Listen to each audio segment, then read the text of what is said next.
decision based on the fact that a business was done worth 4 billion that wasn't done. He never is out of order. He is not out of the order. intention even to commit a crime is not a crime in itself. Honorable Babu. Chairman, Honorable Rashid is out of order. No, Honorable Babu. He's already perceiving Honorable MURATHE as being guilty, yet he's not. There was no supply that was made. Honorable Babu, Kenyans should know that. Honorable Babu Owino. No, Rashid, just hold on. Yes. Honorable Owino, maybe one day, you will be honored enough to sit where I am sitting. And I want to assure you, the day that you are honored to sit where I am sitting, the only thing that will be able to guide you and guide your members is following the standing orders. And I need to read out to you the standing orders 107. That a member commits an act of disorderly conduct if the member, and I want to take it to C, unnecessarily interrupts proceedings or consults in a disruptive manner. You are an honorable member. You have made your point. The world has known. I have insisted and I have said it. There are two issues here: intent and whether it was done. Honorable MURATHE, in the process of listening to others, has been able to give us better information. That information would never have come out properly if the chair who is here was going to behave in the manner that you wish to. Allow your colleagues, learn the art of listening so that you can be able to learn the art of responding.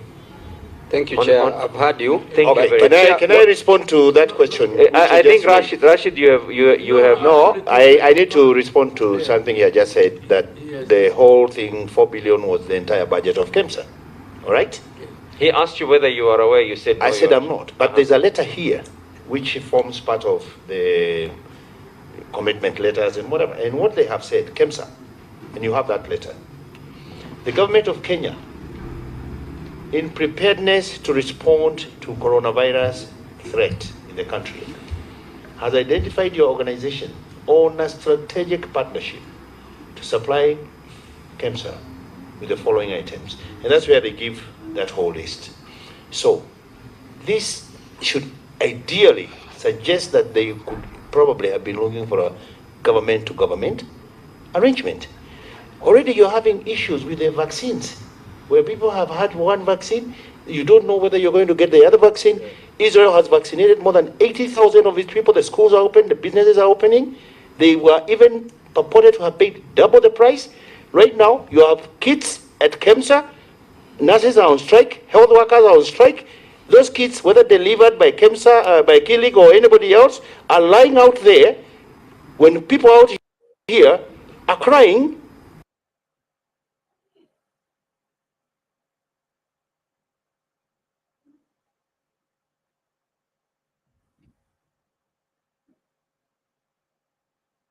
For the kids. Honorable MURATHE. I thought as Parliament, you should be helping this country deal with the pandemic. Honorable MURATHE, now let me teach you law.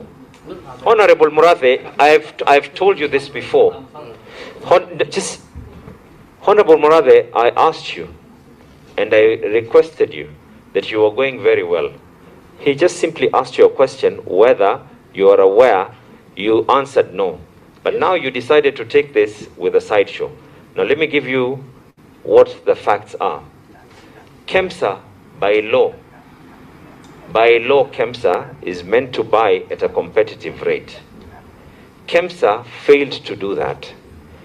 The document that you're reading was a typical document for every other company that was given an opportunity to be able to be given these commitment letters. And at no given time, and I would advise you as well, because you're under oath, you should not start insinuating or trying to indicate that Mr. Manjari probably thought that it was going to be a government-to-government thing. Because Mr. Manjari has sat where you're sitting, and he never provided that information. The CS for Health and the PS for Health, in their own submissions, have never given that kind of a submission. I'm not saying... No, you're trying to indicate, Honorable MURATHE, what I will request you, all right? Not for any other reason. but because this committee has other things to do as well. So Rashid, get to your point. But Chair, we need to respect Rashid also. We need to respect Honorable Murathe. No, let me tell you, respect is earned. Respect is not a title. Which is true, Chairman. And I think, Honorable Owino, right now, that earning on yourself is demeaning. No. My interest is simple. Chair, let me clarify my interest. I want to clarify my interest. Yes, I have an interest. We need to talk, Chair. Honorable Rashid, continue. Honorable Rashid, continue. Accused of an interest, I want to clarify. Honorable Rashid, continue. Thank you. Honorable Murathe, you're very uneconomical. I want you to put your microphone.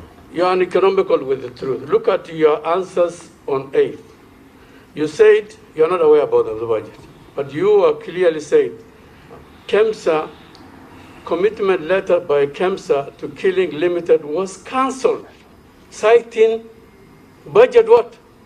Citing limited budget for the COVID. So you're fully aware. Where is the economy with the truth? But you said you're not aware about the budget.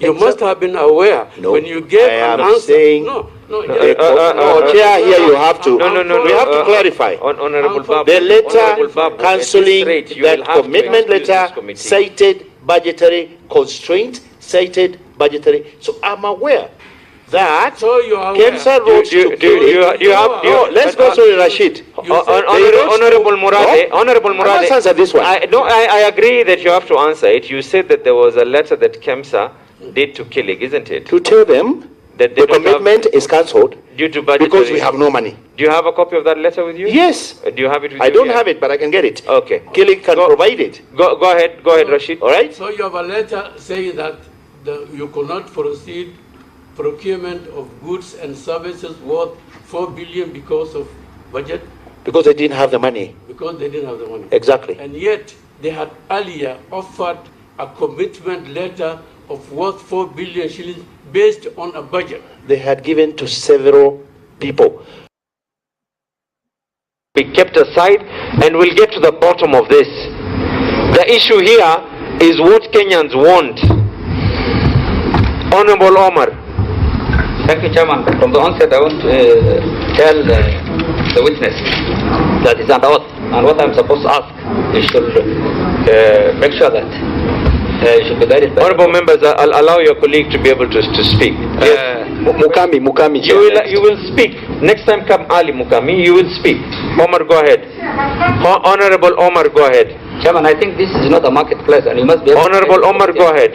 Out of order. Honorable Babu, at this rate, and let it just be known, at this rate, Honorable Babu, you will be forced to excuse us. Correct.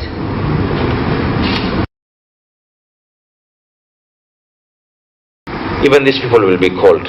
Even Juma was yesterday in the Listen to me, Mr. Murathe. Mr. Murathe, you will switch off your microphone as I give you an opportunity. Thank you. Let's behave like leaders that we are. Now, I need to ask you, this is a very vital matter. I asked you, and stop derailing, I asked you a simple question. When was it when these people approached you? And I have a reason as to why. Do you know the date? When did they approach you?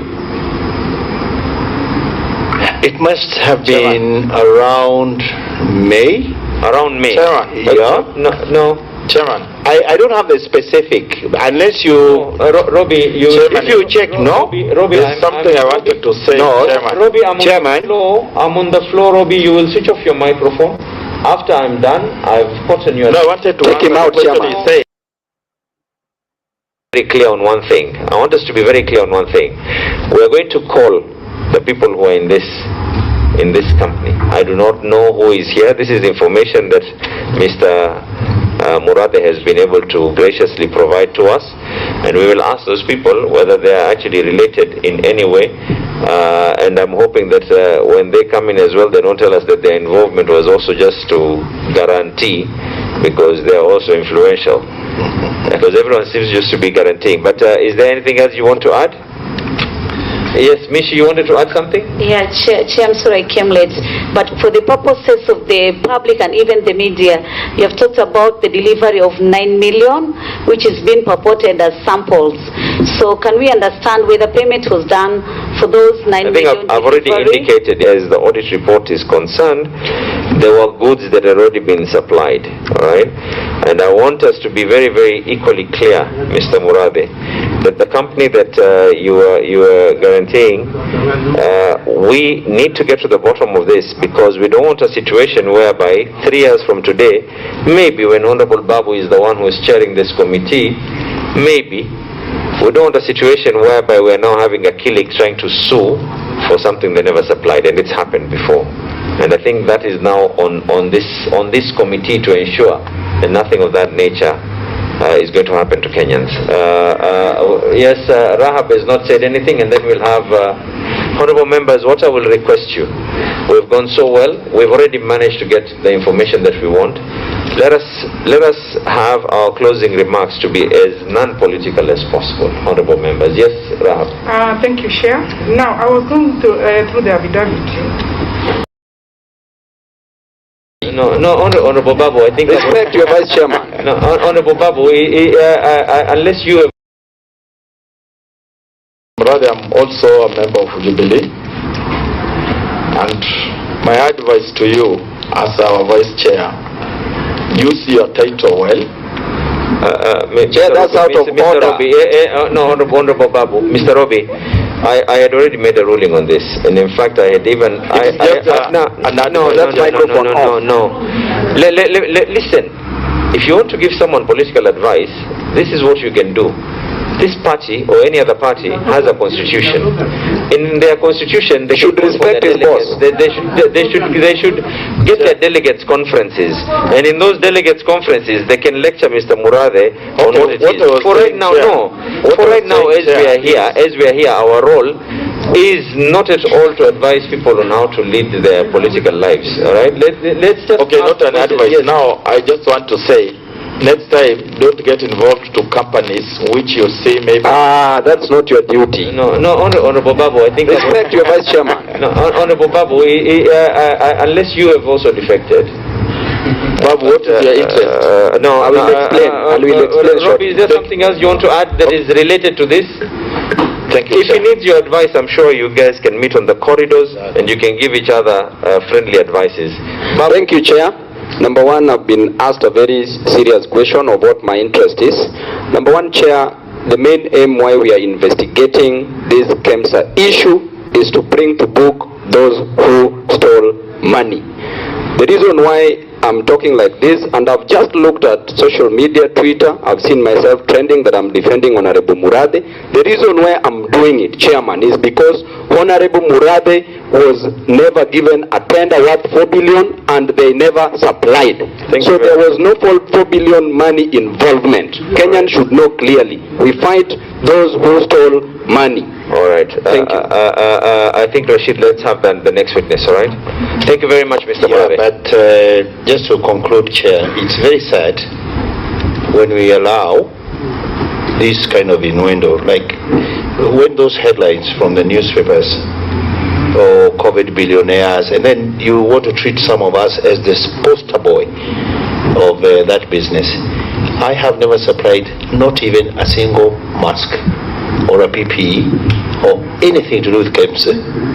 And it is so sad when even my relatives now think I'm a COVID billionaire, and everybody who has a small problem is calling me to give them money. And you have put me into a lot of trouble.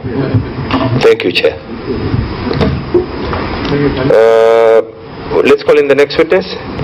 Mr. Chair, we have to have an internal.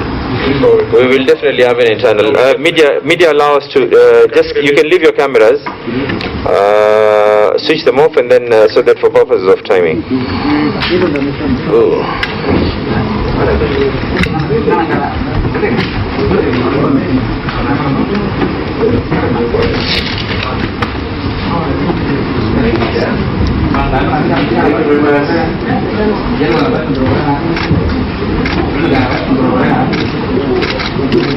The nation wajitayarishe pia, we are going to sue Take you to another top story now, and the Jubilee Party's Vice Chairman David MURATHE this morning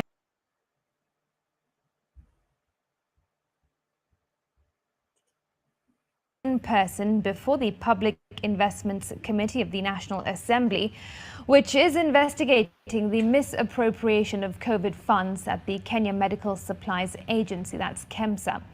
In a sworn affidavit, he did, however, confess to being a joint signatory to an account that stood to hold 4 billion shillings in COVID funds. Olive.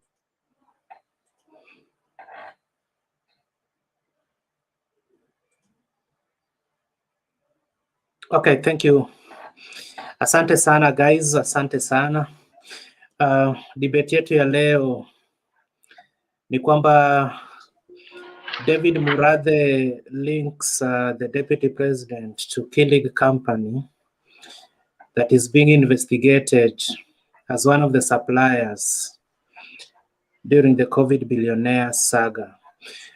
And again, Matiangi says that, or Matiangi prohibits intimate relationships among police officers. So these are some of the things that we need to talk about today in the next couple of hours. Ishmael, karibu sana. Asante Ishmael. So moja kwa moja kuna link hapo kwa comment section. So if you're interested in joining us, click that link, itakuleta moja kwa moja mpaka kwa show na utaweza kuchangia moja kwa moja. So karibuni sana popote mlipo. Kuna mtu hapa anaitwa Stephen Njeri anasema this man will go underground when Ruto become president. Just as unlike puppets.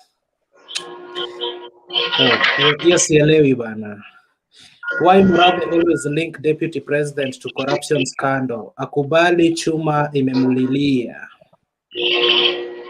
If MURATHE you've been hiding under BBI. Na kuna watu wengi sana wanaendelea kuongea nasi pale kwa comment section. So without much ado, tutaanza moja kwa moja. Ishmael, karibu sana. How are you? I'm good, and how are you? I'm also fine. I'm doing well. Yep, I've gone through the many issues of today. They're quite interesting. Yeah. But sasa hiyo issue ya MURATHE to DP, I think MURATHE anajaribinge ku confuse, complicate issues between the facts and the fiction, because sasa yeye ndo amepatikana at the crime of sin. Sasa huwezi kuwa kwa crime of sin alafu naanza kusema hapana, ile ndo alikuwa anaendesha, yeye ndio ako pale. Sasa hata kama tuna political difference, lakini yeye asikuwa na attack Ruto kila kitu. Yeye hakuna siku ashaiongea bila kusema Ruto. Hakuna any scandal imekuja Kenya yenye inamhusisha mpaka sema watu wa Ruto. Yeye ni kiongozi, hata kama yuko bungeni, lakini kuna wale wanabelieve in him. Aambie wale wanabelieve followers wake ukweli, kulingana na ukweli yeye anajua, not akisema kila kitu akiulizwa hii ni watu wa Ruto. Kwa jana nilimsikia kama watu wa Ruto, yeye ndiye ameulizwa, alikuwa among the signatories, alikuwa among watu wa signatory wa bank. Kwa hivyo yeye alisign mahali watu wakatoa pesa, si Ruto alisign, because the moment itaanza ku confuse facts hapa tutapata the facts kulingana na vile corruption inaendelea. Because kama mimi nimeiba pesa county, then niseme Clinton pia alikuwa, Clinton alinisaidia. Hii wewe, it is not the issue nani alisaidia mwingine. The issue is yeye aambia wa Kenya yeye alipata hiyo contract na hao watu wa Ruto walijuana aje. Sasa yeye atatuleta to the limelight atuambie hii pesa watu wake kulingana hiyo renda yake yote, whether ni watu wa Ruto, lakini atoe jina Ruto, because Ruto kama Ruto the DP wa Republic of Kenya alienda kaweka saini yake kama DP. Kama tuna watu wa mheshimiwa William Ruto wanahusishwa na hiyo scandal awataje. So asitakange kupata bonga point na jina la Ruto, because sasa unajua there is like a trend, you know, last time 8 years ago some people are aligned to Jubilee, so they could not be saying anything apart from mentioning Raila. I think that trend now it is like a recurring up. If you want to gain mileage in politics in Kenya, now you have to go against Ruto. And that is not, it is not solving Kenyan issue pertaining corruption, as corruption is concerned. Because this is blame game. When we start blaming each other, we will not be able to trace where the money has gone. The issue is we need who took the money. We are not after who involved in the money, because the guy was found at the crime of the scandal, is the one who has been mentioned. He should just be able to tell Kenyans rather than associating DP with the scandal. I think when we start from that point, we will be building the case against it, because there's no any, since I started hearing about MURATHE, there's nothing come from out of MURATHE without DP. I'm not a DP supporter, but I'm just like, just explain to Kenyans why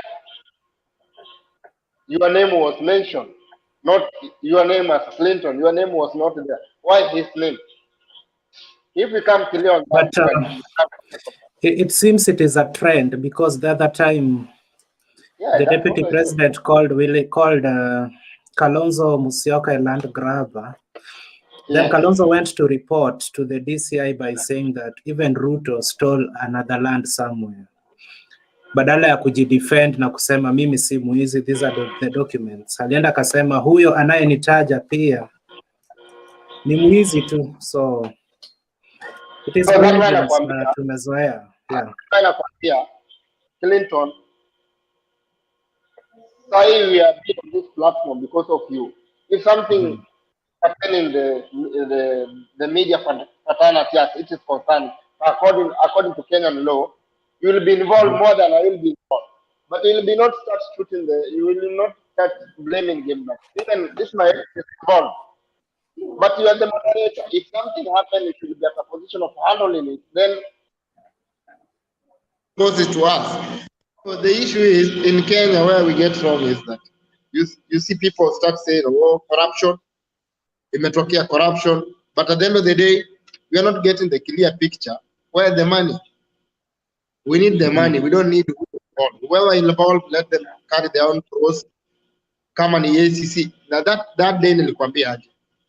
EACC na DPP wafanya kazi yao. Kamata Friday rudi. Na hii corona watu walale ndani. Watuambia nani ameiba pesa.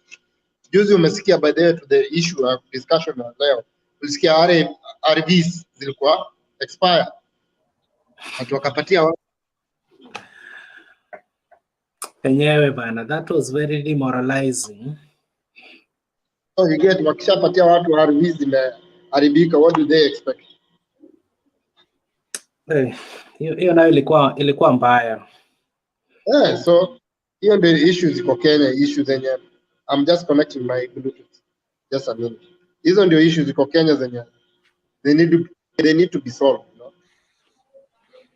Alafu kuna vijana wengine sijui walikuwa 4 walopotea, lakini mili zao zimepatikana kule Central Kenya. Wale vijana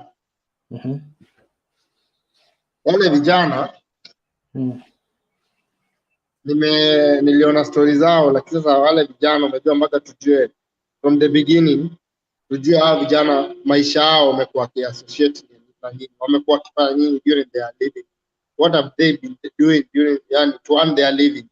So tukianza from there, we will be able to know exactly what inspired, what led to their death, because ni watu walikuwa wamekutana, they had some discussion to stop drama. They had their meet, vile walimeet, wakakuwa na kind of tea, wakakuwa na kind of tuseme kama ni kinywaji, then they disappear. So umejua, okay, as Kenyan, imetokea kwa Kenyan, Kenya tutajaji as always without investigating, without knowing what was the due cause of their death. Wakenya kama sisi Wakenya hatujasomea upelelezi, tutapeleleza kwa mdomo na macho kulingana what is coming on media, to make our own judgment. But from my perspective view of thinking and my school of thought, ni mpaka tujue hawa vijana walikuwa na associate na nini kwa maisha yao, ndio kifo mauti akawapata, because wamesemekana wawili ndio walipatikana, yule wajana pia wamesema, family imesema si mtoto wao. So mpaka tujue walikuwa na, so unajua Kenya mtu akufangi tu anyhow, either ilikuwa deal then ikaenda wrong. So deal ikienda wrong utatafutwa tu, bado utamalizwa. So mpaka tujue wamekuwa kifanya nini kwa maisha yao, the beginning, humble beginning yao kutoka Nairobi, wapi, ushago. Unajua tukishajua hapo tutajua marafiki zao ni kina nani, because mtu huwezi uliwa tu Clinton kama una rafiki, na rafiki ndiye anakuseti. So ukishajua Clinton rafiki yangu, unajua Clinton anahusishwa na nini kwa maisha, anafanya nini, business gani anafanya. Unajua Kenya kila kitu inawezekana. So tukikuwa that perspective, at that tukilocate maisha yao from beginning, tutakuwa able kujua what was the cause of their death without judging, because sayo umejua tunajudge. Unajua Kenya as always, unakumbuka Kimani yule judge, yule lawyer alikufa. So ukikumbuka historia ya Kimani na huyu mama juzi amekufa, sasa unapata tunashuku watu, na kumbe hata watu sio juu. Mpaka saa hii yule mama alikufa, bado suspect bado anaendelea uchunguzi bado inaendelea. So kitu kama hiyo ya kifo kitokea juu kifo si kitu tunatamani pata mmoja wetu, but mpaka ujue kifo imekupata, kama si natural death yenye Mungu alikupangia, binadamu ameamua kutoa kwa maisha yako, ameamua kutoa maisha yako, then there's something involved. That is my thought. Okay, na pia kuna history ya the Cabinet Secretary Interior Dr. Fred Matiangi amesema kwamba ameprohibit the, how do we call it in English? Kizungu yangu pia iko low sana. Matiangi prohibits the intimate relationship between or amongst police officers. Na statement yenye alisema iko hivi: we have agreed that we will draw the line at this point.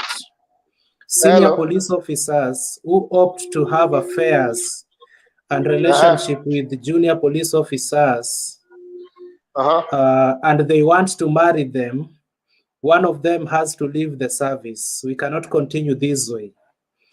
And on a lighter note, former presidential candidate James Ole Kiapi lambasted Matiangi for overstepping his mandate by saying, government has no business intruding in personal matters of police officers or anyone for that matter. The only requirement is consenting adults, and provided that no such relationships exist between lower rank officers and their supervisors. So we are waiting to see how the situation will unfold, whether hakutakuwa na hiyo relationship kabisa ama itaendelea kuwepo kama ilivyo ada ama desturi. So karibuni sana Angel na Nancy. Labda mtupe maoni yenu. Angel, say something.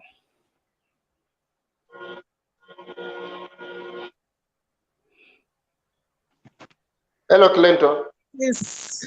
Hello Ishmael. Nancy anaingia ama nimpatie nafasi kwanza? Angel kwanza. Okay.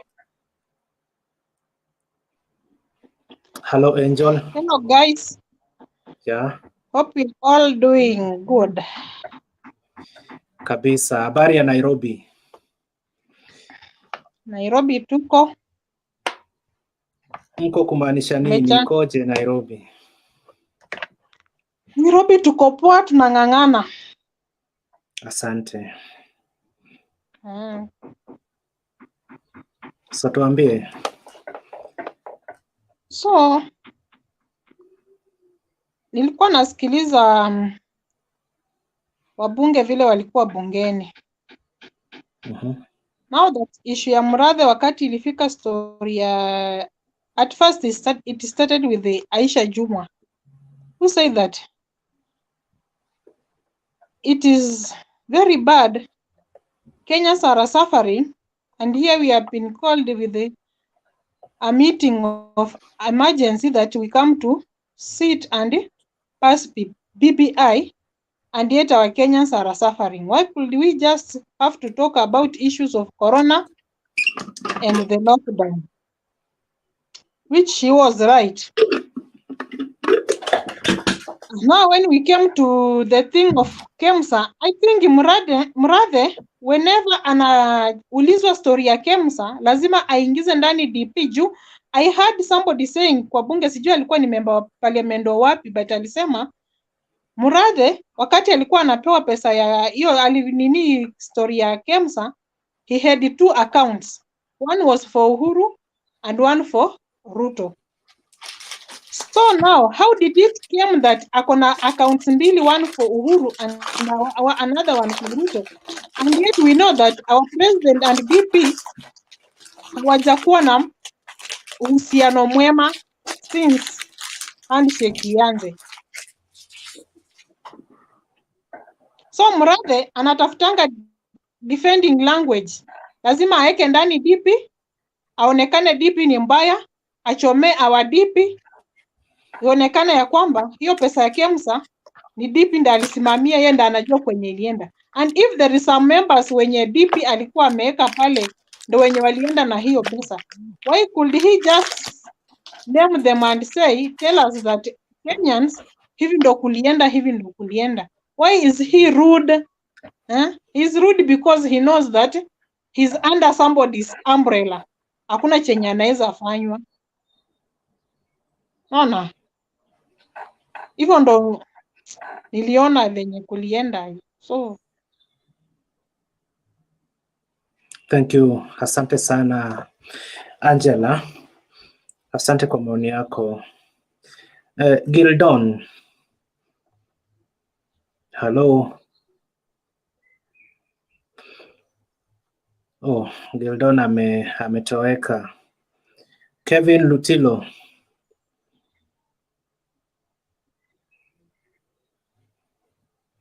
Hello Kevin.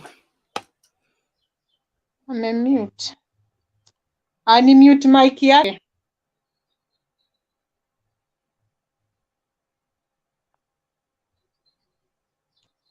Naambiwa eti alijimute. Sasa sina hiyo ruhusa ya kumtolea mic. So Kevin, unmute your microphone and proceed please.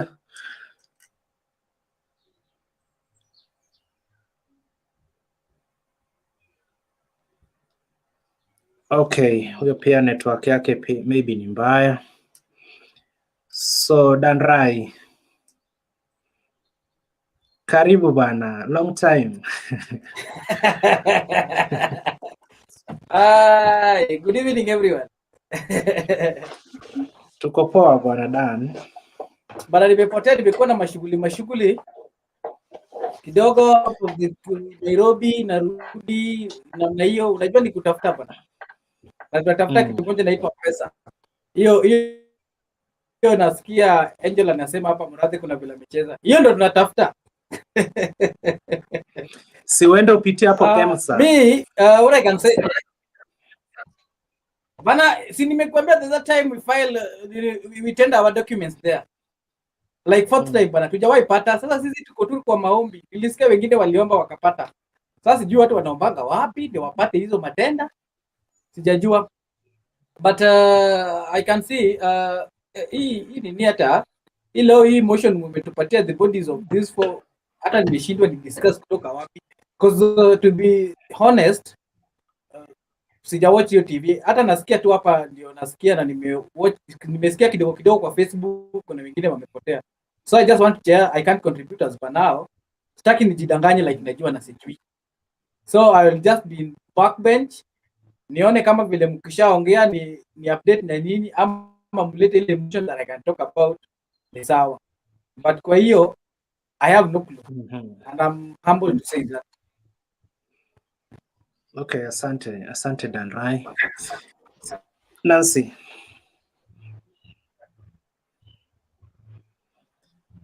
Hello, Senator.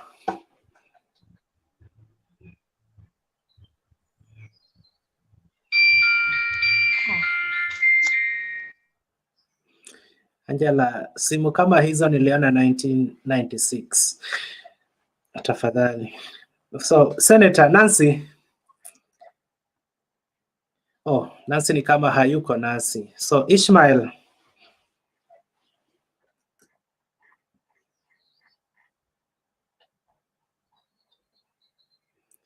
Yaani watu mmeingia kwa hii show na hampatikani bwana. So, itabidi ni watoe watu waingie. Last chance. Ishmael hapatikani. So, Angela.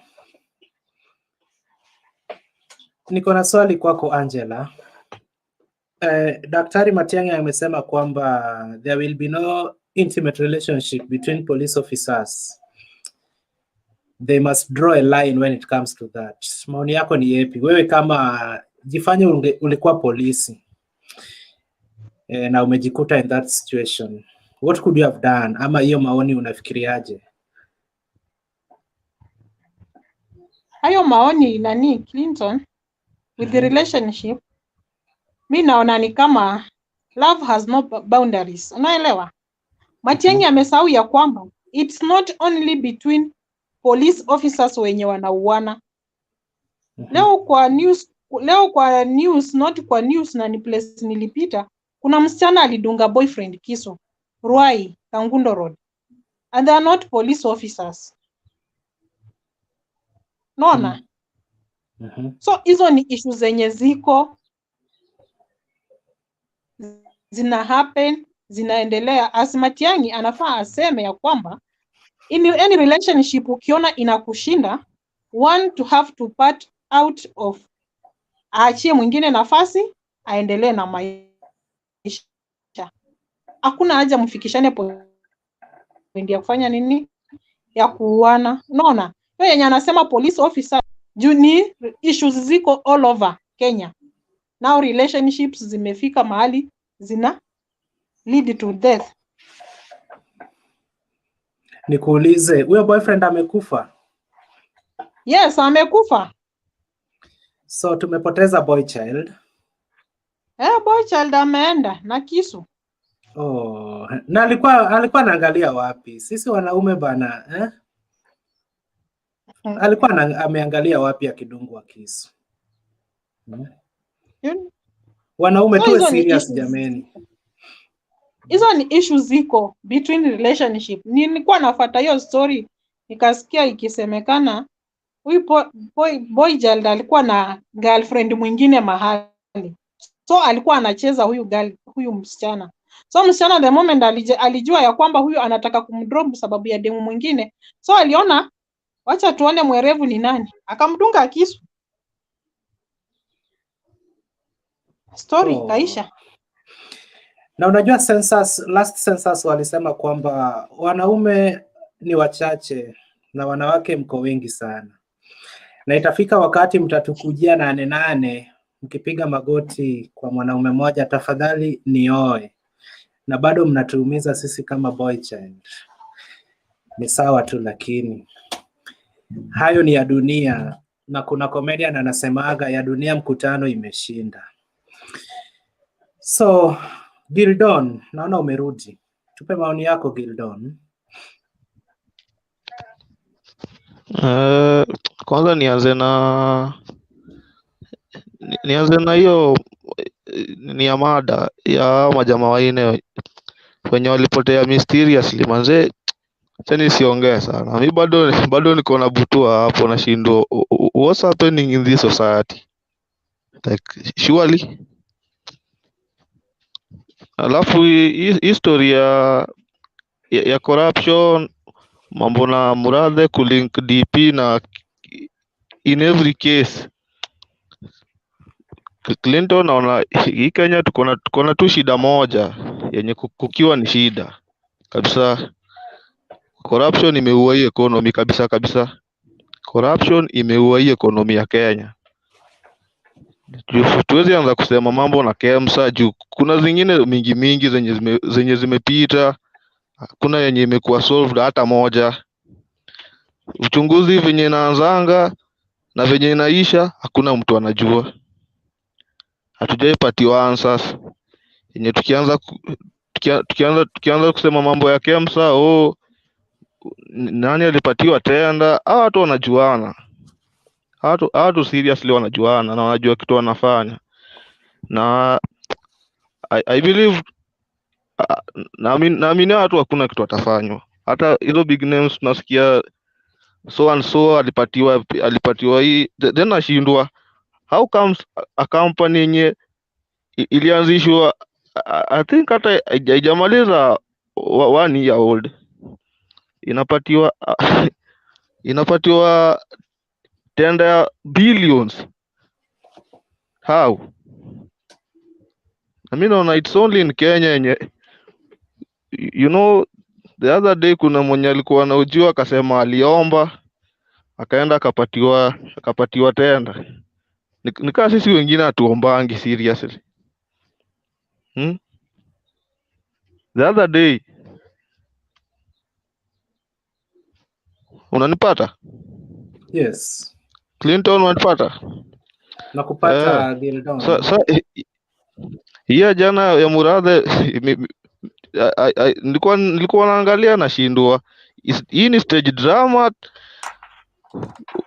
You see, ukianza kuingiza politics kwa investigation, kila kitu itaenda wrong. Kuna mmoja alikuwa anajaribu ku raise some questions, and then Honorable Babu Owino alikuwa busy ku defend Murathe. Siangewacha Murathe ajibu mwenyewe, ama kuna kitu wanajua na wanatuficha? Ni hayo tu. Okay, unless mtu ana swali. Okay, asante Don. Nancy.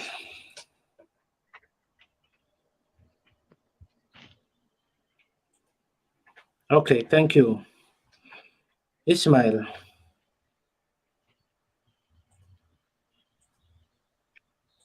Nani la maongea, hebu mpe Danrai. Patia mheshimiwa, tunataka kusikia kwanza naongea nini before niongee. Mpe mic huyo. So Danrai. I should talk. Yeah, I should talk. Thank you, Ishmael. I respect you, my learned friend. Yes. You know, in this country, there are some things that, anyway, tunachukwanga like jokes, but it's a serious thing. Now, wanasiasa, these rich people, they know how they play with the mind of Kenyans. Na hapa Kenya, tunakuwa tunasahau very fast. Tunaletewa kitu kingine, tunakuja, hiyo kitu kingine itarajiwa na kitu kingine kidogo. Unaona hata hii kesi imeanza hapa about KEMSA and whatever, those people, KEMSA, Murathe and whatever. Imagine watu wamekufa, these 4 people is going to rap about this, na kuna Mkenya atakuwa anajali about nani aliiba pesa ama nini ilifanyika, pesa ilienda wapi. Jana ndio nilikuwa naona kwa tweet ya Babu Owino akisema that karibuni wataandika report. Na hiyo report wataandika Murathe never participated in hiyo corruption ya KEMSA and whatever. Automatic nakwambia ni kama ashatolewa, unaona. Na yeye hata kuna Mkenya tajali, because sisi wa Kenya, the problem with us, and I do say every time, we assume like if things happen, wale tumetiwa jina ndio wabaya, ama wale wana participate ndio wabaya. Tujawahi angalia behind them there are some people. Sasa like hii ya KEMSA, my friend, pesa imepotea. Na si pesa, si ati mamilioni, bilioni, my friend. Ni kama umeamua kujenga barabara, unaweza jenga barabara. Ukiamua kujenga madaraja, unaweza jenga madaraja mingi. And if decided that unataka kuvuta maji kutoka hapa ifike Turkana na hii corruption nafanyanga, my friend, itafika. Na watu mtafanya irrigation na mtafanya everything that you want. Ni tu sisi wa Kenya, like saizi hii ya KEMSA, let me just talk about this KEMSA. We have lost billions of shillings. No Mkenya naweza amka asubuhi na seme tu I'm ordinary Kenyan that I can talk with my fellow Kenyans tuangalie, tuache kusema about leaders, because leaders ndio wanaiba hii pesa, ndio wanachunguza. Ni kama unapatia waizi wanaiba, then wanajichunguza wao wenyewe nani aliiba. Hapo unasikianga tu bana, unajua mimi nilichukua hii kitu, lakini wewe chukua hii, uache na story. Hii kitu ya MURATHE hata wakituambia MURATHE kuparticipate ama kukuwa na company ama kulipwa, but the main issue that pesa imepotea, my friend. You see that the main agenda that kila mtu anafaa kuwa attracted, like pesa imepotea, nani aliiba, whether is MURATHE or who, nani aliiba hii pesa, na hii pesa ilienda wapi na imefanya nini? Hiyo ndio tunafaa kuangalia sisi wa Kenya. Na kama tutakuwa tunaendelea tu kupiga hii story ya mara hii, not even only this. Saizi tulijaribu kusongesha our debt ceiling ikafika juu kidogo. Tutakuwa tunaiba hadi tufike kwa hiyo debt ceiling na tusongeshe tena kidogo. Sasa kama mimi tanipata kama niko huko Mr. Speaker sir and whatever, nikisema huko I will be one of them. Siku moja mtakuwa mnasema huyu Danrai jameni, siku hizi anaiba pesa na huko. Ni tu ligi nyinyi ndio mnatupatianga. Juzi nimemwambia, was on Tuesday, I was bunge la wananchi, and I was telling those people, there is no change or revolution that you can sit somewhere to wait for someone to participate or to bring change. You are the change. You see? However, we can hold this debate from morning to morning. If we can't do something, chair, nothing's going to happen. Nothing. Angalia issue ya BBI. In fact, I don't want to talk about those. Hao ndio wanatuletea hiyo BBI, hao ndio wanaanza contradict BBI. Ati ni mzuri, hii ni mbaya, tubadilishe hii, tuweke hii, tutoe hii, imekuwa hivi. And they know that in Kenya everything is controlled by politicians. Wao ndio wana interpret laws how it's work. Wao ndio wanaamua, wao wanaongeza, wanatoa. Sasa sisi ni kama fans. Ushaona kwa study. I think unaendaga study, chia naweza kukuambia ukienda kwa Gor, ukalie pale wale wanapiganga drum. Hata kama ujui wimbo, so long as mdomo yako inaweza enda juu na chini, you are okay. Ndio wa Kenya sisi.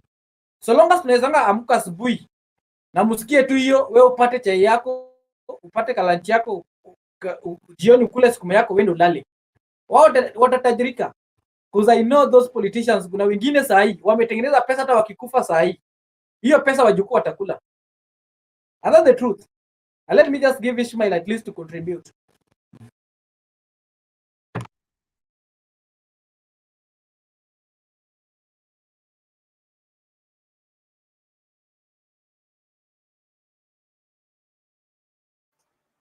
Ishmael, say something. Before Angel and then Dan will come on. Yeah. We were speaking with the Clinton regarding that issue. And then regarding the issue of MURATHE, I say MURATHE, because the time we as Kenyan, we are mixing politics and development, will not come up with anything. Because now you see this politics plus corruption. MURATHE comes telling us that, oh, you know, DP is associated with this one. Sisi tutaki kujua who is associated, na alipatikana kwa scandal, atuambie pesa ilienda wapi. Because Kenya ni unajua nani, kama mimi najua Dan anaweza nipiga pass nichukue tenda fulani, Dan ndio mwenye tenda, lakini mimi naenda tu kama pale kama formality, waseme Ismail ndio mwenye tenda, lakini Dan ndiye amenirefer kwa kampuni fulani ili chukue ile tenda, wewe enda na jina lako. So nikifumba macho tu, wewe enda kama Ismail chukua tenda, lakini tenda ni ya Dan. So you get that at the end of the day, nyinyi mnafuata Ismail na kumbe Dan ndio mwenye amechukua pesa. So mimi naenda pale naandika jina langu, naandika account number yangu, alafu Dan ananiambia wewe wae hiyo pesa kwa account yangu. That is what is happening in Kenya. So that ukitaka kufuata Ismail anakuambia hapana, hata Dan alikuwa. But in the reels, in the behind the scene Dan hako, lakini nobody is recognized Dan. Someone is recognized mwenye alipewa tenda. Na tunasahau as fast as possible that some years ago Baba alisema, before Baba afanye vile alifanya, I don't want to go about that. But Kabura who knew that lady from nowhere, saloonist anakuja anakula mabilioni, anabeba mpaka na gunia. So sisi tuko kufuata Kabura na kumbe the somebody behind na mwenye akona power zake Kabura alikuwa anafanyia job. Hiyo ndio issue kwa Kenya. Unapata mtu hata hajasomea hajasomea such kind of contract kuchukua hiyo, kama ni engineer achukue hizo kazi, anapewa kazi mtu tu fani ako tu Mkenya tu, sisemi ti ni mbaya, lakini ni Mkenya tu anaenda on a normal daily basis business, anaambiwa wewe kuja hapa wewe, hata kama ana, it does not matter who are you, but kama una somebody behind you utapata tender, hata even hata you are not aware of what tender is all about, utapata tender, utafanya job, pesa itaingia kwa account ya mtu mwingine. So mradi ni wale watu wanatakanga tu kupata bonga points, penye ipahitaji, hatuhitaji watu again bonga points, tunahitaji facts. Just recently mlisikia yule kijana form 4 leaver alimaliza this year, last year I think, lakini ulisikia alienda kapewa tender. Yule kijana alisemaje? Before mradi yule kijana alisemaje?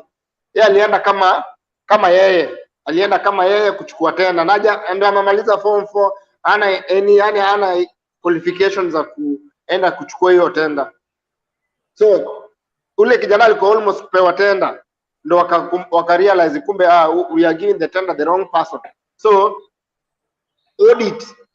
audit wa kufanya hizi matenda zote, any government tender mwenye anafanya before tender peane kwa mtu, tuna qualification mpaka vigezo fulani zinawekwa in a place kujua that mtu anafaa hiyo tender. That's why kila siku tutakuwa tunakuja kitu fulani, pesa fulani imeibiwa, okay, Mheshimiwa Uhuru ameenda ametoa pesa inchi ameleta, lakini pesa fulani juu hizo pesa zikikuja zinakuwa distributed among the different sectors za government. Sasa sisi tunasema pesa imechukuliwa imewekwa hapa, lakini mwenye kufuatiliza pesa hakuna, because tuna mtu behind. Yeye anataka yeye asionekane kwa news, lakini mtu fulani ako ready kukufia dhambi zake because atapata some percentage. So that's the issue ya mradi iko hivyo. Lakini all in all mradi kuja tu kilina tuambie. Sio sababu Babu Wino sitaki kuingilia because Kenya, ndio maana Kenya politics inakuanga it is our time to eat. So sisi kama Wakenya tukiendelea kusupport this politician because it is their time to eat, not as a community ama as a clan fulani ya community. If as a community to support politician fulani because yeye amepatikana kwa corruption, sisi huko mashinani na vijijini huko maendeleo hakuna, because we are busy supporting one guy mwenye anakula na familia yake mzuri huko vijijini. Tuache kuangalia Nairobi. Unajua tuna some people hao wako tu based Nairobi. Hapana, sisi tuko based pia huko home. Huko home maendeleo tuko nayo, barabara ziko, mvua ikinyesha watu wanaweza safirisha hata kama ni maziwa, mahindi yao, vyakula zao wapeleke sokoni. Hiyo ndio tunafaa focus kwa. Tukifocus kwa maendeleo vijijini, tutajua kwamba mtu akiiba pesa ameiba as individual, hajaiba for the whole community. Because the whole community is suffering, whether wewe ni Mkikuyu, Mjaluo, any other community in Kenya is suffering. Alafu hiyo I'm done with that mradi yeye kama mtu kilio asituambie report. We want to see heads rolling, not report. This one MP leo alisema yeye angekuwa president kushoot corrupt leaders kama China. Watu wanachinjwa, story inaisha. Watu wanalia siku mbili because hii trend ya mtu ameshikwa investigation, haya mtu ameshikwa kidogo bond anapewa bond, story inaenda, unasema it is within the right mtu kupewa bond nini. It does not solve the case because hatupati pesa. We want the money back. Issue ya Matiangi kusema polisi wasioane, as much relation issue kama marriage issue inakuwa so popular in Kenya. Unajua mwanamke akiua mwanaume is no big deal. Mwanaume akiua mwanamke, I'm not ticketing for watu wauane because ya mapenzi ama ndoa, lakini mimi my take ni ukiona umekaa kwa ndoa miaka 2-3 unaona haikui, ni heri tu bebe mzigo wako pole pole, utembeze kubwa ukielekea kwenyu hujafukuzwa. Hakuna mtu anakuanga amefukuzwa kwao. So ukiona okay mwanaume, because issue tunakuanga tu focus kwa wanaume are liars, wanaume. So tunakosa kujua girl child ama mwanamke katika ndoa ama bibi yako maybe anaweza kuwa na shida zake pia. So tujaribu kuangalia both side. Tukiangalia both side of the situation tutasolve. Kusema karao wasioe karao, mimi na support hiyo because hao kwanza ndio wanauana. Unajua yeye ana silaha, yule ana silaha. Wewe kama umecheat na compromise, kitambukae sawa, atakupiga risasi ajipige risasi. Ile story ya Kakamega. So mimi issue ya kusema Matiangi kusema karao sioe karao, I support that because wewe vile utaoa raia, unajua wewe ukikosana na bibi yako ama na mama watoto wako kwa nyumba, okay mtakuwa na confrontation for some time, lakini itakuwa that fast kama ukicompare cases za unajua tuna zile zinakuja into media, tuna zile zikuji. Sisi wa Kenya tunakuanga very easy kufuata kitu iko kwa media na zile ziko kwa media. Vile huo nani tuna kijana mse fulani amesema tunafuatilia kama hii scandal ya MURATHE because imekuja na zile hakuna. So tuangalie issue ya kusema karao sioe karao, mimi na support because mimi nikiwa karao, wife wangu ni karao, sisi wote silaha maybe tunakuja nazo kwa nyumba. Wife wangu amerealize mimi na I'm lying na mcheat, ama mimi realize wife wangu ananicheat. For example, wewe uko ushago, unafanya kazi ushago, ama unafanya kazi Nairobi, wife wako anafanya kazi police station iko ushago na wewe uko Nairobi. Tena over sudden umerudi bila yeye kujua, umepata mtu ako kwa nyumba. Ama umesikia fununu, unajua okay mambo ya kusikia si poa because pia huwa sitaki kuticket for ati sikiza watu. You haters watabomoa nyumba yako ukiendelea kusikiza. Lakini the point is wewe unafanya kazi ushago, mimi nafanya kazi Nairobi. Then wewe without knowing that mimi nakuja nyumbani, mimi nakuja napata mtu kwa nyumba. Ama vice versa. Wife wako apate una mtu kwa nyumba ama wewe upate ana mtu kwa nyumba. Wewe umejihami already, uko na silaha yako because bado uko job. Maybe umeenda tu for emergency without telling. Unajua ukirudi kwako huwezi anza kusema narudi nyumbani. No. Kurudi kwako you don't need permission kurudi kwako. So unaenda unapata mtu ako pale. Wewe niambie wewe kama wewe what will you do? Ule ni mwanaume umjui, wife wako na anamjua. Huyu ni mwanamke uko naye, wife wako amjui, jua introduce. Lakini amempata. Ako na bunduki. Na bunduki si kisu. Ukishika tu hivi itoi nini? Bunduki huwa itoi, mtu akipiga itoi maji, inatoa risasi. So mtaanza kuajua aje? Wewe umejipin, maybe yule ako na yeye pia ni polisi. So hapa ni mapolisi wangapi? Watatu. Wewe niambia tu utakuwa na confrontation, mtu atakufa. Either mwanamke atakufa ama mwanaume atakufa. So tutalose maisha tu anyhow. So kusema cheating si naam.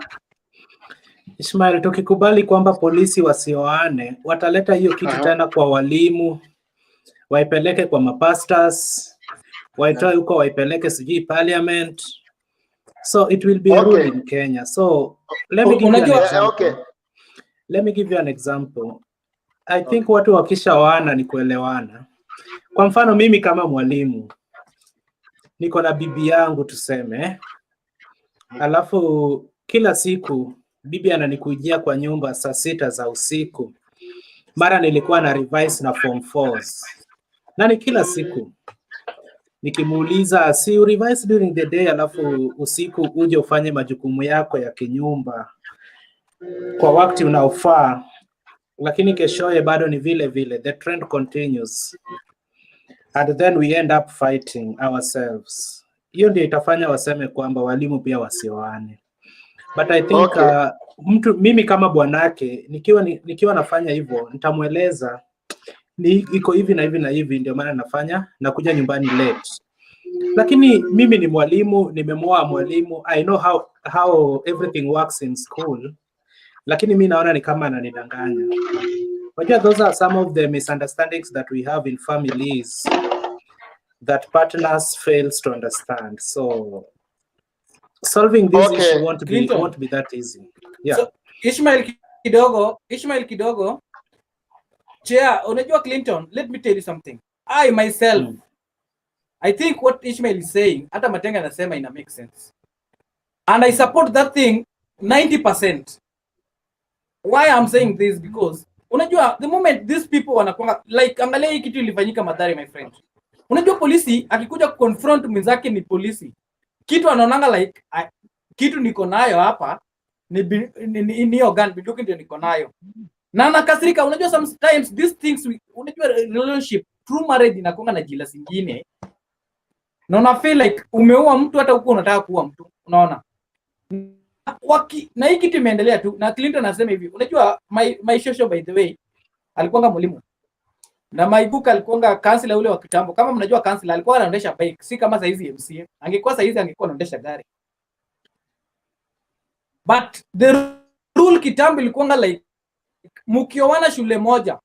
Hiyo wacha hata hiyo, even banks now, most banks Uwezi oa your colleague, uwezi, unless uchukue transfer kama wajui ni uende tu then mtaoana baadaye, but amwezi oana na mnafanya the same station.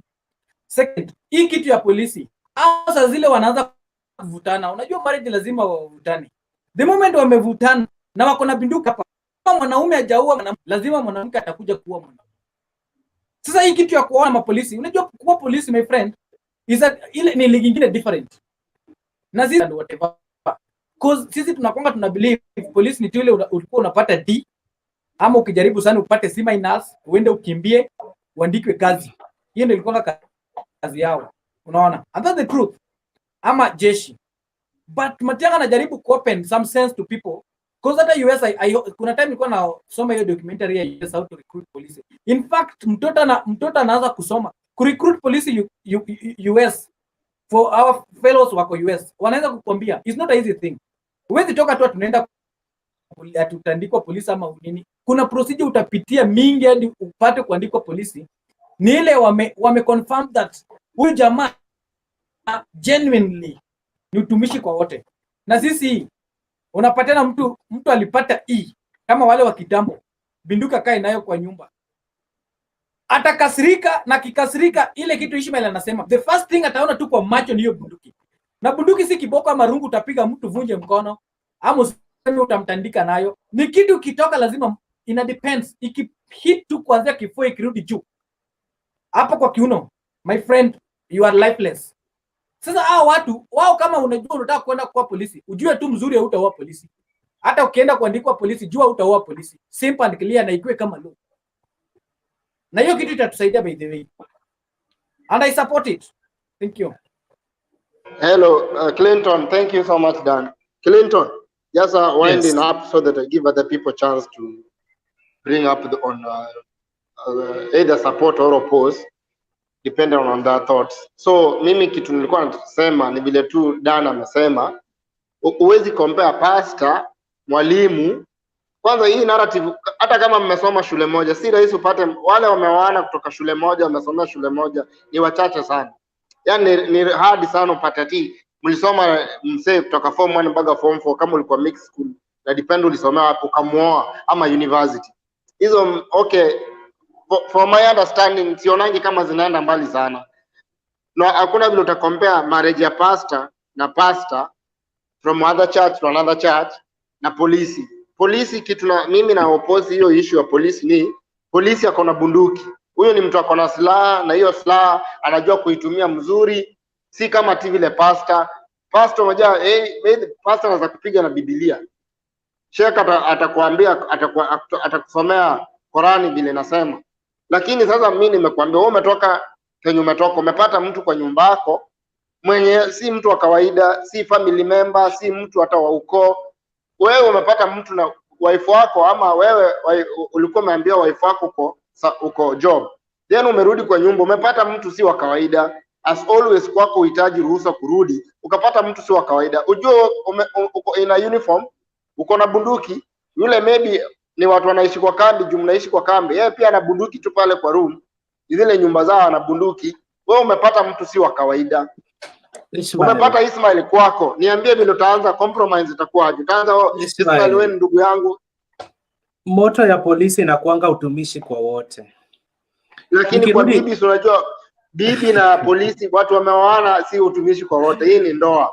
Na ndoa ina sheria zake vile tu katiba ya Kenya inasema polisi ni utumishi kwa wote. Sasa tutoe utumishi kwa wote juu polisi ni utumishi kwa wote, lakini wewe ni bibi yangu, wewe si polisi. Unajua wewe ukiwa polisi, jeshi, any category ya enye huko, ukifika kwa nyumba unavua kiraoni ya upolisi au jeshi ya nini, unaacha unaingia kwa nyumba kama as a wife material ama as a husband.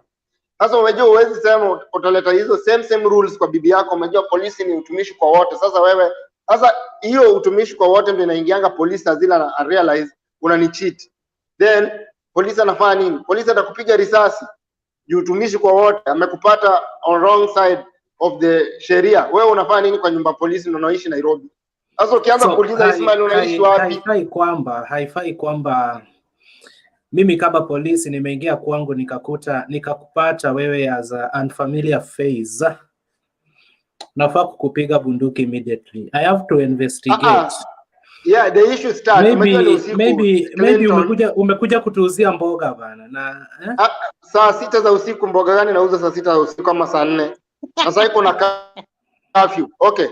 Sasa iko na curfew naanza 8 mpaka 4. Sasa wewe juu wewe ni polisi, una kibali ya kutembea kila mahali. Umerudi kwako tu kitu masaa 4 ama unasafiri juu wewe ni polisi ama wewe ni jeshi, unatoka Nairobi unaenda Ushago. Kwako ni Nakuru ama Eldoret wherever ama Migori, any other place. Umepata mwanaume kwa nyumba yako. Curfew 8. Curfew inaanza 8, umepata mwanaume, utaanzaje sasa? Ina depend huyu mwanaume amekujia nini. Maybe ameona ni time ya curfew, akaingia kwetu kuomba place pa kulala. So as a police officer you have to investigate, ujue kwamba what is happening here, and maybe for the first time you can talk to your wife, umwambie sitaki stories za wanaume. Umpate tena ya pili, muachie tu, mwambie sitaki story na wanaume. Mpate tena ya tatu. Biblia sisi wa SDA tunaambiwa msamehe mara 77 sijui mara ngapi. Let me tell you true story. Umejua this true story hii si ati mambo ya chocha. There's a friend of mine, is more than a friend. So ameoa Karao, ako Nairobi, lakini wao ni huko Western. So yeye anatoka Nairobi, anaenda Western kufanya kazi. Yani kama contractor, unajua. So yeye anatoka Nairobi, engineer. Anatoka Nairobi anaenda Ushago kufanya kazi huko. So ina depend penye amepata kazi. So yeye ametoka Nairobi, hapa anapigia bibi yake simu, anamwambia hata si hayuko kwa kambi. So juu ile kambi anajua na wanaishi na yeye huko. Yeye si Karao, yeye tu ni raia. So anaishi na wife wake pale kwa kambi yao. So yeye ameenda, wife amemwambia yuko. Si yeye hakumwambia anaenda, yeye akaenda tu bila kumwambia. Wife alikuwa wife hakuwa kwa nyumba lakini alikuwa kazini. Sasa huyu is just he is not my friend, is just more than a friend. So is somebody who is close to me. Akafuruliza akaenda mpaka kwa kambi. Kwa kambi akaenda mpaka kwa nyumba. Kwa nyumba akapata mwanaume amelala pale. Hakushughulika, ni kama wewe Clinton, tutafanya investigation. Alichukua kitu ilikuwa imempeleka kwa nyumba, akaacha tu yule mwanaume sine kwa kambi. Yes, ni raia. Sasa unajua kwa kambi ya polisi huwezi enda kuzusha huko, ni raia hata kama ni bwana mtu. So yeye hakushughulika, alichukua kitu ilimpeleka, akajipa shughuli, akaenda shughuli zake. Wife kurudi akarealize huyu msali kwa hapa. Jua kambi. The guy I'm telling you ni mwenye anafanyanga, mwenye amesomea kuhusu kutoka anamsomea masuala ya kijeshi, alikuwa mwanajeshi. Na ni msee pia anakuanga kwa media mostly because vile mimi nilitumia hiyo Peter na nilishangaa, na ni mtu pia ni mtu famous. Akapata huo msee hapo, hakuongea. Unajua vile as we talk now, huo msee akona huo wife wake because zile za forgive and we move on. Because yeye ni raia. Nimekuambia yeye ni raia. Sasa angekuwa polisi sasa huo msee sasa ameenda kwa nyumba. Maybe my last question to you is Ishmael. Kuna story Angela ametuambia kwamba kuna dem leo hii amemdunga boyfriend wake kisu kwa tuhuma kwamba huyo boyfriend alikuwa anamcheza na dem mwingine.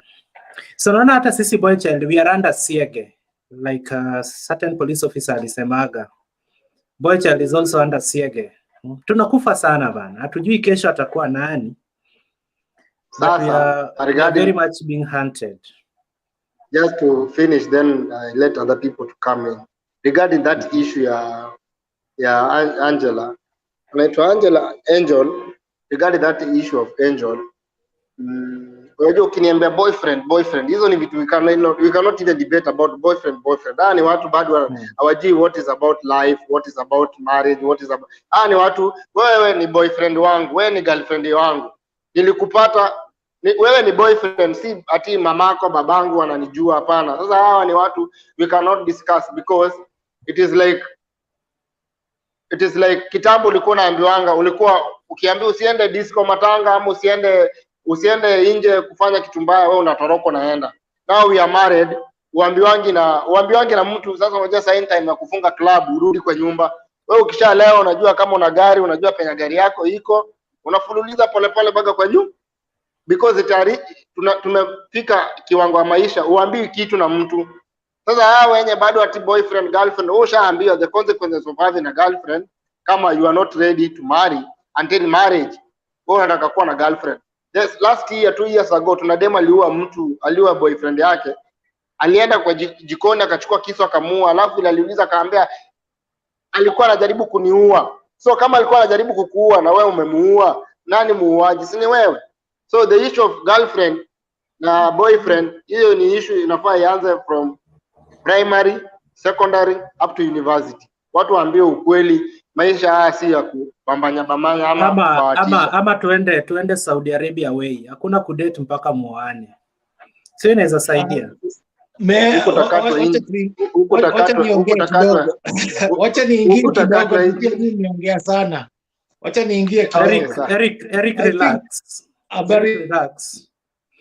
Ngoja Eric, kuna watu wengi wanangoja. Nasema umejua tuna vitu zingine wanaambianga watu, lakini unapata mtu anasema hizo ni vitu, unaona hizo vitu unaambiwa usifanye, tulia kidogo. Hizo ndio vitu, ndio maana tuna hizi issue ya girlfriend boyfriend. Wewe umeambiwa kama huku hata si issue, utakatwa engine tu, story ishi hapo. Mtu juu ukipatikana na tuseme na mwenye wa dem mwenye huku, wewe mtu hivi mzazi wako atakufanyia nini? Kwanza lugha muelewani, anaongea hivi wewe unaongea hivi, hata ujue anaongea nini, ashakuitia makarao. Na hapa tu na kisu ni kama unajua, ni kama sisi tunazamanga ngao yetu, au na kisu na bunduki ni vitu ziko tu karibu. Wewe kumpata unachezea msichana wake, maybe ni mtu amesoma my friend, itakuwa pisha. So mimi siwezi support kitu ya boyfriend girlfriend. Mimi nataka watu waanze kueducate hawa watoto wakiwa primary, secondary, university. Unapata watu wa university wakikuwa university wanaishi large, lakini after university ndio unasikia hakuna kazi nini, because university ulikuwa unaishi na hii pesa ya mkopo, unaishi large. After university huoni hiyo girlfriend boyfriend, hakuna, kila mtu ana hustle na maisha yake. So to stop kitu ya boyfriend, watoto waelimishwe kuhusu consequences zinakuja boyfriend na girlfriend, because huyu ni boyfriend tu, huyu ni girlfriend, maybe hata wazazi wake wamjui na the side wajui. Those is my views. Okay, thank you Clinton. Ismail. Thank you Clinton. Okay. Eric. Okay, asanteni. Kwanza salamu, nimemsikiza. By the way, me in my opinion, nimeona hapo hivyo tumechezwa. Kwa nini? Kwa sababu the issue si marriage, the issue ni violence. Na kama karao wanagongana ama wanashutiana ama wanafanya vitu kaa hizo, why address the wrong symptoms? I think tumegongwa hapo, and I think taking from a cue from the rest of the world over, polisi wanaoana everywhere. Na I think when tumeambiwa ati sijui these are the actions we are taking, hiyo ni hoodwinking. Hakuna kitu wamefanya, lakini ataka kuonekana ni kama wamefanya kitu. Where will we be 100 years from now, 50 years from now? Bado karao hatakuwa kioana. I think today tumerudi nyuma, instead of kwenda mbele. Angesema nimerecognize kuna violence inaendelea kwa karao. I think there is an underlying issue. Wacha tuangalie what is going on. Kama ni psychologically mtu hawako poa, in the right frame of mind wenye wanaemploy huko, tungeenda hiyo route. Lakini tumerudishwa nyuma. So what will happen now? Watu wengine wanauana huko nje, pia wataambiwa sioane, because they are not the only couples who are shooting each other. That is all I have to say. Okay, thank you bwana Eric. Well done Eric. Well Eric, said. Nikuulize swali kabla hujaondoka. Kuna wale police officers ambao walikuwa tayari washaoana na pengine wanazozana kila siku kwenye ndoa yao. So wanaweza tumia hii opportunity kusema kwamba after all the authority wamesema tusioane, kila mtu aende zake. Do you think it is possible? Amesema wale wameoana hawataguswa. So first of all, hiyo excuse hata hawezi tumia. They can only say okay, hata hao wameambiwa ati hawezi oana, kwa hivyo maybe we did the wrong thing. But I don't think I don't think an issue of violence na nini, it's not something to be babied over. We don't need a nanny state. Ati paka serikali na kuambia nani unaweza oa ama nani huwezi oa. Serikali inafaa encourage watu inafaa kuweka in place institutions that actually will ensure wherever you are working, whether you're in the police, in the army, as a railway worker, you have adequate healthcare support, and I mean mental healthcare, ya ku take care of your mental well-being, such that huwezi fanya vitu kama hizo. Na zikitokea una feel stressed, bibi umekama umempata home, umempata na mwanaume mwingine, that is her choice. Hata wewe ukitaka siwende nje ukatafute mwanamke mwingine. If that's her choice, you have to have the mental capacity to handle such life grievances. Hata wewe sile mtu touch wood, sile mtu wenyu anakufa ama anafanyika kitu mbaya anagonjeka ama vitu kama hizo, you don't go around spreading violence and releasing your stress on everything and everywhere at will. No, you have to be strong enough to handle it. These are not the days back in the days when we used to bring gender violence kwa nyumba, ati bwana asipochapa bibi haoni kama anapendwa. No, we moved away from there. And 100 years from now, we must be somewhere where the police can actually atapewa bunduki, atakaa nayo a whole year hajawahi shoot.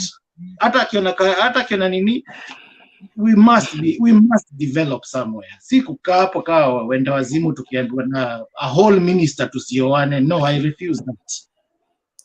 Eric, maybe you are older than me, lakini kuna point umesema. Kitambo, kwa wale mlokuwa kitambo, hii senator ataongelea hii. Inasemekana eti kitambo usipompiga bibi coffee, maybe once in a week, hiyo inamaanisha hujampenda. So na kuna post pia niliona Facebook, jamaa anasema bibi lazima ashtuliwe, mchape coffee mara moja mara mbili kwa wiki. Juu usipochunga ikifika weekend atakutuma kwa kisiagi. Eti nani? Na hisi nimechoka. Nenda ukanini mahindi pale kwa kisiagi. So I don't know, mimi hiyo maisha sijawahi jaribu. La sivyo, asante sana bwana Eric. Yeah. Alpha. Okay, karibu, asante. Tungeongea about hiyo kutumwa kwa kisiagi, lakini that's a topic for another day because I don't see anything wrong, but ni sawa tu, tutaongea hizo baadaye. Another day. Okay. Ama una jambo la kuongezea na nimekukatisha? Hapana, wacha watu wengine waongee pia. Okay, nashukuru Eric. Sorry, wacha niache watu wengine waongee pia. Wacha ndamsikiza in the background. Pia mimi naenda kisiagi yangu lakini sitaki muone. Okay, so doctor Eric. Lakini namsikiza. Safi. Alpha, microphone hapo chini. Nasikia? Kabisa. Habari zenu ndugu. Issue ya Matiangi inaiona haiko fair sana kwa sababu mapenzi hayana pazia. Kwa sababu mtu anaweza oa popote, ni askari kwa askari ama askari na mwingine. Hiyo issue ya Matiangi naona itakuwa haiko fair. Kwa sababu mapenzi hayana pazia. Kitu ambacho wangefanya Matiangi ni kuweka sheria ya mapolisi. Unajua nchi yetu ya Kenya sasa sijui inaelekea wapi.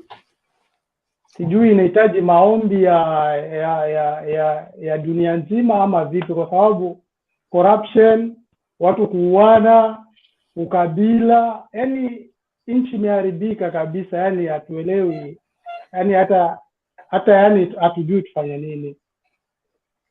Matiangi kitu kile angefanya, angeweka sheria tu, maaskari akimaliza kazi anaweka silaha ofisini, anaenda nyumbani bila silaha yoyote. Lakini hii kitu ya kuwapatia hii sheria ya maaskari kutembea na mabunduki kila mahali, hata kama wako off ama wako ma holidays, hii kitu hii inaleta hasara saa nyingine. Naona alafu sasa issue ya ma boyfriend na ma girlfriend kuuana ama kujeruhiana, mimi naona watu wengi ama sisi jamii ya Wakenya wengi tunaenda nje ya dini yetu, hizi dini zetu za Kikristo ama za Kiislamu, kwa sababu wengi wale ambao wamelelewa kwa dini nyumbani hawawezi fanya visa hivi vya kuuana ama kujereuliana, kwa sababu inatakikana ukiwa na girlfriend ama ama mwanamke au na boyfriend, ni kitu ambacho huwa mnaheshimiana na mmeaminiana. Lakini hii kitu ile ya kwamba sijui umemwona mwenzako unamshuku anakuendea kinyume na mwingine alafu unamjeruhi, hiyo kitu huwa haina maadili. Vile umelelewa inatakana ujichunguze sana pale umelelewa, kwa sababu mtu ukimwona pengine anakuendea kinyume, ana boyfriend, ukichunguza hiyo kitu, wanawake ni wengi sana katika hii dunia, kitu ukiona ukweli kwamba yeye hakupendi, achana naye peaceful, tafuta mwingine. Lakini ile kitu umeenda mpaka unachukua sheria mikononi mwako, unamjeruhi ama unamuua, hiyo kitu haileti maana kabisa. Mimi kitu naomba ndugu zangu wa Kenya, yani tufate, yani tumuombe Mungu kila wakati, yani tuwe wacha Mungu. Tukiwa wacha Mungu hakutakuwa na hivi visa kabisa, kwa sababu nchi yetu sahihi, yani hata huwa mimi nashindwa. Kuna watu hawakosi makanisani, kuna watu hawakosi misikitini, lakini ukifanya hivi, mtu yuko kwenye serikali unashtukizia ameshikwa na scandal ya corruption. Sasa hiyo itakuwa, yani hiyo ni kinyume kabisa. Unaona? Sasa solution ni kwamba yani tumregelee Mungu kisawasawa, either kwa Waislamu ama Wakristo ama wale wa dini zingine, yani tumuombe Mungu kisawasawa. Hiyo ndio itatuokoa.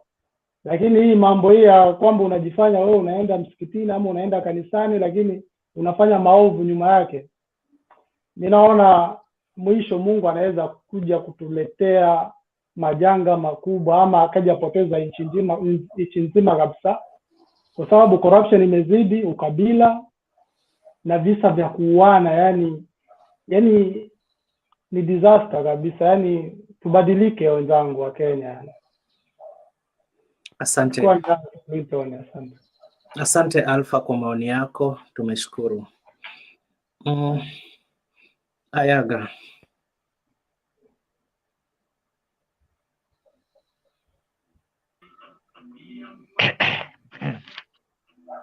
Aya, amjambo. Tuko poa Ayaga. Nami nataka kusupport yale Matiangi amesema with all my body organs. I want to support. It has come to a point that we must call a spade and a spoon a spoon. Kenyan police, once you are in service, should not marry another one in the service. There is a saying that goes down here that it is hard to marry police officers and nurses, but mainly police officers. The reason being, these guys during training at Kiganjo and perhaps up at Embakasi, they are being molested and harassed by their seniors.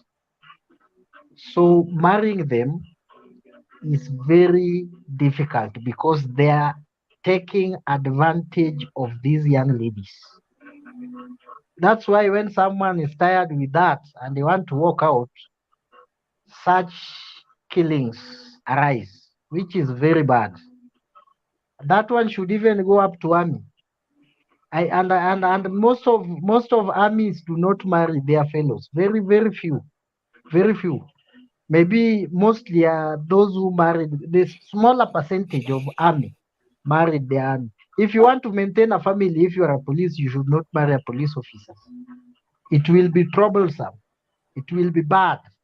I know there are so many cases of civilian killing each other in marriages, but the police is a discipline force.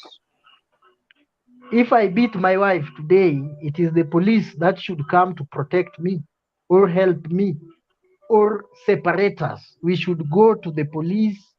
After that, kuandikiana. If I fight my wife today, I went to, maybe my wife beats me, for example, or I beat her. Aende kwa police station.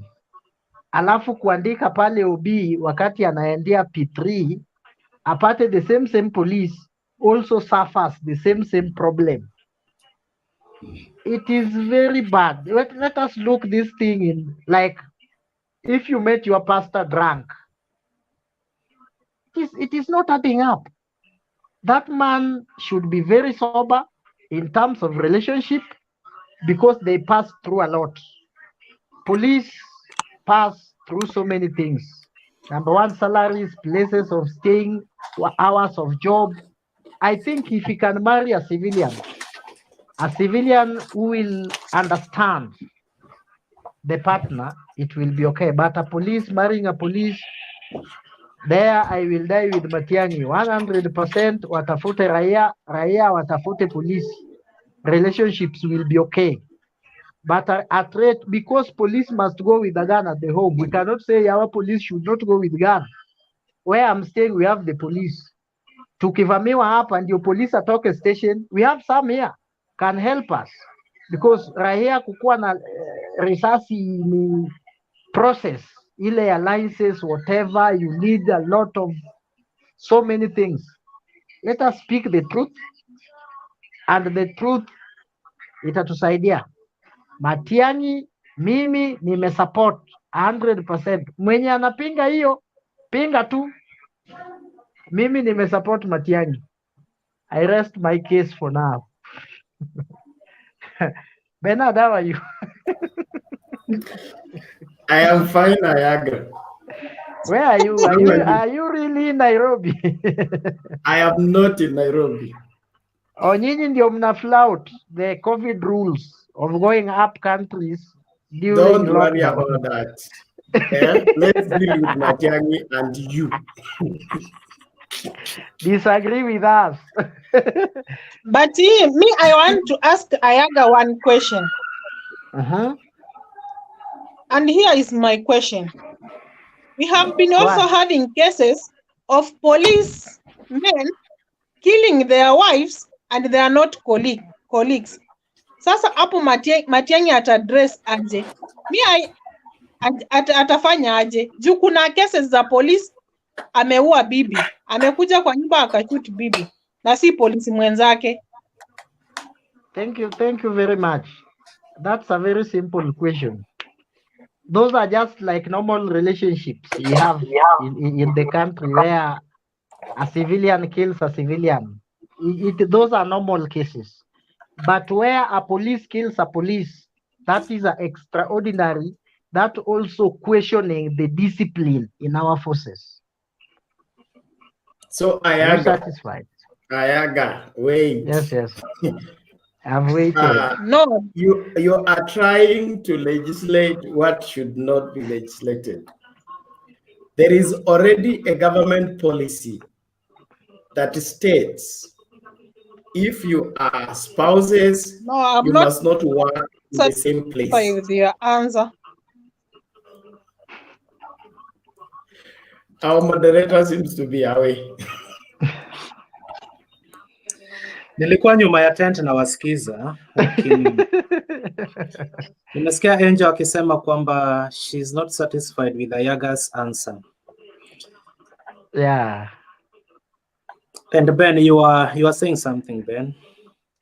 Thank you. I am saying that there is already a government policy in place where when you are spouses, you're not supposed to work in the same place. That includes even when you are civil servants. If you're working in KRA and you get married to a girl in KRA, that girl should be transferred to another segment of the government service. You cannot be spouses and working in the same place in the same station. That's already a government policy. Now, taking it a step further to say that police officers should not marry each other, that is going too far. The issue is when it comes to love matters, you cannot legislate it. Even if you do, rules are made to be broken, especially when it comes to love.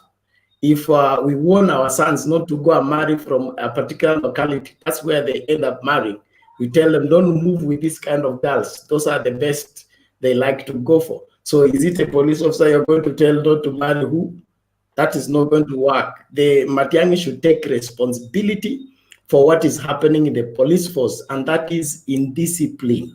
People not having a ability to lay a grip on themselves as individuals. You're not supposed to be licensed to carry a gun if you have not control over your temper, you have no control over your person. The police training is supposed to build you up in such a way that even if you are provoked, you don't use the weapon against somebody who is defenseless. If somebody attacks you with a knife, the law states that you can only defend yourself with an equal weapon. If it's a knife, you defend yourself with a knife. You cannot use a gun when somebody doesn't have a gun that is using against you. So that's already against the law. So Matiangi should tell us what has happened with the current police training program. Are we training people who are responsible to carry the gun responsibly, or we are flouting in the process of training our police? And that's why they are using their guns as if they are, cutting tomatoes in the kitchen. That is not what a responsible government should be doing. And that is a very bad confession on public television that a whole minister can go and say that since police cannot hold themselves, they should now not get married to each other. In fact, marriage between a police and a civilian should be discouraged because the police has been trained on how to handle the anatomy of a man to an extent of when you want to kill, hold here. When you want to maim, hold here. When you want to do that, all these people have been trained to deal with the other civilians. So if I'm a civilian and then I marry a police officer, she will always have an upper hand. She knows how to kill me. I don't know how to kill her. So marriage between two police officers should be encouraged. But when they get married, they'll be transferred from different stations and they look on how to meet as teachers. Your wife can be a teacher and she's posted in Turkana. Are you going to resign from Nairobi and go to Turkana because your wife is in Turkana? You arrange as a couple on how you will be meeting, who will be visiting who. We cannot make domestic matters become national issues that will affect the movement of the nation because of domestic marriage matters. Next point, relationships requires responsibility. If you accept somebody to be your lover, you accept somebody to be your spouse, that means you hold yourself responsibly. Don't carry yourself as unmarried when you are married. Don't, if you want to have mpango wa kando, okay? You cannot be playing around within your family setting, things like that. That's being careless. So be responsible enough to carry yourself in such a way that you are responsible as an adult, engaging into adult affairs, and so you know what you're getting yourself into. Don't play like a small boy when you are a grown-up. That should be discouraged. And there is the sacredness of life. We can't run away from it. Let us stop this business of justifying people taking each other's lives. Lives are precious to God. They should be precious to us, and nobody should take another person's life. It doesn't matter whether they have broken your heart or they have betrayed you. I think there's something wrong with the kind of men we are raising in this generation. Men who think that if their lover walks away, they are finished. That never existed in our peer groups. If a girl tells you no, you took 5, I went and passed near her to make her repent for rejecting you. I mean, what kind of man are you killing yourself because of a woman walked away from you? All these men should be gathered, and when they attend that men's conference, they should be told the truth. Being a man is being a responsible man in such a way that you can be abandoned but still stand strong and be a man enough to walk away even when the woman is provoking you to fight. If a woman wants to fight you and you fight her, you are not a total man. Leave the woman alone. Be a man enough to lay a grip on yourself, even if she's insulting you.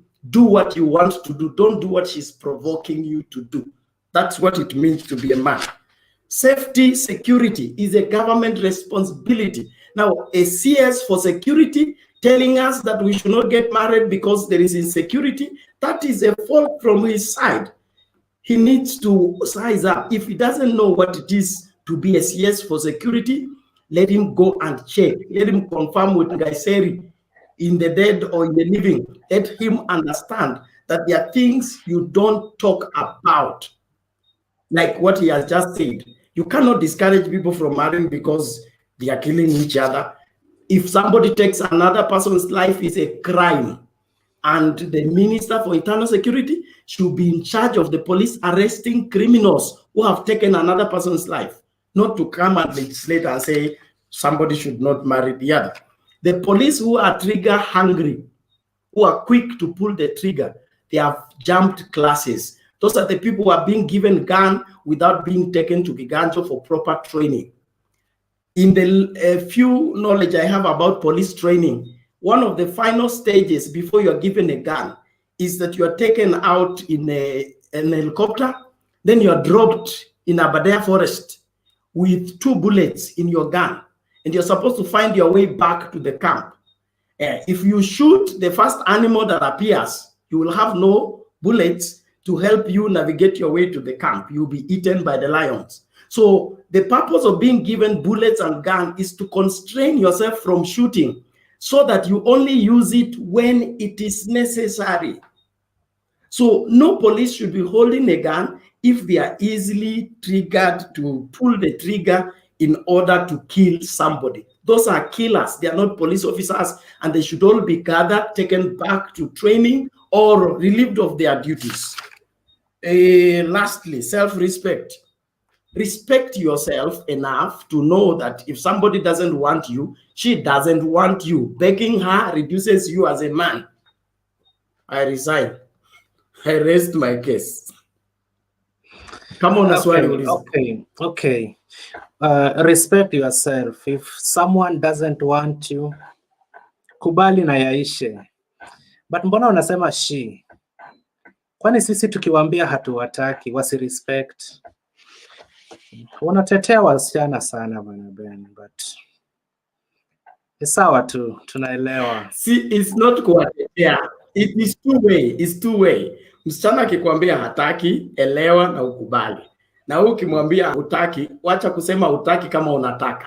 Kwa sababu you men, you have a very special approach to working. You never take no for an answer when it comes to ladies. That's number one.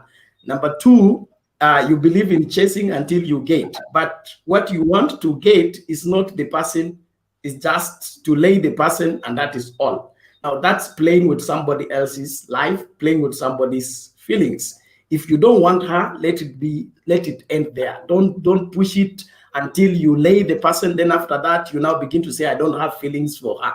No, if you don't want to have feelings for her, don't take it any further. Don't accept I love you. Don't accept gifts. Don't entertain a relationship you don't want to invest in until it materializes into a lasting relationship. So no means no, yes means yes. And if you are reading different signals, pursue the girl. I come from old school. In the old school, you won the girl over. You did not persuade her. You won her in such a way that you make her come after you, not pursue her, convince her. There was no convincing. A girl was willing to run away with you, go live under the bridge because she loves you, and leave her father's house where there is a mosquito net and the rest of the other things because you have won her heart. That's one art that we have lost. as men in this generation, whereby you win this woman over in such a way that she will reject her father, reject her mother, reject her community, and run away with you. And she wants to live with you for life. Thank you. Asante Ben, ama Bernard. Maina, long time, man. Say something. A long time. How are yous? We are fine. Okay. So mimi nimewasikiliza nyinyi wote. Some issues, I agree with some of the stuff being said by some people. Yeah, ayaga ni no kila kitu. The problem ya Kenya moja ni moral fabric imekuwa eroded completely. The problem is not just the police, it's the whole society.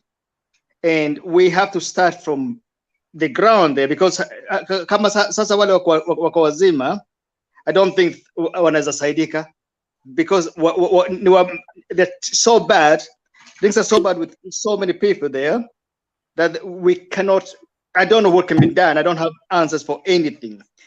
The other thing I was going to mention, the question about the police, it's not just the police, it's the whole system where they're recruiting people to come to a job. They're not looking for the best people. They're looking for the bad people, the people who you know, kama ni polisi, hataki yule kona na akili, anataka yule anaweza kukukimbisha siku yote, the whole day, na asichoke, na ana meno yote kwa mdomo, si ndio aweze kukula. That's not how we should be recruiting police. And I'm saying this from points, because I've worked there myself. And I can tell you there's a big, massive difference between how they recruit police in Kenya and how they recruit police here in England. Hapa England, ukiuliza kazi ya polisi, first of all, you fill in a form that you have to pass through. You have to pass that before you can get invited for an interview. And then when you go for the interview, it's probably the hardest, longest interview you can do in this country. Because about siku yote, the whole day, from morning to about 6 o'clock, you're not doing one thing, you're doing different things. And then you have to pass that before when the ile fitness.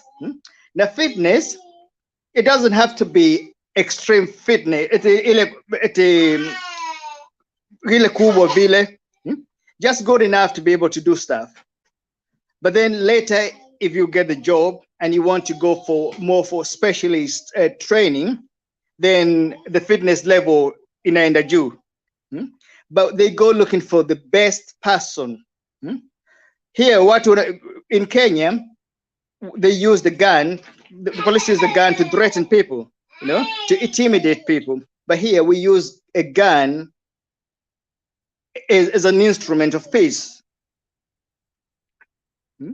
In London, in the last 20 years, we've only shot dead 30 people in 20 years.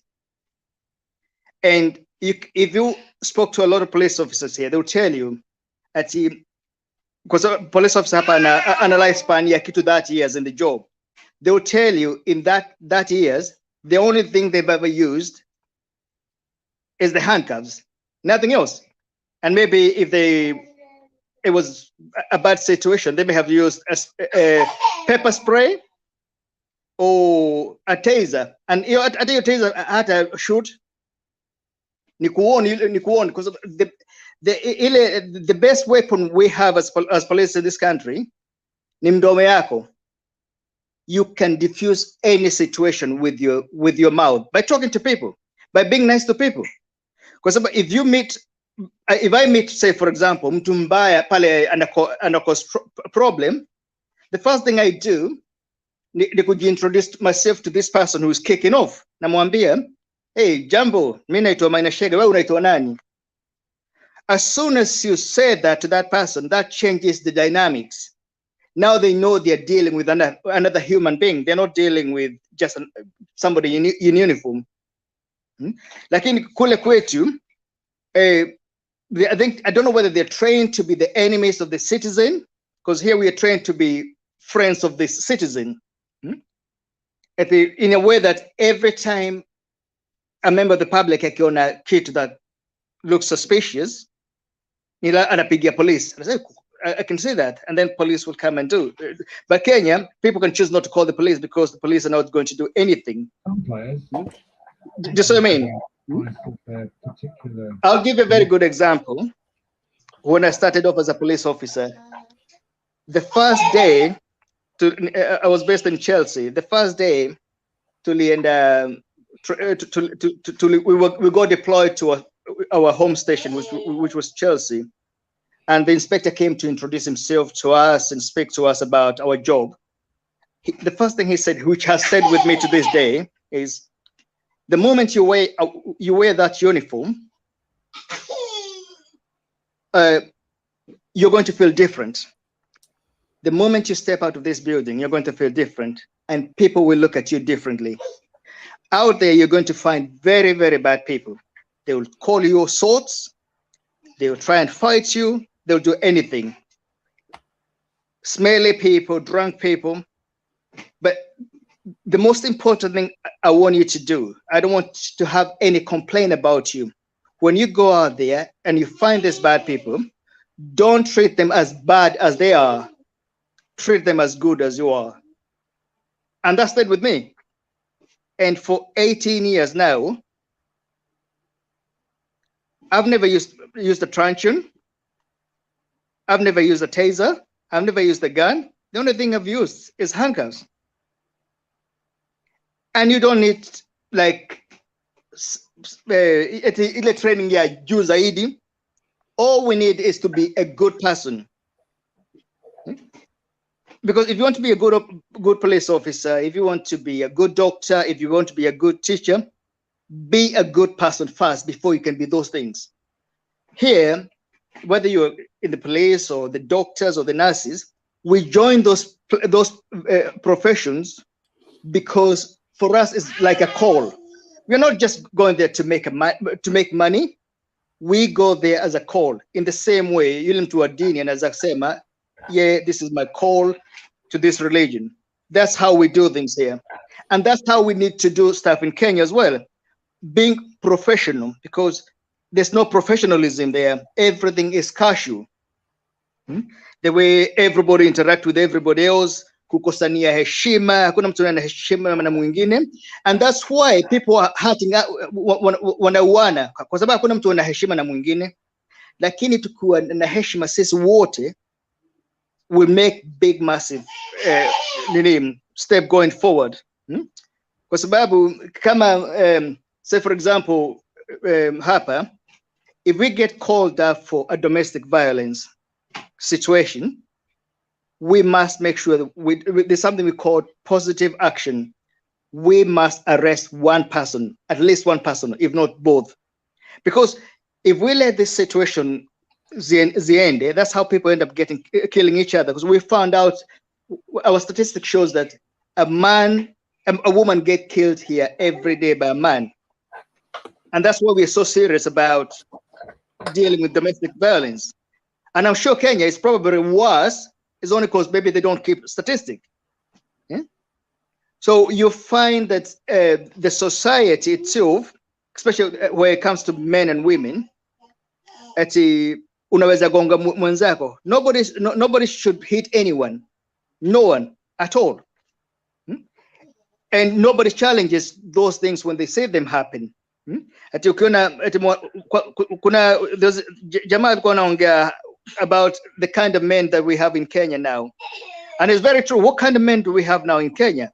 Ati yeye akiona msichana akipigwa na kijana, instead of jumping in and sorting the situation out, anachukua camera na video anatuma kwa YouTube.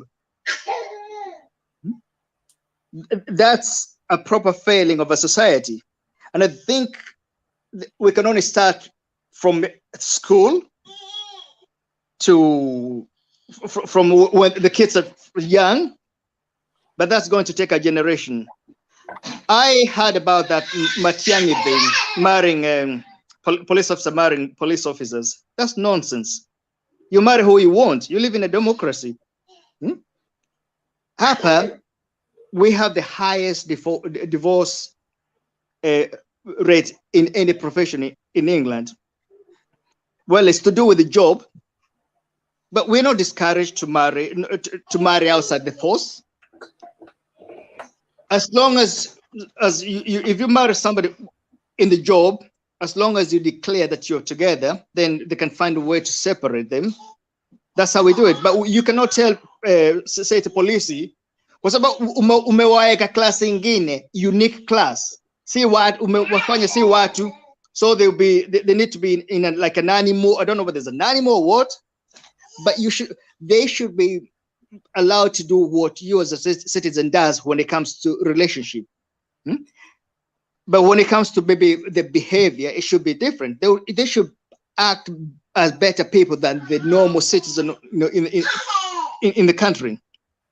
Kama sisi, when I'm not in work, there are certain standards I'm supposed to uphold, because even when I'm out and about on my days off, I'm still a police officer. So anything that I do or say, it had to be a police Gina. And you don't need to do much effort to be that person, if that makes sense. I think I'll rest my case for now. Okay, thank you, Maina. Thank you for that wonderful piece of advice. Alpha,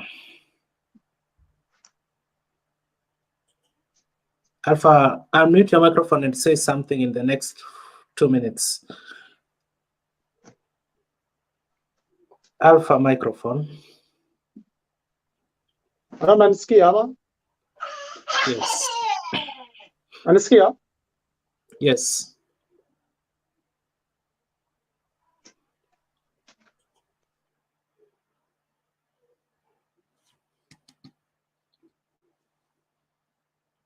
Alpha, hatukupati, umezima mic tena. Angel, 2 minutes. Nipati? Relax, Alpha, relax. Angel.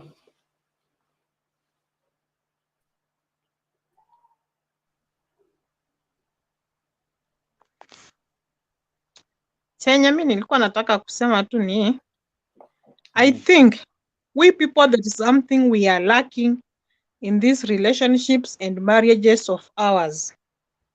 Kuna kitu tumekosa kukipata. Because before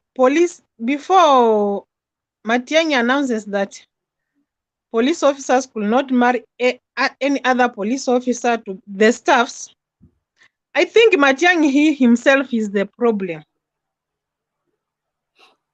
Because these issues have been there and there's nothing anybody like me nikiua my partner, hakuna chenye nafanyiwa. Nona. And I take those matters simple, mtu ametoka kwa bond ya 100,000, 50,000, 20,000. Somebody is freed. So this thing, you guys, mwingine analani ya kwamba, or is it my net?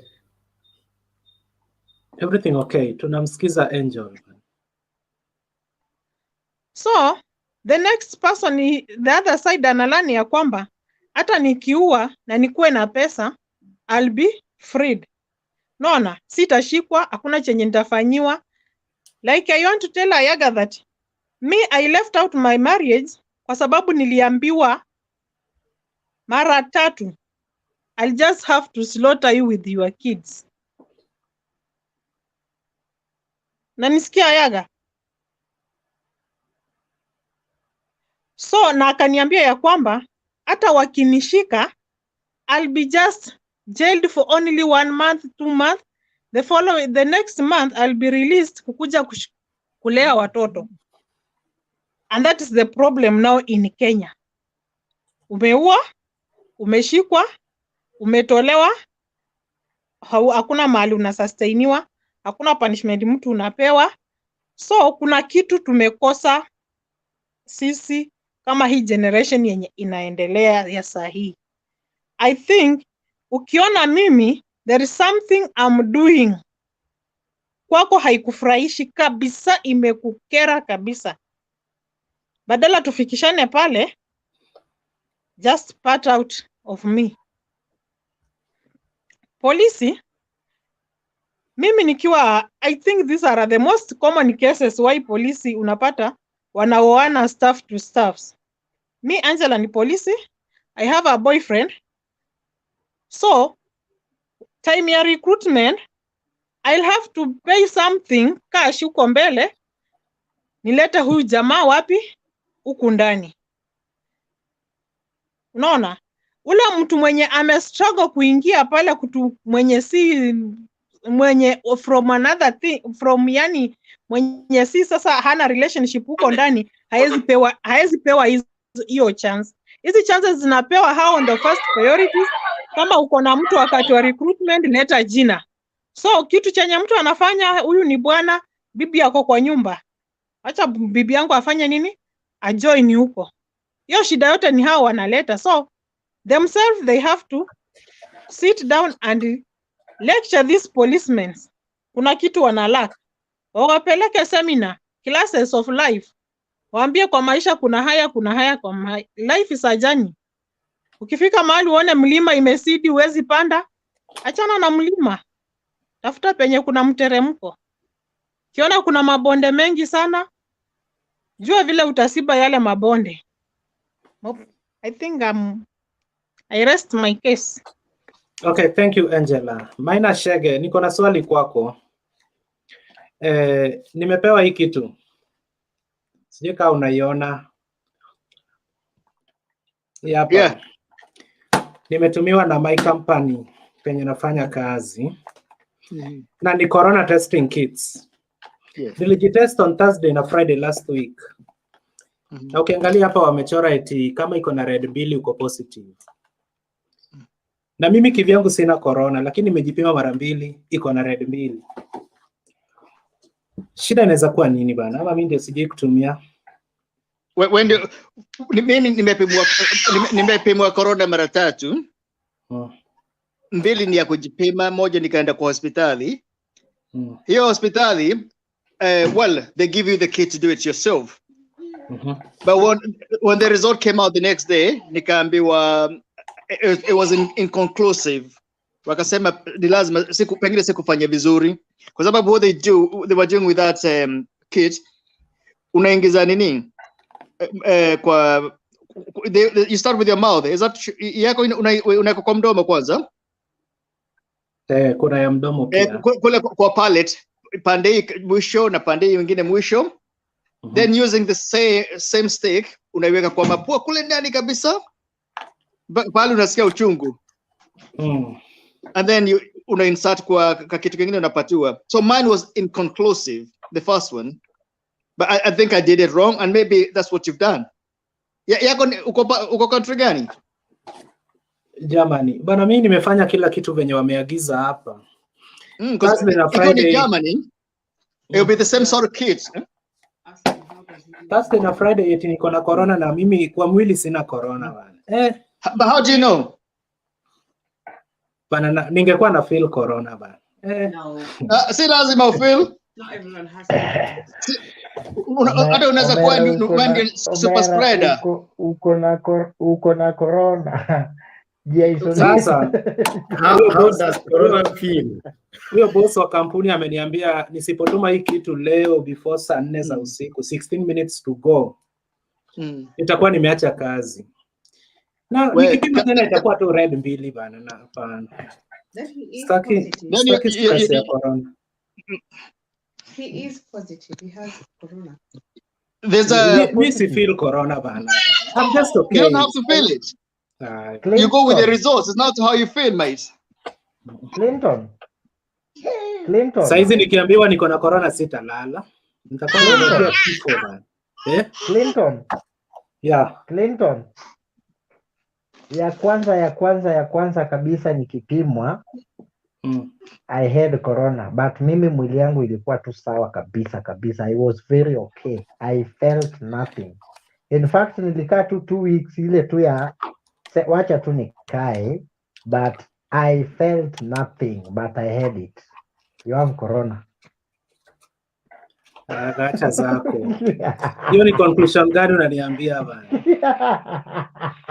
Acha zako.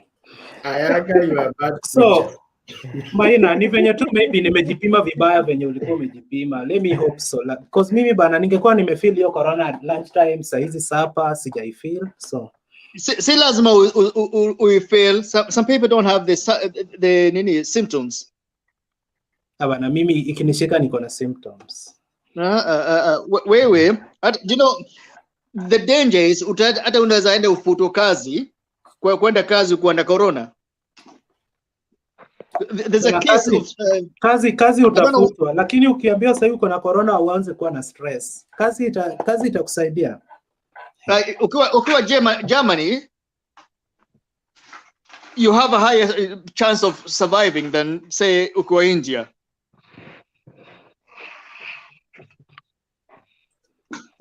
Ile ya India nayo imefanya nikaanza kuvaa mask. Ile yao iko serious. So bana Maina, nitakuvideo call bana, unisaidie kujipima ni confirm kama iko kesho. Angalia tu kwa YouTube. Bora ni hizi vitu hizi.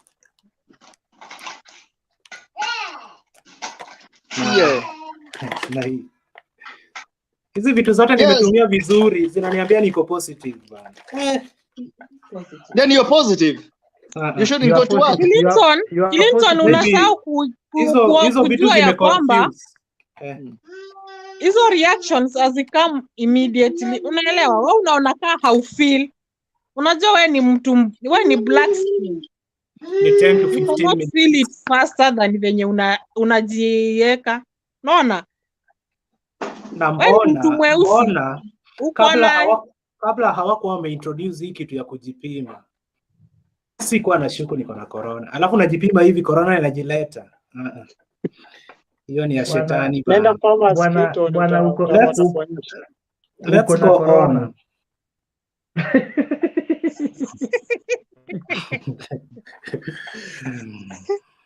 So mtoto wangu atakusikia aseme hapa. Anyway, enda pharmacy Clinton watakuonyesha. Pharmacy wapi? Unajua kitu mimi sitaki. Kuna apoteke hapo kwenu. Enda apoteke watakuonyesha vile jinsi ya kupima. Unajua ukishikwa na corona unaweza feel kama wale watu wa India. Mara wanaanguka wakifanyiwa nini. They feel their corona.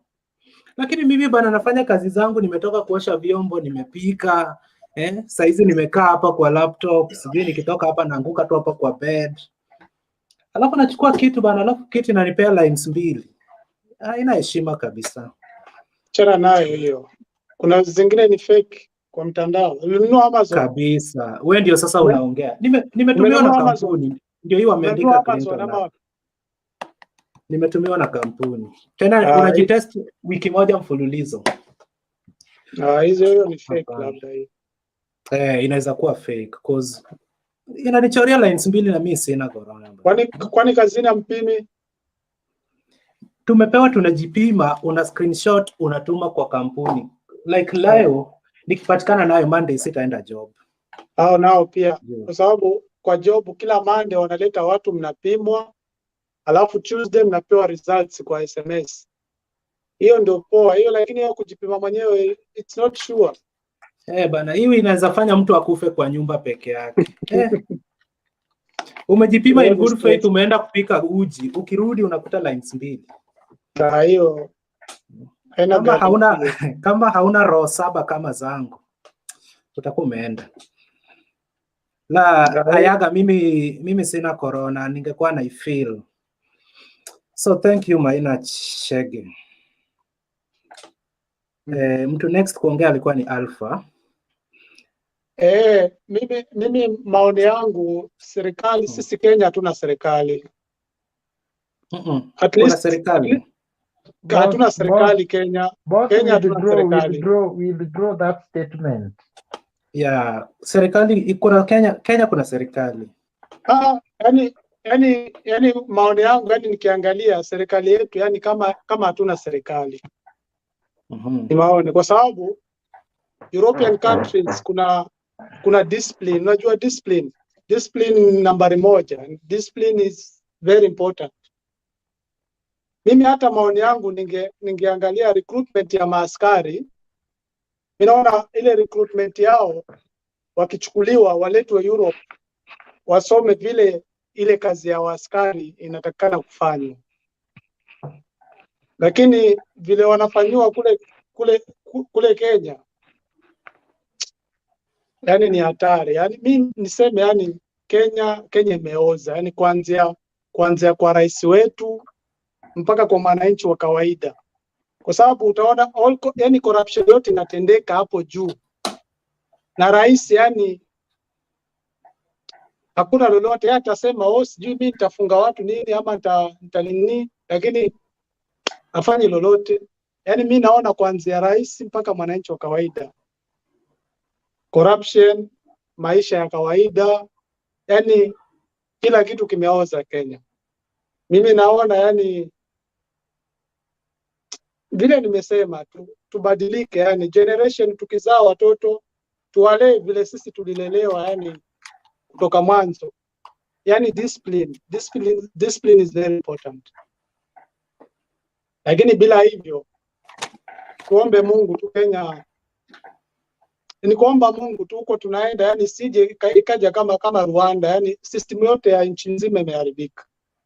Yani ni kuomba Mungu tu, kwa sababu corruption, tribalism, watu kuuana, yani mpaka sasa kama amefikia Matiangi anasema polisi na polisi wasioane. Unajua hiyo ni hatari, kwa sababu mapenzi huwezi zifungia mtu. Wengi mwanzo wanajuana pale kazini, ukija mrembo yuko single, yuko single pale, ikiingiliana watu wanakuwa wapenzi, wanauana. Sasa wao utaambia askari kwa askari wasioane, abadilishe system. Wale wakirecruit mapolisi watafute njia ya kuwapatia discipline ya kudili na wananchi.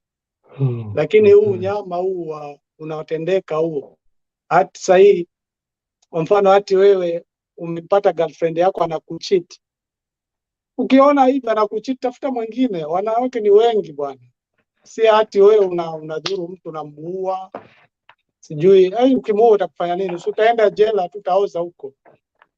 Ama hii system ya kwamba unaua mtu hati mtu anaongana anaachiliwa, hiyo pia ni kitu, ndio hiyo corruption inaongea. System imeoza kabisa. Tunatakana tubadilike, tupate rais, tuombe Mungu kama Magufuli vile alikuwa Tanzania akabadilisha kidogo, Mungu akamchukua. Tuombe Mungu Kenya tupate rais ambaye atajali wananchi wote, si kuanzia kabila zote 40 na ngapi, 45, kuanzia ajali, huyu ni Digo, huyu ni Mkikuyu, huyu ni Mjaluo, huyu ni Mkambo, huyu ni Mkisi. Ni rais wa wote. Kama ni kazi, ni idara zote, kabila zote, kila mtu anafeel kama yuko Kenya. Si kwamba wewe umekuwa rais leo umechukua kabila zako umezeeka hapo, deputy kabila zako umezeeka, au wengine ni wanyonge.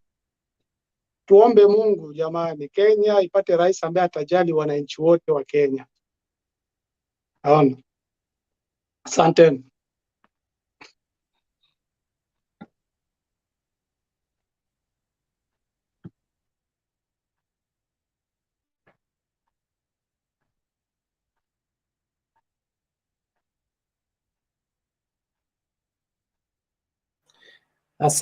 Asante bwana, alikuwa anaitwa nani? Alpha. So Jane.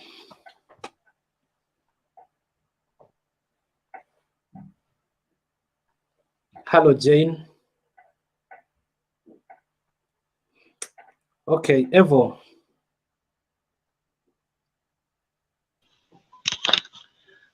Thanks Clinton. Don meingia, so nilikuwa nataka tu panel iongee kiasi, alafu ndio I sort of ni connect vizuri na panel, if you don't mind. Okay, thank you. Mary. Yeah. Mary. Unmute your microphone, Mary. Mary hayuko. Jane akona shida ya network. So guys, nimetuma hiyo result na nimeambiwa. Ich bringe euch morgen Corona-Test mit. Sijui kama unasikiza hiyo audio. Die müsst ihr dann machen. Und dann war es das eigentlich schon. So huyo boss ameniambia kama nimepima mara 2 ikatoka hivyo, then hiyo kitu ina exist.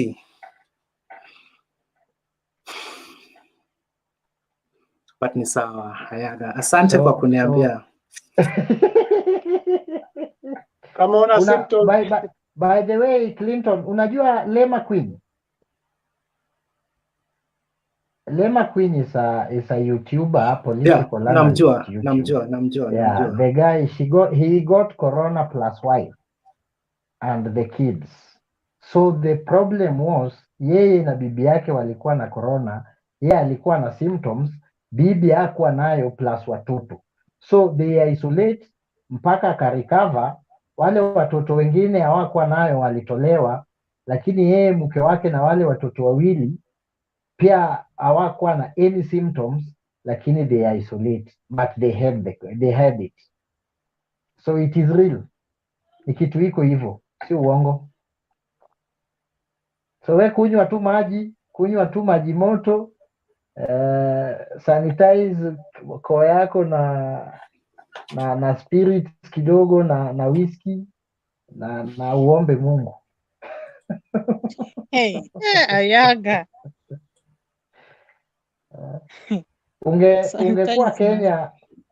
Ungekuwa Kenya ningekupa, naona whisky niko nayo hapa mzuri ni all season. Ningekupa hiyo, but uko mbali.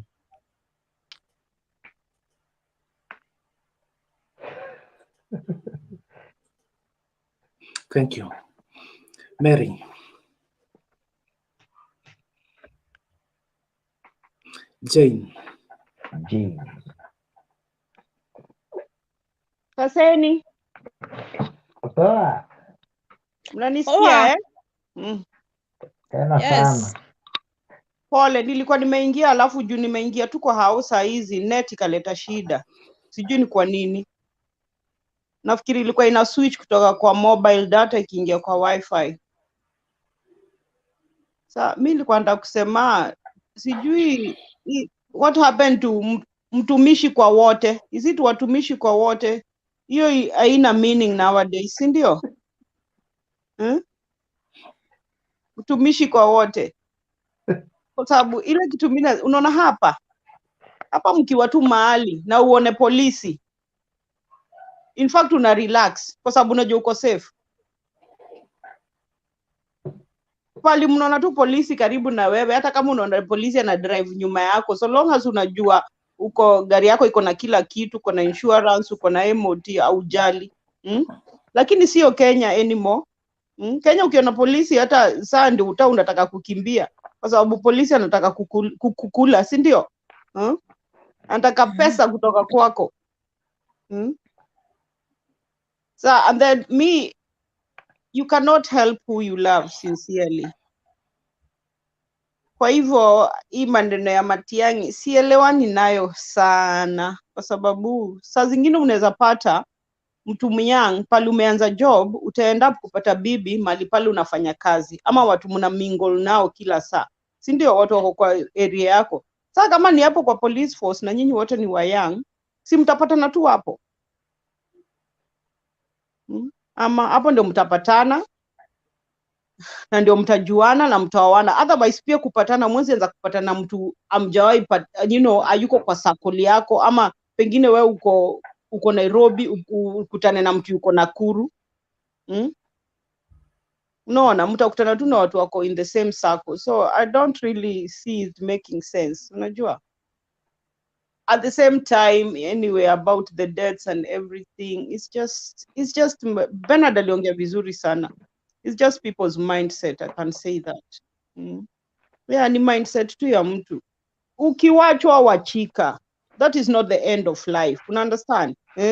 Alafu pia saa zingine pia madem pia wako na shida nyingi. Mkiachana na chali yako, sijui unamkataza kuona mtoto, sijui nini. Why?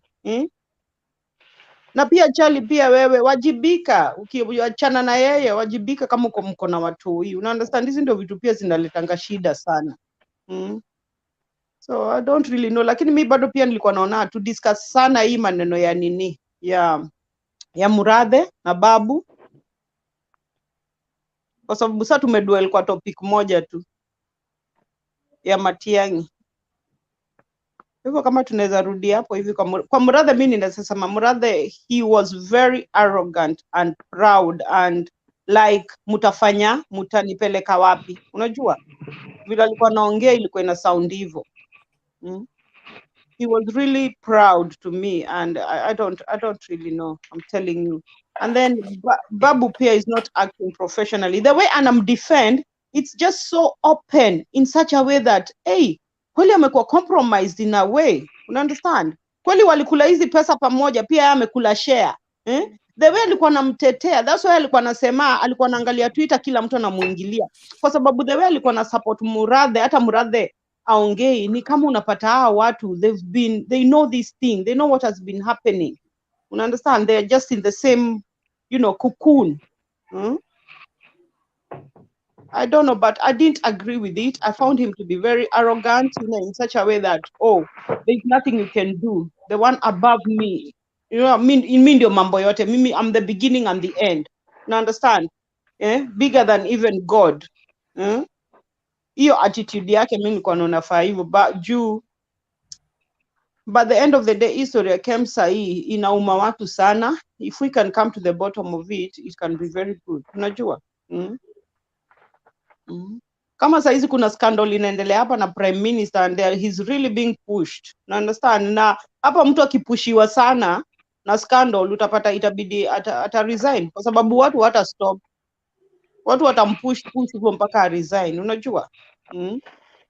So I don't really think I don't know. It's not good what is going on with the KEMSA thing. Babu Owino really pissed me off, and it's not me only. Ali pissed watu wengi off. The way they were going on with this thing is like he's been compromised. You understand?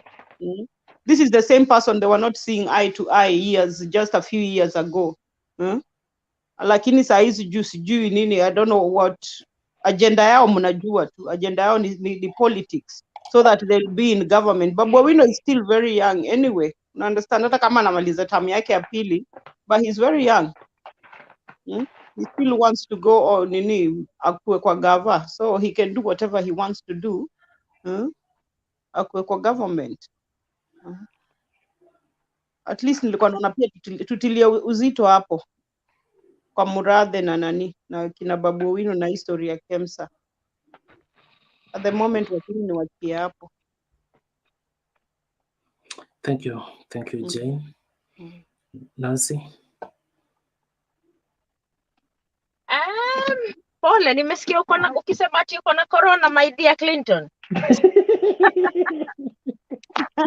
In Jesus' name imeshindwa. Nothing will happen. We'll pray for you. Quick healing. Na huyo boss wako umwambie aache mambo mingi, hauna corona, ni kit mbaya, sio wewe. Anywho, today it was a shock to me kusikia Matiangi akisema eti polisi hawataoa polisi. Ni macho watawafunga au watawafanya nini? Because love happens naturally. And our Kenyan constitution gives everybody human right ya association, kupendana. Sasa wakipendana atawafanya nini?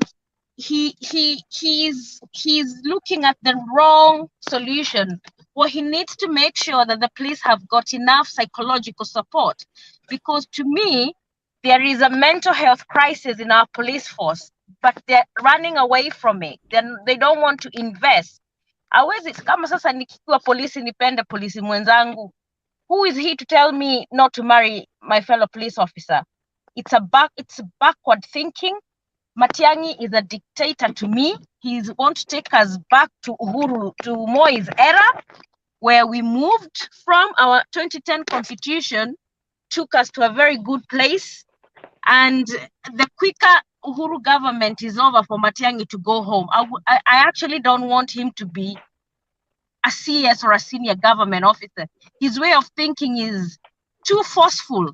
He has no midway. He comes with all these stupid policies and ideas of his that they belong to, I don't know, he's a draconian man, and I don't like, I used to like him, but not anymore. I want someone who respects other people and believe that he can meet other people halfway, discuss things.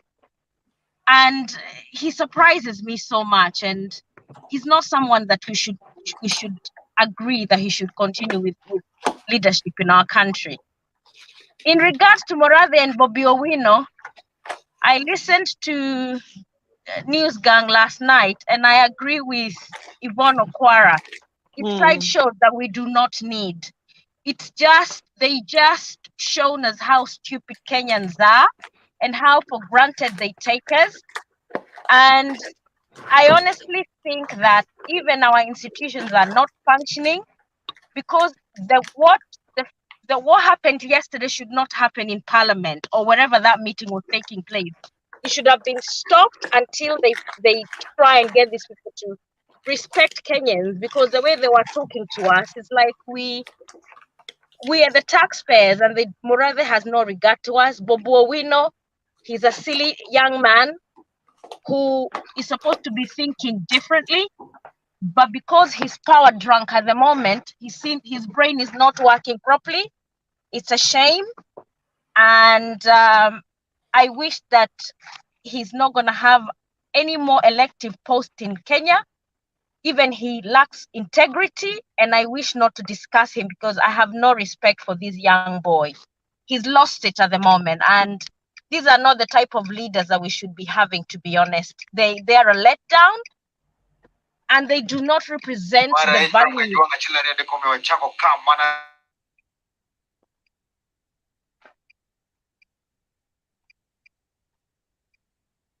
The values that I would expect to be honest with you, I don't like talking about Bobby Owino because to me he's a non-starter and he should just go home. He should be behind bars and we should not even ever see him again. That's my take on this young boy. In regards to the death of the 4 men, I'm devastated. To me, it seems like they were compromised somehow, and I don't think that the police took the cries of the women who went to the police station to report. This is not the first time that we've seen families reporting their loved one missing. Within the first 24 hours, the police tell them, oh, until it's 48 hours, there is nothing we can do. I know in the UK, for example, if I go and report you missing, the police will start searching for you straight away because the first 24 hours are crucial, following your leads and trying to look for your telephone spots where they can find your phone. And again, to me, if it was a rich man's man, son or daughter, we would have seen helicopters going out to look for the rich man's daughter or son. But because ni wa mtu wa maskini, police, they just ignore. It is an indictment of our force. Mutiambai and his lot need to go home. This was a letdown for our country again.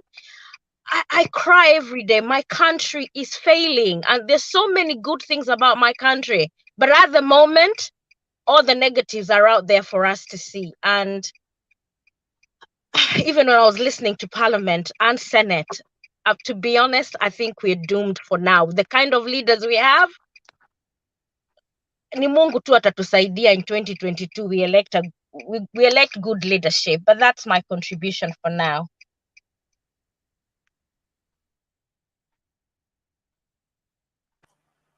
Okay, thank you, Senator. Thank you. Vince.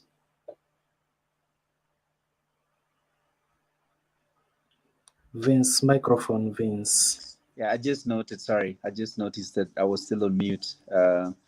But I just wanted to say hello to everyone. I hope everyone is doing well. On my side, I think it's just a comment regarding Matiangi's statement. Obviously, this is not something that a lot of people are used to. But I think if I can be a little bit on his defense. I think it's a very common practice for those of you who worked in, I would say, corporate companies or even different companies.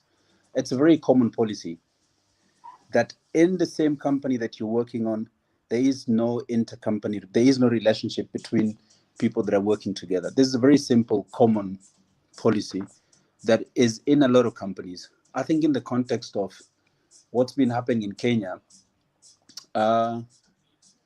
it's not what people are used to. And I think this is what's giving people a little gray hair. People are not used to being told, look, pahali unafanya kazi, huwezi tafuta mtu kapata mtu, because that is the only place where you mingle with people. I don't agree with this. It's not only that you only partner or meet someone where you work. There's so many places you can meet people. You can meet people outside work, after work, in a pub, in a restaurant, in a shopping center, whatever. So I don't agree to that narrative that you can only meet someone where you work. And as I said, it's a very common principle for those of us who've worked in different companies. It's a company policy. There is no intercompany relationship because it gets really messy. Not only in the police, even in different companies, it gets really, really messy when a staff is dating a boss and then things go pear-shaped in the office and everyone cannot stand one another. We've seen husbands and wives that are working together, even in the teaching industry, where things don't work out at home, and then you go to school together, and then things get really out of hand. So I'm a little bit in his defense. Obviously, the Kenyan cases are very extreme. We've seen what's happening. The police are slaughtering each other. But this is something that I agree with one of the speakers, and I can't remember her name, was probably Jane. I agree that there is a problem with our force, with our police force. So maybe they need to find what the underlying issues are. Obviously, relationship issues are different. This is not something the government can go into. But maybe there are a little bit of underlying issues that maybe can be solved or can be looked into or can be talked about. MURATHE and Babu Wino's issue, I quite didn't listen to that portion that much, so I can't comment on that.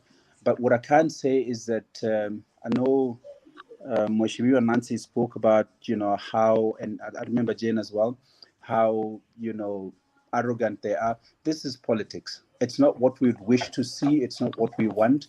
But, being Kenyan, we're very familiar to these people behaving like this once they step into position of power. It's not only Babu. We've seen in the past many of them.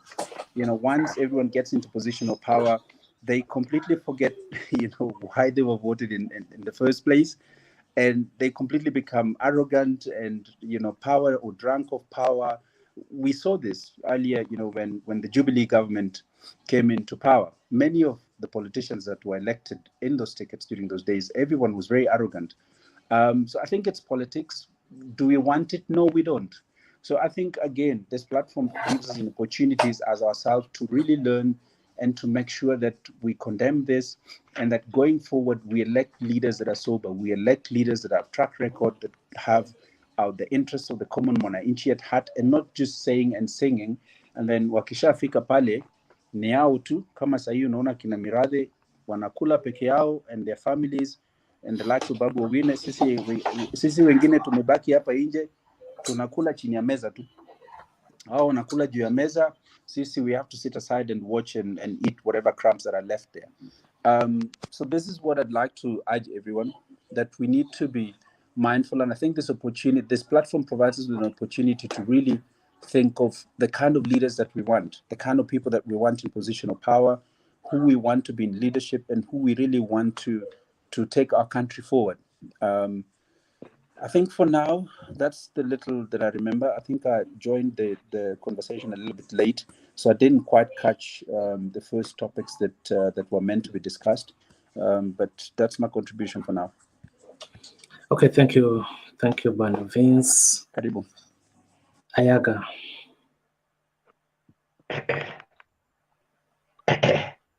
So thank you very much. So I don't know which point I will start with. Sijui MURATHE ama Nancy talked about Otiende Amolo, Rengo, and Nyamira Senator about the BBI. About Murathe, I don't know how to defend a corrupt person or somebody who has been accused of corruption. Either he was arrogant or not arrogant. There is only one thing that stands. We are not being told the truth. Hatuambiwi ukweli. So we don't know. They might call Murathe there to harass Murathe the whole day. Murathe is a human being. He has a right to defend himself, but there is something that we are not being told the truth. I asked Babu Owino because I know him personally. I asked him about his defense on Murathe. Babu Owino told me one thing yesterday, and he told me that KEMSA, the second warehouse, KEMSA, the second largest warehouse in Kenya is in Embakasi East. He told me somewhere near Baraka Estate. So even Murathe, these people are just scapegoating. But there is deep secret that these guys are not telling us truth about KEMSA. According to my own knowledge, both Tanga, Kieleweke, and ODM, these guys shared this money. They are both they had a hand in it. They know, and all these things you are seeing ni siasa. Hizi ni siasa. Like what they did to devolution during Anne Waiguru's time. They just called people. Even a lady, Kabura, I can even remember her name. Kabura confessed to have carried money with sacks. Kabura has not been arrested. She has not been arrested. So Kenya corruption is two-way traffic. You will see Tanga accusing Kieleweke, ODM. These people, they are all corrupt. And in corruption, I was told by one of my friends that there is no ukabila in corruption. There is no ukabila. What they do is simple. Use a Luo, take a Kikuyu from this side, use a lawyer as a middleman, use a... No ukabila. These people, they are called cartels, cabals. They know themselves. So you can't know. I can't accuse Murathe. I can't accuse Babu Owino, because the reason why I asked Babu Owino that question, Babu Owino, he started defending. There was a lady there. I don't know, one of the directors of Killings. If not Killings, there is another company. There is a certain lady there. When she was asked a question, it is Babu Owino who actually defend her. You know? So I ask, why? Maybe he's one of them. Because here in Kenya, you do a corruption, you represent yourself in the face of the guys you ate with. So even the questions they will ask you, which primary did you attend? Which year you are born? Which high school? Which nonsensical things about the four guys.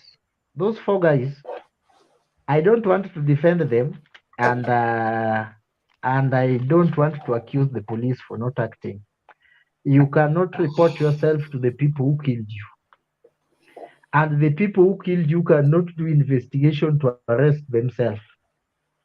Those guys are not killed.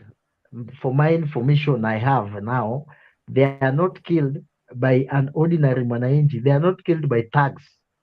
Tusiseme tu Kenya ni ile nchi ya wezi, sijui those guys are not killed with thugs. Those guys, it is either they were thugs killed by the police. It is two-way traffic. Those guys were warned the other day. There is a certain undercover police calling themselves Hesi. Hesi warned those people a week ago.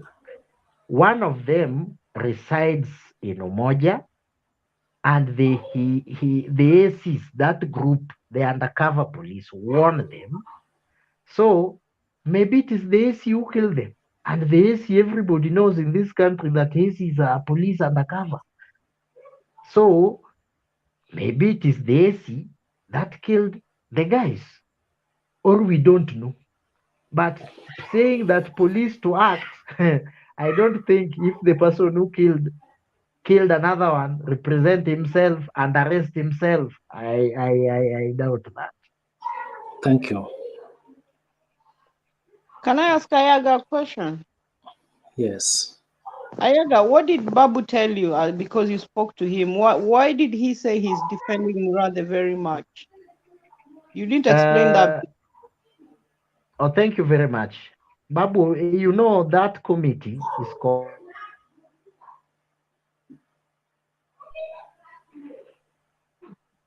Yeah. Okay.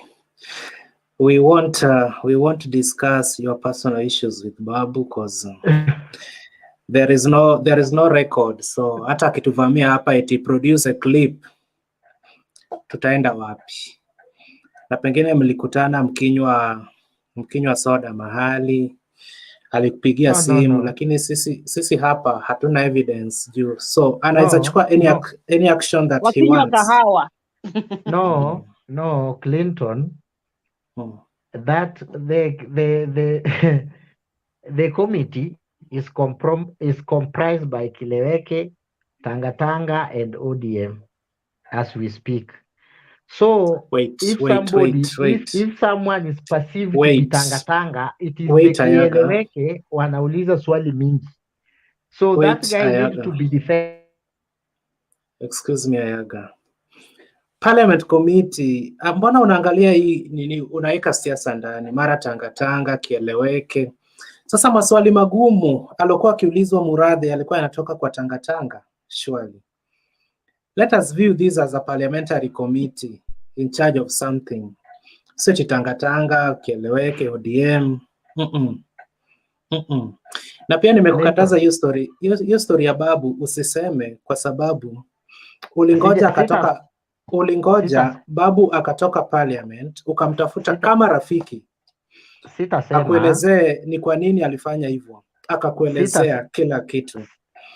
So I'm just trying to protect you. I'm trying to protect you because maybe Babu ana watch na hiyo urafiki yenu itaisha, atakuona kama adui.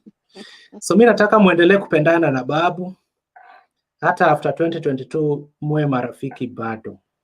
So just allow me to protect you. Maybe you can proceed for 2 minutes on another topic. Thank you. Thank you. Which topic? Which one of nimewacha guys? Okay. Ni kama umemaliza kila kitu. Yeah. Naweza nikasema asante kwa no. 1 minute. Okay. What I want to put on record.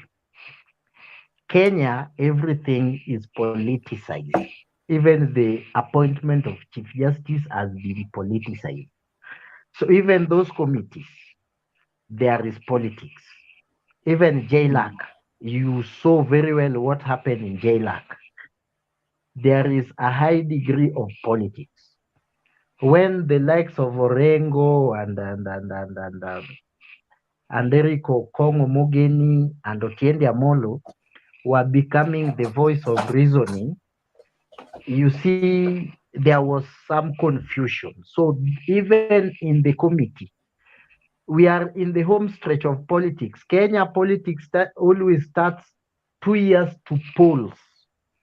So for now, even the appointment of the commissioners that will be helping the IBC, the 4 commissioners that will join Chebukati team, is coming ahead very soon.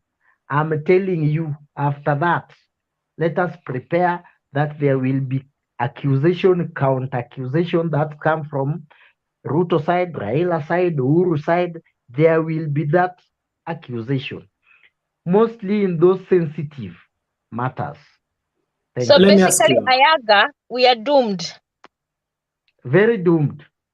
No, we are not doomed. Ayaga, what are some of the qualifications mtu anahitaji kuwa nazo ndipo apply hiyo IEBC commissioner? You na feel I have to apply for that job. Ndipo nikitoka pale nimekuja kuwasomea updates, nimeweka sura ya kazi na waambia, this man from where is leading with this percentage. Na mwezi teta. Unakaa nyumbani. Commissioners as per the law. Clinton, wacha ni kuadvise. Utarukwa, wataanza kukuchapa, wataambiwa nimekuwa compromise, utaambiwa uko na deep state, utaambiwa mambo mob. Tuliza tu pali huko. Again, I want to be rich as early as next year. Clinton. So, hapa kwa IEBC bana, natafuta hiyo kazi ya commissioner. Na nita apply kesho. Apply by the way. I will apply directly to State House. For real? Walai nataka hiyo kazi. Kuwa tu commissioner kama yule Mluya alikuwa anaitwa nani? Buy ama buy somebody. Huyu mwenye alikuwa na specs. Chiloba. Hiyo Chiloba. Sinasimama tu nyuma ya Chebukati anasoma updates, tukigeuka hivi tuna smile tukirudi, nataka kazi ya serikali. Clinton hayuko serious anyway. Those such jobs, you must be aligned to political parties, and that's what this is what we want to stop. Kweli hawezi enda akiwa independent. Let me tell you, Ayaga. It won't stop because even the constitution, and that is very bad. Everyone is compromised. When appointing these guys, you will see it says that the big political parties proposed 3. Then there is that one left for civil society like Law Society of Kenya. So it is very hard. The churches also proposed one. This is what I'm gonna do. Mimi naenda pale kama independent. Kesho nitaingia kwa hii forum, nijitengeneze video addressing specifically Uhuru Kenyatta the president. Na huyu mama siku hizi amenona hivi anaitwa nani? State House controller ni nani?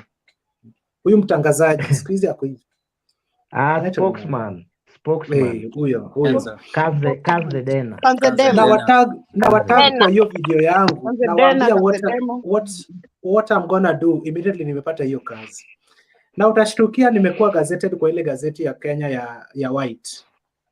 Tutafurahi kwa sababu unajua wewe ndio chairman wetu pia. Ukikuwa mbele pia sisi group yetu iko mbele. Unless you are politically aligned and you don't want to tell us, go ahead. Hiyo siku nitakuwa aligned hata kwa KANU. Nikiambiwa una support chama gani? KANU. Clinton, waambie uko na chama hapa.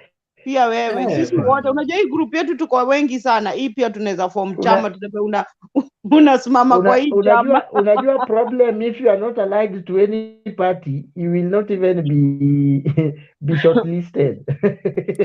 Ayaga, nikiwa shortlisted nione hiyo gazeti jina langu. Bana naweza kuja Kenya kwa hizi tu slippers zangu. Wote nitanunua hapo. That's the day utanunua Kikomba ukifika. That's the day I will tell you, Clinton, you are always aligned to certain political formation and you have not told us. No, I am also a human being and I support politics. I have my own political interests. But nikitafuta kazi sifai kuonesha, unaelewa? Na pia hata kama candidate wangu nimepata kazi kwa IEBC, mwenye nitampigia kura hata siposhinda, that's life. But lazima nitafute hapo kazi. Have you seen Ngatia is crying? He was duped by the deep state that you are our real candidate. When the name Ngatia is our family name. My grandfather was Ngatia. Yeah, it's our family name. But I'm not related to this Ngatia story. So unaona watu kama hao wenye wamekuwa duped. Hata hao wenye watu ODM wataleta kwa IEBC, watakuwa duped nichukuliwe. Wait and see. So Ni when you are vizuri kukuwa na ODM, high hopes hivyo. I have a lot of confidence. Kila siku nikiwatch news hapa. Confidence Najionaga tu plus faith. nimesimama Confidence najionaga tu plus faith works. huwa najiona kwa TV bana, confidence. nimesimama tu Kuwa nyuma na ya Chebukati. confidence. Hiyo kazi nitapata. Kuwa na confidence bro. Confidence. Na It faith. will help you. Na si ati nikiingia huko faith- unanipigia faith- simu kila wakati. Oh, Clinton ni aje? Ai, Clinton tutakupigia simu, hiyo ni uongo. Simu nayo tutakupigia. Wewe mimi ukiingia hapo, mimi nitakuwa mtu wa mkono hapo kupanga mapepa hapo. Wallahi, kesho natengeza video. I have to address the president. Nataka hiyo kazi, hata kama ni represent youths. My friend, our president don't address through the video. You just make your applications, leave the video alone. Hiyo video ndio itanipea kazi kwanza. Wait and see. No letter, no video. If you write, ensure that letter reaches the president. Don't behave like Angata. Hiyo utaribu tena zaidi. Kununua watu wa media ni pesa ngapi? Kuwaleta waniwekee hizo microphone zote kwa meza. Inakuanga pesa ngapi? Nothing. Ni 40k bana. See, nothing. Press conference hiyo free. Ayaga penye umekaa hapo, ita Citizen KTN na hao wengine wakuja hapo wa address kama ni nothing. No. You know, just do a crazy thing and they will come for you. When they come to address them. No, they will come for him because he's addressing the president. So they will. Yes. They will air it. Yes. Yeah. Wanaweza delete clip yangu kabla haijafikia president. Do your video. Hii clip yangu naipeleka peke yangu. If that video ikishika rada watakukujia. But if you call them, even 50,000, even 100, let alone that 40 you are talking about. Imagine bana nipate job, waseme next week Tuesday. Naenda parliament kuwa vetted. Hey bana. You will know people. It's good to dream. Wallahi, lazima nifanye kazi kwa serikali.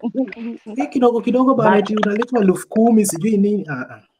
But you can just apply. I wish you the best. Just apply. Clinton, ulisema wewe ni mwalimu? Mimi ni mwalimu lakini nimechoka bana. Ujerumani mwalimu na hapa walimu wanalipopoa, wewe acha kucheza. Mimi ni mwalimu Kenya. Kenya. Oh, na si Ujerumani. Hapa mimi ni mwanafunzi. Okay. Na nilishasoma Kenya. Mwanafunzi kwa mwalimu. Hapa pia. Wewe ni mwanafunzi kwa mwalimu.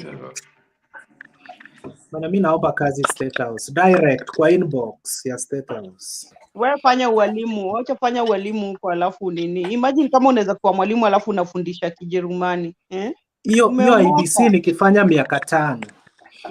Alafu kina Chebukati pia wajiuzulu after hiyo election nibaki peke yangu. Unaona hiyo life bana. So mniombe. Sema tu Vince hapo, it's very nice na next election unione kwa TV nimebeba updates. It seems like Ayaga is connected. So maybe what you need to do is you need to find out from Ayaga what qualifications you need and then just apply.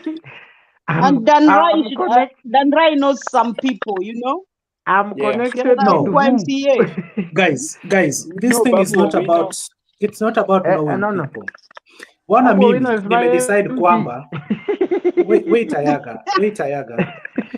I have just decided kwamba natafuta kazi. Na kazi natafuta na itafuta Kenya.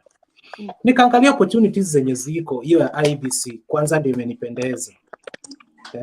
So nikaona watu wana commissioners. Since kina Kombe watoke, people don't apply. Clinton, where are you based by the way? Bana niko tu hapa Bremen bana. Mimi nataka Kenya bana. Are you in Bremen? Hey. Then you have a very good chance. I mean, look at someone like Akombe. Wasn't she from the US? Oh, she's at the US. So I have a better chance of getting the job, sindio? Absolutely. You're in Bremen. You're German train, German German machine. Clinton, you just Yes. apply. I pray So, for you. So hii kitu nilisikia sijui next week wanaenda kuna panel inatengezwa sijui nini nini. So itabidi ni Ishatengenezwa apply tayari. kesho. The Oh, wale panel is wenye on, watatu interview. panel is already even gazetted. But So, by the way, Clinton, sorry to interrupt. Would it not be interesting? And as I said, I joined the conversation quite late. But would it not be interesting always when someone joins, just to quickly introduce themselves and maybe say where they are based at the moment? Yeah, hiyo huwa tunafanya. Hiyo Okay, tunafanya maybe kila I missed siku. it. Pole. Yeah. That's why I missed that. Pole. And then Vince, because we've been here lots of times, so most of us tunajua pali mtu yuko. Okay, maybe it's the second time. It's the second time I'm joining, or the third time, but sijaulizwa. No, uko Actually, wapi? please tuambie umetoka Please, wapi uko? na unaitwa nani? Mimi niko Cape Town, South Africa. Okay. I had a So dream of bana, coming there, my friend. I nyinyi hope you youths. will host me. Youths wa Kenya wanaogopa sana kuomba kazi. Mimi kesho asubuhi na mapema writing my own things here. Next week can't Ayaga wait. ashaniambia sijui hiyo team watanifanyia interview washatengezwa. I'm ready for them. Yeah, the team is already here. It was gazetted yesterday. Ubaya Clinton huwezi jua when he's serious. He likes joking too much. Walai, know, Jen. Clinton. Jen, wajua nini? I am serious. Sijaiomba serikali kazi. Nimesomea ualimu na sitaki kuwa mwalimu. Tutaona, tunangoja hata tuone. Au utaweka. Sasa wajua kesho Uhuru anaweza amka na roho mzuri aseme kwa watu wote wameapply. Huyu kijana wa 26 years. Acha tumweke pale tuone vijana watafanya nini. You wish you were 26 years. You wish in your dreams. Kwani niko na miaka ngapi? Miaka pia mna doubt surely. You wish. Clinton, mimi nimekuambia I wish you best of luck. Wewe chenye umeona unaweza fanya. Wewe jipe tu imani yako. Don't mind kuna wenye wamesha apply, kuna wenye wameshafanya nini. You never know your luck.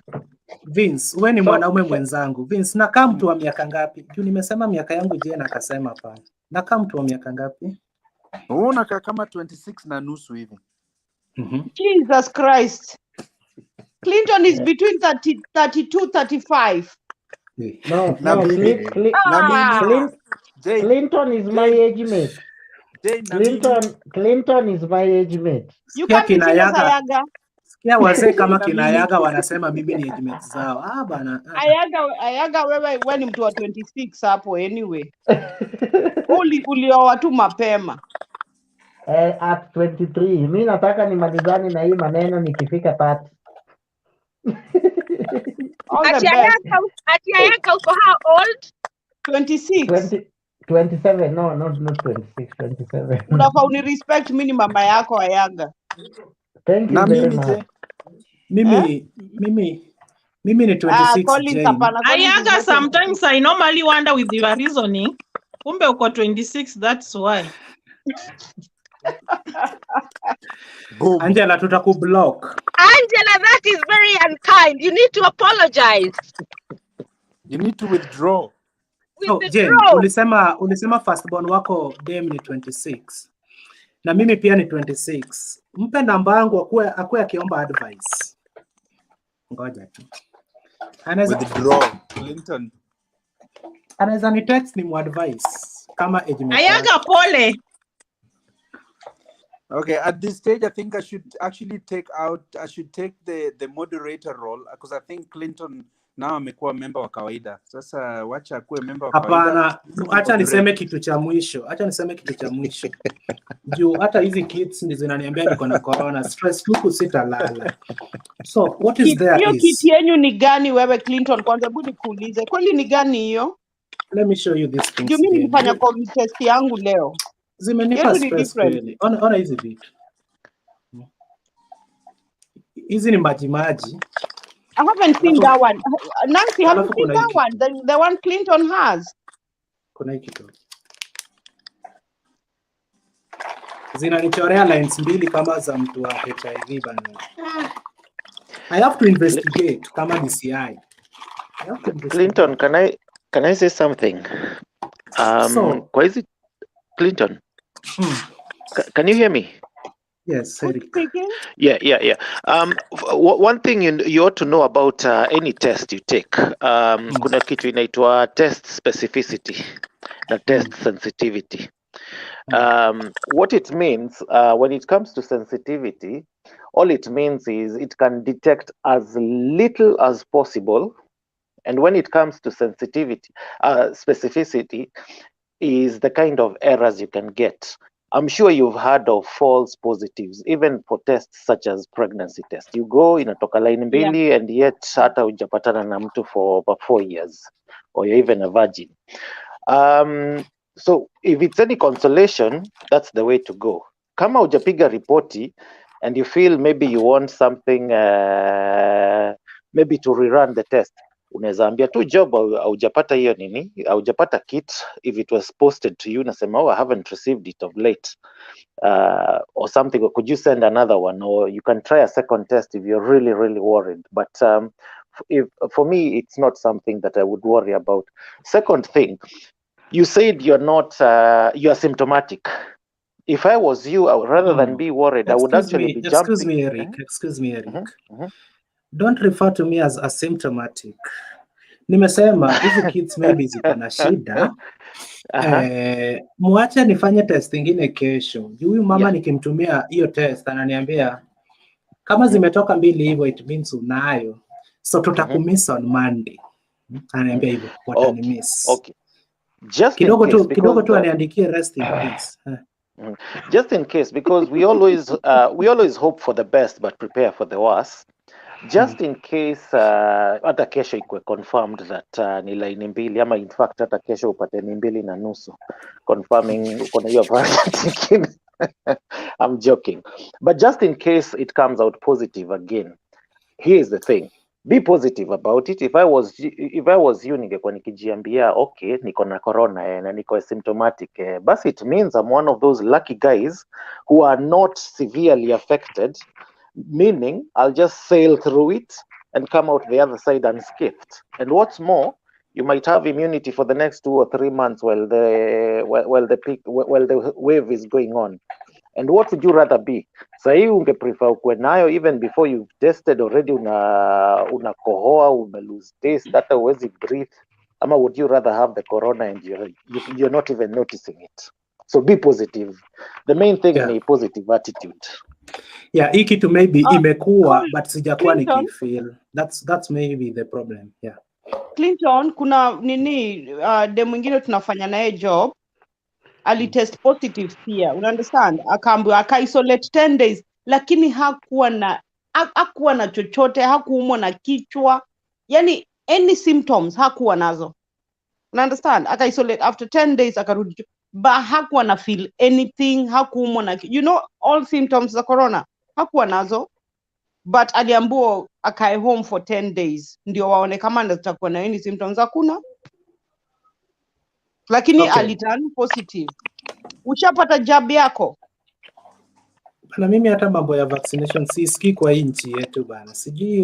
Hujapata hata ya kwanza. That's why you're worried, kwa sababu ungekuwa umedungwa ya kwanza unajua. Hujadungwa? Sijaisikia wanadunga watu wapi ama sijaisikia. Clinton, come on. Mimi naonanga kwa news mara tumeacha AstraZeneca, tumerudiana nayo, tumeacha tena. Uwezi sema uwezi jua ujui pale. Si mko na nini kwenyu mnafanyangaji? Mko na GP kama sisi? GP ndio nini? Ni kama daktari ka local surgery yenu. Konari daktari wa hii nyumba. Aha. Sasa si yule una contact alafu unaenda kudungwa. Although yetu ilikuwa ni different. Sisi tulikuwa tuna nini wa job. Mnachukua majina zetu job alafu zinatumwa mbele alafu tunapewa nini? Appointment kwa simu. Hii kitu iko hivyo. Mimi nishadungwa zangu mbili anyway, nitamalizana. Venye umesema eti unaweza kuwa nayo but you don't feel anything. That's you don't feel anything, yeah.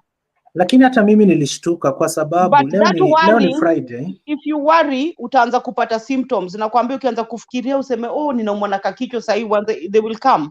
Just relax. Wajua leo ni Friday. Na if I tell you the last day nilikula, maybe ilikuwa Wednesday ama Tuesday. Una appetite? I feel okay. Uko na appetite? Yeah.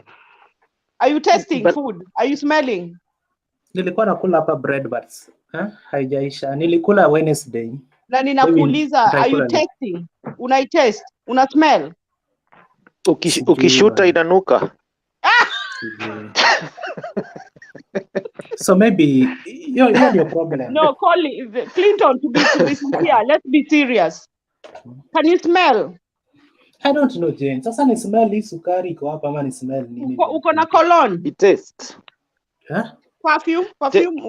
Taste perfume. the sugar. Taste sugar, yeah. Utasikia inaonja kama majani. Yeah, the other thing, Clinton, to be aware, ni kama sina appetite. Nilikula mwisho on Tuesday ama Wednesday. So the other thing, Clinton, probably kunywa fluids, unakunywa fluids? Yeah. Kama ukuli, kunywa a lot of fluids. Again, Clinton, something to be aware of is the fact that you're not eating, you're not doing your immune system any justice. Exactly, any justice. Corona is a virus, and the viruses are fought by body's immunity. Hakuna dawa ya corona ati ni your own body. So what you need to do is actually prepare the terrain for battle. Because this is if you're positive, if it turns out that you are indeed positive, you can't fight you're it because you're heading for battle with the COVID-19 warrior on the other side. So prepare yourself, arm yourself adequately, prepare the terrain itself, and you'll be able to handle it. Lakini ukikaa siku mbili tatu jakula, you're not doing yourself any favor from an immune point of view. Hata huyo friend yangu vile alifanya vile alikuwa home na isolate bila kile kitu, alikuwa anakula kabisa, ndio hata ikikuja kwa na nguvu ya kufight, unajua. Nilikuwa sili kwa sababu sipendi kupika, si eti sikuwa najua eti sina appetite, ni venye tu kupika ni ngumu, ukishapika kuna vyombo, so Clinton anapenda mchezo. So Clinton, tunaweza sema kwa Kiswahili wewe ni kapera. Kapera. Mimi ni Mjaluo. Kapera ni nini? Tena natoka Homa Bay. Ni single. Tena natoka Homa Bay. Ni single. Ayaga. Kapera ni Msumba. Acha nimwambie ni Msumba atajua. Yes, but in life anyway. Si lazima kila mtu aoleke ama aoe. Yeah, si lazima, lakini kula. Kama uko na positive. Sasa hizi naweza pambana na msichana wa mtu, mara anamwambia anataka uwe hivi na hivi na hivi. Kumbe nini? Unaitwaje? Kumbe my real partner ako Homa Bay anauza waru. Na mimi nang'ang'ana na partner wa mtu. So let's be serious. But mniombe bana, kesho na confirm hiki kitu kama ni ukweli. Piga test nyingine. Lakini about the job I was talking about. Mimi I don't agree na hiyo test hiyo ya line 2 hiyo. Mimi na agree. Lakini test different.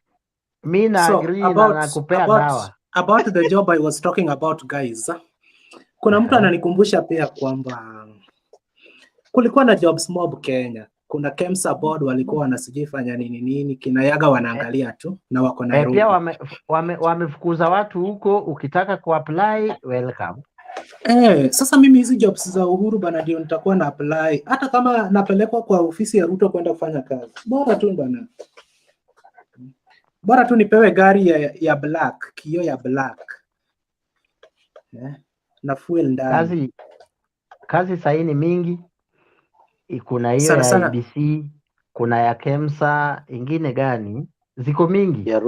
Hakuna mtu anataka kuajiriwa KEMSA sasa, kila mtu everyone is running away from that. RUTO pia anatafuta the strategy team ya 2022, wale wata strategize the team. So you are free to come. Mimi huyu mheshimiwa Uhuru Kenyatta. Nitakuinbox namba ya mtu mtafutie job hapo. Lazima nipe kazi bana. Sawa. Job ya RUTO hiyo ya ku strategize. Alafu Jane, imagine in our polling station ya watu 700. Nitamsaidia yule. Uhuru alipata kura moja bana. Na hiyo kura ilikuwa yangu. Na ananiangalia tu hivi. Sitamwambia hivyo, ongeza hiyo kwa CV yako. Na pia Nafikiri pia Kenyatta ana need personal trainer. Amenona sana siku hizi. Si tulinona na lockdown. Sasa hizi ndo tumeanza kunini gym imefunguliwa juzi, sasa ndo tumerudi gym. Mnaniona vile niko? Don't bother with somebody don't mind somebody who is retiring. Lockdown ilifanya tulipigwa lockdown hapa, tuliongeza weight wewe. Sasa ndio tunarudi gym inafunguliwa. Anaweza nona aende akae nao kwao Ishaweri huko kwa kina Nancy. Now that I'm leaving this show, na mwenye nataka niombe kazi kesho asubuhi ndio mnamwongelea hivyo, hatutaelewana. Alafu yaka umetangazia kila mtu bwana eti Clinton you ni need bachelor. this show because if you don't get the job utarudi kwetu, at least tutakuwa tukikuliwaza. Clinton hiyo usimind, hata akikutangaza hivyo. Ati nimetangaza nimefanya nini? Angel, wewe nikipata hiyo kazi, wallahi wewe ni mtu wa kwanza nitakuigia. Mimi nimekuambia mimi nakuombea Mungu sana upate hiyo kazi. Uko single ni sawa tu. Mimi nitatafuta huyu Angel kesho tukutane. Ni jirani yangu hapa. Ananiita mimi ni mdogo. Bora umintroduce kwa bibi. Ayaga mimi sijasema wewe ni mdogo, sawa? Mimi sijasema hivyo. Sikia, kuna dem anaitwa Julie Koech ananiambia Clinton, we wish you all the best. Thank you. Thank you Julie. Wallahi lazima mnione kwa TV nikileta updates. Raila tu ndio. We happy tutajua group Clinton for sure. Nikikuona huko naweza furahi. Naweza sikia tu nimefurahi. Just kukuona tu huko. Wewe umeproduce mtu hii kukuja pamoja imejua imeleta mazao. Maybe Dan wants to say something. Yes. Clinton. Yes. Huyo Julie Koech aliniuliza kama niko related na Joshua Kutunyi. Kama ana watch ajue yes we are related from our mother's side. Sasa mtu kutoka kwa kina mama yenu ni pia ni relative wako. In fact, that's the first cousin, because your mother is your permanent relative. Your father is a permanent friend. Is your cousin your relative? Yeah, my father can tell me today, Eric, you are not my son, and my mom cannot do that. So your mother is your first relative. Let's give Dan a chance to talk. Dan hasn't said anything. Maybe he has something. I just wanted to say that Dan didn't speak yet. As he is just he hasn't said anything yet. Mmeshangaza Dan, mnaniambia niko na corona, mara IBC, mara nini. So Dan ajielewi. And Dan, tumia earphone ama ongeza volume. Ongeza volume Dan.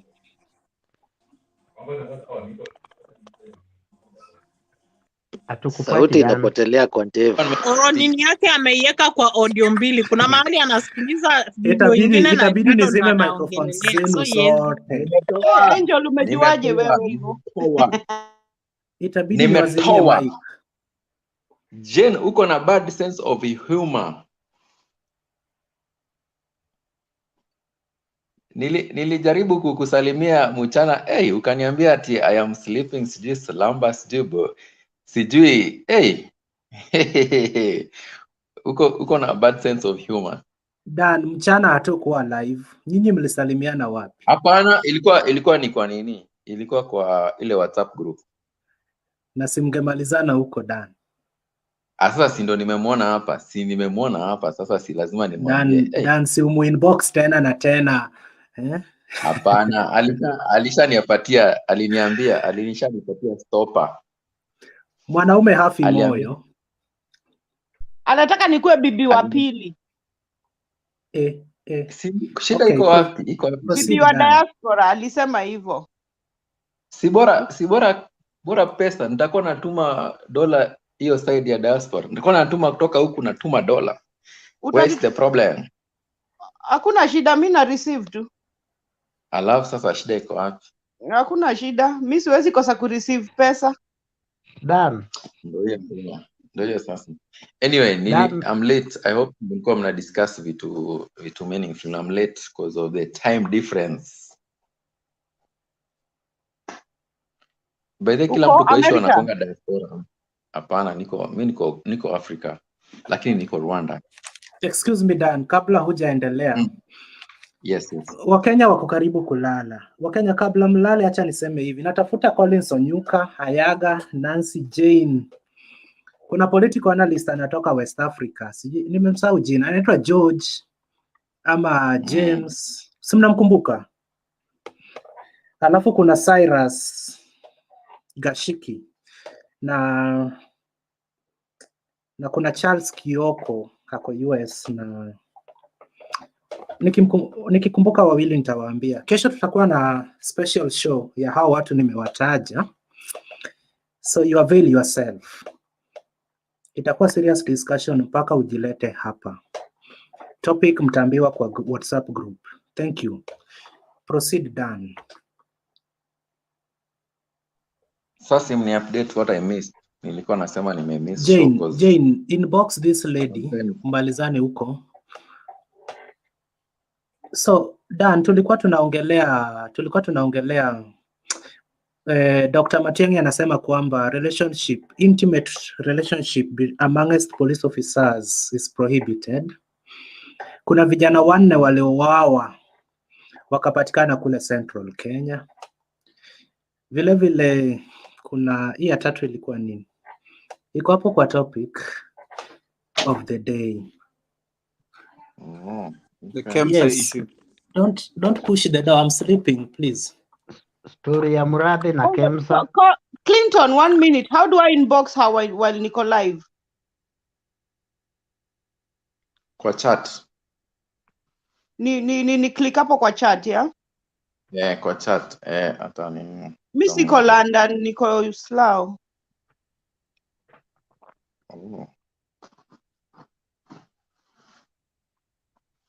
Shamjibu.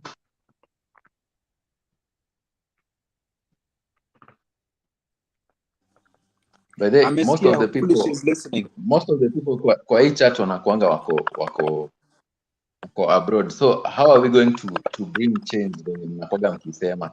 Most of the people wako abroad. They are not directly in touch with what is going on in Kenya. So what's usually the plan? And most of these people are not even planning to come back home anytime soon. Who told you that? Clinton. Nimetoka Kenya Who told you you're not coming home? Kenya 2 weeks ago, 18th in fact.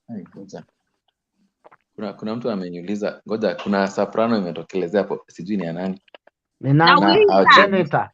Nauliza, nani amekwambia tukuji Kenya? We have a lot of stakes. Zile bilioni zote tunaleta huko, tunaleta juu tunataka kurudi. Tunataka tu attitude.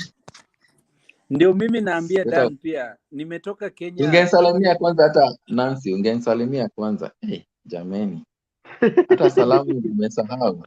Si nilikuwa nimesalimiana, labda wewe umekuja late. Pole, how are you my brother? I am very good. I'm very good. How are you? I'm very well, thank you. My name is Senator Nancy to be. Oh, Senator Clinton. Clinton says. You want to be a senator of where, so that I change my voting place, so that Kiambu County, and Ayaga is the strategy. I'm going to replace Kimani wa Matiangi. Kimani wa Matiangi the agent for the senator to be. You're from Deka. No, Ishaweri. Kwa kino Uhuru kabisa. Uhuru Gatondo. Oh. That is nice. Nancy siwe ni wa Gatondo. Nancy ni wa Gatondo. Gatondo. I was speaking for myself. I'm not planning to come back home anytime soon. Truth be told, Kenya is it's a hard place to live in right now. Oh, at the moment, no. Where are you, Dan? I'm in Rwanda. Rwanda. Oh. Yes, the land of honey and milk and many hills.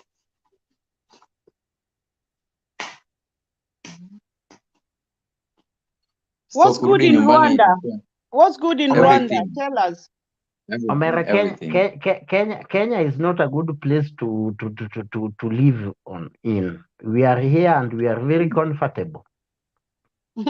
Check the numbers of corona in Rwanda. You will know that it's a safe haven even with corona. Check the numbers right now. Yeah. But even in Kenya we are not dying that much. I don't know even where the guys are getting numbers, but people are dying. Ayaga, are you sure? No, guys are very dying. sure. Guys are dying. No. I'm very sure. Kenya, we are not dying. No, I have a friend of mine who just died the other day. Please, people are dying. Just example. Maybe you don't just know. Example, my brother. Maybe you don't know, but guys are dying. It's serious. How can I'm in capital city of Kenya? And Where? the other day I was in Europe. Europe is the second largest city in Kenya. Europe. Maybe you are in Rwanda. We don't know. Rwanda, nobody is dying. No. I'm not in Rwanda. I'm in Island. Everybody in this group knows I'm in Island. Oh. In fact, the headquarters of Island is Buruburu, and that's where I am. Headquarter, Islands.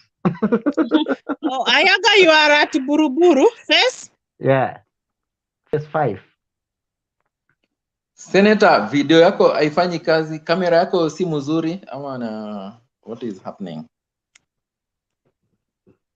Senator. Unajua Senator alikuwa anatafuta ile pesa ya Senator alikuwa anatafuta pesa. Sasa ndiye anaenda nyumbani. Oh, sasa kama unatafuta pesa si uni inbox, niachane na Jen nikuwa nakutumia pesa. Jen ameshanikataa. Inbox. Oh my God, Dan. Hey, kumbe uko tu hivyo. Hey. Lakini sasa si ulinikataa mazee in public kwanza. Sawa tu.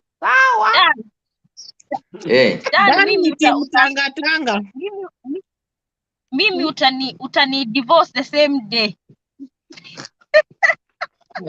Nancy, hata mimi sio muizi hivyo. Sawa.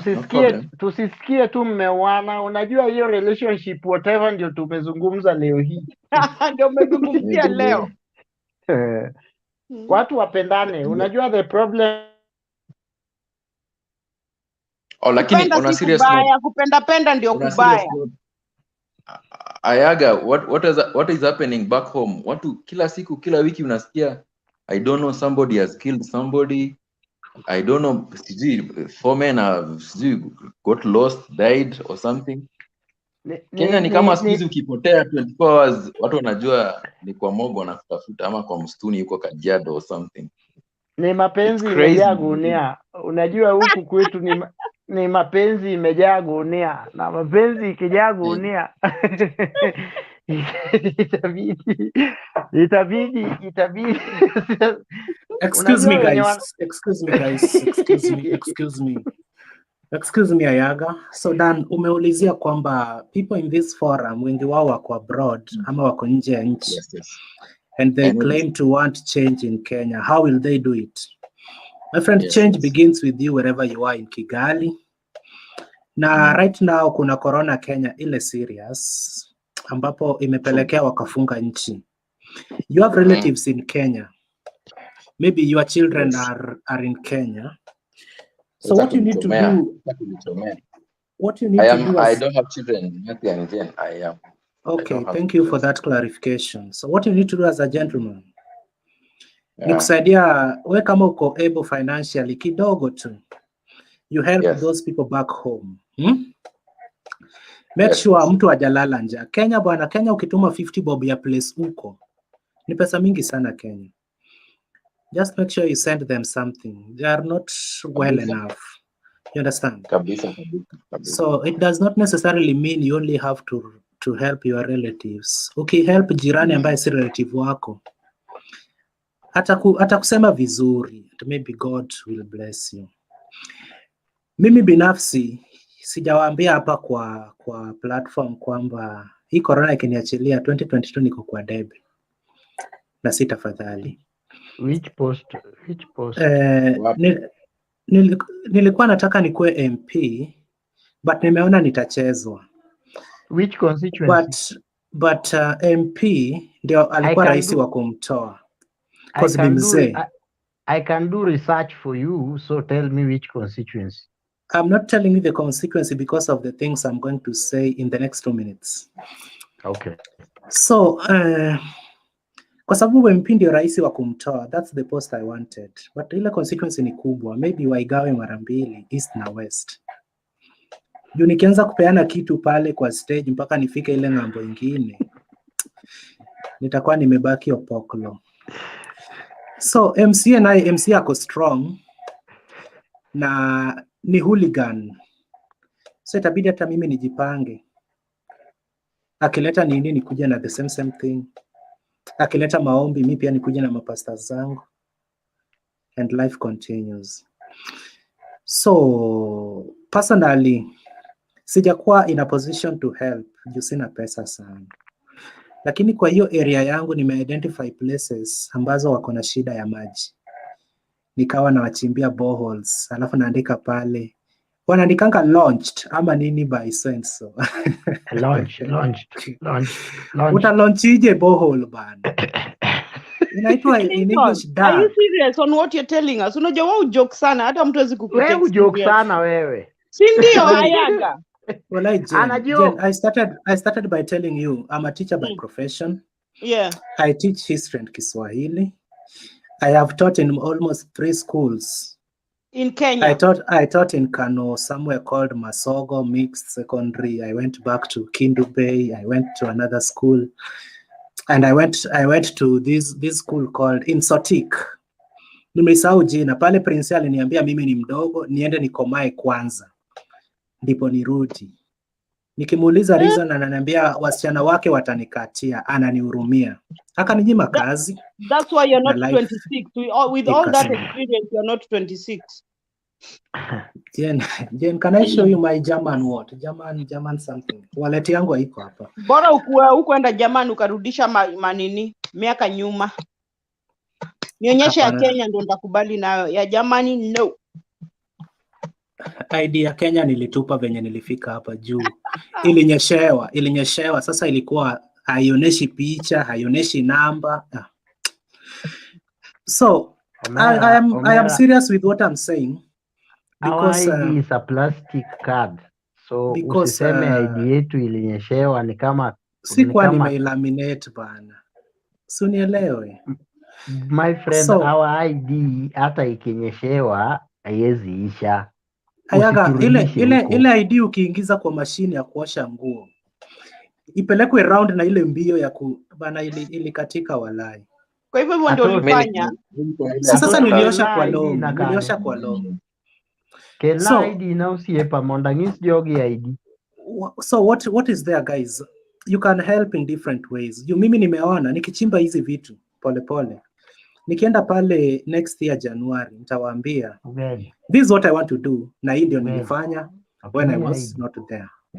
So unakuta kwamba many people watakupiga wakuambie no you don't deserve this because of this and this.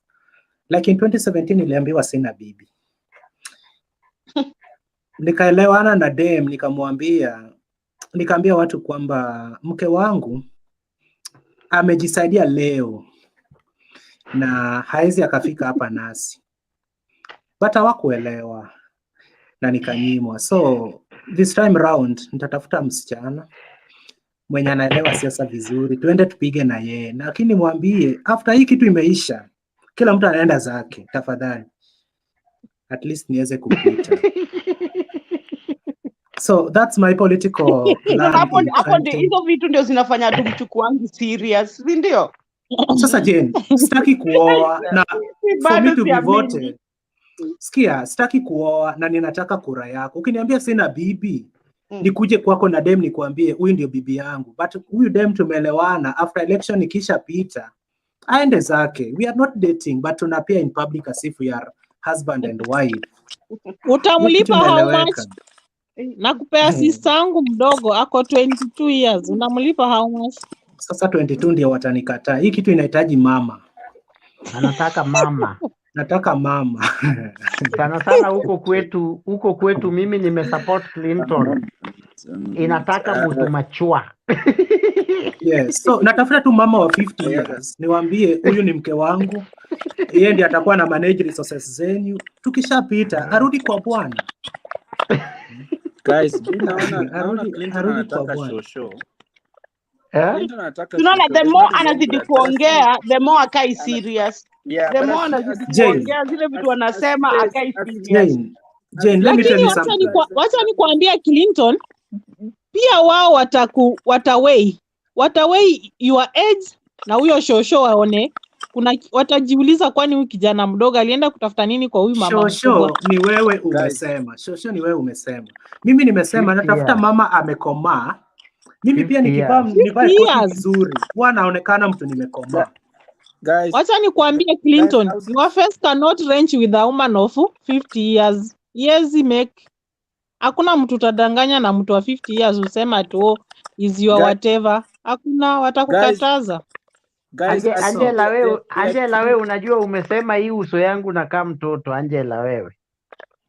So guys, this thing I'm telling you. Ukai mtoto unakaa young. It will help you. Yes.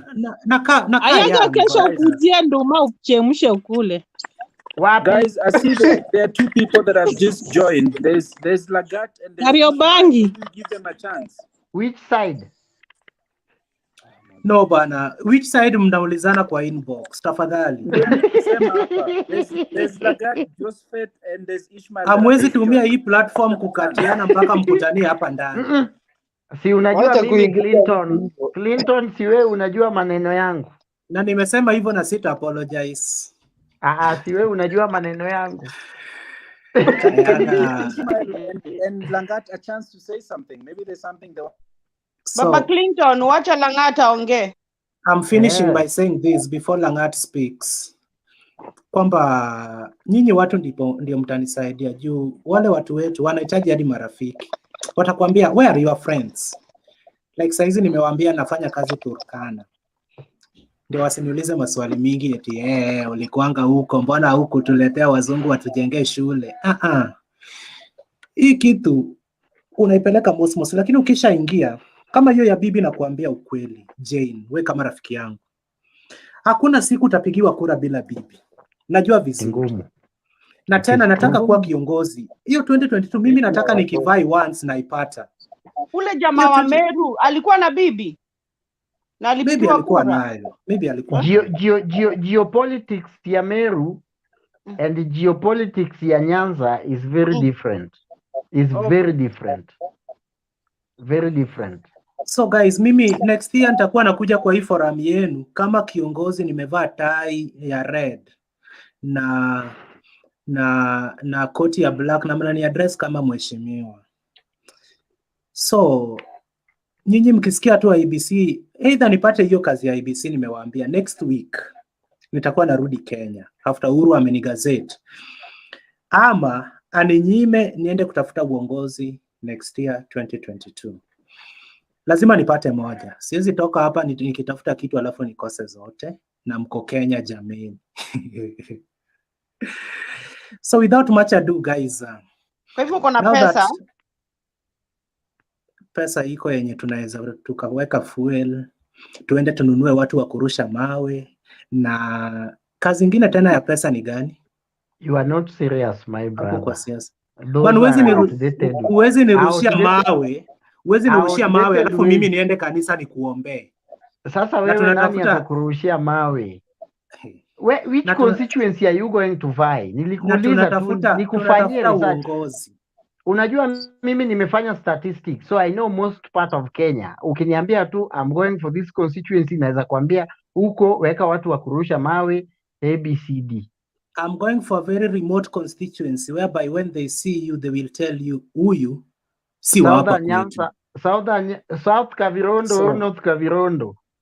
So guys, mimi mniombe hii corona iishe kama ni kweli iko, alafu next year tukutane pale Kenya. Lakini kabla ya next year nataka mniombe next week naenda kuapply kazi kesho jameni, tafadhali. Mkiona nimekuwa listed, wallahi, at least ni fail kabla sijafika kwa gazeti, lakini nikiwekwa kwa gazeti pale parliament nitapita wakati wa interview. So pray I for wish me. you the best. Asante And I Angel. pray for you. Wewe nilikuambia hiyo kazi inaingia tu hivi. Wewe ndio mtu wa kwanza kupigiwa simu. Endelea kuomba. Lakini ukiweka seriousness kwa kazi. So Langat, tell us something. Nataka nimalize show. Nakutakia mema. Asante. Na ukuwe serious na wacha kuongea mambo mingi, ukuwe straightforward kidogo.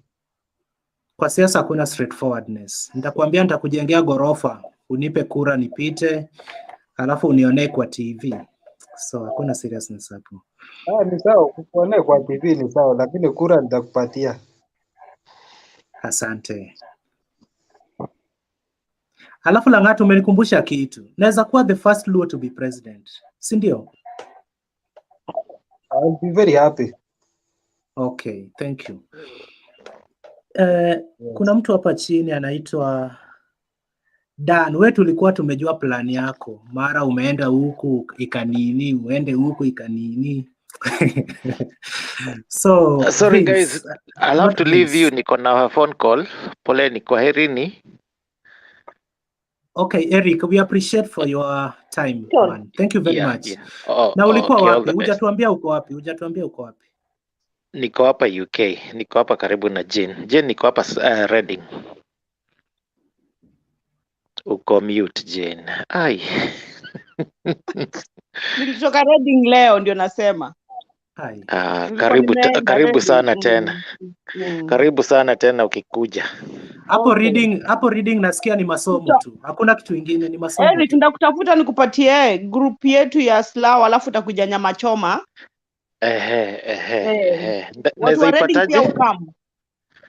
Naweza ipataje hiyo group? Nimeisikia leo. Si uko kwa nini? Uko kwa WhatsApp group ya hii yetu hapa? Hapana. And I'd be interested. Okay. Sasa ndakupataje? Huyo Eric andike namba yake kwa private chat. Andika namba yako kwa private chat alafu uandike Eric alafu nani? Clinton ataku-add. Alafu ndaku-inbox. Je, na mimi sifai kuwa kwa hiyo group ya uko hapa wewe. Huyu jirani yangu hapa atakuja. Unapanda ndege si ni wana wa lazima ujitetee. Mimi nishaka hiyo group naweza toka na mali nzuri. Uanga group poa sana. Si ni mixed group, ya boys na girls. We Clinton, kila mtu. Sasa si uniweke. Nitakuwekaje ukiwa wapi? Sikiliza Senator in the house. Yes, Nancy. Kwani leo kulikuwa na debate gani? Kwani imeisha? Watu wamemaliza kudebate, Senator. Wewe wana socialize. Watu wanajuana hapa, Senator. Sema plate yako ya election ni pesa ngapi? Ni alafu ni inbox number. We Dan, uko na pesa ngapi? Kila mtu anataka kupea pesa. Wewe uko na pesa? Anataka kupatia Senator plate ya election ni pesa ngapi? Nitamu-inbox. Tuongee baadaye. Si unisaidia hapo hata gari mbili basi niweke kwa barabara. Ruto aliniambia acha nikwambie, niliinbox Susan Kihika. Akaniambia any day anytime my dear, come we shall support you. Kwa hivyo I'm waiting for all of you to get behind me. Naenda kutoa wa Matangi. We will naenda kutoa wa Matangi. Wewe kama sahani ni pesa ngapi tutakuja? Sahani ni pesa ngapi? Enda utoa wa Mashangi. Ninaenda kutoa huyo sympathizer. Mimi siko nyuma yako. Hatuwezi kuwa na nchi inaongozwa kila department ni wanawake. What is wrong with that? Na bado Chief Justice, Deputy, sijui Chief Registrar, sijui Minister of what, sijui Kwani wewe hukuzaliwa na mwanamke wewe? Sasa mamangu ako nyumbani hajaipata kazi bwana. Lakini si ni chairman wa merry go round. Labda hiyo, Chair labda lady hiyo. wa merry-go-round. Labda hiyo. Si ni chair lady wa merry go round. Hey, Ayaga, eti chairman wa ladies. Chairperson. Chair lady wa merry-go-round wa chama. Video jameni. I wanted to ask you the primary school you attended, but watasema ni hate speech. Nyakongo Primary School. Yes. Now Omondi, sema kitu na unaongea ukiwa wapi kwa dakika moja ama mbili. Omondi Papa J. We mwenye amesema Papa J nitakumute. Sema tena. Omondi unmute your microphone.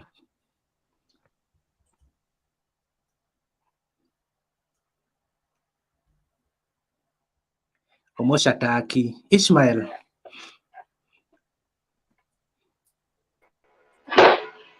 Hello. Habari zenu? Yes.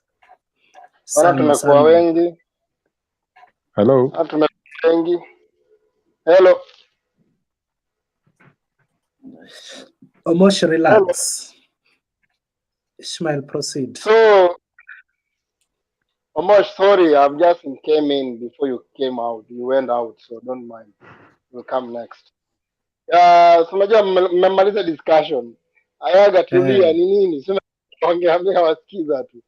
So mlikuwa mmemaliza discussion. Sasa sijui mlikuwa mnasema watu wana socialize, right? Yes. Hello. Yeah. We Clinton umesema unataka kusimama, tutakusupport. Lakini sasa usiseme ati watu wakurusha mawe. Wewe sema utasimama, tutakusupport. I think that is enough. Useme ati watu wakurusha mawe, sema tu utaenda usimame penye utasimama, tuwakishia kwamba ground iko sana, wewe tutakusupport kwa ground. Nazi pia amesema anataka kutoa Matiangi, lakini Matiangi atakuwa anasimama governor, so utakuwa unatoa mtu, wewe tafuta hiyo kiti ya Kiambu. Nancy.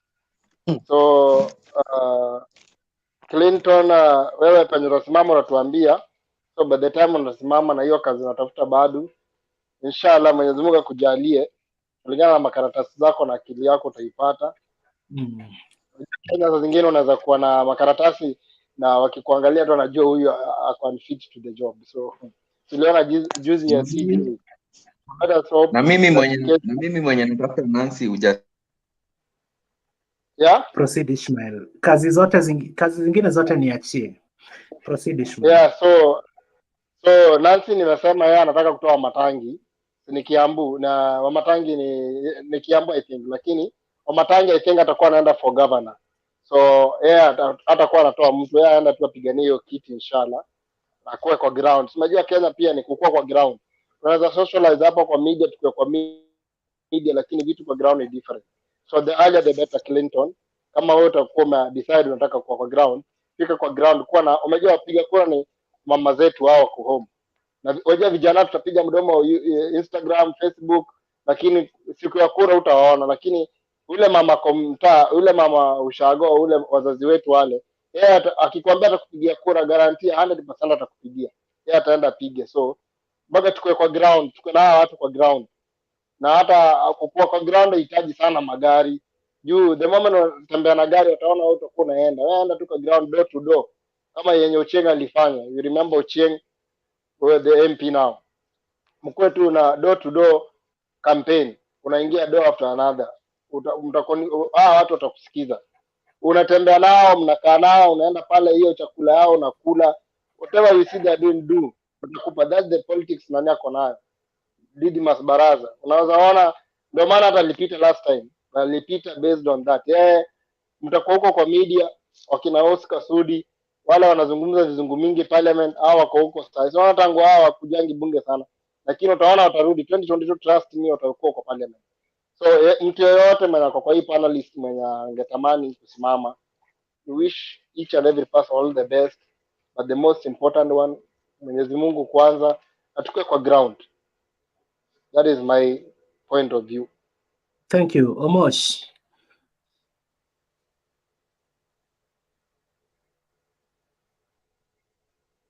Can you hear me now? Yeah. Munanisikia vizuri, yeah? So what I wanted to say was, yeah, you've been on for 3 hours and 40 minutes according to hiyo kitu hapo juu. And I just came here about a few minutes ago. Yani, I'm shocked. Clinton, is this a joke or you're serious? On what basis? On what basis? On many things. I've just been here for less than 10 minutes. And it's shocking because the first time I came to this platform was ilikuwa kama last week, and I was impressed by the work you guys are doing here. Now I'm hearing you throwing comments about ati wanawake should not be in these jobs, gee, what, and then you call yourself a Democrat. This is a lot of nonsense. Man, you're laughing, I'm not laughing. You know, Mr. Clinton. It's shocking. And then you claim that you want to be a candidate of what? Omosh, let me jump in, Omosh. I think I'm not taking this personal. Wait. Let me address this issue because this is a very important issue. Vince, relax. Yeah? Vince, relax. If it's a Friday and you guys want to have fun here, that's fine. I can understand, but not at the expense of other people who have just come in. We hear serious issues being discussed.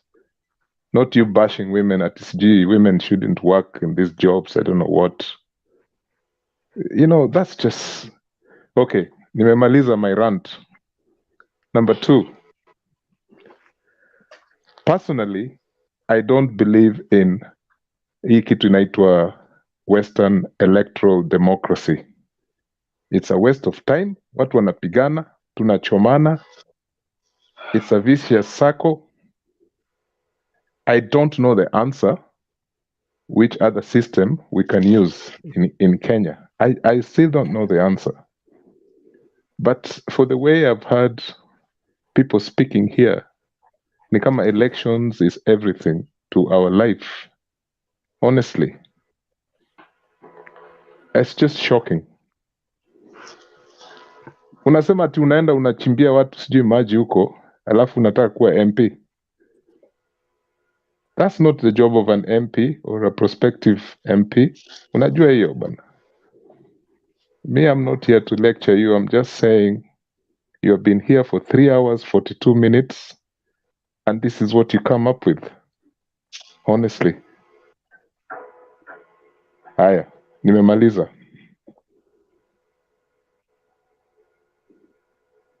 You still have another 2 minutes to say something. My 2 minutes will not say anything important other than what I've said. You know, me, I came in here because last time nilikuwa kwa hii mulikuwa mnaongea vitu za maana kabisa. Okay, thank you Mosh. Jane. Yeah, unajua nani Omosh, umesema ati tumekuwa hapa, watu wamekuwa hapa 3. Okay, hata mimi sikuingia tangu mwanzo, but nilikuwa na follow tangu ianze sababu sikuwa.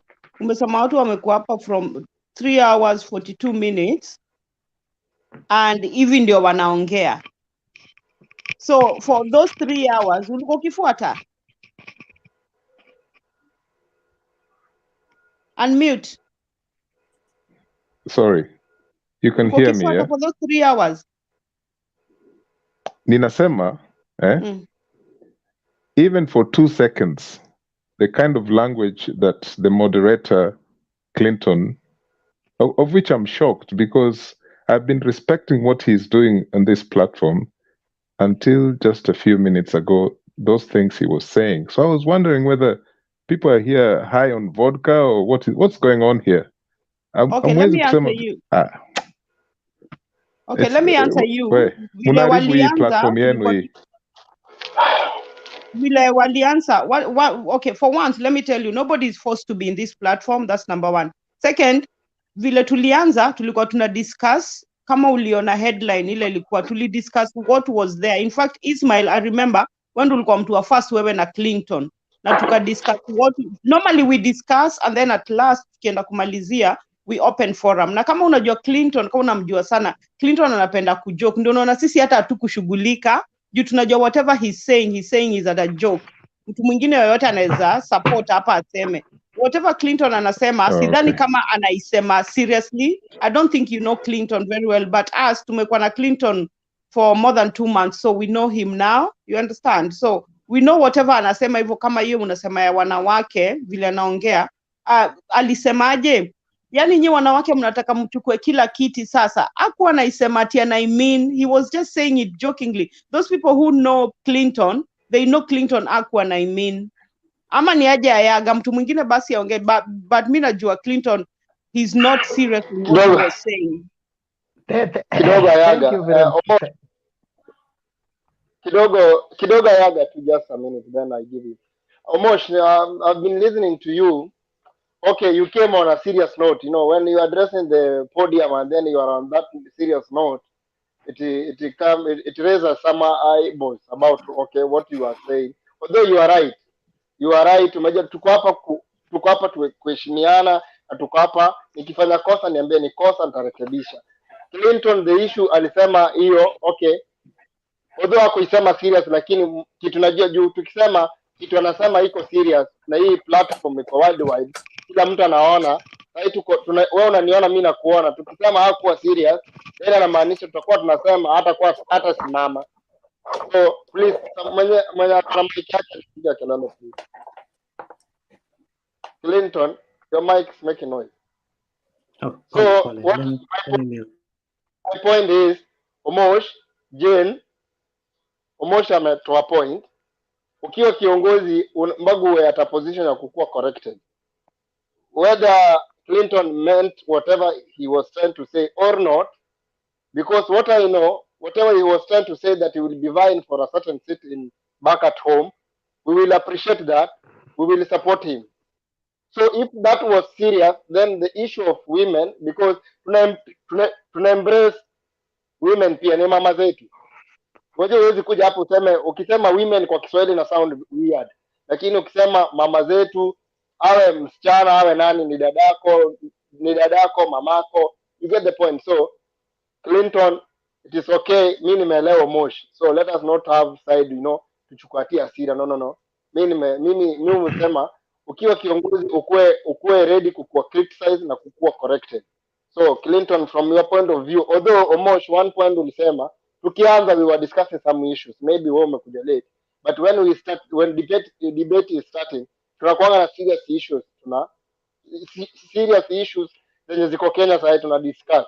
So wewe umekuja kama anataka kufunga, alikuwa amesema tu kidogo tu mimi niongee, then wewe ulikuwa uongee then afu. So maybe hapo ndo tulikuwa na misunderstanding, but whatever I know from Clinton is a straight person who he mean what he talks. So let me not hope he meant whatever maybe wewe ulifikiria. No, that is my point of view. Thank you. Omosh, thank you very much. You came late. I think you have wisdom and knowledge. A show that goes for about, you said 3 hours, around 40 minutes. That's a show and a half. So maybe you caught us in a point where we were doing what we call in literature, breaking the boredom. Like when you are driving from Nairobi to Kisumu, I'm giving just, this is like a hypothesis. Driving from Nairobi to Kisumu, ukifika hapo Kericho ama Nakuru, you have to break that boredom. You give everybody to refresh. We share our jokes together. And even Kevin, Kevin Matara, who was following, amekwambia we were joking. We were joking, by the way. There is a point of joking, ile to keep everybody busy. So, my brother, you caught us at a point where we were breaking the boredom. So, when we were breaking the boredom, see eti kwamba that's how we used to be. You know, huyu Clinton, mimi huyu jamaa mi namjua, si jamaa wa mchezo. Mimi amenitesa tesa hapa mpaka nikamuita mtoto huyu mngwana. So there is that time discuss, we had topics, we had a Matiangi ordering for, you have not even talked about our topics by the way, so hata huko unatusikiza. So there is Matiangi ordering the police not to marry their fellow policemen. We were talking about MURATHE, that committee inviting MURATHE Thank you. for interview. You have 1 minute. You have 1 minute, Ayaga. 1 30 minute seconds. is still 60 seconds. Yes. Yeah. So we also had other topics. We have talked. We have nullified. So everybody was just bored, and we were very around. Lang'ata amekuja na wewe, Ishmael pia alikuwa hali akatoka akakuja na wewe. Thank so you. tulikuwa tu tuna break hiyo boredom. Thank you. Thank you. Asante sana. Dan. Oh, before Dan, Vince. Yeah, mine is very quick. I think Vince, Omosh in has a 1 point. minute. Vince, in 1 minute. Yeah. Yeah, I'll be very quick. I think Omosh has a point. It's just unfortunate that Omosh joined at a point where we'd already discussed the business of the house. So I think when he joined, we'd already completed the business of the house, and people were just, it's Friday, so people were just randomly talking about different things, and I think that is the point where he joined. So it's unfortunate, but what I'd like to tell Omosh is that we had really serious discussion. As Ayaga has mentioned, we had the Matiangi story. We had the 4 boys that disappeared and got killed, and then we had obviously the Kemsa story with Babu Owino and MURATHE. So yeah, that is all I wanted to say. Thank you. Nani hajaongea hapa chini? Ishmael ameongea. Langat, in 1 minute.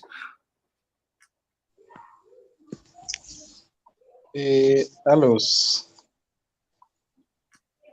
I concur with Nyaga what he has said.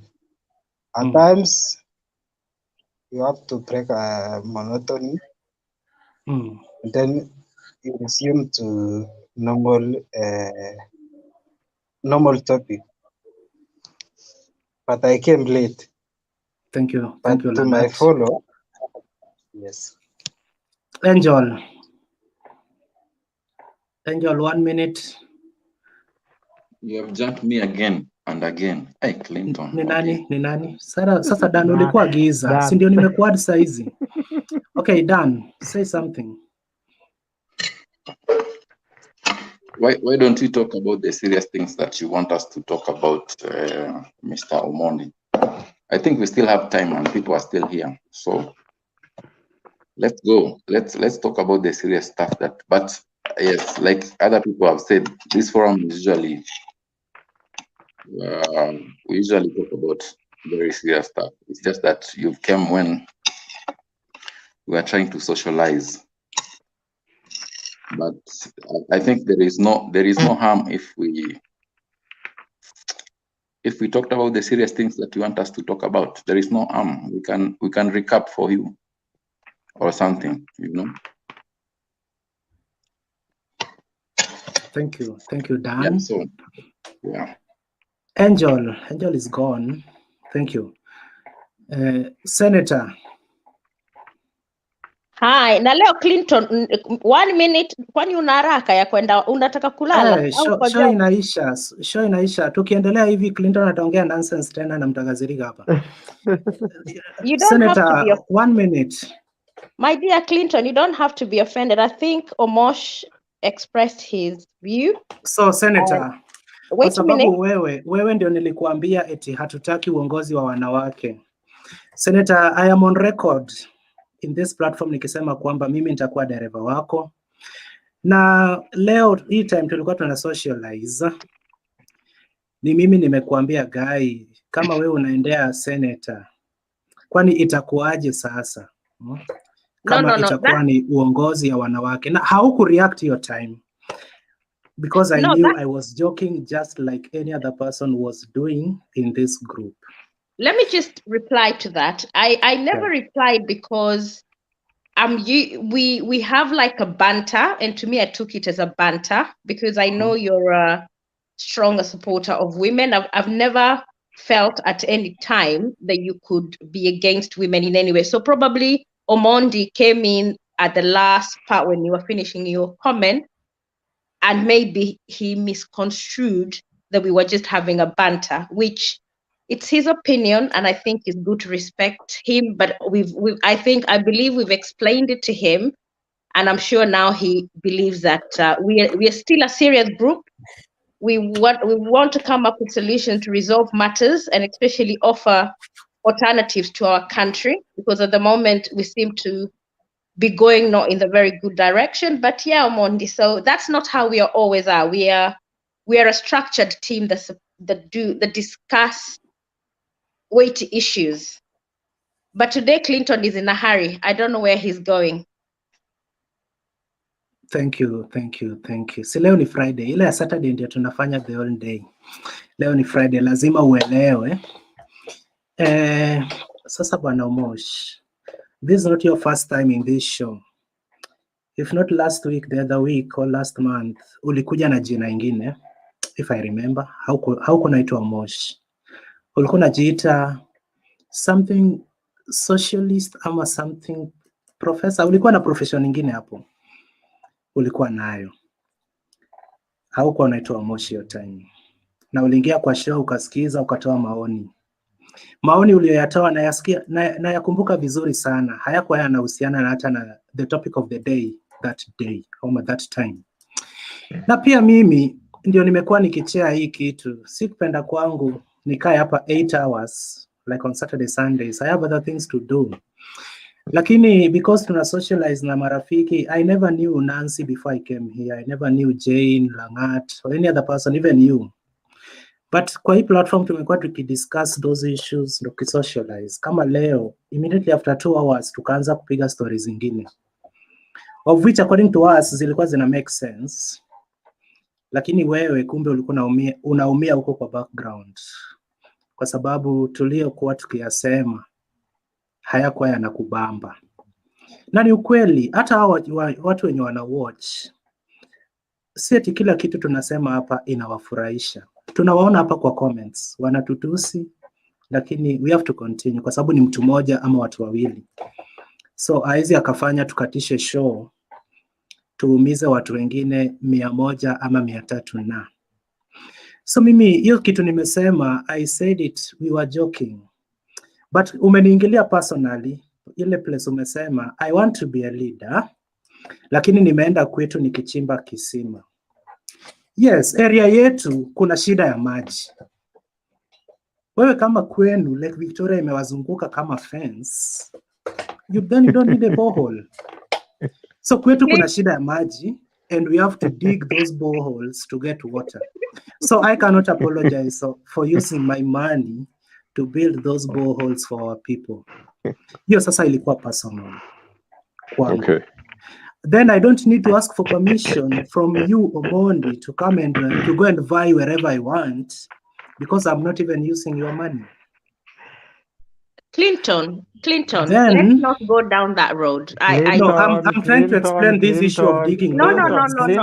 Clinton, boreholes zilikuwa zangu. Pesa zilikuwa zangu. Watu wenye wanatumia boreholes ni watu wangu. Clinton, keep quiet. Leave that point. Okay, nimenyamaza. Clinton, keep quiet. I think Omondi, Easy, we have you. Nancy, give me a time. Omondi might come from a constituency like me. I'm from Rarieda constituency. I'm coming from Uyoma side.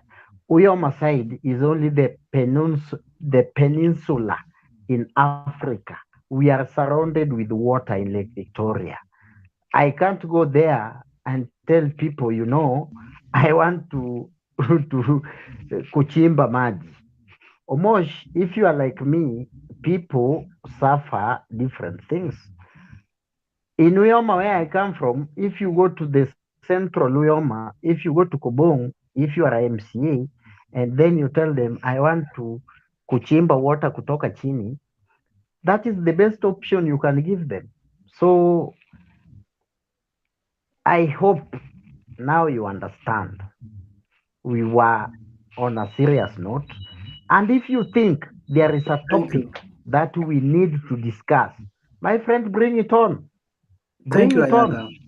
Yes. Ayaga, kuna WhatsApp group nilitengeza, watu serious wanaingia pale, wanaleta topic. Leo saa 3 asubuhi na 27 niliulizia topic, saa 2 za usiku hakuna mwenye alikuwa ameleta topic. So ndio maana tulitafuta hizi tukakuja nazo. But I responded, Clayton. And then you seconded what I said, Nancy. Ulisema hiyo topic iko sawa. And then Omosha amesema kila kitu poa, because after hizo 3 hours maybe tulikuwa tukisema nonsense, yes, but it was on a polite note. Lakini ile yangu personal ni kwamba the only thing I'm differing with Omosh niyo tu ya kuchimba kisima. Hata Nairobi nilisikia Sonko ama Kidero alikuwa kuchimba kisima. Sasa hiyo ya kuchimba kisima ndio imekuwa personal to me. General Badi ametuchimbia kisima hapa. Kisima. So that's why I'm saying kuchimba kisima nayo nimefeel ni personal. Juu ameniattack kwa kuniambia unataka kuwa kiongozi lakini unatuambia hapa eti unaenda kuchimbia watu visima. Nikamjibu kwa kumwambia kwetu kuna shida ya maji.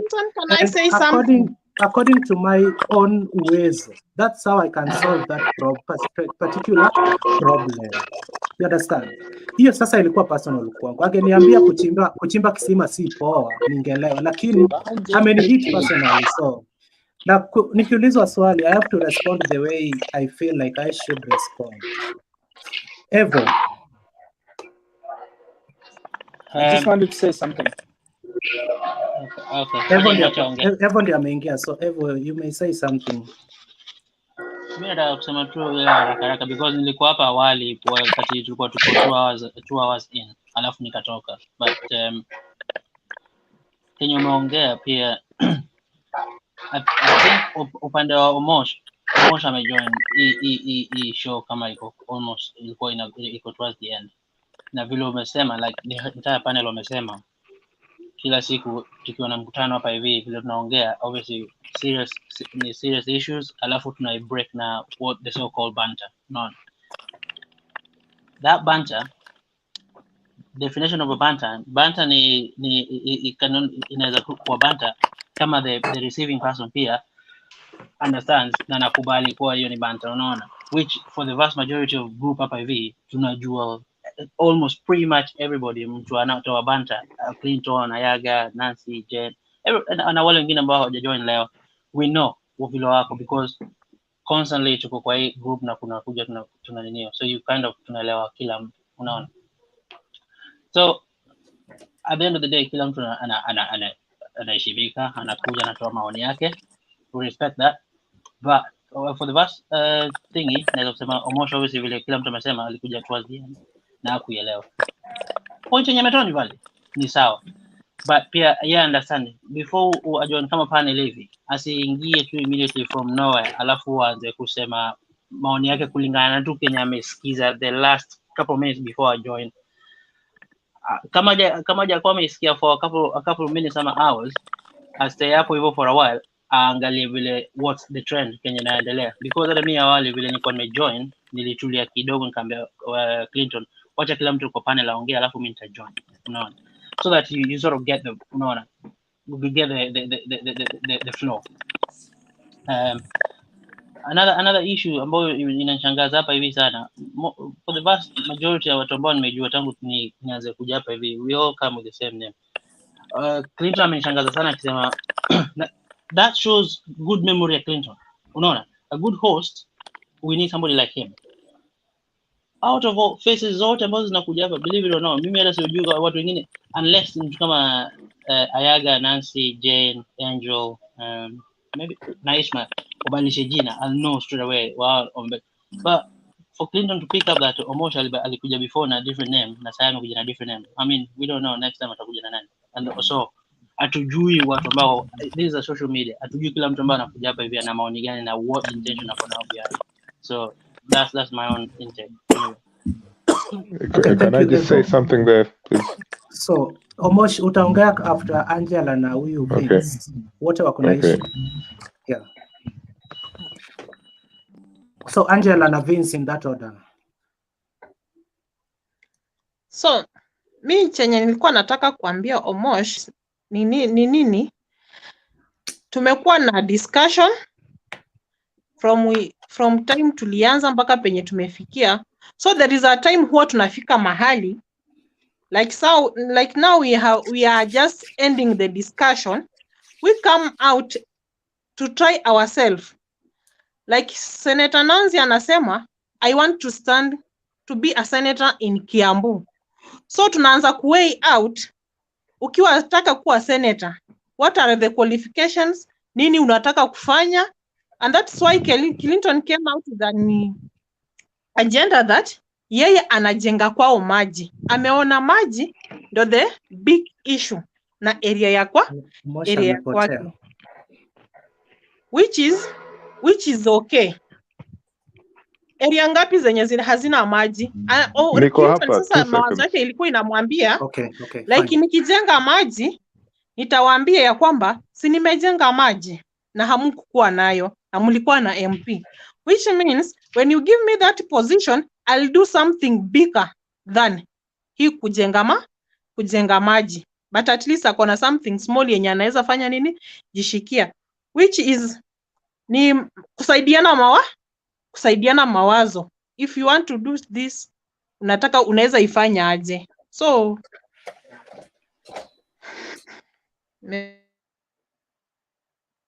Thank you Angela. Clinton. Yes, somebody is calling me. Yes, Clinton. Can I talk, please? First, Vince hajaongea bana. Yeah. Okay, sir.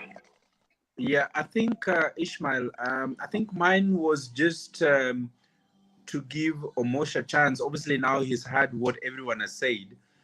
So maybe just to give him a chance, maybe he didn't catch the wave when he joined. And maybe now he has a chance basically to understand and say, okay, maybe I apologize. I joined at the wrong juncture, but I understand what has been going on. And maybe, yeah, maybe I should have listened. I should have taken a little bit more time. So I won't take much time. I think for me, I just wanted to give Omosh a chance to say, hey guys, well, this is what I missed. And maybe this is my time to apologize. Say, Poleni, Nilianza, and I thought you guys were still discussing serious issues. But it seems like everyone is saying the same thing. We'd already finished the serious issues, and now it was just time for us to banter around. So Omosh, maybe ni nafasi yako sasa. Kidogo before Omosh aseme something. Ishmael, it's your time. Yeah, so Omosh, because vile uliongea, the only issue yenye Clinton yani ilitouch moyo wake ni hiyo kusema ati alienda kuchimba visima. Kitu moja naweza kuambia, kama ushaishi ushago, hizo vitu unaona si za maana kama kisima, ni za maana sana. So maybe kulingana na Clinton na area yake anataka kusimama, naona nilikwambia mostly watu wanaishi ushago ni mama zetu. Aliona huko nyumbani vijijini watu wanahangaika so akaona the only thing atafanya, juu hata waambia atajenga barabara because hayuko at position ya kujenga barabara. Yeye atako position ya kuchimba kisima. Na kama na ushago kuchimba kisima, it is not that easy. It is not that easy. Mtu asikudanganye kuchimba kisima, it is that easy. Nataka pesa. So kama Clinton hiyo idea yake ilikuwa anazaambia wakazi wa jimbo lake that mimi nawasaidia kulingana hata vile kuliko vile MCA ama MP anawasaidia. I think that is a good idea. Kama hiyo ndio ilikuwa imetouch moyo wa Clinton. Na Clinton for you like our moderator, unajua kila mtu anakupenda Clinton because at the end of the day hakuna mtu anaweza moderate hii debate hivi. Since everybody likes you and love you, keep going, keep pushing, because you cannot at the end of the day focus on obstacle ama whatever anybody say. At the end of the day we'll go with our view, but at the end of the day pia Omosh view is okay, but Clinton, whatever you are trying to do within that area, keep doing. That is my point of view. Thank you guys. Thank you very much. Nimewasikiza. Asanteni sana. Sasa ningependa kusema hivi maybe for the last time. Kuna mtu amesema eti Omosh aombe Clinton msamaha. Omosh, you don't need to apologize, kwa sababu ni ukweli niliambia Nancy hiyo story ya women, but nilisema I wasn't serious, na hata mwenyewe anajua sikuwa serious. So hiyo kitu ulisikiza nikisema, that's the thing I said. So you don't need to apologize. Maybe the tone yenye nilitumia kuisema ndio haikukubamba, lakini kila mtu mwenye ako hapa alielewa Clinton alikuwa anamaanisha nini. So apology, no, you are on the right path. Alafu pia today was the first time nimeambia hawa watu wa show kwamba I am interested in politics in 2022, that's next year. And I'm planning to relocate to Kenya maybe next year January. Ndio nifike ground mapema. And I was just trying to give them an insight of what I'm trying to do so that I can get elected. And on the same light note, what when I'm elected I can be able to do. Then I told the panel kwamba mimi kuanzia mwaka jana nimeanza shughuli kwa sababu area yetu is very remote to an extent that hatuna maji na tunafuga ng'ombe, tunafuga nini. So nakuta kutoka kwetu kukienda kwa river ni kama 20 something kilometers. Na kuna visima kila mahali. I told the panel kwamba nilitaka kuwa MP. Nikaanza kuchimba hivi visima kwa high schools ama secondary schools. So watu wa village wanaweza toka pale, waende wachote maji. So nika change mind, constituency ni kubwa sana, naweza jaribu hapa kwa MCA. Na bado hiyo project ya kisima ilikuwa inaendelea. Kuchimba kisima moja na kuijenga full, mpaka weke hiyo kibuyu na kamba, ni 33,000 Kenyan shillings. Hii 33,000 Kenyan shillings ingelipia mtoto mwingine ama mtoto wetu school fees mahali ya 1 year. But nimeona nikichimba kisima moja itasaidia kupea watu kama watu 50 maji. That's what I meant by that water project of mine. Ningekuwa gavana, pengine ningekuwa na uwezo wa tinga kubwa kubwa, niende ni divert river itoke mahali kuja ipitie hiyo area yetu. Lakini kwa sababu sina huo uwezo, bado natafuta uwezo. Ndio maana nilikuwa nafanya hivyo tu vitu tudogo kama kuchimba kisima. Finally, nilikuwa ninazungumzia mambo na kazi. And I know hiyo kazi ndio ilikuwa imetoa kila mtu kwa topic, tukaingia kwa hiyo kazi. Niliambia panel kwamba I am planning to apply for as a commissioner kwa IEBC maybe from tomorrow. Na nina imani kwamba naweza pata hii job. So I diverted the attention of the panel from the main topic yenye tulikuwa tumediscuss for 3 hours. Nikairudisha hapo kwa kazi, at least nisikie advice kutoka kwa wale ambao wako Nairobi, of which nimepata advice. So kwa maisha naweza sema ni kujaribu tu. And what you've said, what you've told us for the 3 minutes you spoke is also true. But venye umeingia kwa show, ungeniuliza kwanza, Clinton, what do you mean by saying that women should not be in leadership? Maybe ninge explain. Lakini venye ulikuwa unaongea, nimejaribu hata kucheka. I think ningekuwa kando yako ungenipiga kofi. Because you are just on another world. Ukasema maybe nimekuja hapa full of vodka. Vodka niko sure si Coca-Cola, inaweza kuwa pombe. Maybe nishakunywa vodka ndio nimeingia kwa show, which may be true as well. But I appreciate you for your challenge today. Lakini my final opinion ni kwamba it's good to respect one another. Hapa kwa show tuheshimiane jameni. I always tell you we differ in opinion, lakini tukirudi pale nyuma ya curtain, everything is well. Ayaga anasema hapa eti Clinton amemtesa kila siku. Which may be true, juu Ayaga ni mtu akona point kila time. So anataka aongee kila time. ndio maana namtesa kwa mic. Nikiona tu amepeleka mkono, mi pia namzimia. Hiyo ndio mateso anamaanisha. But everybody has to talk. So nikizimiaga mtu microphone, si eti sikupendi ama nini. No, in fact hatujuani hata. Tumemeet hapa, wengine tutameet Kenya tena, wengine hatutai meet milele, but we are now friends. I know you, you know me. Life continues. So kwa wale watu wote, kama nimekukosea kwa hii show, at least Omosha ameonyesha feelings zake, lakini hao wengine, kama nimekukosea, naomba msamaha. Na kama nimesema chochote ambacho kimekuudhi pia, naomba nisamehe.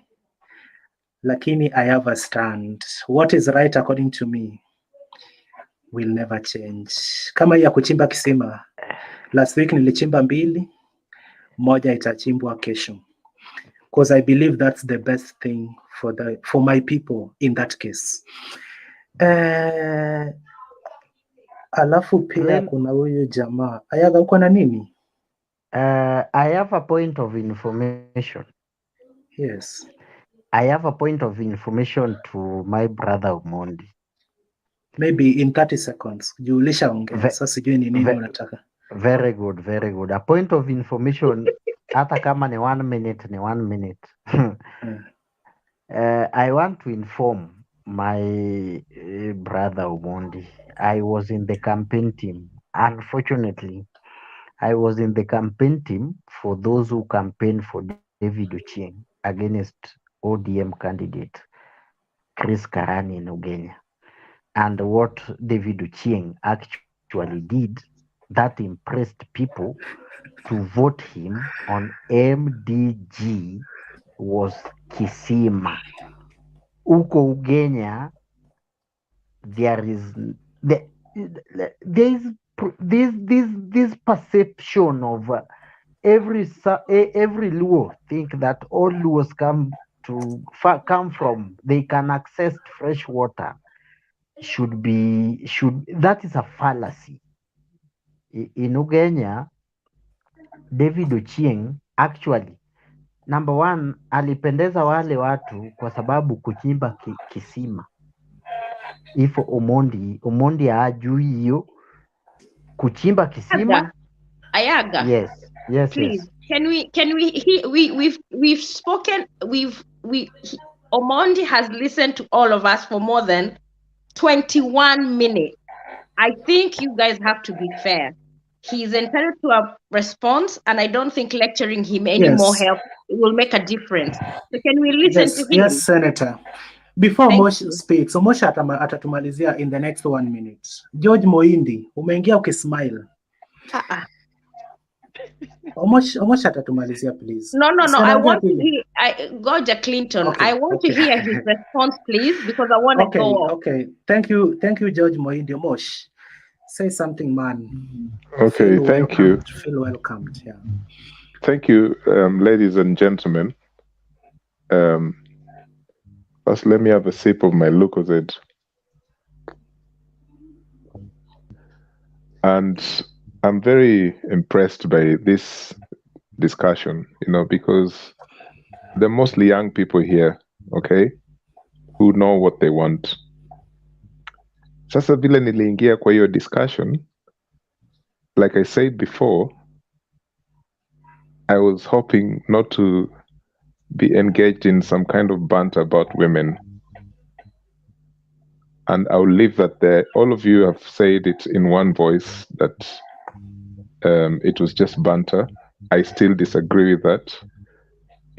I've been involved in a social media group in Facebook and WhatsApp, and one that I'm very much involved in for the last 6 years. We have about 14,000 people, and it's very serious. And we don't take no nonsense, and that's why we are able to continue with that group. What I'm saying is, you have to have ground rules. Someone can be here for 5 seconds, 10 seconds, 2 minutes, na nikisikia mtu akisema kitu cha ushenzi which will offend another person, then I have a right to say it. That's not what this group should be about. So that's my personal right, how I saw it. My perception was I was offended that women are being told that they can't be leaders, they can't be taking all the posts. It's my right to perceive what was said in the way it was said, even if it's been just the last few minutes of injury time, banter, and all this. I totally respect what Clinton and the rest of you are doing. Otherwise, I wouldn't be here. And this is the first type of video conferencing podcast sort of thing that I've taken seriously, honestly, from my fellow Kenyans. I'm just being honest, yeah. And people disagree all the time, and it's good, it's healthy, yeah. On the second point, yeah, was your story, boreholes. What I meant was this: when someone wants to be a leader, this has been the story that our purported leaders have been using for the since independence. Tutakufanyia hii, tutakufanyia ile. All I'm trying to say, and me, I don't believe in Western electoral democracy, but that's my problem. That's not your problem. All I'm trying to say is this, right? Why can't we find other ways of leadership where we don't yani tunaenda yani unafanya borehole so that you can become an MP? That's what I meant. That's all I meant. I didn't say that kuchimba borehole is a bad thing. You're a philanthropist and you're doing it from your money. That's a good thing.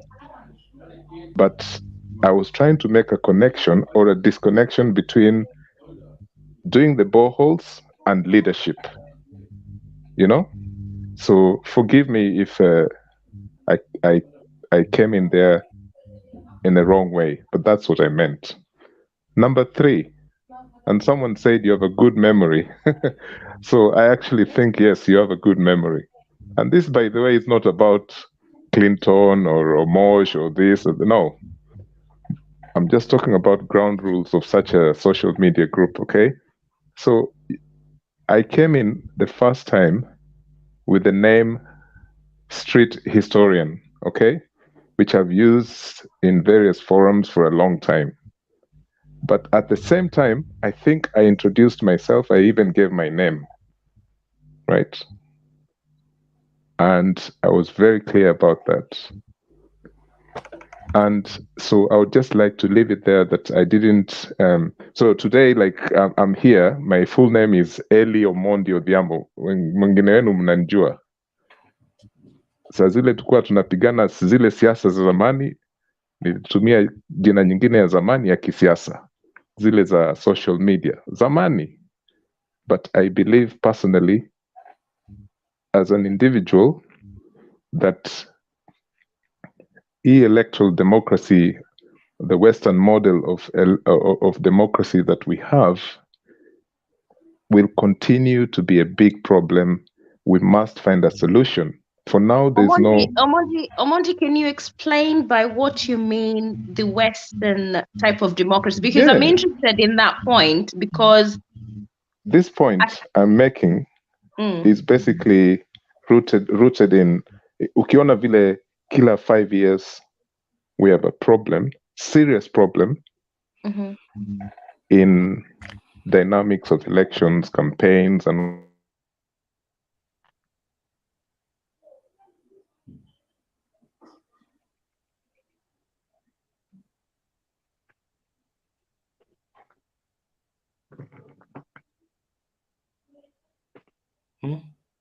Shida iko wapi? Amehang. Net yake. So maybe kuna jamaa aliingia kitu si touch screen. Kuna yule jamaa ametoka maybe. So anybody can say something as you wait for Mosh. Ayaga. No. Nataka kuuliza Ismail kitu. Even though we were told that we have to have some ground rules. This one I have to ask because I'm intrigued and I don't want to call him on his number. Nisipigwe na wife yake. Anyway. Nancy, sijaongea ukaniacha na amani. Okay, go ahead.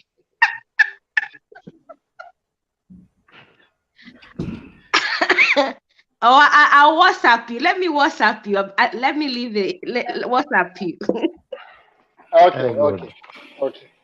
Ayaga, then you can talk. Ayaga, point ziko now. Ayaga, by the way, Ayaga, susimame MCA, please. I'm running for MCA. West Uyoma. I like West Uyoma ward. Nakuja next month, so tutaenda Uyoma tuone inakuwa. Jane. Uyoma next ward. So welcome to the peninsula. Jane, hii corona yangu inaweza kuwa imetoka Ryan. Clinton, relax bana. Achana corona yako. We nimekwambia fanya exercise, kunywa maji moto, tafuta OJ. Maji moto na ndimu na tangawizi. Na OJ is a imported inatoa maneno. Ayaga, mheshimiwa Ayaga kidogo tu. Clinton, yani mimi nakuambia usikuwe na corona. Usifikiri hata corona. Yaani usiweke kwa kichwa mambo ya corona tu please. Usiweke kwa kichwa. Achana tunao Clinton, tunakutaka tena kesho hapa na kesho kutwa. Kwa hiyo narrative kwa kichwa chako kunywa tu. Hata ukitaka hata ukitaka nikuweke kwa Mosh is back. Ukitaka mwarobaine, I can send you mwarobaine. Ayaga, can I finish my point, yeah? Okay.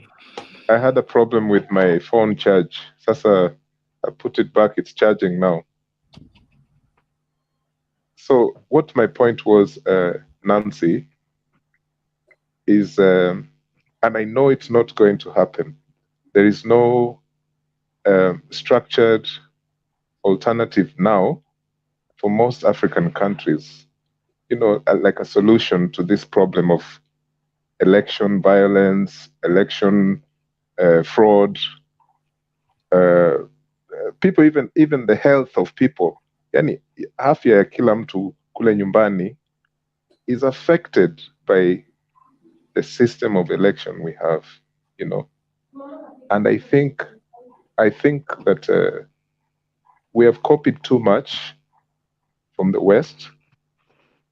The people, even in this panel, the young people, these are the kind of things we should be thinking. What's there for the future?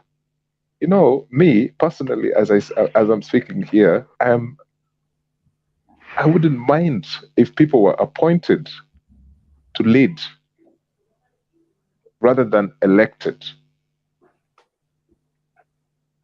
It saves money, it saves time, it saves the economy, and I would like to probably propose this as a topic of discussion to you guys,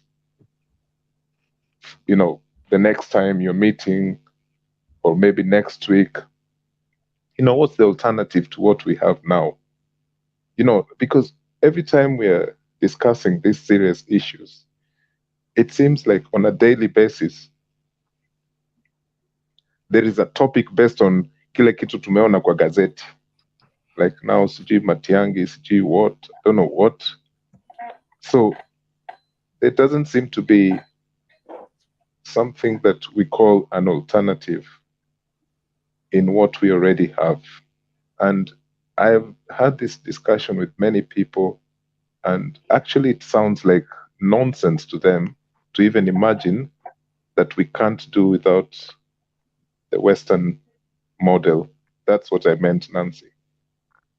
I totally concur, and what I was saying the other day here is that we have to come up with an alternative, because what we have now is not working. and it's been there for many years and it's not working. And that's what I was saying to people like Ayaga, Danrai, and the other guys. We have a lot of civil education to do, and I was even in schools, because the generations that are coming up are watching what we are used to, but there isn't anything available to start teaching people the importance of why vote, who do you vote, and why, or the system that we need to adapt. Because like in the UK, from school age, kids are taught why we go to vote. In fact, voting takes place in schools. So children have that discussion even before their schools are closed for a day for voting, why we vote this type of people. What do we want to see in the society? Because for me, if we're going to change Kenya, even if we change to an alternative without changing the attitude and the way we see things, I think we're not going anywhere. Because for me, it's about, we have a lot of underlying issues that need to be ironed out before the alternative issue. And that's why I had said that for me, we need to come up with issues and solutions for different problems that we have as a young generation going forward. So I totally agree with you, Omosh. Yeah, and it's not going to be easy. And by the way, hapa hivi nimewambia nilikuwa nakunywa Lucozade kwa sababu nilianza kutetemeka kidogo hapa, niko na ugonjwa wa sukari, so ilikuwa inanisumbua hapa kidogo. That's why you saw me moving up and down. Na niko sawa tu saizi, blood sugar ilienda chini kabisa kidogo.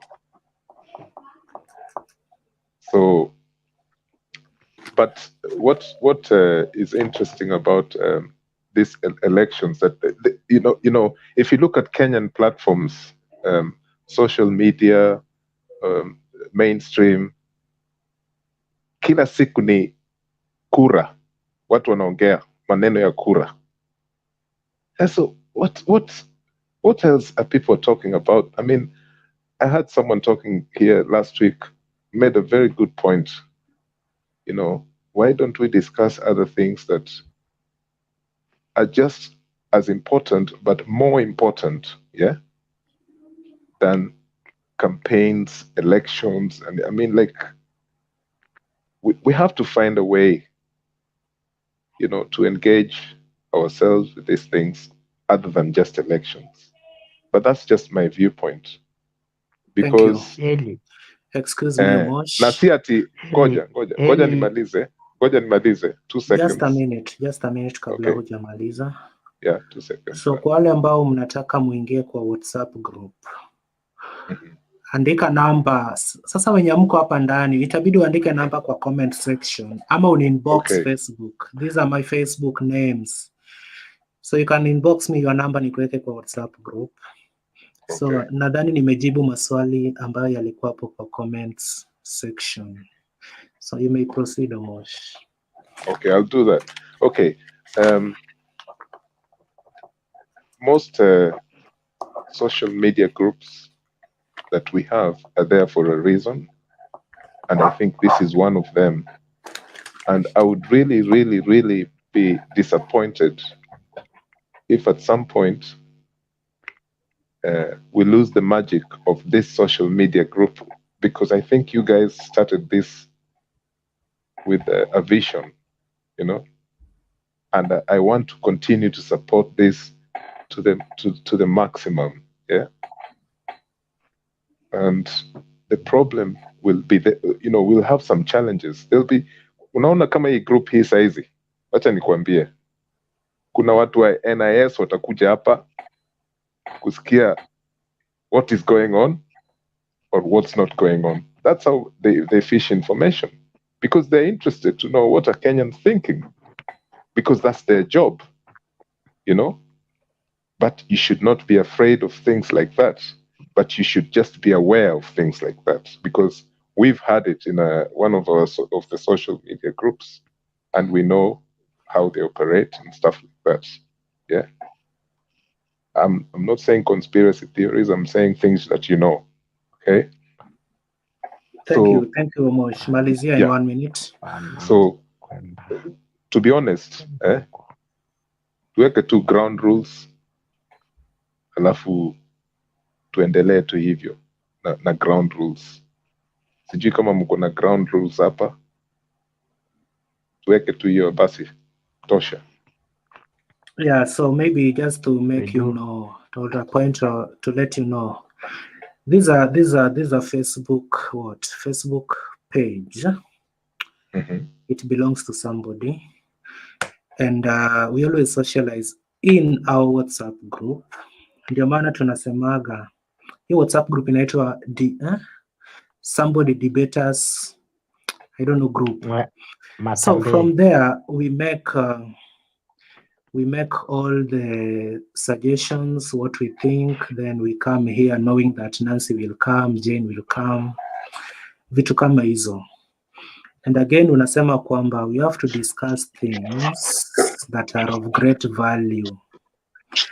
I want to assure you this, my friend, that since we started talking on this platform, hatujai discuss anything nonsense. I think everybody here can bear me witness. Because when you say that we should discuss things that are of great value, as you do in those other social media platforms, of which we appreciate because we watch them, then it's like what we've been discussing here, or any other thing that the owner of this account has been doing.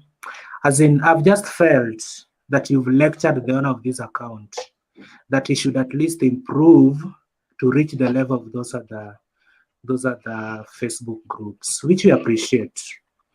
But all in all, tunamaliza hii show, lakini mi nataka nikuambie leo umetupata pabaya, maybe tukiongelea nonsense, but trust me, from tomorrow onwards, everything will change, either the moderator or the topics of discussion. But topics tunatokanga nayo kwa WhatsApp group, so huwezi jua kama ya kesho itakubamba ama topic itatoka kwa WhatsApp group. Juu tukitoka kwa WhatsApp group na topic, members wakuje wakute tumeandika different thing, it will be problematic. Otherwise, on behalf of each and every person here, let me take this opportunity to apologize to anybody whom we may have offended. Twasema pole, tumekuja tumenyenyekea, tukisema pole, na maybe kama una feel na kufungia, Ayaga we kila siku uko na issue. Maybe in 15 seconds. Even me today, I feel cheated. You know me, I'm an honest young But senator. nimekuuliza Senator, umeteswa aje ujajibu? Yes, I have.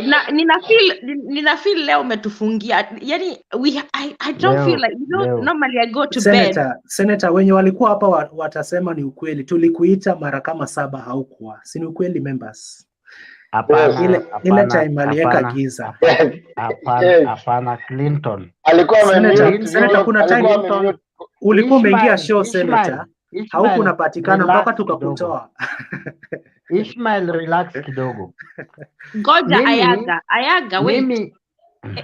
Normally I join the show. Every time I join the show, it's after I come from work, and it's normally it takes another hour or 2 after I come from work. When I had joined, I was at work. So, and I had seen the show did not have a lot of people. So I was just nilikuwa napiga seti. Okay. Sasa si haukuwa. Hiyo time huwa anasikia maoni ya kila mtu. Yes. Unajua Clinton, tumekuambia leo the word kapera ni Msumba. Ilikuwa inamaanisha nini? Ilikuwa inamaanisha mtu ana bibi, si ndio? Mtu ana bibi. So so Senator, which I'm proud to be one of his campaign team. Senator akasema huwa anaingia mapema kusikia.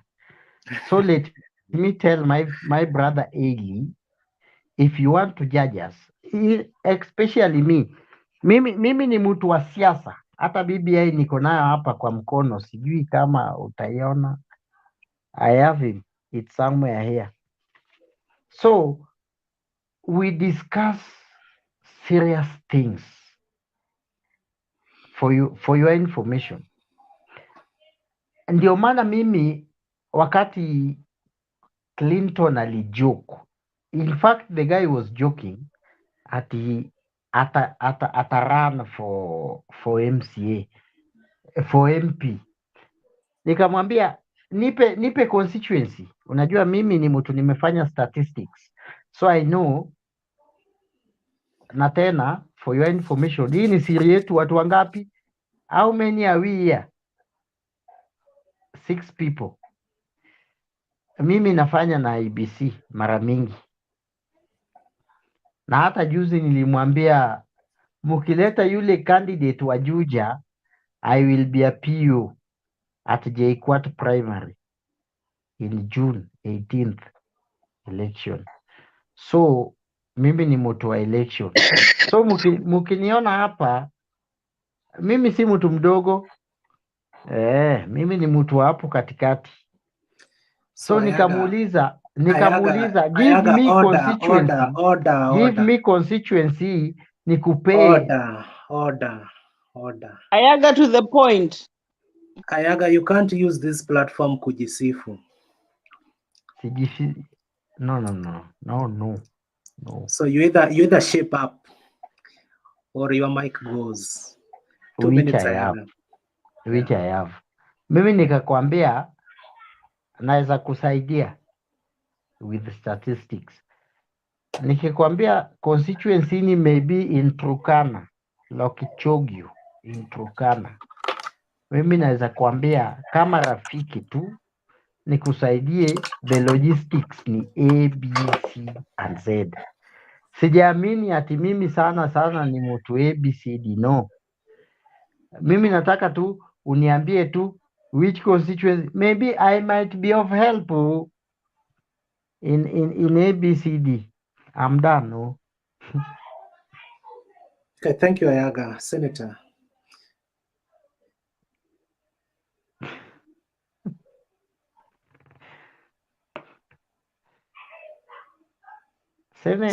Senator kuna shida ya network. Okay. Kuna guys, si tumalize ama kuna mtu akona jambo la kusema? Ishmael kidogo Clinton. Yes, Clinton. Unajua Omosha wewe hujalala. Mimi silali hata saa hii. Sasa hata unatukasia ukituambia eti unaenda, but ni sawa, ina depend whatever you are doing, so I'll not rule that one out. But sasa umejua Mosh ameongea sawa, tumesikia view yake, lakini pia mimi ningeambia Mosh pendekezo langu yake kamili na yeye ako kwa grupu zingine na ako kwa grupu yetu sasa. So mimi ningependa kumwambia as much whatever alikuwa ashasema na amesema kama mtu tunamelewa vibaya, he was sorry about that. So mimi ningemwagi pia next time tukikuwa na debate au unaweza mwadi kwa group, so that kama atakuwa na certain agenda ama certain issue need to be discussed, anaweza raise kwa group, so that when we are coming on the platform you are reading on the same scripture, right? So kama atakuwa na next time tukiwa na debate hakuna kitu kingine angependa watu wa discuss ili kwa more serious from his perspective view, it will be better hivyo tu. Lakini alikuwa tu sawa. Unajua hapa ni kuelimishana, kukosoana, kujua hii vile amesema pia. Unajua group zote zinakuanga na zina rules. Yaani kama ni 5 minutes mnaongea 5 minutes, then kama ni maswali mwingine na hivyo. This is the only group. Ni kwa group nyingine inaitwa diasporas group, lakini the only group tunakuja online. So unajua kwa live mna interact na watu, inakuwa easy kujua fund. So this is the only group for fun nimeona. So wewe kuja kwa group, Clinton Ado Mosh kwa group, ashasema majina yake, au zisema alikuja kama professor kama lawyer, hapana. Wewe mwadi kwa group, tunaweza kuwa tuna interact kwa group before tukuje live. Tukikuja live tunajua tunakuja kudiscuss nini. So mtu mwingine akikuja tena tunamwambia wewe before the issue kwa group ndio kuja live to discuss. Hivyo that is my view. Senator, umehang ama usharudi? Ayaga, huyo senator anakaaje? Si bado amehang? Senator ako sawa. Senator yuko. Amehang. Amehang. Kama amehang. Alianza kutuangalia hivyo kitambo. Hivyo ndo alianza, alafu yeye anamsupport na hivyo ndo alikuwa akiitwa na video yake ilikuwa imemute. Okay, okay. Gender balance. Jane. Oh, Jane. Jane Mevo, naona uko na usingizi. Mimi naenda bed. Naenda kulala. Sema uende bed, Jane. Mimi nataka tu kuwawisha good night na tutaonana kesho, si ndio? Na ile appointment yangu ikoje? Kwa job pia anyway, sawa bado na nikatoka nikaenda huko mbali tena ndio nikarudi. Je, na appointment yangu? Si mimi nilikwambia uniambie saa zile uko ready nikupigie. Kwa sababu mimi hata nikiwa job bado naweza ongea na wewe. Si nilikwambia? Wiki imekuwa busy na corona pia imeingia. Sasa tutaongea kesho. Ile siku niliku text lunch time, si ndio? Nikakwambia uniambie saa zile uko free, ukaniambia okay, huku niambia saa zile ulikuwa free. Weekdays nafanya kazi asubuhi na jioni. Sasa inakuwa ni kero. Okay, mimi niko available anytime, hata job naweza ongea na wewe. Sasa wewe ni utaniamuka. Okay, nitakucall directly then. Okay, hakuna shida. Yeah. Evo. Okay, good night, yeah? Asante Jane. Okay. Na wasikiza tu bado lakini niko kwa background. Sawa. Okay, all right. Tutaona na kesho. Yeah. Okay. Clinton wacha Ayaga ongea mpaka tuambie amemaliza. Ayaga hata ukimpea chance mpaka kesho morning. Hapana. Mic yangu hata ilikuwa off. Mimi naongea na huyu mtoto niliita Clinton. Nisumbua tupu. Hata maybe ni change jina ikuwe Ishmael. Ni ukweli ulimpea hiyo jina. Basi sintakuwa niseme nini? Kwa siku anakula pesa ngapi? Nikuwe nikimlisha. Unitumie, my friend, this is Aluo. Sasa anakula kama unajua mliniforce, hata ndio huyo analetwa. Nyinyi niliwaambia huyu mtoto alali ni kusumbua tu. Sasa alale wewe, na clean ajalala hapa. Wewe fanya kazi. Nyinyi mnanisumbua. Mnanisumbua hapa. So Evo. Evo kole ndo jakasani. Evo, tell us something. Hey, mazee. It has been hot. Jeff angetumia fire extinguisher. Wacha nikwambie ule ukweli. Mimi like everybody else alisema, tumekuwa tuna discuss vitu za maana. But believe it or not, tukipeleka we talk for hours and hours and hours, na ikiendelea hivyo on a serious note, mimi ni kama mtoto kwa darasa. Lazima uivunje, ubreak na banta na at least kidogo kucheza nini na nini, unaona jokes. And that sort of reset, because as zingine unaweza kuomeka hapo hivyo unasikiza kitu lakini kumbe usikize, but ukileta jokes banta nini na nini, you sort of wake up na unakuwa interested. How was your mosh? Let me tell you something, Evo. Kuna huyu comedian anaitwa Jemutai wa Churchill Show. Leo hii anauza account yake ya Facebook with 850 followers. Follower moja mimi nikiwa ndani nauzwa 2 bob. Anaenda kupata 1.7 million kwa kuuza hii account. Unaelewa? Hii ya Mutembei iko na 100k plus followers. Akiamua kuiuza leo at 3 bob per follower, wewe ukiwemo ndani, si atakuwa sonko. So I can come here and market everything that I want to do. Unaelewa? Wewe kama hivyo umeingia hapa kwa show unatuambia unauza manguo, follow at Evo sijui nini, utaona what I sell. But by doing that tutakuwa tumefall kwa hiyo trap yako na umepata followers, you go and sell us na umekuwa millionaire. So in as much as you try to tell us how we should do it, maybe mimi pia kama Clinton, I'm not perfect enough. Unaelewa? Sijai kwa hapa juu mimi ni perfect. Maybe kesho itakuwa ni wewe Evo. But I've learned a lot from you people. Kama nyinyi hamja learn anything from me, but mimi kwenu nimelearn so many things. Unaelewa? Ndo nilikuwa nasema. So mimi platform so far I've enjoyed it and I enjoy every single thing of it ambao watu wanasema and the way it's being conducted. Obviously watu wengine wana maoni tofauti and they have other streams na platforms zingine ambao they are members and maybe like Omondi amesema amekuwa kwa hizo platforms zingine ambao ina 14,000 people for the last 6 years or whatever, so amezoea pale na amejaribu huku na naona maybe the trend is different, but what I'm trying to say is we don't have to have ground rules vile nataka iwe so that it pretty much match what is where is coming from na nini. At the end of the day kuwa different, that's what makes you unique, unaona. So ukianza kukopi unaanza kwa nyinyi kama panelists, there is something that you need to understand here. Anytime you are given time here to raise your opinion, that's your time. Now what you say matters a lot. But mimi naweza toka tu anywhere, then I come and belittle everything you've done for 8 hours. Mkiniangalia tu. And then I walk away, data ni yangu. So in as much as you're protecting yourself, you have to protect one another as well.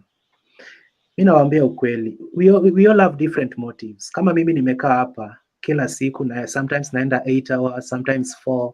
You don't know my motive. Once nitakuwa nimeachieve hiyo motive yangu, nitatoweka na mwingine atakuwa. That's why I'm sorry to say this. Nilianza kwa kumwambia Omosha alikujanga na jina ingine sijui professor ama historian hivyo. Because I remember very well even what he told me on that particular day. Ndio maana nimemkumbuka hivyo. So haikuwa kwa ubaya. But maybe that's why I said I something that yeah. Nilipoint out kuwa you've got good memory, umemkumbuka. Mimi hata sijui kama ashawahi kuja kwa show na different name na nini. Na nika point out because at the end of the day why come with different names? You don't know who is who hapo kwa platform. Na nikasema Omosha hawezi kuja tu from out of nowhere just because akona hizo streams zingine Facebook with 14,000 people and he wants it to be this show to run the way anaitaka yeye. Amekupata, you're the moderator, wewe una control hiyo nini and you run it smoothly, no one has ever complained about it. So say hey, to be quite honest, I believe yeye ni mtu amechangamka. Angeuliza maswali vile ulimwambia, angeuliza swali akasema what did you mean by saying whatever you say. Unabadilia yeye ku jump to into conclusion na kukupatia tu reaction ati no whatever you've spoken to is wrong na nini. Mind you, watu ambao wako panel hapa and people who've been listening before hapo hivyo, nobody aliweka comment yote na nini because they've been listening for the last couple of hours, so they understood the trend vile flow ilikokuwa inaendelea. Yeye ameingia from nowhere akashika tu that small bit, unaona, and that's hapo ndo mahali sisi tunakosea. Na mimi I mean especially mimi nikikuja kama huwa nimetoka from nowhere na I join in, but utaniambia Evo ongea, mimi nitakwambia ngoja ni check flow, watu waongee ndio mimi pia ningi sitaki tu kuchangia. Unachangia out of nowhere, sometimes we go off topic alafu when we are off topic unajua, and that's what makes this thing interesting. So mimi naweza kusema tu hivyo, but you know it is what it is. So this one even Ayaga knows that there is nothing demoralizing when you sit here for 4 hours discussing, then senator comes from somewhere and tells you what you've been doing for 4 hours haileti shangwe. In fact mngekuwa mnafanya hivi na hivi na hivi na hivi, na wewe umekaa hapo 4 hours unaniangalia tu nikikwambia hivi. So mimi sitting here as a moderator, I don't have to furahisha each and every person. Kuna wengine wananitusingi hapa kwa comment, kuna wengine wananifollow kwa inaitwa nini, inbox yangu ya messenger, pia huko nakutana na matusi, so nimezoea. Mtu anaandika hapa comment hapa chini alafu ananiambia soma comment yangu na sijaona, ananifuata huko kwa inbox ananitusi ile serious. Ukitaka kureply imekuandikia hapo chini you can't reply to this message. So Clinton, that what it comes with watu but Clinton, it comes with it kukua in that position yenye unakuwa. A lot of people don't appreciate it. Na unakaa hapo masaa 8. Sisi tunakaa tunaenda tunarudi, tunaenda tunafanya shughuli zetu tunarudi. 8 hours later you've been sat there doing whatever you're doing. Na sisi unaona. So people don't appreciate that. But believe it or not, position ambao huko, all that comes with it. There's people, si kila mtu atapenda kenye unafanya. And some people, it's just the way it is. Itakuwa tu. Let me tell you Evo. something. This is the last Yeah. time I'm talking. Clinton, a minute. Yeah. Evo. Evo, sisi twaishindaga watu huku na tunawaelewa zaidi. So unaona hiyo kitu Clinton is going through. If kama Clinton ingekuwa mimi ningewa understand. Hata leo nimeona Clinton amechangamuka mpaka senator amemuuliza ni nini hapa kwa secret chat. Senator mwenyewe amemuuliza ni nini. Clinton, that is what we are going through. Na ukilingana na ile kesi ya MURATHE, Wakenya wakipata tu umepata shida kadogo hivi, kashida tu kadogo hivi, ndio watatoa yale makosa ulifanya kitambo. There is a candidate in Juja. Jamaa anashikwa na kesi ilifanywa 1994 before hata mimi ayaga nizaliwe mimi. In fact 1994 mimi nikazaliwa August. Yule jamaa anashikiwa saa hii na case makosa alifanya 1994 February when Jaramogi was being buried. Hiyo wakati sisi hatuko.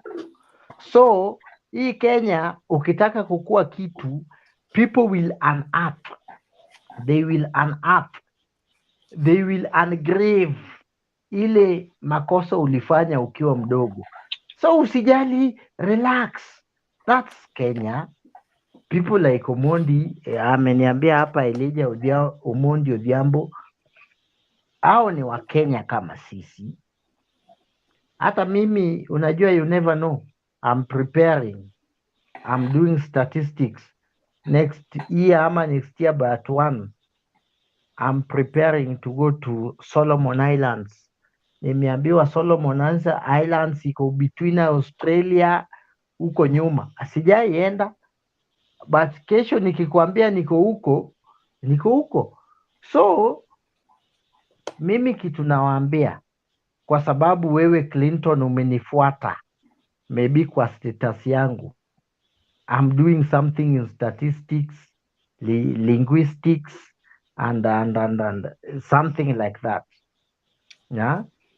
We Ayaga, usiongee kuhusu miaka yako 94. You make me look so old. Naambia Clinton kwa sababu Clinton sasa amenifuata kwa karibu. Nilianza na Charity Begins at Home. Mimi nilianza na who are we, tulitoka wapi, who are our nini. Ayaga, acha tumsikize huyu Angel. Alitoka karudi, maybe akona issue. Yeah. Me, I just wanted to tell you, Clinton, that when somebody comes here, akwambie, I've been on different platforms, we have been building so and so. Unaona hizo platforms zinamuhusu tu yeye. Sisi tuko na platform yetu, tunajua wewe penye ilianzia na penye inaenda. So yeye akikuja, wacha akuje na maoni yake, tumsikize, then that is all. And Clinton, you are handling many people. Wacha nikwambie sasa. Expect mimi Angela nitasema mabaya, Nancy atasema mazuri, yote unafaa kumeza. Venye mimi nitaongea si venye Eva ataongea, si venye fulani ataongea, and all these things zinakuface nani? Zinakuface wewe. Hizo sisifanye ukue yani uone ka like there is nothing you are doing. No. I personally am gaining something. I'm learning something. So kama yeye haezi soma kitu, haezi msaidia, sijui nini platforms mingi hizo. Mimi hainisaidii. Clinton. Yes. Sasa sisi ndio tumefanya makosa because we have turned our platform into discussing somebody. That topic no, we are not discussing anybody. Nimesema Nilipokuambia jamaa alikujanga na jina ingine ya profesa, nakumbuka Oh, vizuri hapo jina ngoja, na ngoja, alichoniambia ngoja. hiyo time. Hiyo day, acha tu nikuwe Okay. specific. Aliniambia ana run shows mob kama hizi. Sijui, and one time, I don't know what should happen, something like that. In fact, I gave him 5 minutes nikapunguza mpaka 2 because of the first 2 statements that he made. And again nimesema hapa kwa comments ama kwa inbox yangu kuna matusi kadha wa kadha, wale ambao mtu anaandika comment usiposoma anakutusi akikublock. Those things Hata exist. kwa chat. Sasa Hata kwa umejua card. So the reason as to why I went personal on this ilikuwa hiyo issue na kuchimba sijui maji, things like that. Yeah. I know. That was my only problem. Just a minute. Unajua huko ushago, ukienda huko ushago kabisa huko interior, huko penye unachimba visima. Sasa hata ukienda saa hii, tuna umbwa za jirani hapo, ukienda na yaga anajua. Huko ushago ukienda, tuna umbwa za jirani, hazitataka kujua umewasaidia ama zitakufuata ndio. Sasa wewe utakimbia ama tano waanze kurusha mawe. So what I'm not saying anybody's dog here. Sorry to say. But miki tunasema let us focus. Let us focus. Wenye mtu akisema kitu let us take it, ipitie hapo itoke hapo tuendelee na agenda yetu. Let us be focused because mimi bila kudanganya. Tuna group hazikujangi vile tunakuja hivi. That is a fact. Hakuna group inakujanga hivi. Na wewe kukaa hapo kucontrol sasa ni 5 hours. Nakumbuka tukianza ulikuwa peke yako ndo nikajoin. Ilikuwa kitu around saa 2. So ayaga nini Clinton, what you are doing is good. Not everybody, unajua it is very hard for I'm not against disability, but it is very hard for a blind person to see something good. Unajua blind atafeel, atafeel something. So let us be like, not everybody need to be saying that wewe ni mzuri. Then if utakuwa na criticize, criticize, you are not growing. For you to grow, mbagu wewe na mtu anasema wewe ni mbaya. That's why unaona, because you give them topic to discuss about you. Your sacrifice is what people talk behind you. That is what you will realize that I'm doing something because I'm doing something which is better than. Because if the guy, for example, the way he was proclaiming that he is in several groups, then the time alikuwa hapa angekuwa kwa ile group yake angekuwa ameleta mjadala wa kusaidia kuliko kuko hapa kusikiza mijadala ambazo hazisaidii. So mimi siwezi kuambia ati Clinton, no, you are doing good. Ndio mama huko visima nyumbani. Next time tukija ukisema tukusaidia campaign, twende tukunywa maji kwa hizo visima. We want to go on the ground kuona. Clinton alisema anachimba kisima. Hiki ndio kisima Clinton alichimba because small things other people take for granted. It is a big deal kwa watu huko nyumbani na wewe unajua. Kama umekuwa ushago, achana hii ushago ya tao. Unajua watu wengine tuko hii ushago ya tao alafu tunasema tuko ushago. Wenye unasema Nairobi wamefunga maji sijapata maji, enda ushago. So mimi kitu naweza kuambia so, Ishmael, yes. What you have to understand, as much as Mutembe is not here, hii group iko chini yangu juu mimi ndio niko na password. You are there. Anything that happens from minute 1 mpaka saizi 5 hours, I'm in charge. Hata kama umemtusi rais, hautatafutwa na jina lako moja Ishmael. Ni mimi watani inbox waniambie ulikuwa kwa show na watu unawajua. Point out where Ishmael is. Na nitawaleta mpaka kwako. Change name si poa, unajua. Mtu akuja na jina yake aseme jina yake, jina langu ni so and so. Lakini leo nimekuja na Ismail, kesho nikuje na Otieno, kesho ingine nikuja na jina ingine. So hivyo si poa because yeye kupimana hapa kichwa si mzuri. Kila mtu alisoma into different schools. Ukuja leo nimekuuliza kitu fulani tena, unajua mimi vile nilimwona yeye alikuja already prepared for you. Because mimi sikuwa na hata hii agenda kusema women ilikuwa kama big deal, lakini vile yeye alipika, unajua baga nakwambia, yana alikuwa anaongea in a serious manner that mbago nadhani ilikuwa kitu kingine, ilikuwa personal. Sasa haikuwa agenda, ilikuwa personal. So it was very personal. Nilijaribu kucheka nikasikia tu and you are laughing. Nilijua. Yeah, so mimi ile kuongea tulijua utaharibu. Alafu kitu amjui kwamba kila mtu ako na hasira zake, ni venye tu the degree of hasira ndio zina differ. Wengine tunaweza kasirika after 2 days, you know guys, after 10 minutes. Guys. My work as a moderator is to protect those who are inside here. Na pia okay, Senator. you know, guys, stop talking about this issue. Let's forget about this thing. I think we're taking it beyond what it was. I think we should just forget about it and move on. I think that's my take. Senator, Senator, hata mimi, let me confess, mimi Eric Otieno Ayaga nami niliingia hapa kwa sababu ya Clinton, si Mwatembei. I used to watch before niingie. I used to watch. Mimi nilikuwa na watch sana before niingie, na nikaona venye Clinton ana defend where I come from, which is though I'm not in that party, by the way, but I'm Are you sure? No, I don't want to. This is a confession, confession. Ngoja tu nimalize. So nataka kuambia Clinton, maybe there are so many people who are watching that maybe those people wanaongea the same language, like we call them tribal language with Clinton. Many people accusing you. Let me tell you the truth. Hata mimi niliingia hapa, hata siku niliwatch ya mwisho nikasema hii group nitaingia. Clinton alikuwa anavaa top ya red, top ya white. Matambei ndio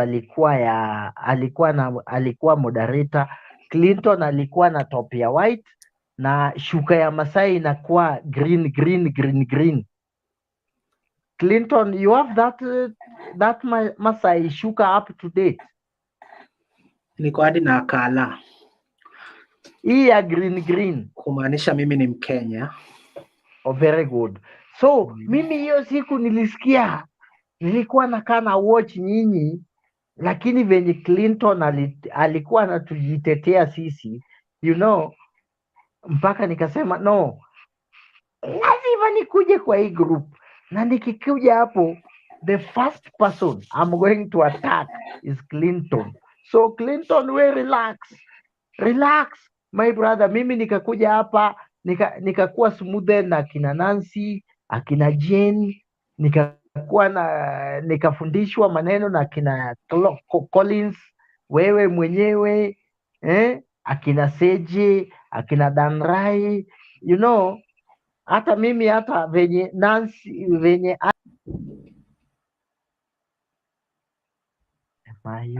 huyo ako na shida ya network. Net yangu iko sawa. Okay, malizia Yaga. I want to sleep, man. I'm not a happy man. Mimi hata sahii leo hii nikakuwa nimetupiwa maneno na kina Angela, sijajibu, nikasema tu Angela venye alisema ni neiba yangu hapa, mimi nitamtafuta nimnunulie soda pole chini ya maji, nimwambie as youths, as future generation, we have to think differently. Period. I'm not in Kanu to stay. I'm running. I will run. Maybe, probably, if not in Kanu, Thank you, Ayaga. Ticket. Thank you, Ayaga. I will run. Yeah. The show is on for the next 2 minutes. Who is feeling that nakufungia nje? Who is feeling? The person feeling should be Angela, Nancy, or Evo. The three of you. Anybody feeling that anafungiwa? Good night, guys. Thank you, Senator. Leo Clinton anataka tukalale, wacha tu tukalale. Ni sawa? Itabidi mlale. Juu nikiwaacha hapa mtavamiwa. Leo Bena yuko. Aya, sawa, wacha tukalale. Good night to you guys. Ayaga, unitafute inbox. Niko na kitu serious nataka tu discuss na wewe. Sawa? Na leo Kewel yuko wapi? Kewel, don't worry about Leo Kewel yuko wapi? don't worry about Kewel. Mimi mtu nimeongea na yeye na ameniambia wako ushago Mandera ni Abdullahi Dido. Na venye ameniambia akifika Nairobi akifika Nairobi pap, mimi kama ile second in command wa KANU tutatafutana na yeye. So wewe unitafute tuingie KANU. Huyo Dido. Wachana Clinton na PDP. Wachana Clinton. Mimi nitaenda, I will campaign for Nancy. Nancy ako, I don't know, but nitaenda kumkampenia. Siku yenye atalanda airport nitachukua Angela, nichukue Abdullah Dido, tuende mkaribishe senator, tumpeleke Ati Abdullah Dido. Yes. Abdullah Dido hata sitaki kumsikia. Wachana na hiyo party leader. PDP. Future president maybe. Nancy, you are from Ishaweri or Mutwomo or where? I've been there for some time. Ishaweri. Clinton. Yes. Pale chini kwa mteremko. Kwa kina Nancy na kina Uhuru Kenyatta ni hiyo mteremko, ukimaliza hiyo mteremko pap, basi uko kwa kina Nancy. Clinton. Yes. Napatia Ayaga platform anatafuta kura sasa. Nawambia Ayaga anajua kila kitu, kila mahali, kila challenge, kila everything. Lakini hata nashangaa nani aliambia Ayaga mimi ni wa Ishaweri, because mimi sijawahi sema. Very informed. Huyu jamaa akikaaga chini ni kufanya tu research. No, Ismail wewe ni Jaluo. I went to Egerton to did statistics. So Western na Nyanza. Ishaweri me have been there. Nikikuja Nairobi mara yangu ya kwanza huko ndo nilienda job. Wanted to ask me, umeni text Nancy? Sema kwenu pia unatextiwa. Unaulizwa wewe ni wa wapi? Kuna kitu alikuwa anataka kuniuliza ndio nimemuuliza. Jibu hii swali, wewe ni wa wapi? Mimi niko between Western na Nyanza. Lakini unapenda gani? Ati West na Nyanza? Western, not West. Western na Nyanza. Oh, mlia na Jaluo. Huyo ni North Kavirondo kama mimi. Na unapenda gani? Unapenda gani? Unapenda gani? Napenda zote because napenda kwa Nyanza because unajua ni national language. So national language. Yeah. Ile ni kwa sasa hii ni national language Nancy. That's a debate for another day. By the way, waliuliza what's the difference between Luos and Luyas? Nakumbuka tu comment moja mtu akisema Luo is a lifestyle. Hiyo ingine sijui ilikuwaje. Hiyo ingine ni kubahatisha. So guys, thank you very much for your time. Thank you very much for everything. As long as bado niko hapa kama kesho kama nishatolewa, nitakuwa raia hapo chini na tutapelekana mbaya kwa siasa. So leo maybe nimekosea watu wengi. Kama nimekukosea naomba unisamehe. Na pia I wish you all the best wherever you are. For those viewers ambao mmekuwa pamoja nasi mpaka usiku wa manane, pia tawatakia kila laheri na Mungu awe nanyi popote mlipo. Amen. Senator. Lakini leo umetudanganya, lakini good night ni sawa tu. Senator, sikia hii Senator. Senator, kama uko na watu wawili ama watatu hivi wangependa kuendelea, mimi nataka nipike sapa. So kama mnaweza endelea niwaachie, alafu utanicall directly. You WhatsApp sitasikia. Ukinicall direct kama kesho saa 10. No. It's okay. Naweza wapa platform mpaka 8 hours ziisha hapo nipigie direct. Niamke nizime. Hapana, unajua problem itakuwa nini Clinton? Watu wakitaka kujoin na hawawezi join. So let's just end it ile Motembea sikuwe na maswali kama ya last week. Last week kulikuwa na maswali. Okay, Yeah. In fact Matembea ako ushago. Beta wanipigie mimi. Kitu hiko nataka nipike kitu 2 hours hivi alafu si komp yangu itakuwa on, nikiona mwenye anataka kujoin I will just add. Kama Ashley niko sure bado anataka kujoin. Ashley ako njiani. Na Jane Mevo amekuwa mpenzi mtazamaji. In fact Ashley, wacha nimwambie mahali popote alipo. Ashley, the argument mimi nilikuwa na Ashley ikafanya mtu akanipigia simu kutoka Turkana akaniuliza, Ayaga, are you a Luo? Are you no? Nikasema no, kwa sababu your argument with Ashley. Nikamwambia no, Ashley hata mimi sijui yako mahali yuko, so Ashley kama ako karibu kuingia, don't discuss mwenye yuko hapa. Mimi nimemtaja tu kama beshte. Wewe unamtaja kama beshte yangu. Mimi ni beshte yangu. Nitampigia aje. By the way, actually kwa WhatsApp group. Yes. Ashley hayuko. Lakini alinitumia namba yake. Na wenye hatuna mabeshte tutasema nini sasa? Nyamaze tu. Ashley alinitumia namba yake. Mimi nina namba yake lakini hapana, this is I can't share. Yani nyamazeni. Yani Angel anaomba kuwa na rafiki, mnamwambia eti lala tu. Ama nimesikia nini kwa background? Wenye hatuna marafiki tutafanyaje? Lala tu ama nyamaza tu. Shida yako. Angel amekuwa best yangu. Amekuwa best yangu, akaniambia atanipea nduma kesho ama ni aje Ashley. Nancy. So unachukua platform. Mimi nitakuja tu kuzima maybe. Angela. I have to cook something please. Si nimekwambia kesho ukipita. Unaona ukipita utaring next to roundabout pale Equity Bank. Hata sikupati, kuna kelele, acha niwazime. Nancy unasema? I said how old is your baby? Mine. Niko na mababy. Sasa unamaanisha gani? Mtoto wako? Mtoto Mkenya ama mtoto Mjerumani? Una Mkenya na Mjerumani na wewe ni mkali? Unataka kuwa DJ Hamo? Mimi si mchezo. Unajua DJ Hamo kuna issue yake.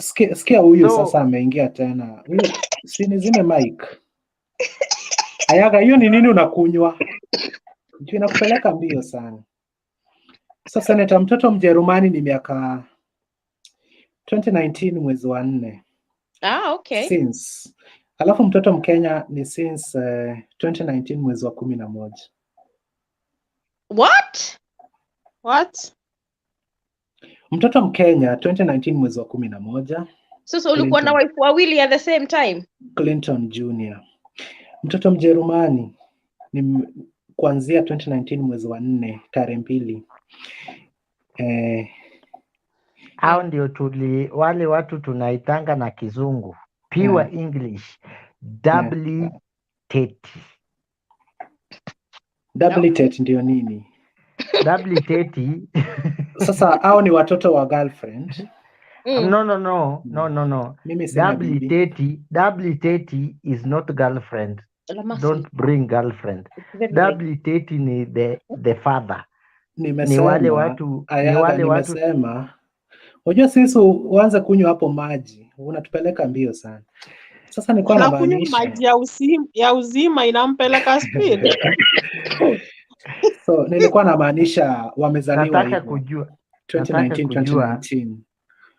Nataka kujua how is a human being ana mtoto Mkenya aende Germany less than a year ana mtoto wa Kijerumani. So that's my question by the way. Yes, don't blame OJ. You claim to know me, lakini I don't know you. You don't know me well. That's why Nancy amesema clean na umekuwa mkali aje, which is very true. Hujui nilikuja huku lini, hujui nimekaa Kenya miaka ngapi, lakini mimi najielewa vizuri. Hiyo ukali, unajua Nancy ni mwanamke, lakini hiyo ukali ya samani, maybe I understand that ukali in a different way. Do you mean Nancy ni mwanamke? Si mmekataza hiyo speech. Kuitwa mwanamke saa zingine si mbaya. Mimi without you, mimi ukitaka tukosane uniite mwanamke, tutakosana like cats and dogs. Are you a man, Nancy? Are you a man, Nancy? Usiniite mwanamke. Ayaga, we may excuse you to sleep or you stop drinking water. Niko sober. Look at this guy. I'm very sober. Are you at home or you at work? You are not. As long as you are taking something, can change your minds, can change your attitudes, you are not. Angela, wewe unajua unavutana na Ayaga since time immemorial. Hamjai kuwa in peace. Si mmeniona na mtoto yangu sahi. Huyu mtoto nimeita Clinton, huyu ananisumbua. Clinton pia ananisumbua hapa. Nimekuuliza huyu mtoto anakula pesa ngapi weekly? Juu sasa amepewa jina langu. Hutaki kusema? Wacha. Sasa Ayaga unaongelelea mtoto, si unajua mi kama age yao watoto wako mi hapo nimepita. Miaka yangu imesonga. Ushapita. And I'm very happy. Ushapita. Angel, kuzaliwa nyuma si makosa. Kuzaliwa makosa. I'm not 40. I'm 29. But I'm not ready to kulea tena. I'm okay with wenye niko nao. 29 bado umebakisha watoto 9 kwa tumbo. Bado wewe ni mdogo. In fact, hata mimi ukiniongelesha nilikuwa nadhani wewe ni mtu wa miaka 45. Wewe bado ni mdogo bwana. So guys, kuna watu hawana watoto kina Ishmael. Lakini wanaongea. Lakini Ayaga unafaa ujue nimekushinda. You are 27, I'm 29. So thank you very much. Thank you very much. I can't blame my parents. In Senator, kuna issue kati ya Angel na Ayaga. Tafadhali watafute chini ya maji usolve hii kitu. Ita escalate. These people have problems. Kuna beef. Kuna beef ilikuwa cooked sijui last month kwa hii show. Ayaga hata akisema point nzuri, Angel atakataa. Si wamesema watatafutana, Ayaga atanunua soda, lakini asifukuze bibi wa Ayaga. Wa make sure si ya Kikenya. Si rahisi. Watoto ngapi? Watoto 2. Mimi nitafukuza huyu mwanamke aende wapi? Mimi niko na huyu msichana yangu ya kwanza ni Alian. Huyu wa pili juzi Clinton, huyu ananipea headache hapa. Hata hiyo jina hata nitachange kuwe Ishmael. Huyu jamaa ananisumbua bwana.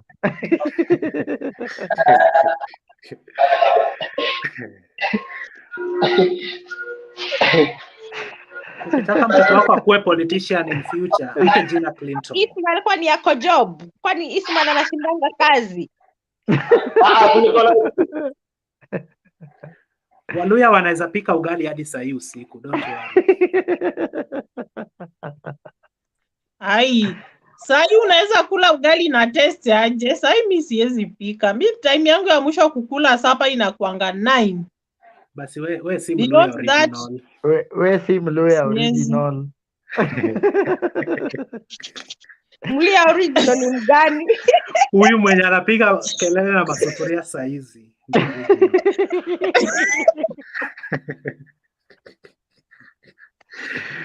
Mimi kuna siku nilienda kupika nikasahau kumute. Watu wakanyamaza tu wananisikiza. Ndipo mmoja akajitolea akaniambia clean huja mute. So Ayaga na Angel, nyinyi mtafutane chini ya maji mmalize beef yenu. Kesho tukutane. Anyway, mimi sina beef na Ayaga. Ayaga nakupenda bure. Na sina ubaya. Kidogo tu tukue Utafute patanisho. bibi wa kukupikianga. Ayaga bure sisi. Hapana Nancy. Nancy, umesikia hiyo statement kutoka kwa Angel Muluya. Ayaga mimi nakupenda bure. Sasa mimi kama commentator ndio sija nini. Hebu sema tena Angel. Angel sema tena. Tunataka tufanye hii kitu kwa official. Ayaga nyamaza. Ayaga nyamaza. Ayaga nyamaza. Hii kitu imekuwa tamu.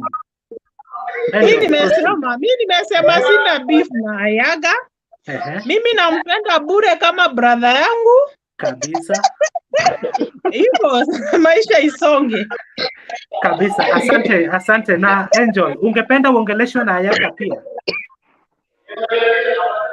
Aniongeleshe aje? Ye pia aseme venye umesema. Venye anafikiria. Aseme, ako free kusema. Ayaga sema onena na Angel. Angel Ingorwa. So wewe ni kama dada yangu. So na hii proposal ni kali. Nancy, relax. Ama ucheke kama Gidi. Ucheke kama Ghost. Mimi ni Gidi. Nancy. Angel akasema ni dada yangu. Angel, tunajua SOS. Acha kwenda outside the topic. Sema exactly venye Angel amesema. Hata mimi nakupenda by the way. Kama dada yangu. So mimi kama wale Wajaluo wanatoka Uyoma. Waluya ni ndugu yetu. Kwa sababu sisi tunajiita Wajaluo, yani Luoka wangu ni wale Wajaluo wametoka Wanga Kingdom. So sisi Wajaluo, sisi na Sakwa. By the way, where Raila is coming from, Uyoma and Sakwa is Luoka wangu. Because Sakwa Sakwa ni bibi wa Matara. So Matara is son of Wanga. So Wanga ni the Wanga Kingdom of Wanga. Excuse me Ayaga. So Ayaga, we pia umesema huna beef na Angel na kesho mtakutana Nairobi na mkunywe soda pamoja, si ndio? Nataka kumchukua kama dada yangu. Kabisa. Hata hiyo wakati mimi sikumjibu, akiniita mimi ni mtoto, nilimjibu. In fact, ni Nancy ama ni Jena aliniambia sorry. Sikumjibu. So commentator ndiye anafaa kuongea. Sasa Angel, Ayaga amesema kwamba hakuna shida kati yenu, kesho muende mkutane Nairobi, mkunywe soda na kila mtu aende kwake. Hiyo tumemaliza ile beef na tumepatanisha mahasidi wawili, sasa ni mabeshte. Patanisho pia. Tumekosa tu Ghost. Hakuna mtu amecheka.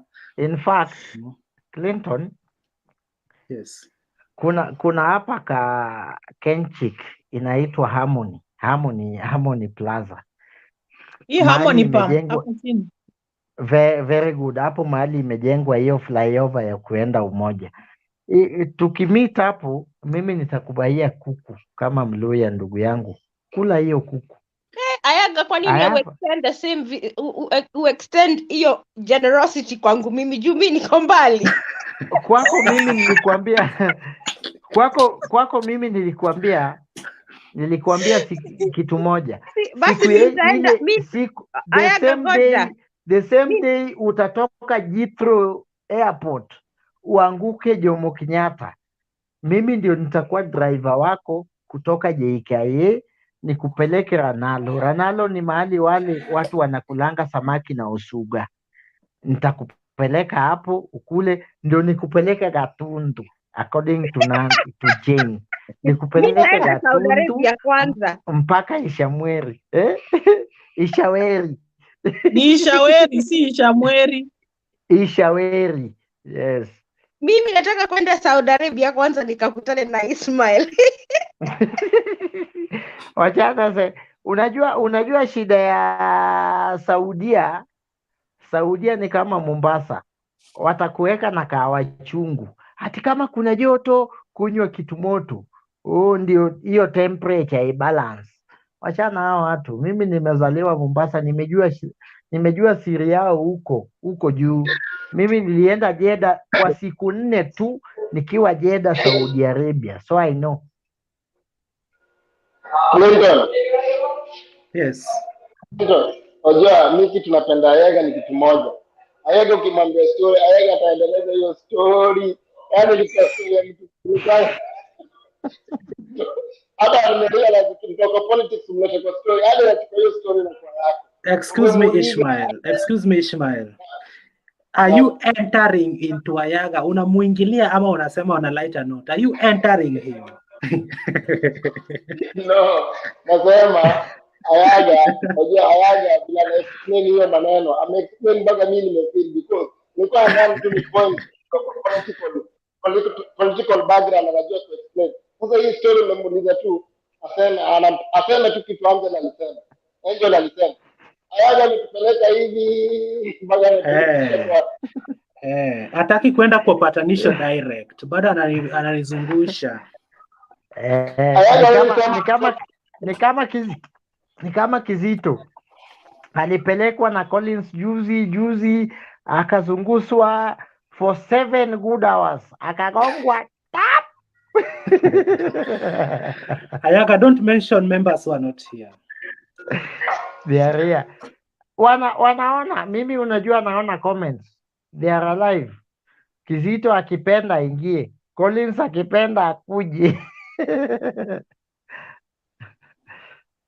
Na Francis anaingia kama anatoka, atataka kusema aje tusikie. Hata ndio tunashangaa jamani. Ayaga, hujaulizwa kitu Francis alikuwa anataka kusema. Wewe hii mic yako unanipa nayo shida. Francis.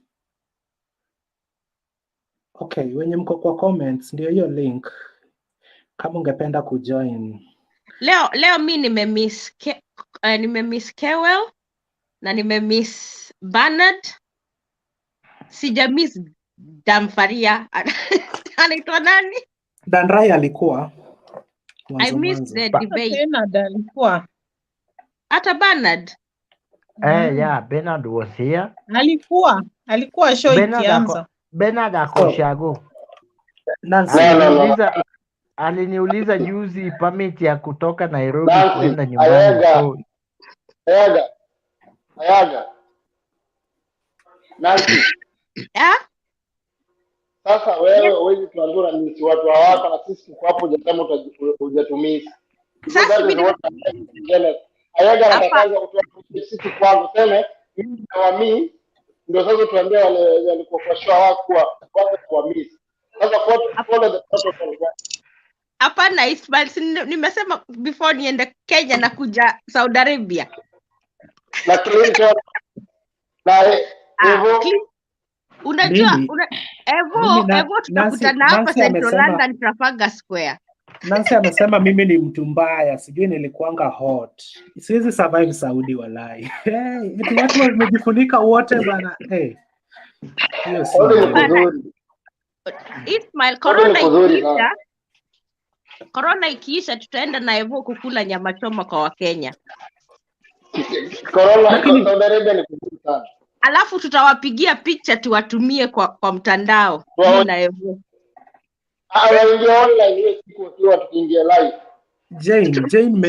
Jane Mevo, add me into that England WhatsApp group. Nimesikia ni ya boys and girls.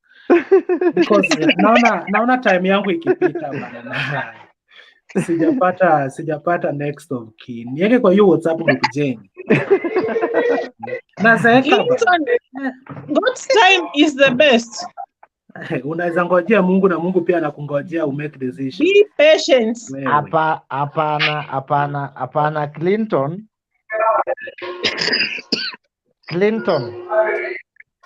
Ayaga, ni advice gani unataka kunipa? Nimesema niweke WhatsApp group alafu everything nifanye peke yangu.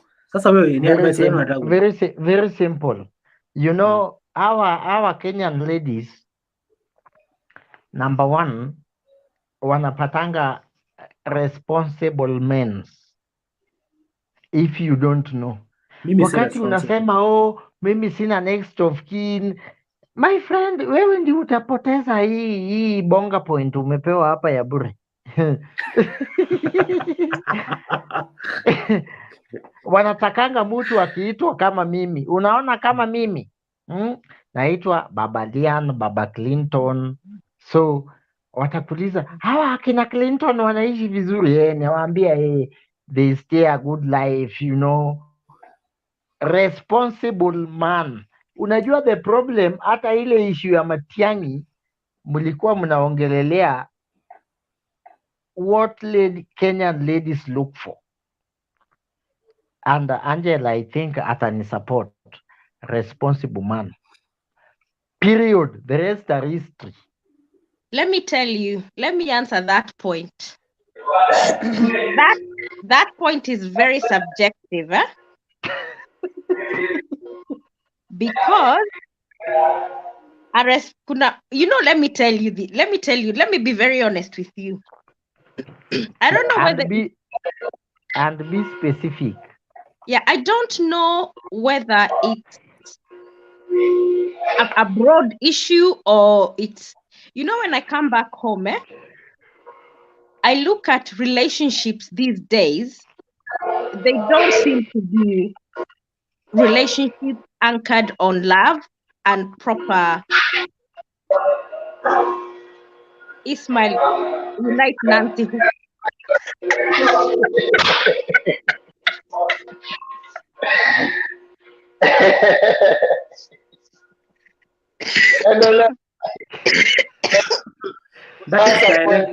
That is direct translation. Anamaanisha Ishmael akuconnect uende Saudi.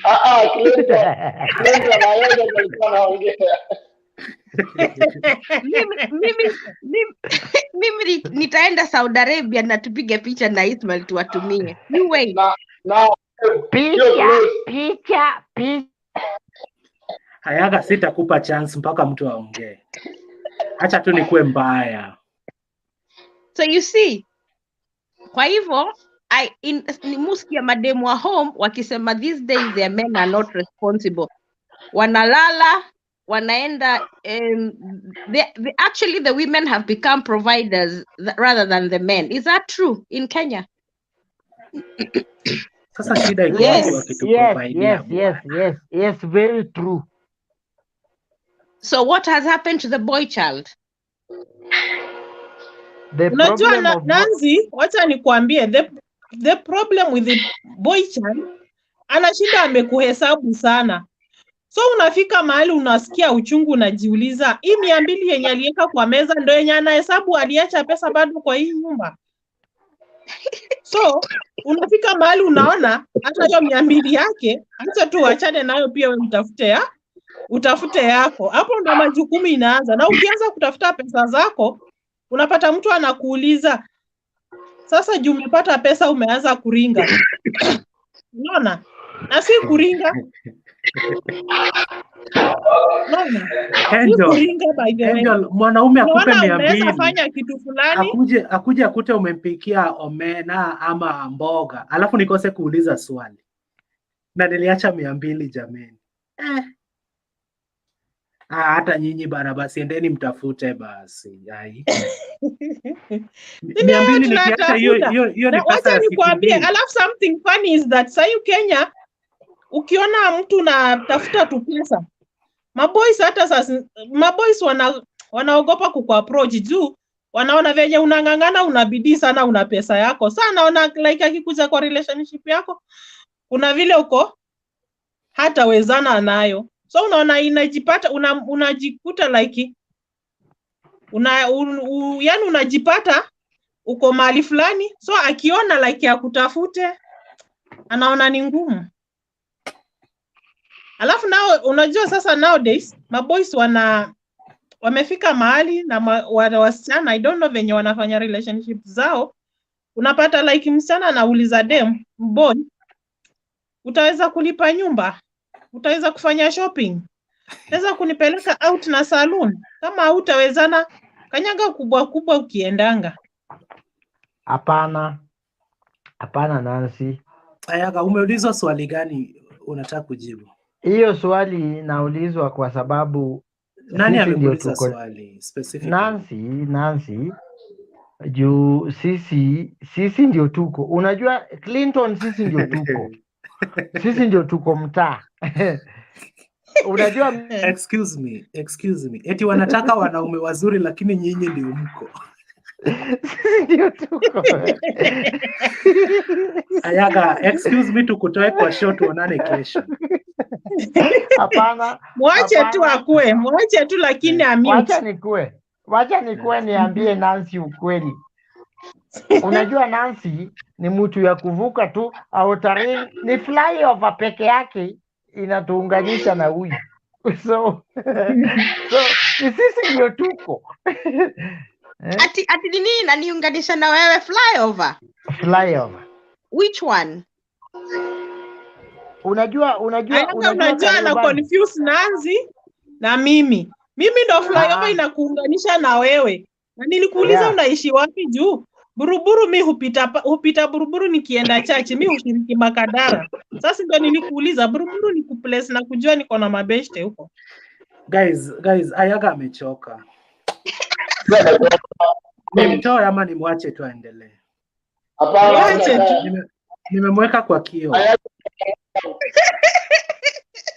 Acha kae. Ayaga umechoka ama unaweza endelea? Mimi sijachoka. Okay, Ayaga, let me say this about you. Wewe naye tunakuheshimu na tumekuinulia mkono. At your age na umesettle down na familia yako, you are an example ambayo sisi kama vijana tuna follow. I always admire your life chini ya maji, ni venye tu sitakagi kusema, but I'm always happy. In fact, I was telling one of my friends about the life I want to live. Nikapeana wewe kama example. I'm sorry for that. But at that age of yours na umesettle vizuri. Man, congratulations. Hiyo ni kivyangu tu. And then a hard-working man working each and every time just to make ends meet. Bana ni wachache. So keep it up. Keep it up. Usione tunakuzimiaga mic kufikirie hatukutaki. Tunakupenda sana lakini. Unajua Clinton,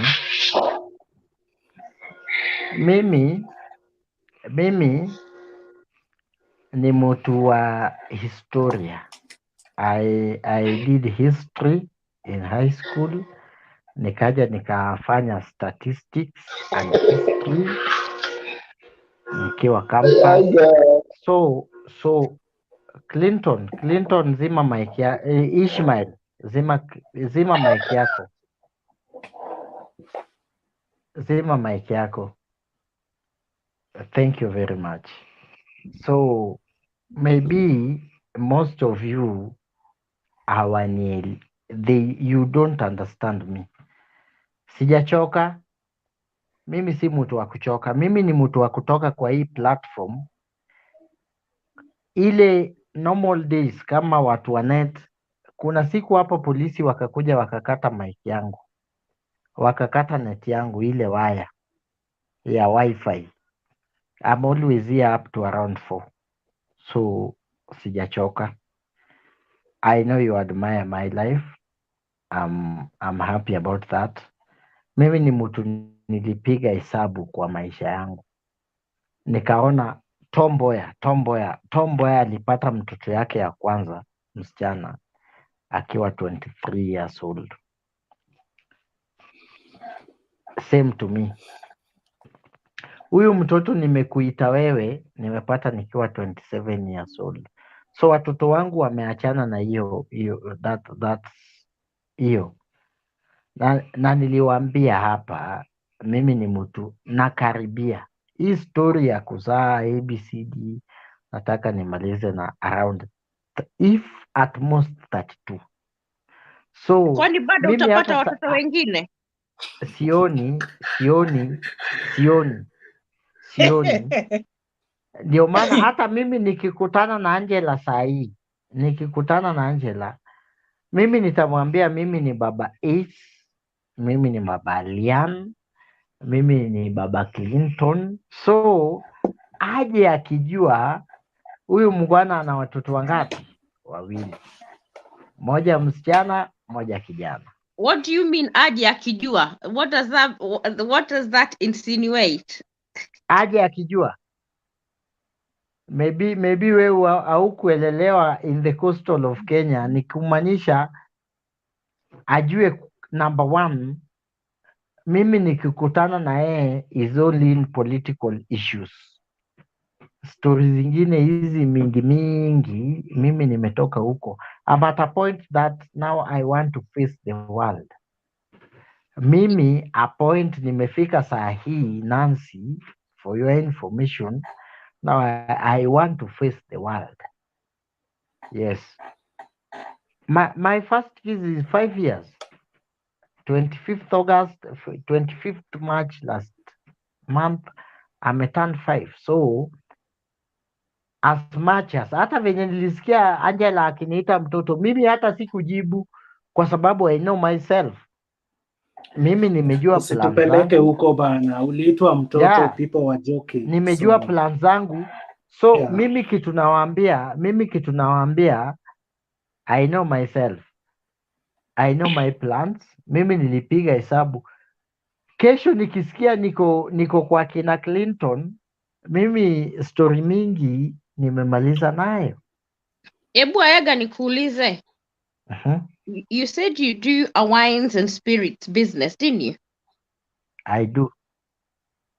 Unajua kuna time nilinunua drink kwa Hennessy, kwa off licenses, you know, along Embakasi Road. Inaitwa nini? Outer Ring Road. Yes, Outer Ring Road. Wapi exactly? Nilikuwa mgonjwa, even I missed my flight. Nilikuwa mgonjwa like for a whole week.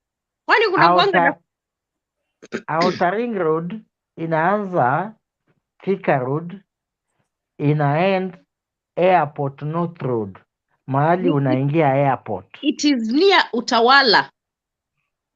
Utawala is not Outer Ring Road, but hiyo ni inaitwa Northern Bypass. Northern Bypass, uko. Yeah. That side. Kwani they stop huko ni ushago. Huko ni ushago. Inaanza hapa. Unajua mahali Taj Mahal ilikuwa? Yeah. Mpaka ufike Thika Road. Yeah. Hiyo ndio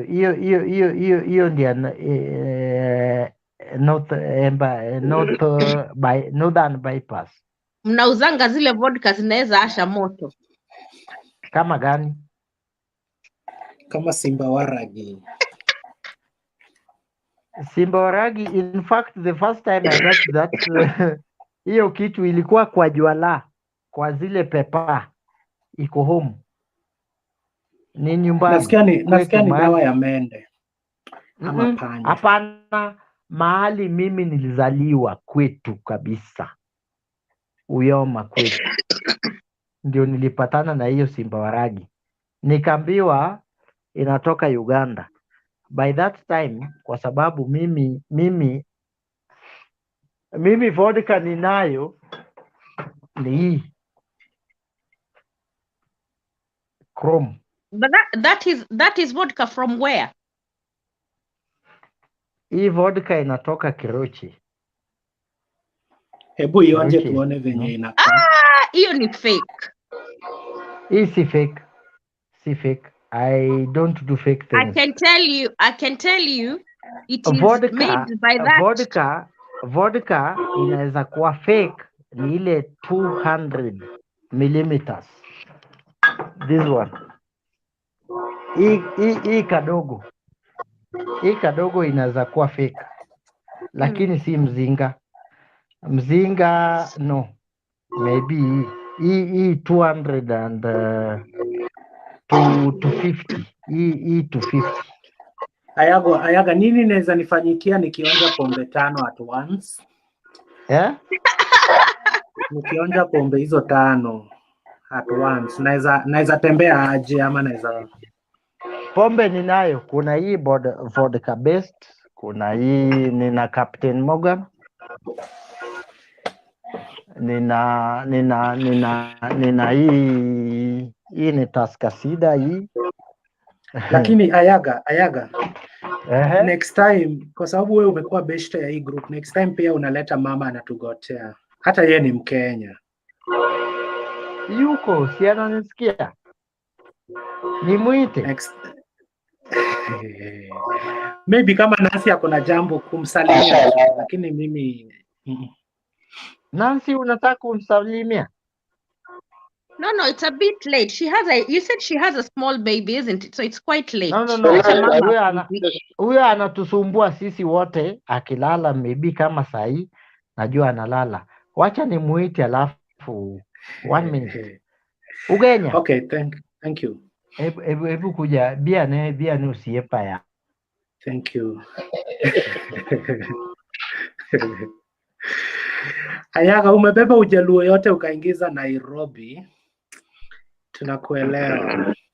Hapana. So Nancy tu ndio nataka kuambia, mimi si wale watu wa kuana na mimi si wale watu wa kupigana na bibi na kugonga bibi na usikie kesho umeongea na Yaga au Yaga akaoa bibi yake. Ni ngumu. Siko huko. Hatujasema eti unafanyaga hivyo Ayaga. Ayaga, we sasa time umefika. We will have to limit you like this.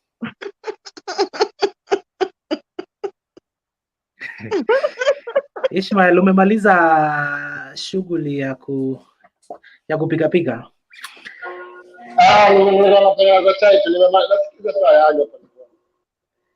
Sijauliza ilikuwa chakula gani. Kubali tu.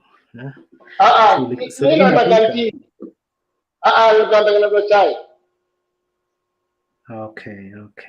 Ismail, niko na cousin yangu ako Saudi Arabia. Anaitwa nani na kwa wapi? Anaitwa Florence. I always ask where she is, but for some reason she can only talk via Facebook sometimes, and she can't talk. She gives me like a time. She says I can talk between 8 and maybe 7, and then alafu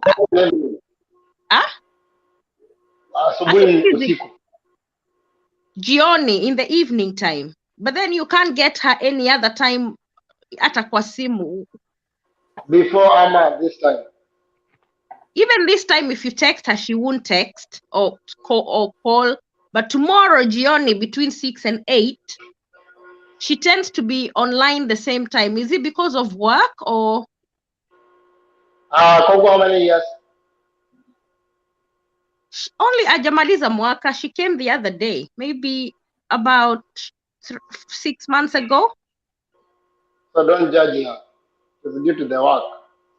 Na pia kutuko Ramadhani, so kazi ni mingi Ramadhani. Because unajua sasa wakifunga wanakujanga kama ile style ya Wasomali, wanakujanga kama familia mzima na ni watu kama 20. So wakishamaliza kukula na daku, sasa hiyo wanakula daku. Kwa almost wanakula daku. Unajua huku mostly mchana, usiku watu walali. So mchana ndio watu wanalala. So sikomuona online asubuhi analala. Akiamka hiyo yeye analala kidogo, sasa yeye ameamka. Hawezi kuwa online because ako busy. So amalize kula, aoshe kama ni vyombo, amaliza apanguze nyumba, alale, akiamka na mkia job because it's around 6:23 washaadini. So tunakuwa mwadini. So yeye ako busy. So siwezi kuambia ati she's very busy. She's very very busy. Hata hiyo time ukisikia ameingia online, sasa zile hata saa 12 washamaliza kupika nini, washakula, shaosha. So does it mean then she probably works in somebody's house? Exactly, that is what she says. Of course, I've been wondering because since she left, no much communication. Nancy, kuna wengine unyimo hadi internet. Hey.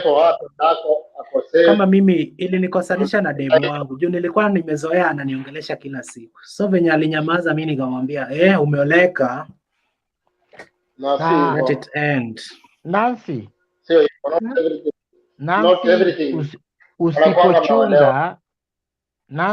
Usipochunga huyo kazini yako ata mute utapata simu amenyang'anywa, the communication between you and her itakuwa very minimal. I have that experience. So Nancy, nakuuliza alikama kuna 1 year, so other month apart from this March, since the beginning of Ramadan, alikuwa akoaje? Was she communicating frequently ama just on a occasionally? Occasionally. Occasional, it's very occasional. Since alifika huko akaland, the communication is very rare and it's like sporadic. What about the agent? What is the agent saying? Agent ule alimpeleka huko? Yep. They say normally akiulizwa nasema wako kazi, but sometimes it doesn't. To me, sometimes I don't think these agents are very honest. No, what I can tell you guys, you know some agents akikupeleka huko, kuna some houses nasikia Saudi Arabia zinakuanga banned. Haufai kupeleka huko msichana sababu ya some mistreatments. So maybe hiyo time anakuongeleshanga, anahepa anaenda kwa choo, ndo sasa anaanza kucommunicate na watu wake. Wanamnyima internet, wanamnyima simu. Unaelewa? Na agent wake anakublock. Hizo issues in Saudi Arabia, there are very many. Agents wana block hao wasichana.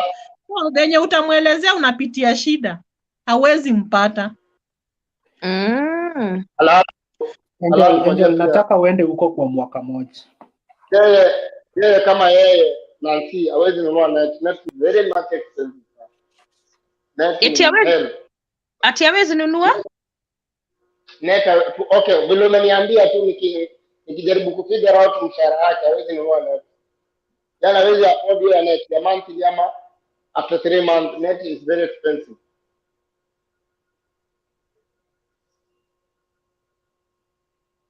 Is it? Hiyo net hawezi, net hiyo balaa, because unajua watu wana wifi na tuna bundle. Hizo bundle ni hell. Bundle tukisema tunanunua hizo ni bundle za Kenya basi. Naweza lipia watu karibu 10, watu karibu 5, milango 5 na wapatia full net ya 1 month. So net is very expensive. Unajua hawezi mwalao tu, they cannot open for her. At the same time she should be working. And the net is very expensive. Net is very expensive. Before it was expensive, but now net is very expensive. So, like for example, roughly, let's say you've come there, you're working in somebody's home. Her salary could be between what and what? Nategemea. It is 26 to 25,000 Kenyan shillings. Yeah. A month. Around 800, 900. Yeah. That is 900 VR, 800. Wow. Okay. Ayaga, ulikuwa unaongea? Ayaga nataka kuchangia debate yetu. Ayaga. Nami kitu nataka kuongea, niambie Nancy. Ongea Ayaga. Huyo relative yako ni mbochi. Kama ni mbochi, atapewa simu kwa siku kidogo tu, mtakuwa mmeongea. After muda kidogo atakuwa amenyang'anywa hiyo simu, na akinyang'anywa basi hamtaongea tena. Hiyo ndio kitu ukweli. Mimi nataka kuambia wale wasichana wanaenda kule Saudi Arabia, Qatar, wapi, that's the same experience they will face. But Okay, unaona thank you. Nancy, ukiongea na yeye, nitumie namba yake. Nimconnect kwa mtu akoko Saudi Arabia. Niko na namba yake. Aongee na yeye, anapitia yapi, amuelezee. If kuna vile anafinywa, this person can help her, ambadilishie nyumba. Kupiga wafinya, sio wafinyu. Ukiona mtu ako huko numoni online, it's not her wish.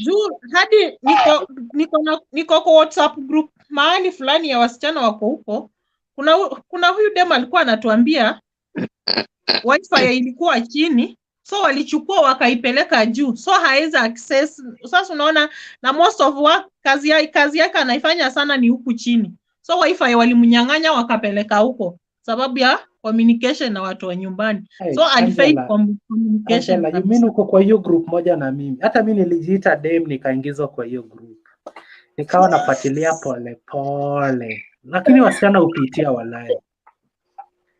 Mi hadi tuko na WhatsApp group, as we are talking, tuko na WhatsApp group ya wasichana around 40 something. Watu naongea moja alirecord video akisema boss wangu ameniacha tu hapa kwa barabara, amenitoa kwa gari akaniacha hapa, ni usiku, sijui ameniangusha wapi, sijui nini. Bwana, ukiwatch hiyo video unaanza kulia immediately. Unaanza kulia. I had a lady, she was just a friend of mine. But ile siku aliacha kazi, hata mimi nilimhurumia. Alikuwa amekuja kwa nyumba fulani, so hiyo nyumba ikapatikana ilikuwa na shida, akatolewa, hata akakuwa mtoro, kemboi wale wanaenda hivyo watafutiwa job na nyingine. Akatafutiwa job, akapata job, sasa akakuwa anafanya hiyo job, lakini hawamlipi. So one day, because unajua huku watu sisi wote hatujaumba tunakamilika, akachukuliwa na mdozi wake, akamwambia tunaenda harusi, akanunua maua nini. Saa zile yule dema akaambia watu sisi tuingia hapa supermarket tununue maua, wewe tulia kwa gari. Sisi yule dema ametulia kwa gari, yule mwajiri wake ameenda kununua maua. Yule dema unajua ana kama una ile kuna penye naweza enda. Ule dema amekaa pale kidogo, gari na gongo, anaambia toka nje, tulia kwa hii. One month. Okay, Ishmael, we madam watch code wa Martin.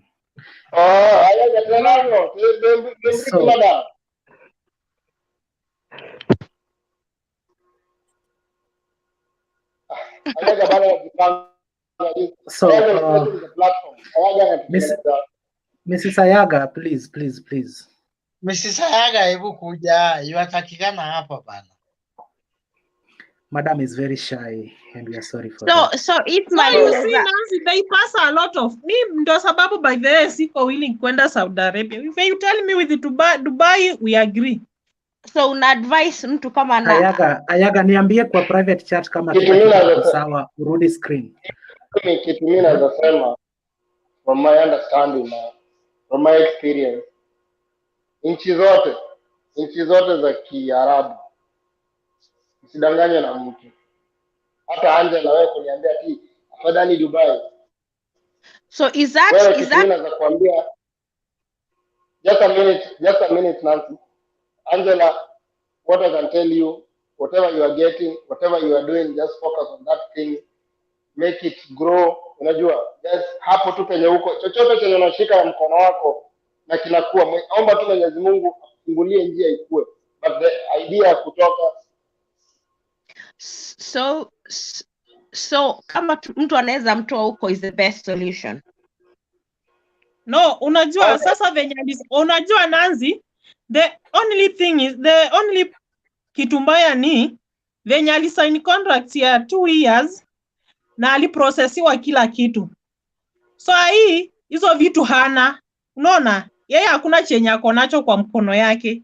So hakuna venye ataanza kusema I have to move out. No.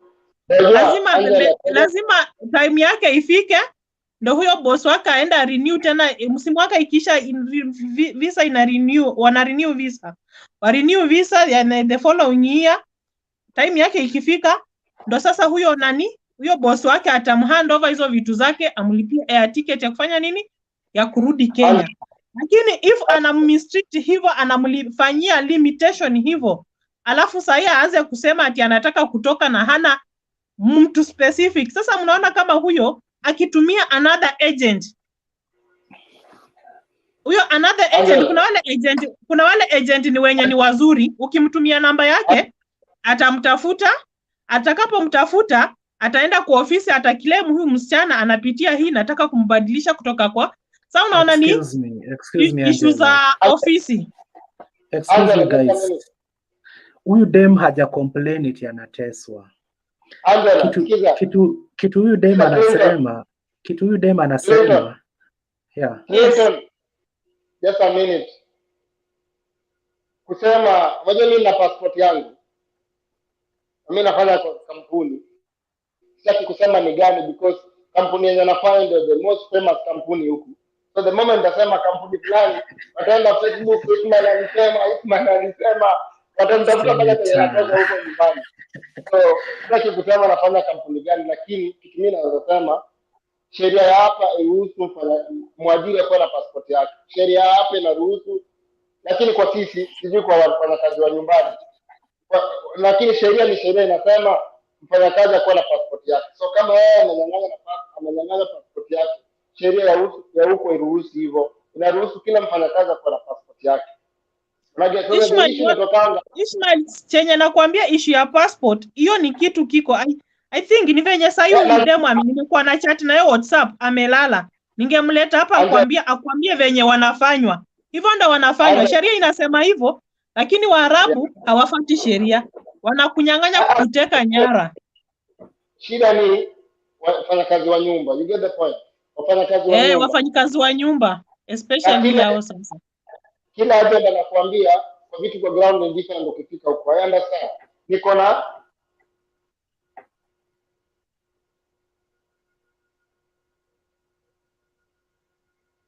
Ashley. Hii ndio time ya Ashley. I'm not doing any that. Mimi nimesema kuna shida. That's the fact. Tuseme kuna shida. Na ndio nasema aongee na yeye. Mimi nikamwambia kuna shida because kwanza sasa tuko mwezi mtukufu wa Ramadhani, watu tunafunga. Sasa hiyo watu mtu anataka kula daku by kitu 4:30 wanaswali. So tunafunga kutoka 4:30 mpaka 6:30, 6:20.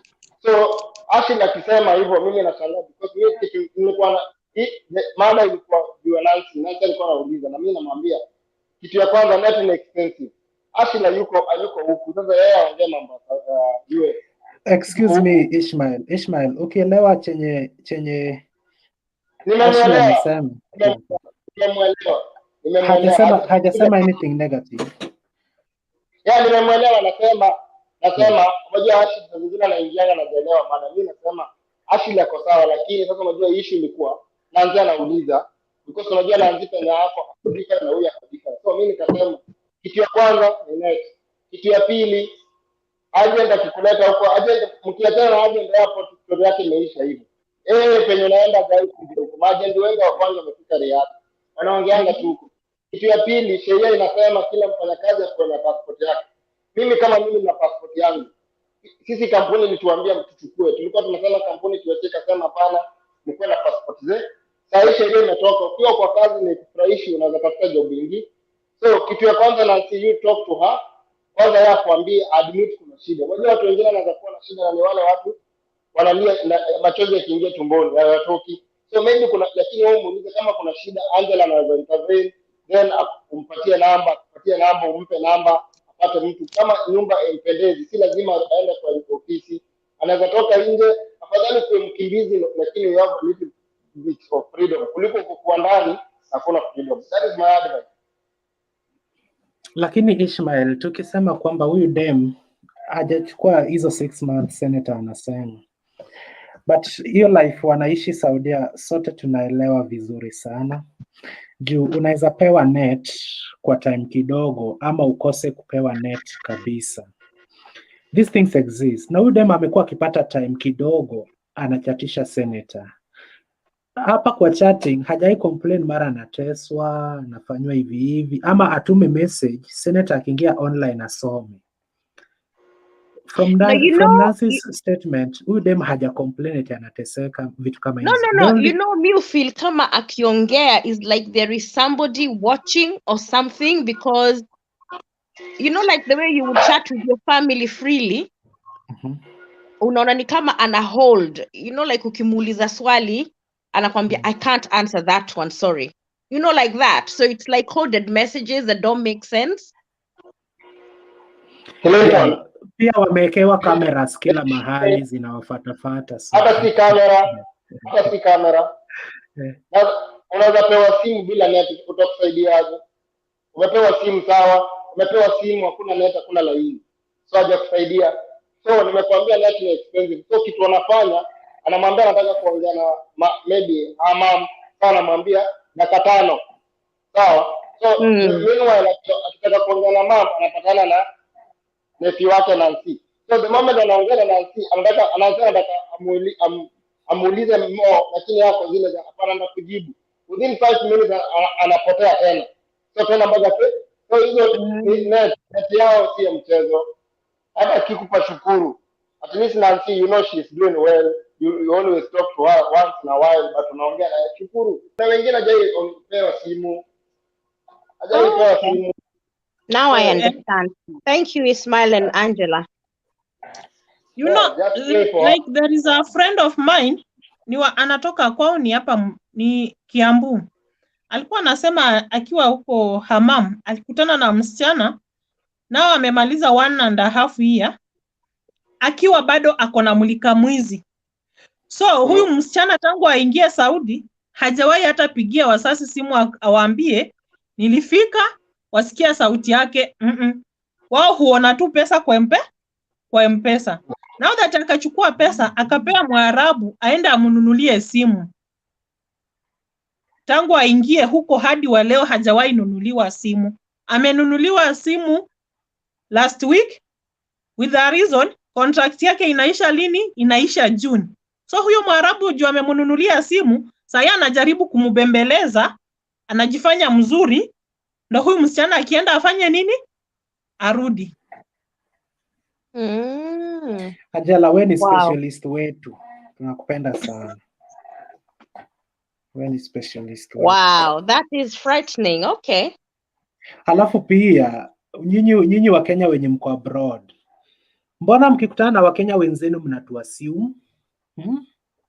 Sana sana hapo Saudi nasikia Waafrika wanakutana supermarket mpaka unajua huyu ni kutoka Uganda, huyu ni Mkenya mwenzangu, but you don't talk to one another. Tabia mbaya sana. Wacha nikwambie Clinton, unaona kama hao wasichana wako Saudi wanakuambia ya kwamba kama kuna huyu demo alikuwa anatuambia yeye aliambiwa tubebe vitu, there is a ceremony to the neighboring house. Wakabeba vitu wakaenda. Alipofika huko aliona Mkenya. Unaona ile ya sasa unaanza kumsalimia na Kiswahili juu ni Mkenya mjuane. Walimwambia hebu leta hizi vitu rudi. You are not allowed to talk to any Kenyan here. Unaelewa? Okay. So kuna wale wanakuruhusu na kuna wale hawakuruhusu. So hata mkienda mall kufanya shopping, ukikutana na mtu kutoka hata your cousin mwenye unajua, you are not given that permission to talk to her.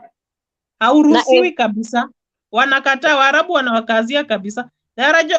Ni wachache tu wanawaambia ongea na mwenzako ni Mkenya, lakini wengine hawawezi kuruhusu. Evo umenyamaza? Evo wacha pia atoe maoni tusikie. Mimi nasikiza tu. I'm very good at listening, to be honest. And na learn here.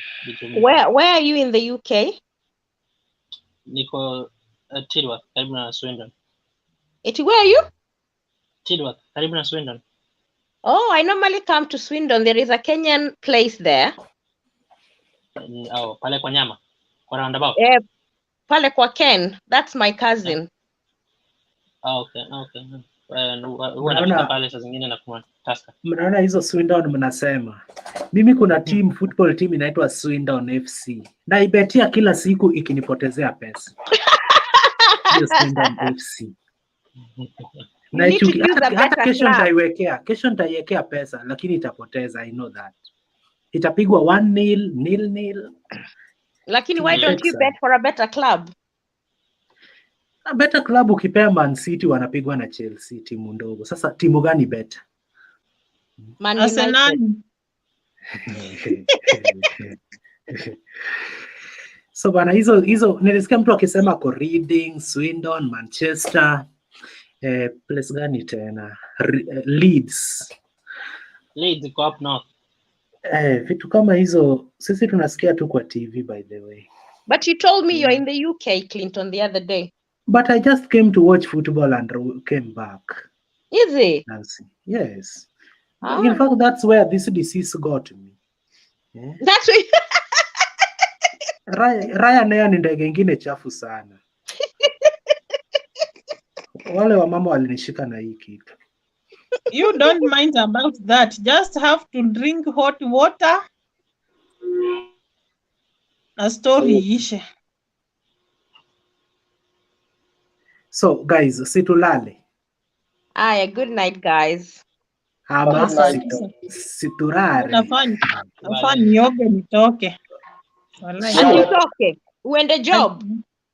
Angela, ni saa 9 Kenya. Ni saa 9 Angela, wewe ni trooper. Na kwa nini? Oh my God, and you're still awake, darling. Yes. Si ni saa 9 Kenya, Angel. Si ni saa 9. Nimezoea. Unaona nilizoea. Unaona before corona there is somebody alikuwa kuna mtu anaka kampuni kadogo. Alikuwa anapakingi gamu ya viatu, cream, suede, dye, hizo tu kudili na mashoes. So like nilikuwa namfanyianga kazi mchana, nashinda kupack shoe cream ama suede ama dye. Usiku naenda kupack gum iende Kikomba kuuzwa. Sasa baada ilikuwa nimezoea. So venye corona ilikuja, then hiyo kazi yake ikafanya kusimama Johana fluent market. So unaona hizi makeup za madem na nywele hizi nywele za Brazilian. Yes. Unaweza pata market.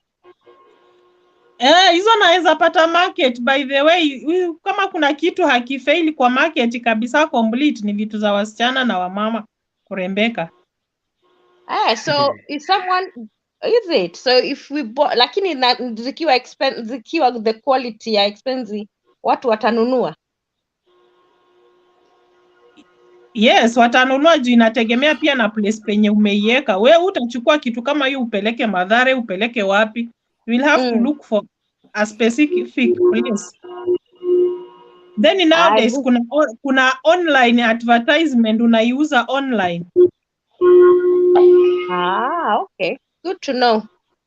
Angela, hapo ndipo tukituma fare wanakula wakikuja kununua hizo Brazil Air nini. Eti mkituma fare.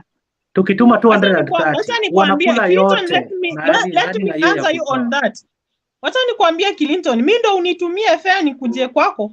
Kitu cha kwanza huwa na consider shopping nimeacha kwa nyumba. Naelewa?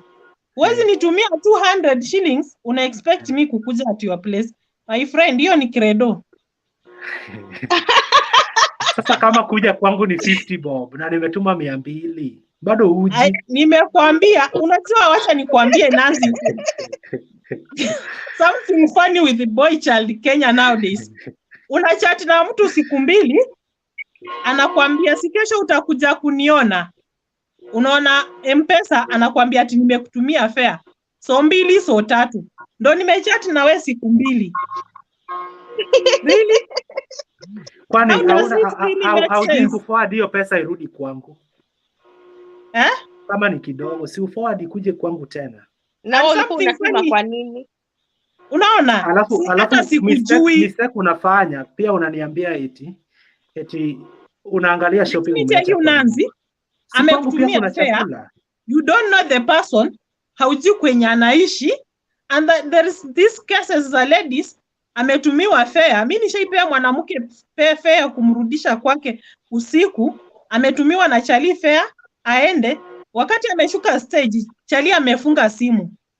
Unaelewa? So lazima nichukue muda wangu. I have to give myself time.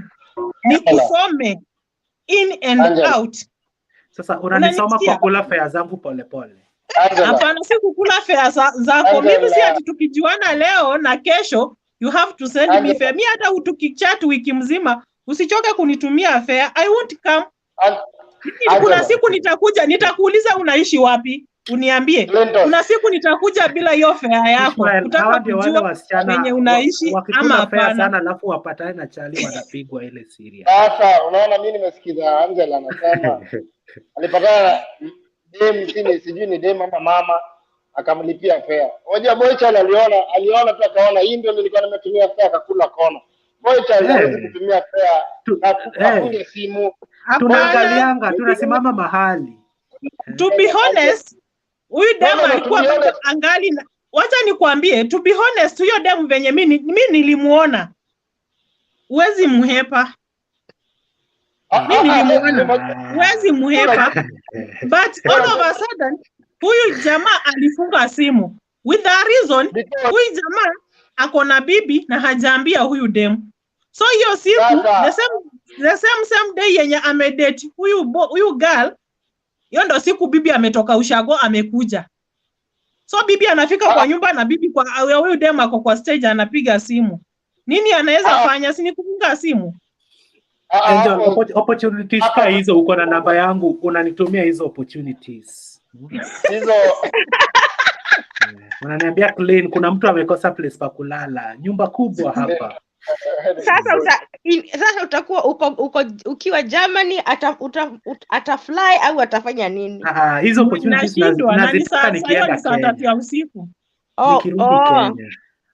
Lakini wacha nikwambie, there is a time I went back home and I went to this club called not Garileos. There was a joint inaitwa nini? Ilikuwa imevuma sana 2018.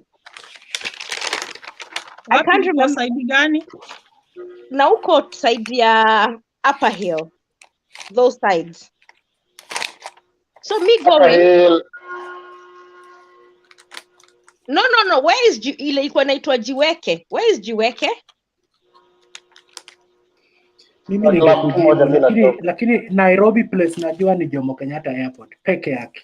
So listen, I went to this place inaitwa Jiweke. So time ya kwenda home, the club closed. Kulikuwa kumebakisha very young girls. Hao wasichana hawajafikisha kama 19 or 20 years old. So my uncle was coming to pick me up. I was with my cousin. So my uncle kukuja kutupick, wale wasichana wakakuja wameshika viatu, wamekimbia. Tunauliza mimi nilikuwa nimefikiria ni wakora. Wakakuja wamebeba viatu na wanasema imagine tumekaa kwa ile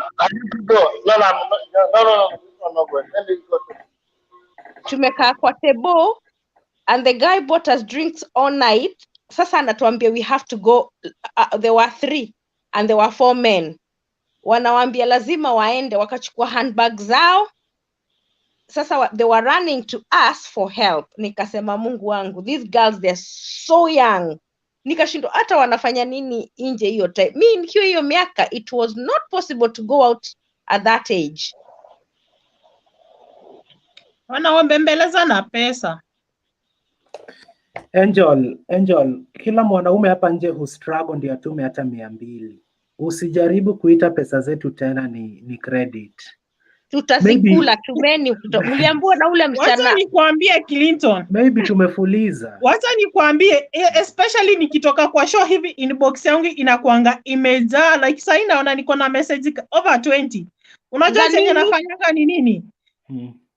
Nikiamka kwanza kusijibu, tunachat after 2 days na kuuliza kama unaweza nilipia rent, anaenda.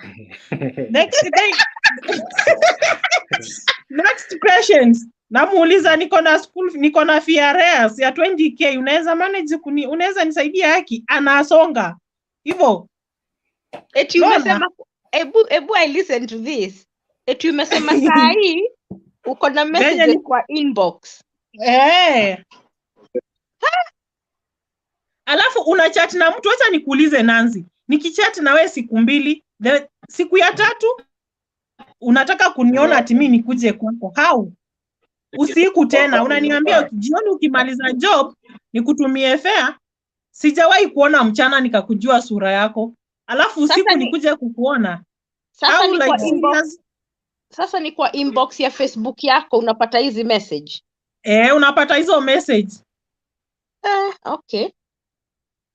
Mimi huambia I'm not ready to date mtu na siku 2, sikujui, sijakuona, tujaenda visiti. Wacheni mambo ya VCT. Mapenzi ya Facebook hainanga mbele wala nyuma. Hiyo tu ni mambo tu mtanganyane hapo. Story ya VCT bado iko Kenya. Mimi nashangaa story ya VCT. Mnaona nini VCT na mtu numjui? Mnaona kufanya what is the intention?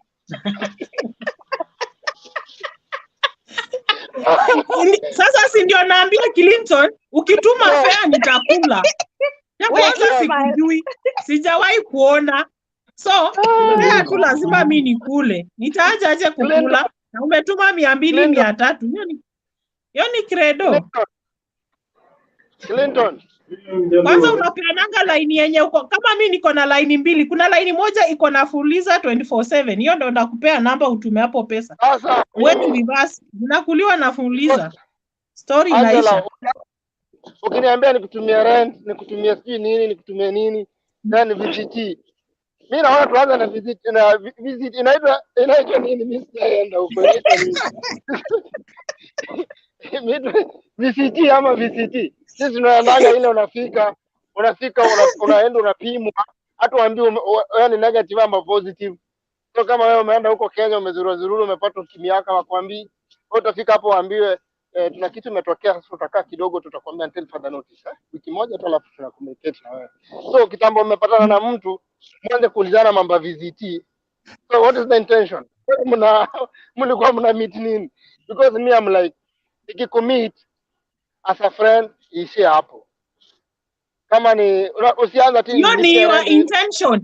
Wacha nikuulize Ishmael, sasa mtu akiniuliza anichati na yeye aniambie anitumie fare, kesho saa 1 nikifunga kazi nipande mati ya kwenda kwake. Unaona kama tunaenda kumeet ka friends?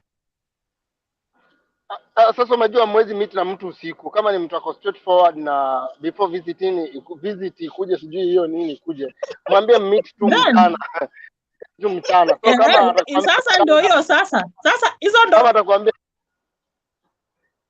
akikwambia mchana ako busy, wewe endelea kula fare hapo ndakubali. Lakini sasa ile tumeongea leo kesho siku 2 twende visiting. Sasa hapo visiting ndio ngumu. Sasa juu mimi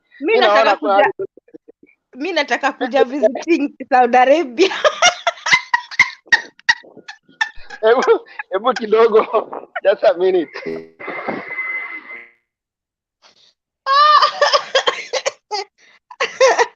Leo mmenifurahisha ati visiting.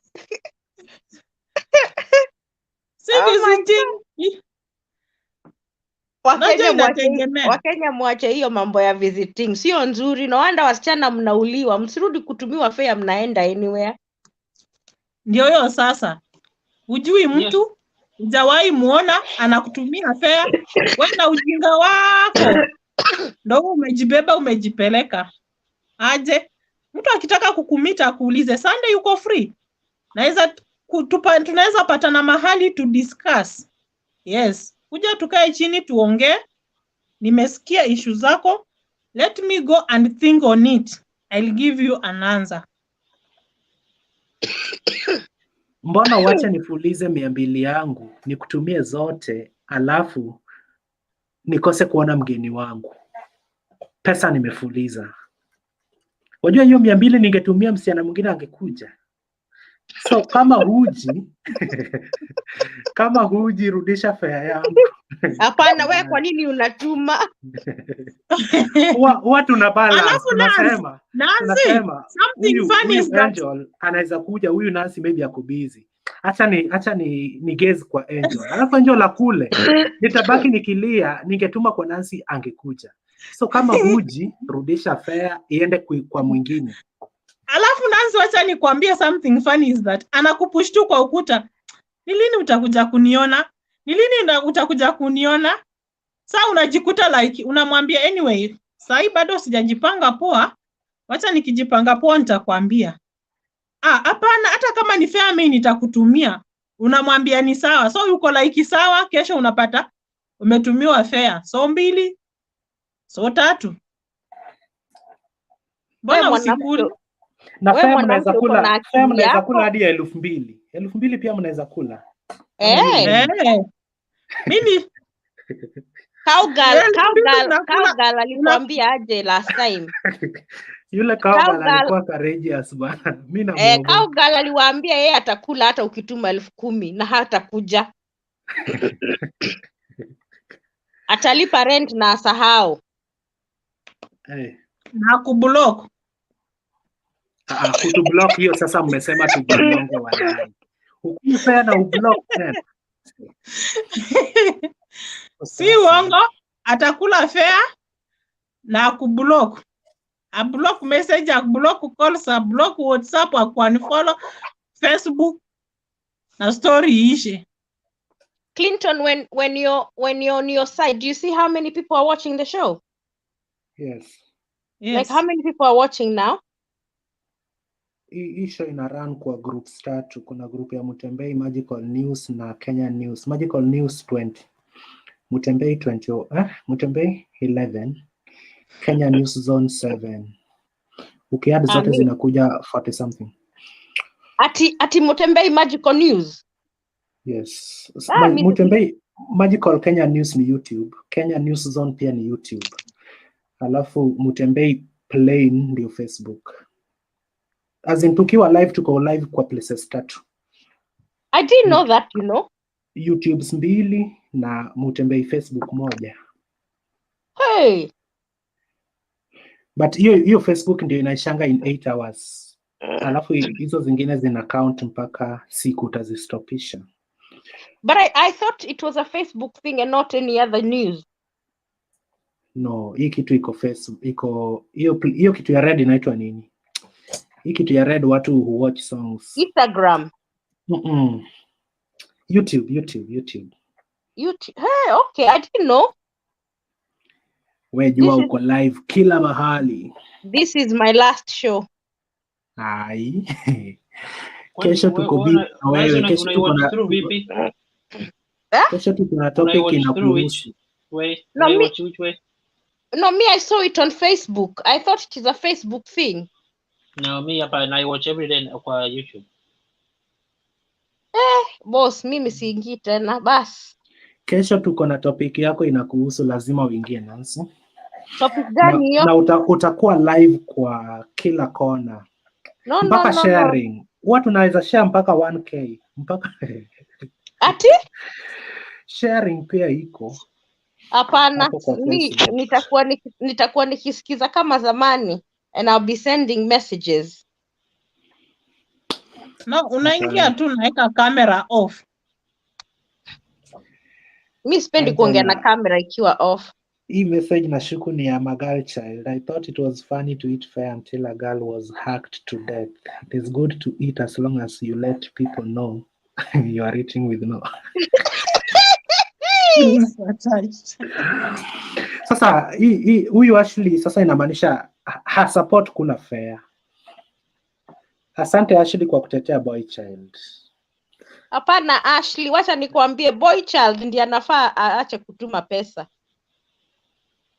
Na maanisha you still unaweza kuchukua fair ndio, but as long as you make sure that make clear kwa unachukua hiyo fair with no strings attached. Basically. Kwa the sender of the fair me and the sendee si yule mwenye anapewa hiyo fair. So the sendee should communicate to the sender that I'm not coming.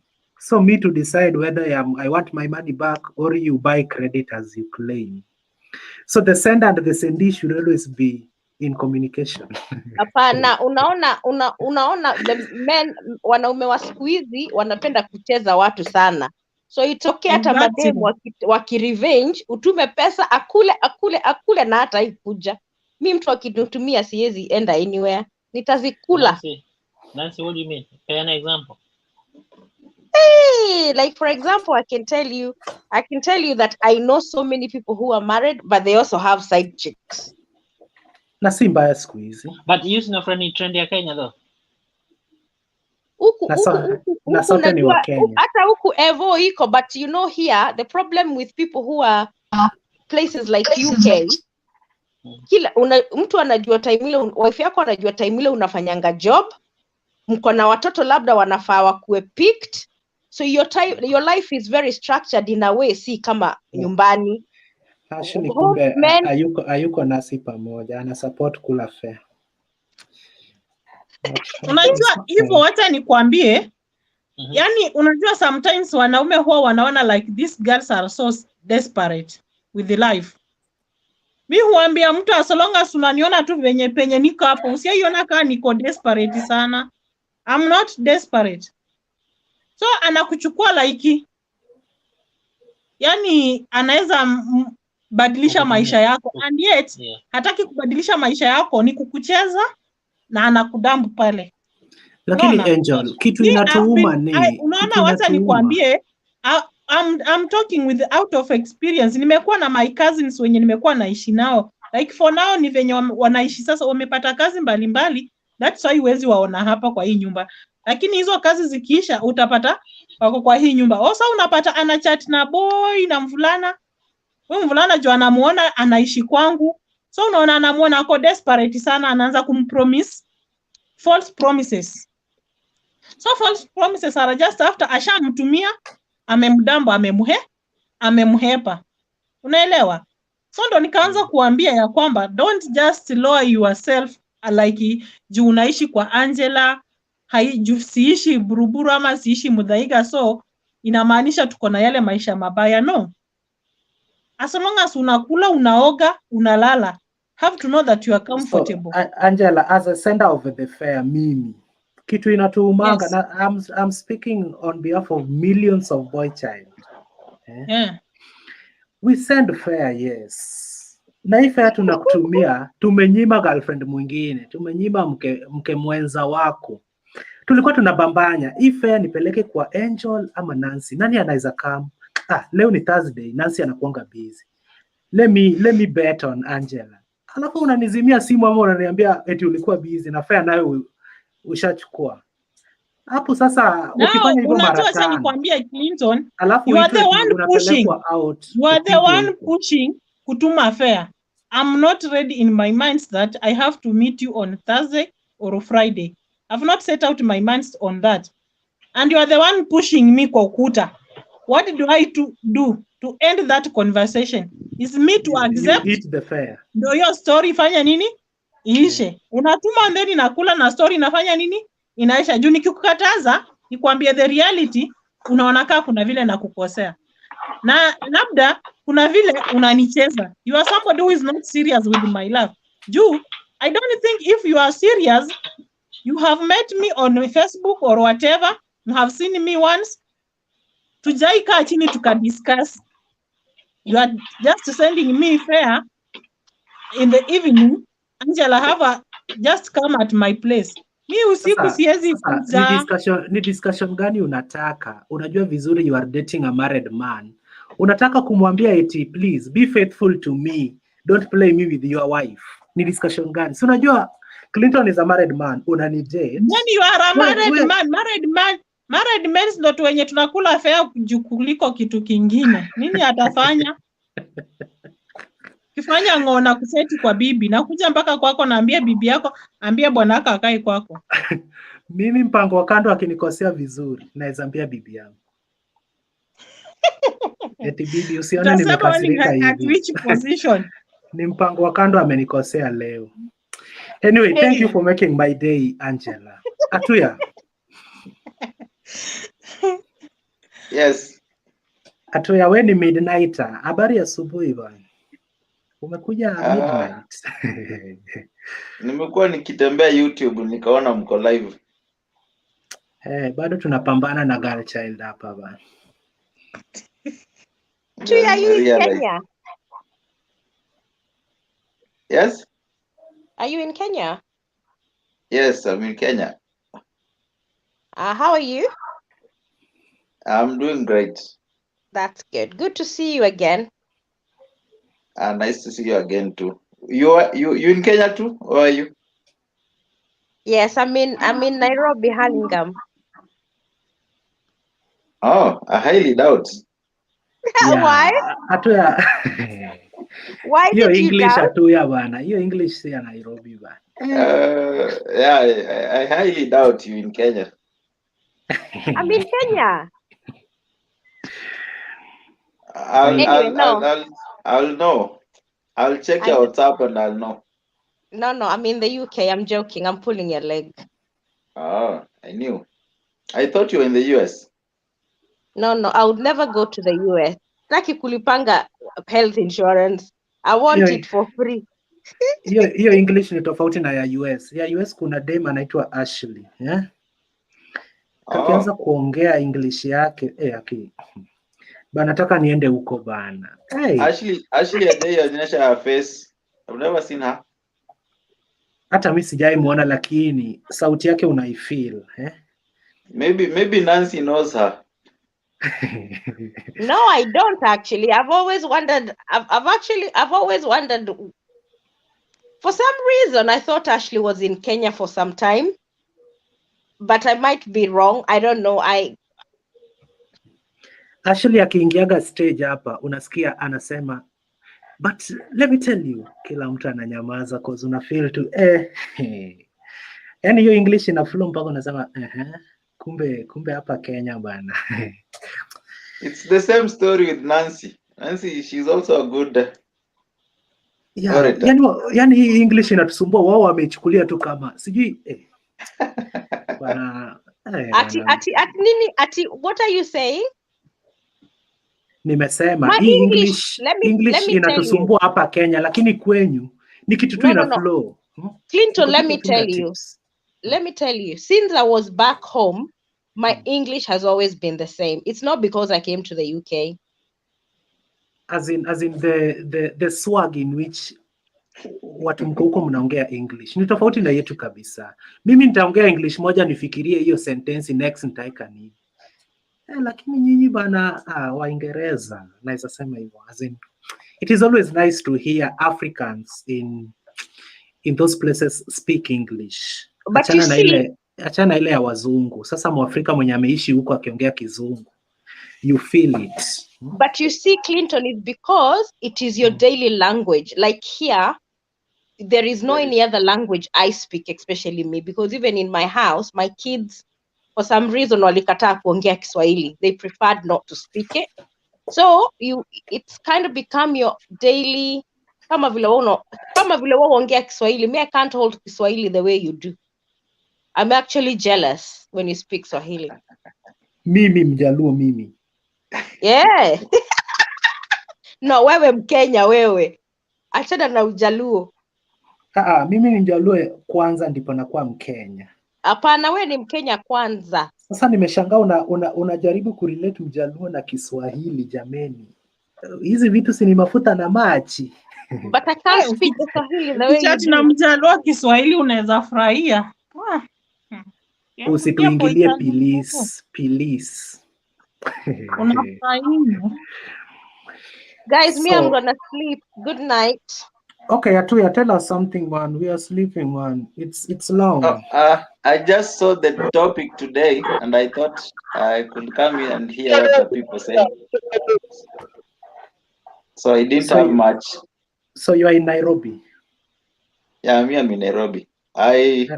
Nairobi is very big. Unaishi Karen ama wapi? No, for my security purposes. Wewe ndio umemshtua kwa kutembea kwa giza. Huko ni Ulaya. Tuko sawa tu. Okay, thank you, Junior. Where are you, Clinton? Homa Bay. Do you know Homa Bay? Gavana wetu ndiye anasemanga kula dawa. Anaambia watu wa HIV eti kula dawa. Nancy, before uende ulikuwa umegusia topic fulani hapo ukasema unajua wanaume wa siku hizi wako na mabibi lakini they have their sidekick. So my question is what's the main reason that is happening, especially in Kenya? Men are just promiscuous. Wanaume ni wanyama. Si unasikianga kuna ukiambiwa unaona mwanaume ni mnyama. So and they have the tendency of not getting satisfied by one thing, and then their eyes can never stop looking around.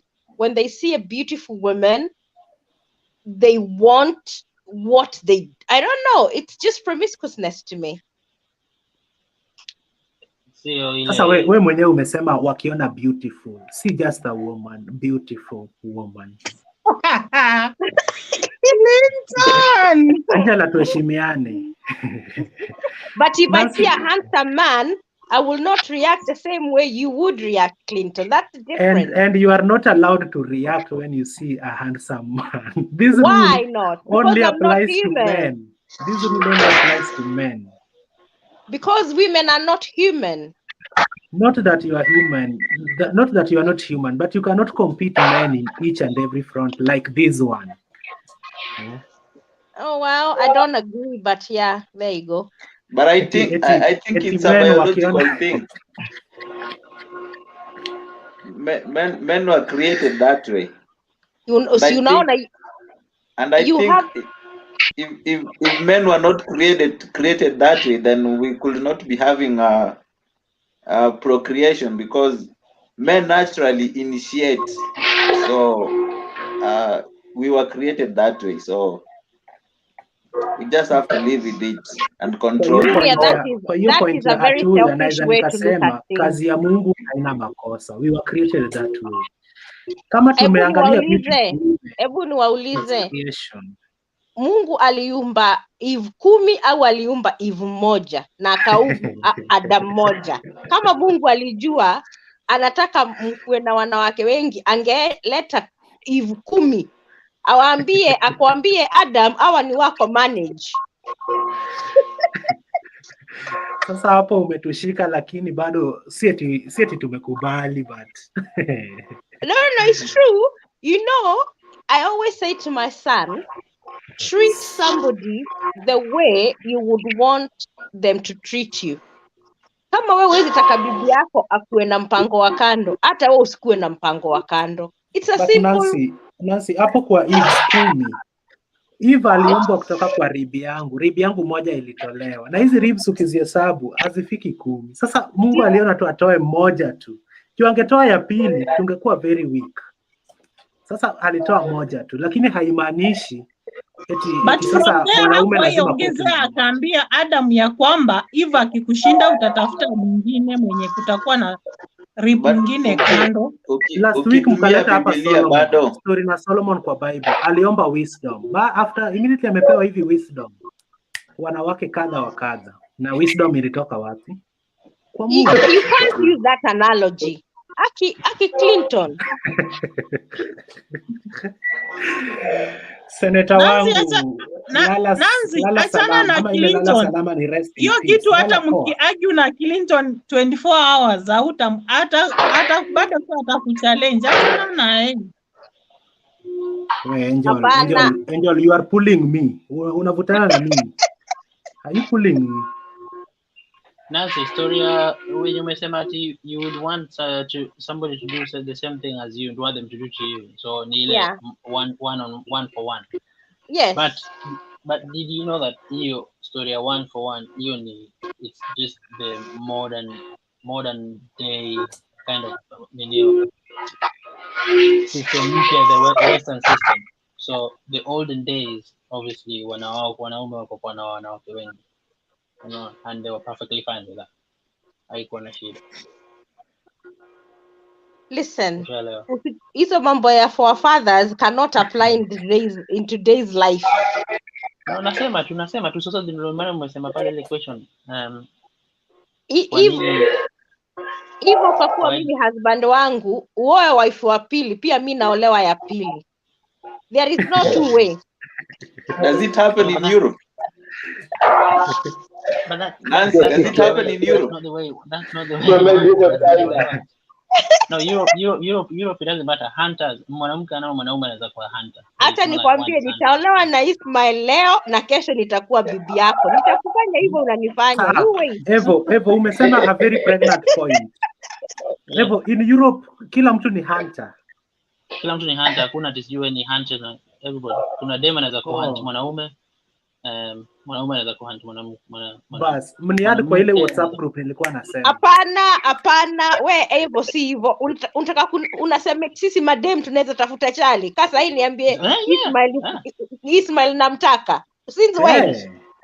Wajua ngoja Nancy come on. Wanawake wana propose hapa wanaenda on one knee. Unauliza wanaume will you marry? Wazungu sio watu weusi. Sasa si uko kwao jifanye mzungu. But it is happening, Nancy. What's different? Ina happen. So wewe kwenda on one knee ukaambia okay, Ismail, can you marry me tonight? Sikiza kwanza. No, you have to pay me for that. Yes. Angela.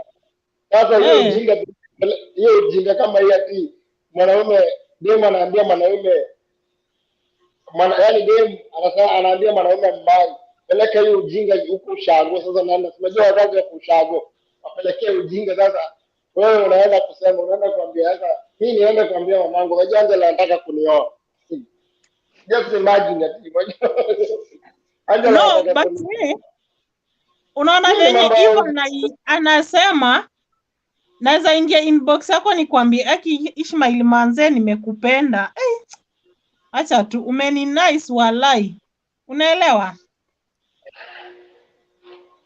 Wajua mimi mtu akiniambia inafanyika siku hizi. Inafanyika. Guys, you are very good. The moment the lady has initiated, the next thing sasa kama if you like her back, when do utaendelesha your conversation, but you cannot leave her to lead the conversation hadi yeye ndiye akupeleke kwao. No. Sasa mimi opportunities hizo ndizo natafuta. In fact naweza endeleza hiyo conversation mpaka nianze nyingine. Akikiliza ni utaniua. Naendeleza hiyo yenye amepropose alafu naanzisha nyingine. So, Ishmael, you are good at assuming. Na ushakula sapa umeshiba. Kuna swali imekuwa post. Ishmael, can you marry me tonight? Unajifanya. I'm not assuming anything. I'm just kuna msemo inasema ufunguo ambao inafungua vifuli vyote is a master key. Na kifuli ambao inafunguliwa na vifungo vyote is a shit lock. Sasa unaonyesha nini Evo bwana. Evo mama nishaanza kupata poa. Hebu sema kwa Kiswahili hiyo mfano. Evo that analogy cannot apply to a human being. Kwa nini? Why not? Because it's not applicable really. I don't think. It is applicable. So wajua vile kwa vile unasema ile one on one haiwezekani. Wewe ukiolewa how did you put it earlier?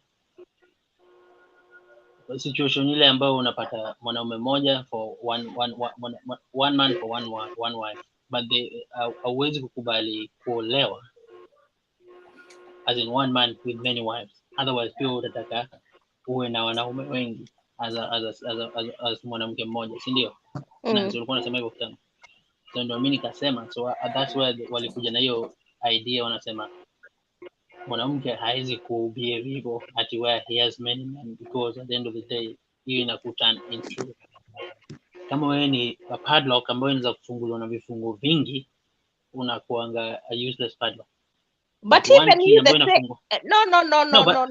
But if you're one key that opens a lot of padlocks, then you're a master key. You're not no, it's not true.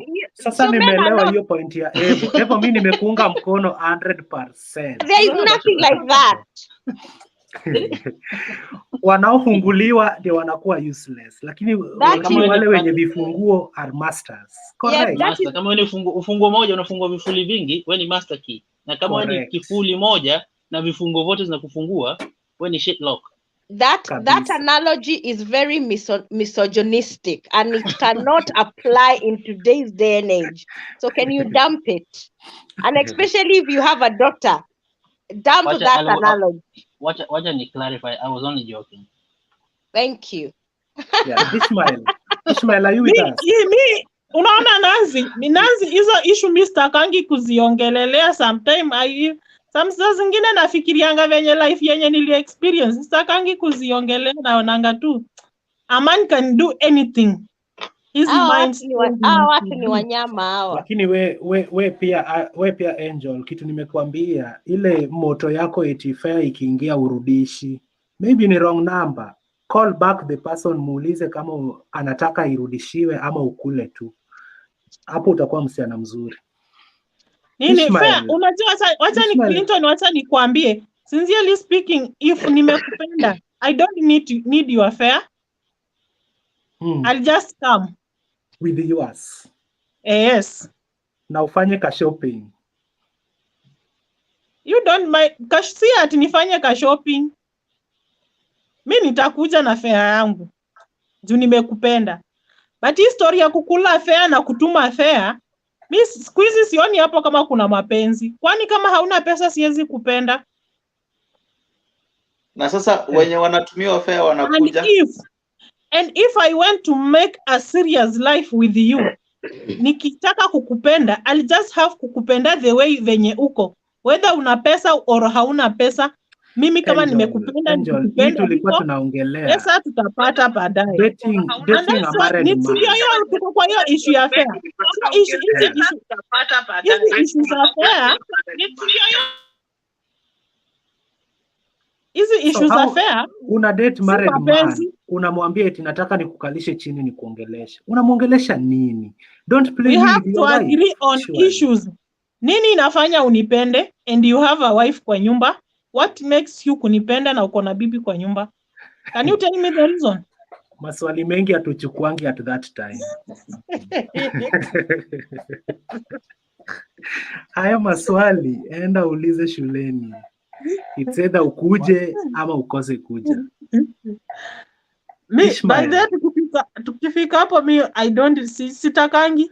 Mimi nakumbuka there is a time my baby dad ameniambia amelala job. Nakumba amelala kwa neighbor. Kuna msichana kwa neighbor. Ameletewa na mimi sijui. The following day early in the morning naamuka kukamua ng'ombe na huko ndo anatokea. Wallahi. We pia ungelala sana. Unamkaje mapema na ungejifanya hujaona. Unajifanya tu hujaona. Sasa juu Ismail amekataa proposal yangu na nimegojea nimechoka naenda kulala. Hiyo patanisho lazima nifanye kabla nilale kama ile ya kinayaga.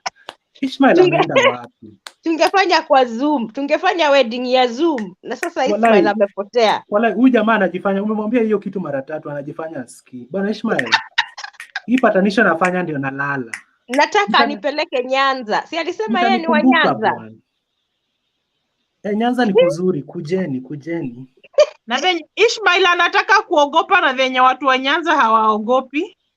Hapana, acha kusema vitu negative about Ismail. Na hii process ni very keen. Patanisho reloaded. So Senator. Yes. Hope uko poa UK. Niko poa my dear. As always nice to catch up with you guys. Mimi pia najaribu hivi though hii kitu imenipiga na butua kidogo. Lakini I'm sure maybe by next week everything will be okay. Let me hope imenipata ikiishaisha. Si eti ndio inaanza. Unaelewa? So do you think you have COVID really? But here are the tests. Hii nimetumiwa na kampuni leo. Nilijitest on Thursday na Friday. Ikaleta red line. Na red line hapa ni positive. Hapa. So nilikuwa nadhani ni jokes but after nimeconfirm. But you need to take a lot of ginger, you know? Kama kitunguu ndio sili, nyanya sili. Sasa ginger nitakula. No, you know what you need to do? You boil it.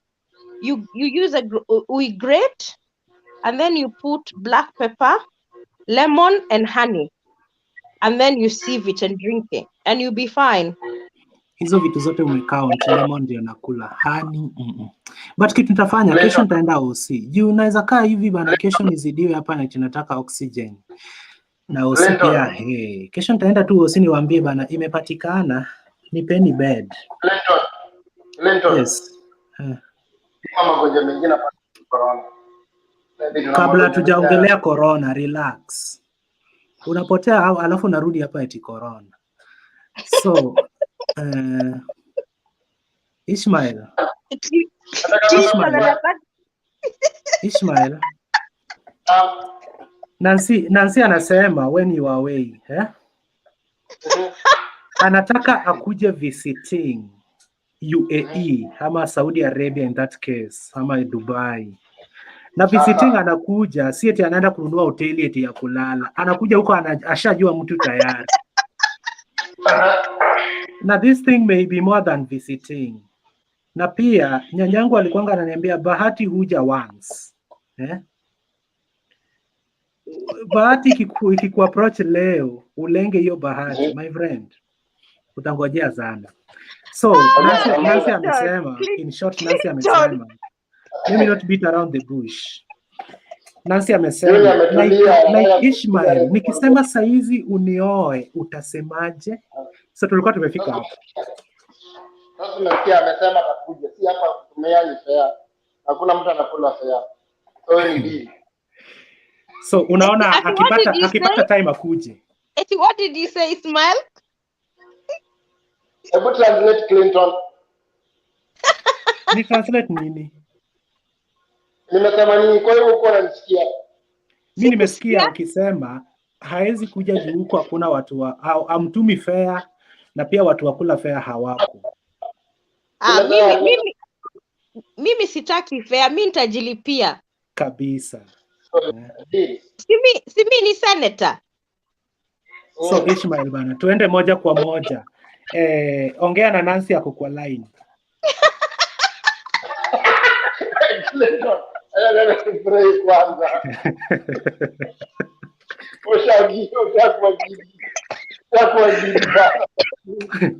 Ni ghost tu nimekosa kwa show. Ningepata mtu wa kucheka huko nyuma. Hii kitu tungemaliza kitambo sana.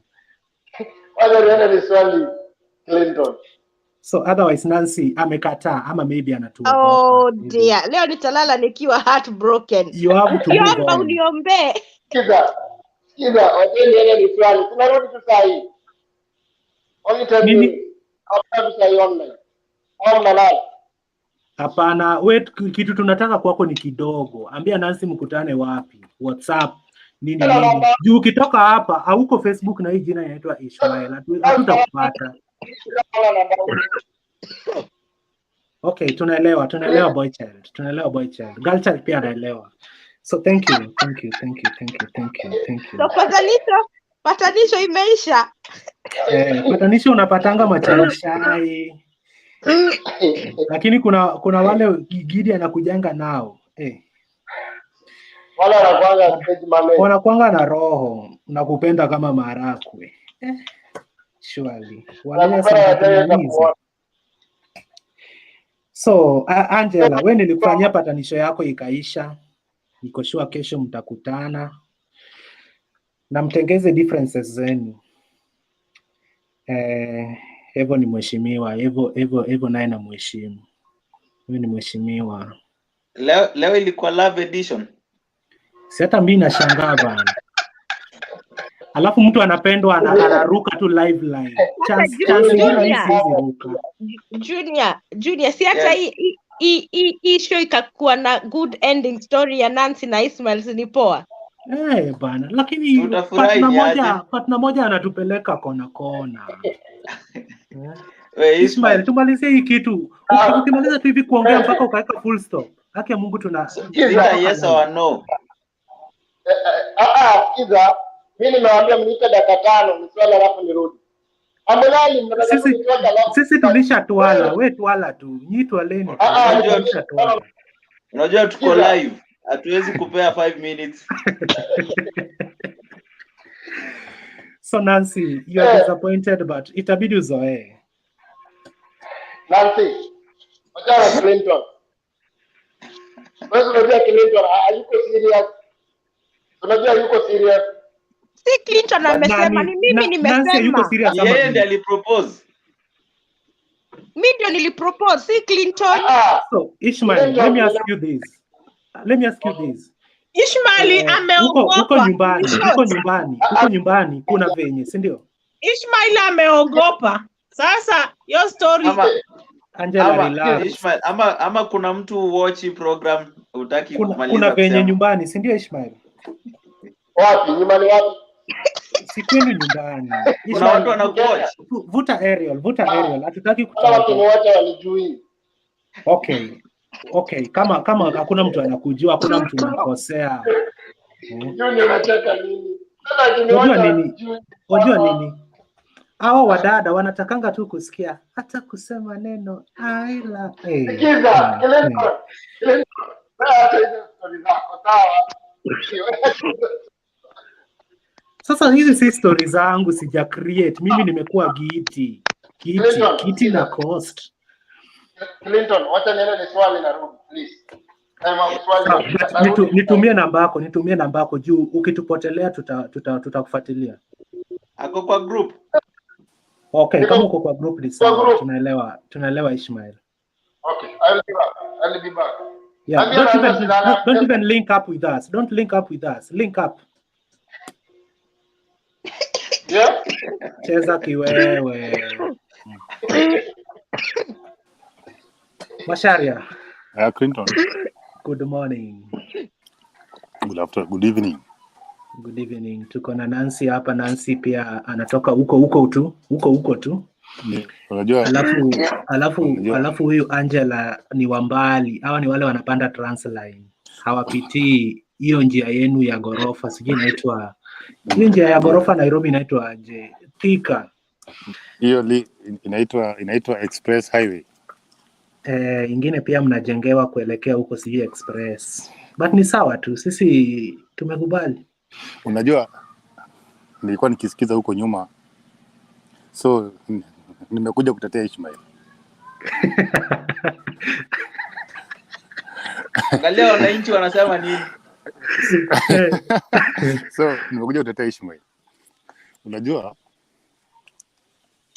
ukienda kwa park upate lion inaenda kukimbiza maybe like a deer, and then hiyo deer igeuke ianze kufuata lion.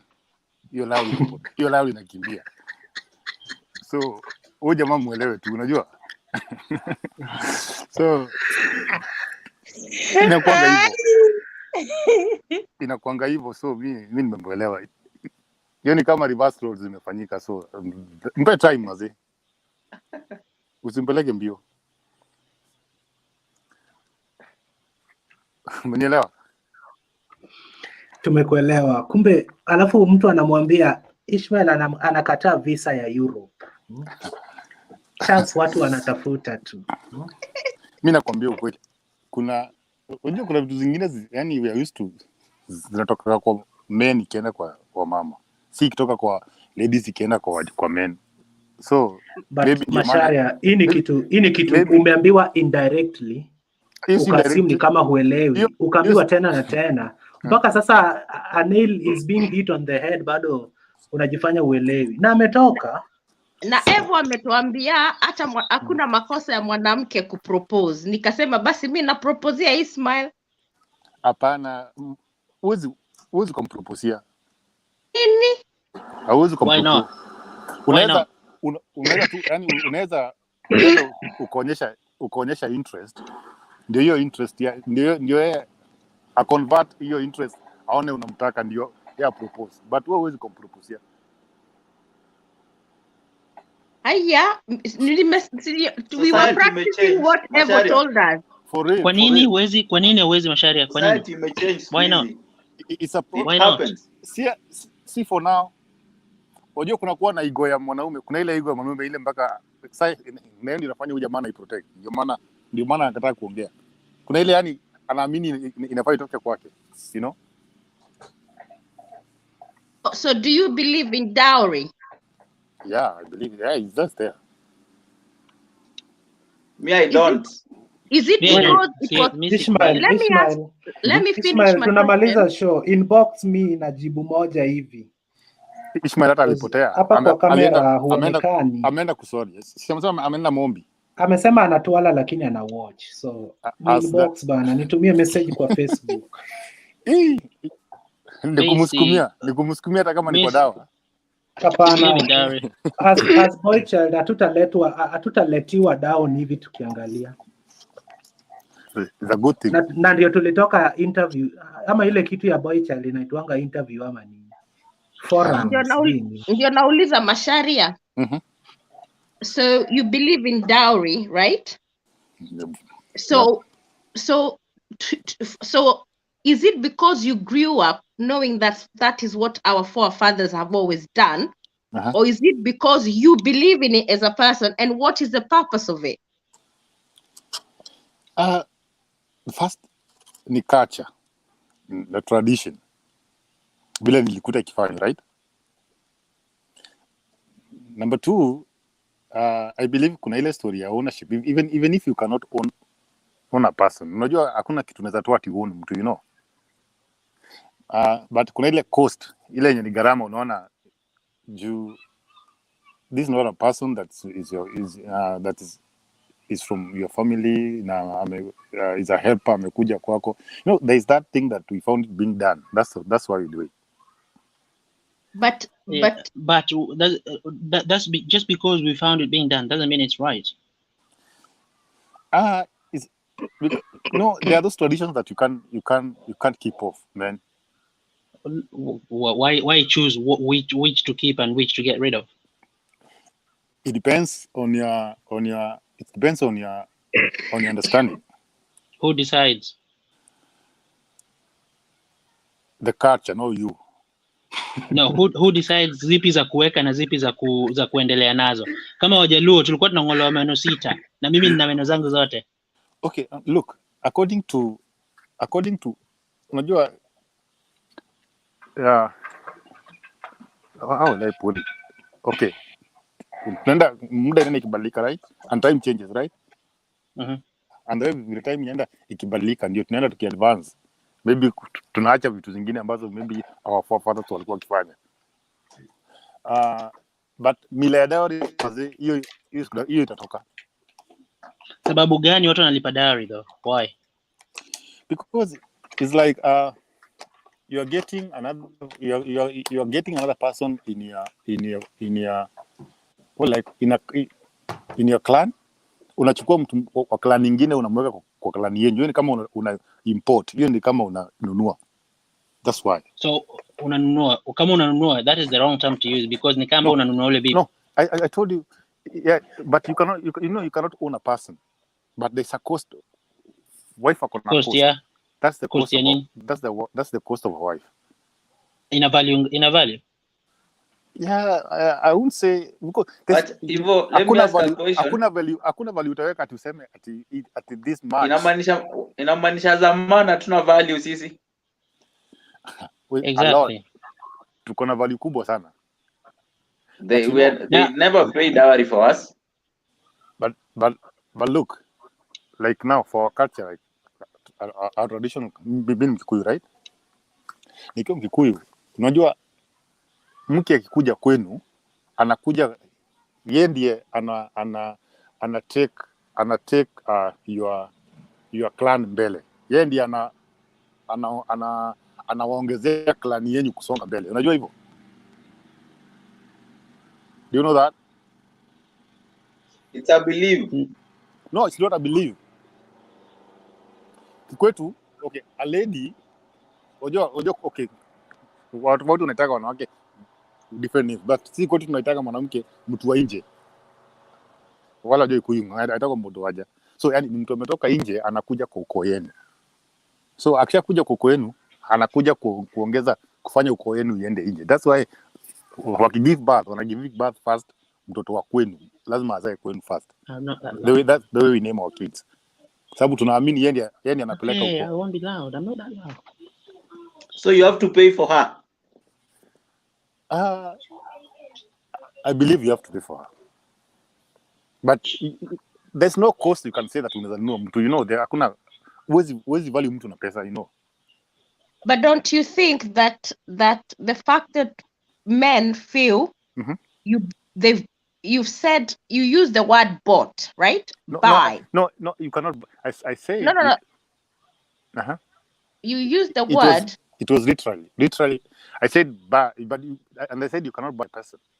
But don't you think that some of the issues of domestic violence that we see in families is because there is that sense of ownership? I own you, so I can do whatever I want with you. Okay, let me put it this way. If a man misbehaves kwa his girlfriend, do you think a lady can do the same to the man? If the lady is the one who is maybe in charge of the relationship, or is the one she's the one sponsoring that? Not really, because of a man. Remember, abuse happens where there is power. Where there are three things that have to be the strength. So if you find it's very rare to find a woman who beats a man. It's always I'm not saying they're not there, they are there, but the percentage is very small because of the power and the strength issue, you know? Masculinity. So this idea of you saying, I'm marrying Nancy, but I'm going to give Nancy's mom 200,000 shillings. You've taken me and you've exchanged with my mom a price for me. So I become your I become yours. Like a property now.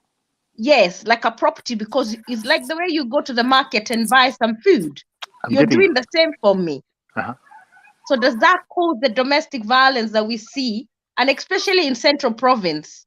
Not in Central, back home, because I've been going through those stories. They are there. I think that's the major cause. That's the major cause of those stuff. Because I don't you feel think like that is the main reason. No, I'm not saying. I'm not. There's that belief of I owe ownership. This mine, because maybe I've maybe given some stuff to her people, something like that. So you feel like if she does something wrong to me, I can do anything. I can do anything towards her, and that's wrong. What we're saying, I'm not saying is the only reason, Junior. I'm saying could it be a contributing factor? Look. It might. Especially traditionally, it was because you could be beaten by your husband, and your mom can tell you go back and respect your husband because he has paid for you. Respect your man. It was there in traditional African society, but as things have evolved, I think currently there is more to gender violence. I think it's more to mental issues and financial constraints. Mostly is financial constraint. Mostly. Yeah, because you find that maybe okay. There's some guy. There are some guys who goes a notch higher. They take their wives to school. You know, they help them to. No, don't do that. Let me. No, it's a good thing. I will advise anyone: don't take your wife to school. Let me tell you this. What, Junior? Oh, that's wrong. That's why you get it wrong, man. You know what? That was a joke. Junior, okay, Junior. Let me tell you this. If you have to take her to school, the first thing you do, have 2 kids or something. If you have 2 kids, even if she goes there and she changes her mind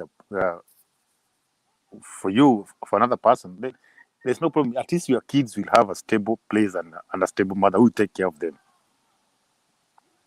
That's the best thing you can do. But okay, some people they take the risk, but that's a risk that it's a big risk. Okay, it's a good thing to do good because you're doing from your heart and it's a good stuff to do. But it's upon her to do whatever she wants to do. But you guys, that is a very selfish way of look here. So if I'm your wife and we invest in you to go and study, right? Who is investing on who? Because I could have a good job. You could marry me today and I'm financially able than you. And because I'm in a better position, we invest and you go to school either to get to the same level as me or even to a better level than me. Wewe umesema kabla nimsomeshe ni make sure amezaa watoto wawili au wanne na mimi nikufanye nini? You see guys, it's not that situation rarely happens. Look, that situation, okay. If it happens, it happens from one side. Mostly it is a lady who anawachaga jamaa. most cases. Because 99% of the cases. Most of them they do that. Most of them do that. But as I said, for a man to be at least to be safe, at least ile hata uweze mpiga ama umpige ama umfanyie kitu mbaya, unamwacha tu watoto wako watakaa vizuri, and then you go. Let me tell you. It won't hurt you as much kama angeenda peke yake na aende hivyo, you know. Ana watoto amesoma na pesa yako and then she leaves. Yeah. Una cheesy. That's true. But I can tell you, as a matter of fact, and as a woman, if you see a woman who is walking out of a marriage with more than 2 children, that relationship is unbearable. Majority of the women, they want a successful family. And you'll find only 1% walking away because they just want to walk away. But I can tell you, a mother with more than 2 kids, 3, 4, walking away from her marriage, it's unbearable. This is a debate that men will never win, I know. We never win that debate, I know. That we know. But hiyo story ya Tuya amesema mwanamke asipelekwe shule imenipiga na a bit of shock. Because me hapa hivi tuko na watoto 3 na wife is a full-time student, by the way. 3. That's good. Underline 3. That's a good thing. Yes. That's a good thing. A nice thing. Ni full-time student. Anaishi campus, anakuja nyumbani weekends. Na I do the rest of the job Monday to Friday. Hey, congrats man. Angalia watoi na watoto wanaenda shule. Hapo sawa. But the good thing uko na security. 3 kids. That's a good thing. Yeah. But imagine umpeleke while she's still a young lady to school, itamekuacha nyumbani. It's risky. It depends as well. It depends. We polish with the same brush. It just depends. But even Nancy will tell you, don't take a young girl to school if she's not given you children. I disagree, unfortunately. Excuse me guys. Nancy, si mimi nitoke hivi niende nipike kulala. Alafu mkimaliza kitu imebaki 40 minutes, Facebook wakatishe kila kitu. So si mimi nipike for those 40 minutes, mkitaka kutoka uni direct call alafu nikuje nizime. Sawa. Unapika nini? Nikuje nikule. 40 minutes. Maybe nitapika nyama. Nyama tu ndio. Nimekataliwa leo, nitakuja kwako, ni sawa tu. Yule jamaa pia akirudi, sijui ni bebe tu laptop niende nayo kitchen. Nataka nisikie hiyo conversation venye inaenda. Unapika saa 10. Akirudi. Si ndio nataka nipike sapa. Ni saa ngapi? Ni saa 9 na dakika 6. Uko country gani? Yes, in breakfast. Wajua ni sijakula from Tuesday. But hawa wasi wameniambia lazima nianze kula vizuri. So Tuesday. I have to respond. Tuesday, today is Friday. Yeah, nimekuwa nikikula Red Bull ama energy drink. Oh my god. Yeah, hiyo ndio food yangu naipenda sana. Basi mimi naenda kulala. Nishakuja nikasomewa hapa. Hatujaona kusomewa. So kesho watch hii conversation ikiisha ya nani? Yule jamaa alituambia 5 minutes. It's my lazy Rudy. That was it. Mimi namngojea. Okay. Unaona? But Ivo, unaona Nancy?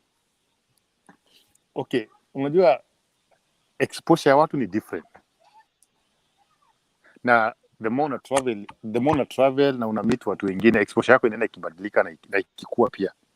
So something like that to me, mimi ni normal. Kwangu ni normal, lakini kuna watu wengine like home, hiyo story ni different sana. Ndio maana mtu mwingine anaogopa tena mpaka asikie aone hiyo kitu naulizwa. Lakini nyumbani naonanga madem siku hizi ndio wanakuuliza ni aje twende out, si ndio Junior? Nairobian women. Unajua okay, atakuuliza twende out but you'll pay the bills. Exactly. Anakufanyia breakdown na lipi. So hiyo ni kwetu, huku ni okay juu ni genuine, juu mtu anakuuliza kitu genuine, lakini kwetu hata utaogopa, ni kama unaona ni kama mtu anataka kutumia kitu mbaya itakufanyikia. That's why people fear. Mashare, where are you in America? Yep. Okay. So that's why people fear. Mtu anaona kama yani dem ananikatia vipi? Sasa anaona kama ni kitu kingine ni sana. Ni weird. Anaona kama kitu weird, but it's a normal thing. Huko US, is that something normal? It's normal, yeah. So you get offers and you don't worry. Yeah, ina depend unawe kama unaona kama ni muhimu, ikiwa umechukuliwa unawachana nayo.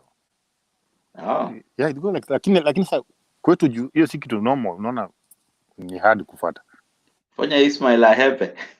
Si ndio? Mimi nakwambia hiyo kitu ni kama hiyo kitu nimekwambia Lion, nakwambia ni ukweli. We are used to ile ati ni one way. So wakati inaanza kuja kwako hivi, mazee unachenga. Usigoje arudi hapo, usigoje arudi online hapo, hata kuja. Si niko na namba, si nitampigia. Yes, that's right. That's a good thing. But ukiona pia akinyamaza, maybe kuna vile anajua, maybe kuna wenye wanaona. So nimemwambia nitaenda Saudi Arabia. Oh, ni Saudia? Yako Saudi Arabia. Nitamwambia British passport, hata sihitaji visa. Ni ndege tu. Atahepa ile hujaiona. Atahepa, atapotea. Amesema anaenda Kenya next month, nitampata huko Kenya. Amesema anaenda kuchimba well na Clinton. Oh, well ya nini? You know the boreholes, the maji. Najua. Yeah. Oh. Ya nyumbani ama ya watu? The Clinton want to become is it an MP or an MCA ever? Alisema MCA. So he's trying to build his the grassroots by good deeds. You know, that's how politics in Kenya is done. No, I don't think so. Why? So Ismail is the one sponsoring the boreholes. I don't look. No, Clinton is sponsoring the boreholes. He does it. He does one every month, I think he said. Okay, look. With his own cash. I'm from Nakuru, right? Mm-hmm. Nakuru is my home, and okay. Unfortunately, okay. Me mnaongea na mwanasiasa. On 2017, I vied for an MCA ticket back home in Nakuru County, right? I vied and I was unsuccessful. So, see, I won't advise someone to use his cash to go and maybe try to please people. Ati kuwachimbia visima, kuwanunulia mama hema, blah blah, all those stuff. Because those guys, they won't vote you because of that. Right. And that is the worst thing that iko kwetu. That's the worst thing that you want to do, because utaenda kuvai MCA ukifikiria maybe sababu watu wanafurahisha na kubaiwa hema, you want to go and participate in that so that you can vote them. Unfortunately, they don't vote because of that. Utatumia hizo pesa na at long last it will go for on a different way. I wouldn't advise someone. I think that I mean agree na wewe. I would. Icon like necessarily 90 or 80% chance for you to get elected. Ikuagi more of what umefanyia wananchi kwa ground. Sure, true. That is the thing. Ivo, good night. I'm telling you ni ukweli. I had a candidate alikuwa ametoka US. He was vying for MP. Me I ran as an MCA. Tulikuwa naye chama moja. The guy was giving alikuwa na sponsor students at least every village to school. Alikuwa na sponsor, alikuwa anafanya a lot, even airlifted some to US. But the guy who won elections ni jamaa alikuanga tu hapo home tu mtaa. He's always there talking to people. See it alifanya anything physically or using. So me I think just make people love you naturally. Exactly. Appeal to people naturally, and then hizi zingine ni za kuongezea. Ukweli, that's true. I would advise someone to go that way. You utapoteza pesa and then and make sure you are at home. Most of the time uko na watu home. That's the thing. Sababu unajua pia watu nyumbani kuna ile story unasikia ati mara huyu mtu aonekanagi kwa maombolezi, sijui afanyagi nini. Hizo yani okay. Ikiwa umesoma ni vitu za ujinga, lakini kwa mtu anaomba kura ni kitu ya muhimu sana. People will judge your way na hiyo mambo ya ati maybe unaenda wakati wako na shida, wataona kama wewe ni wa maana sana. Kumbe kuna wenye wanaenda hivyo ikiwa like a strategy ya kushinda kura, you know. So Clinton ndio huyu, the aspirant Clinton. Hey Clinton. Nilikuwa nimeenda kupika nikakuta dirisha iko wazi. Kuna baridi kwa hiyo kitchen bana, nikasema hakuna bibi. Kuna baridi kitchen bana. Usijali. Clinton, ikiwa ni kuomba kura, I wish you all the best. Mimi I was there in 2017 na nienda general election. Nilikuwa independent candidate. Nikaenda general election. So I would advise ati utumie pesa uende uchimbie watu maji ufanye. People won't be pleased by that. They won't vote kwa sababu ya hiyo. Mimi nakwambia, unaona like 2013. Okay, kulikuwa na mambo ya RUTO na Laila. Ukienda ufanye ile ilikuwa inafanywa poll, ilikuwa inasema Laila was leading. Na ni kweli alikuwa anaongoza. Ukiingia watu wasema tutapea Laila, tuwezi patie Uhuru na RUTO. But ile siku ya kura ya kuweka hivi, wajamaa wanapiga kwa ballot na mendi yao inaenda kwa kabina, nasema huyu ni mtu yetu unaweka hivi. Lakini kuna watu wenyewe wanasema hatuwezi tukavotia wajamaa. So people don't vote na kulingana na kile unawafanyia. Watu ni wajinga bwana. 80% chance. Mimi nakwambia tumewafanyia. Even I had some people unaenda kwa line hawajui wanachagua nani. Afu wanauliza wewe tunachagua nani? Wakisikia tunachagua Clinton. The same happened to us. Wanasema ni Clinton. So Clinton anashinda hivyo. Sisi wamama walikuwa wanapewa 500 siku ya kuvote. Hapo kwa gate na the sitting MCA. Anaambiwa imba hii jina hadi uko ndani. You know ajui kusoma. True. So akifika huko tu anaimba, anaambiwa nitikie nani. Hivyo tu. Na alafu ni ile ati wanaulizanaga tunachagua nani? Hata kama alijua ni Clinton alimpea maybe ni sera zake asia ni nzuri. Huyu mama atapigia huyo mwenye amesikia. So mi naweza kwa build character ile watu wakupende naturally. Ama ufanye hivi. Umwai vai tena Clinton. Umwai ingia kwa kura tena. Do this like a trial. Do it like a trial. Usiweke pesa zako sana. Just do like a trial. Yes, you're going to use. Unatumia pesa kwa sababu unajua kuna vitu rambe utaenda hata kama unatoka kidogo hivi. That's okay for you. Join hustler. Si ndio? Unajua nasimu wewe ni hustler, unaweza kuwa wewe ni sauce na sijui unajua anasema watu wewe ni hustler. So anaweza kuwa ni deputy governor. Mimi ni hustler bana. So hata kupika na jipikia tu. In fact nimepigwa na baridi nimekimbia kutoka kitchen. So nimesikia. So unaweza tumia hii this year like a trial.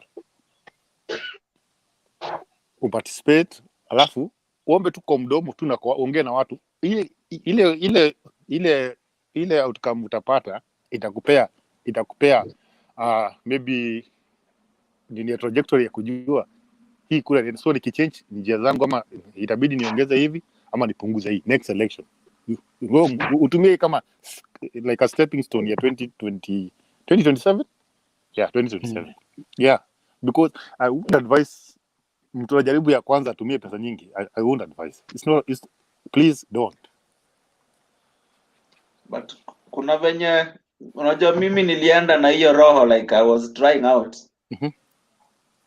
Nikaanza ku address some few rallies. Nikaona this thing I'm winning.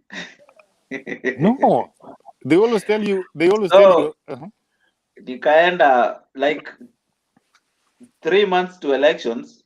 Was it before nominations? Nilikuwa among the top candidates. So ikafika time ya nomination I could not measure up kwa hizi chama kubwa. Mimi nikaenda kutafuta kachama. Independent number nikaenda tu kachama. Hapo sasa ndio nilisaulikia hapo. Me, I went independently because I wanted to first niunde jina, unajua, and then I had a name too, sababu nimekuwa na vilabu za ball huko na nimekuwa coach, nimekuwa na akademi yangu ya mpira, so I knew niko na base mzuri ya youth, but the same youth wale ambao unaamini ati watakuja wanafaa wa kuuza au kuspread, unapata bado ndio wanakuchuja. So sad man, siasa mzee nipata potea. Umenikumbusha story ya wase wawili walikuwa hapa. Mmoja alivai anasema hakufikisha kura 5.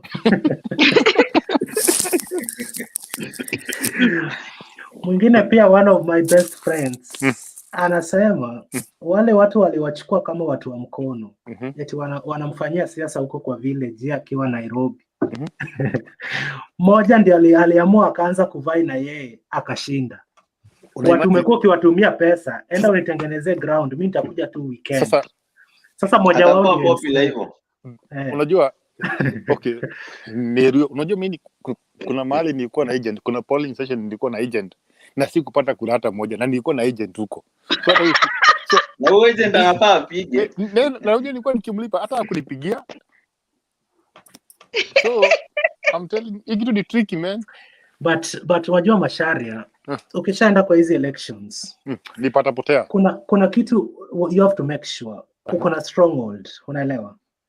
Na hapo kwa stronghold yenu ndio utashindwa, kwa sababu hao watu mara nyingi hawatakupigia kura.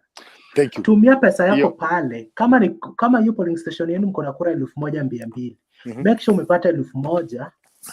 Hata kama wanakuchenjia tu pale kwa hiyo simu ya kutuma kwa IBC. Waambie hapa ni kwangu, chukua hiyo 10,000, nipe hii result ya huyu mwenzangu. Nipe hiyo 1,200, mpe hizo 40 zangu. Make sure umelead kwenu. Ndio at least hata ukiiba kura upelekwe koti.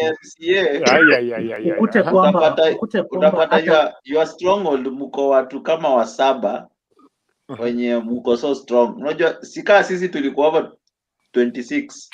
So like in my area clan yangu already iko na 4 or 5 candidates. So tunai zero down to the houses. So mi house yangu kama iko na 150, I expect like maybe 70. So inakuwa MCA inakuwa so much, mnanyang'ania kura.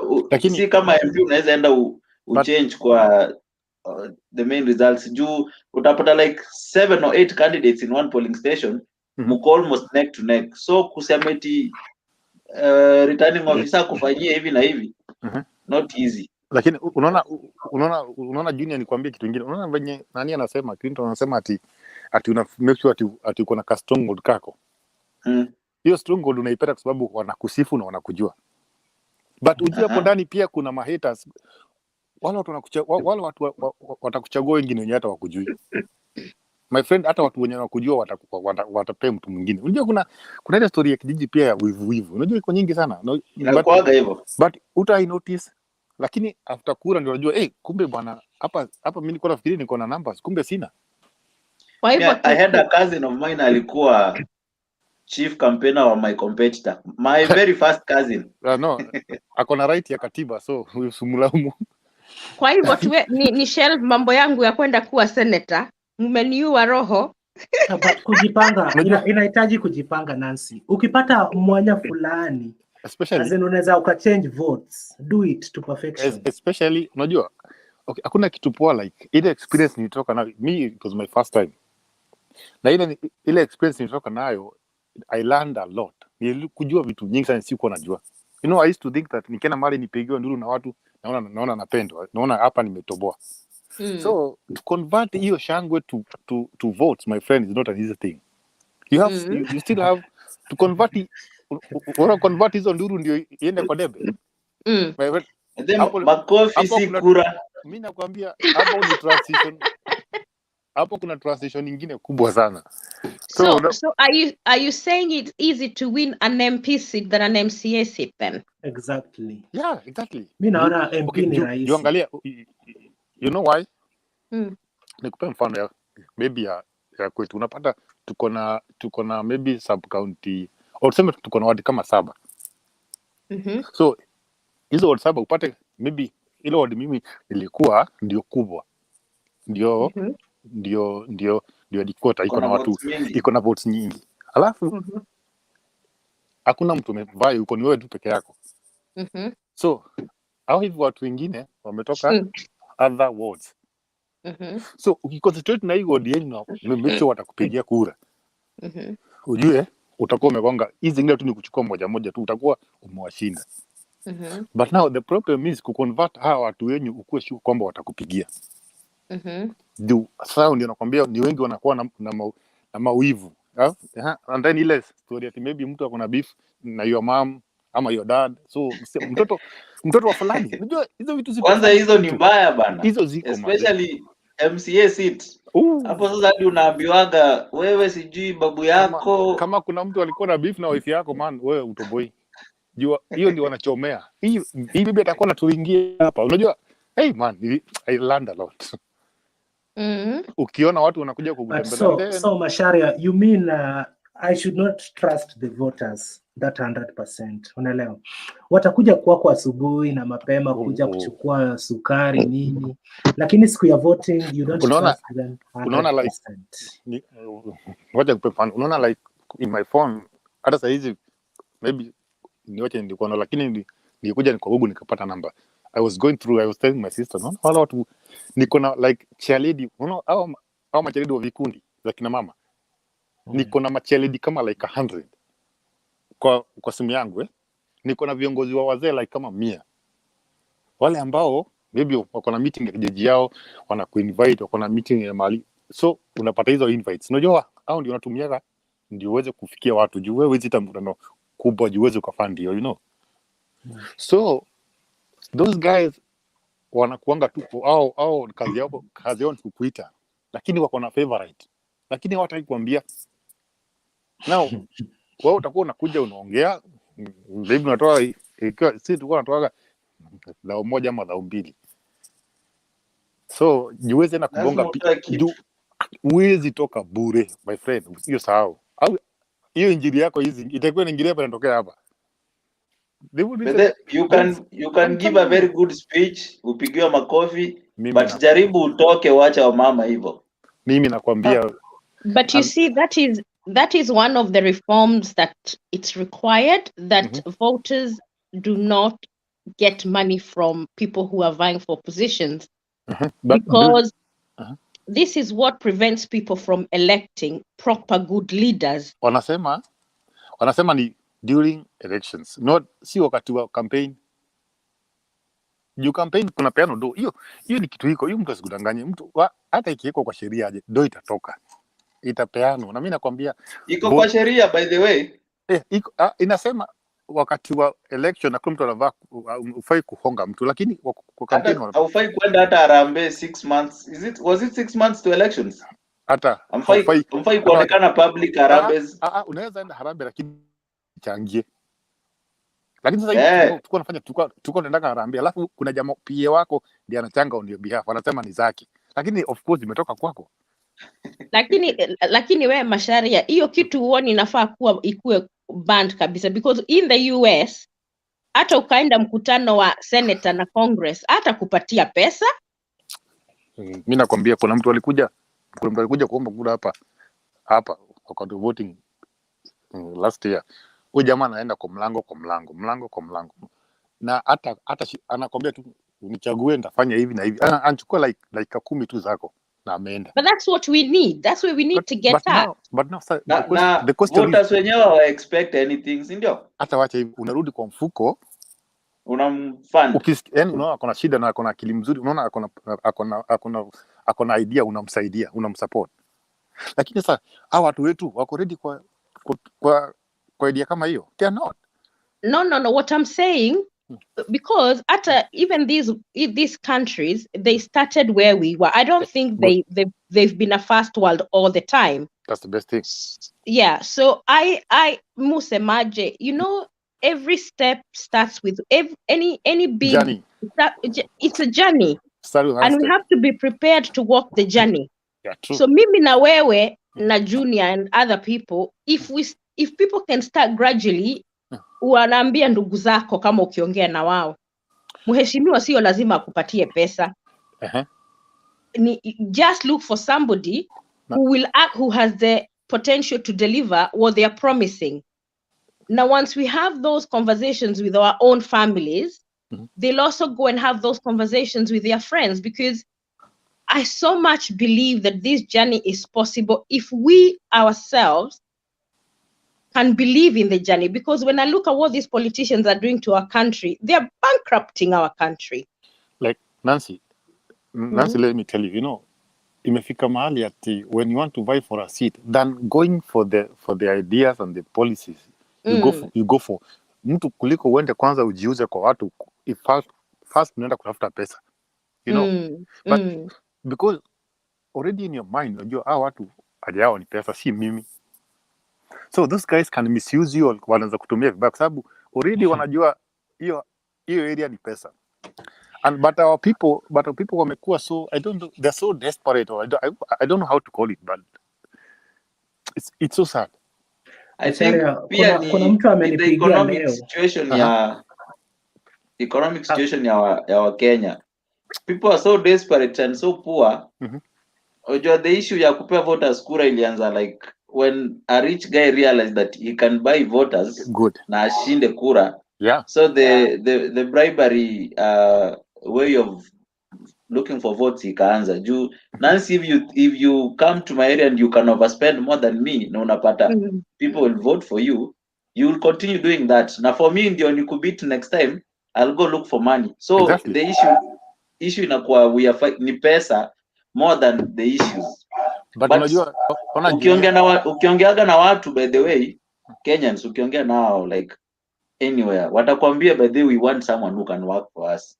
Utasikia watu wako like let's make it issue based, but ikifika the real time again watu wanarudi kwa pesa. Unajua like wacha kwa mfano, unaona like sisi kwa watu walisema sasa, of course huko watu wanaumia, si ndio? Ndio uchumi ni mbaya na urezo mwenye yako na hiyo administration yao, but unajua kulikuwa na watu wazuri ambao walikuwa more than hawa, lakini kwa jamaa waliamua kuvutia hao. So raia voter ni yule my friend, usi expect mtu tofauti, ni yule. Utaenda kumwomba kura, ataona yako si mzuri, ataenda kwa mtu mwingine. Kuna my constituent moja amenipigia leo akaniambia, we Clinton umenyamaza sana na sisi ndio tutakukampenia, nimesikia unataka kitu. So usinisahau bwana, weka kitu. Ngoje ama unafanyaje? And let me tell you something, Clinton. Let me tell you something. After elections kuna watu walikuja watu kama watatu kwangu, wako na shida ya watoto, mambo ya shule, wamekuja after elections tu hivi. Sasa unamuuliza, sasa amekuja kwako, yeye hakukuchagua mtu mwingine, au waliamua mtu mwingine, lakini still bado anakuja kwako, anataka umsaidie. So he believes unaweza msaidia, lakini kwa kura yake hawezi kukuaminia. Ndio maana nakwambia trusting a voter is another mistake politicians do. Juu unapeana mamilioni, ikifika kwa polling station ya watu 700 unakuta kuna kura 7. So unajiuliza mimi hiyo nonsense siwezi kubali my friend. Kura kabla zitumiwe IEBC lazima nipewe the highest number. Nancy unajua niasikia ni mzito, anaenda senator, huyo ni mzito. Mtu anaenda senator, huyo ni mtu mzito. Nancy you know Kiambu, let me tell you, I am a person who is very optimistic in life. You have to be. I always see a glass half full rather than half empty.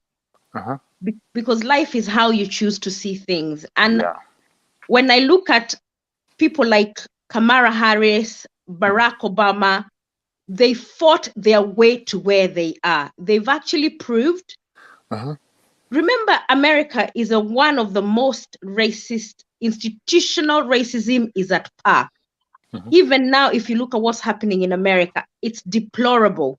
But that did not prevent Obama or Kamala Harris being who they are, or people like Ocasio-Cortez, people who are doing very well. And I also believe in the same thing, that if I go back home and settle back home, get to know people, and work my way up, what will matter is what I'm proposing to do. Remember, politics, if you're good, politics is about somebody who has charisma, somebody who has good communication skills, somebody who can strike a balance with people, somebody who can share their experiences with them.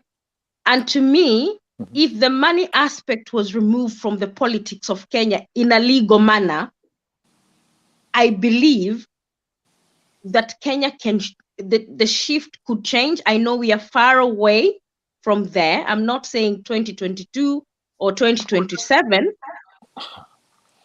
but I have hope that it will not be status quo till death, because we must change with time. We must want better for our children. And if it is true 65% of the people in Kenya are the young generation, surely they must be tired by the way business is conducted in Kenya. I don't know. I just, because even when I go home. Do you think they are tired? They are tired. But let me tell you, let me advise on something. Yes, they say they are tired, but the mistake that they do, they don't vote for people because of what those guys are promising them, or because of whatever those guys are capable of doing. They vote because of their pockets. They And vote because of their of the weight of their pockets. Now, if you go there and try to sell them a good policy or a good idea that is going to be of help to them, as long as they're going to ask you for something, and if you wouldn't be able to give out, or maybe whatever you give them out, someone else comes and gives more than you, they are going to they won't remember the goodies that you have promised them. They will go for that person who have given more. So as long as they will lose someone better and good, and that's where we get it wrong. But do you think there is a civic education issue that needs to be taught from when people are young? So gradually this culture shifts. Civic education to people. Chris, how are you doing? I'm out here. So civic education is good, but most people, even being educated or being shown the way, some people are not really ready to see the way. Look, I was thinking by myself, like in my age right now, I thought by 2020 or 2021 or 2025, because the older generation will have been will have at least will have been gone. Our parents now will be the seniors now.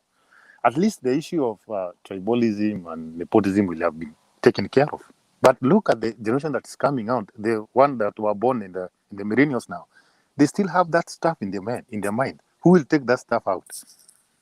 It won't come out of them. What do you mean when you're saying that the people who are born in the 1980s or 70s? 80s is even far. I'm talking about the millennials from 2000. Yes. Why do you have to have the garage door open? I'm speaking out here. Why? Why do you need to be outside? I was out. I was swinging the phone.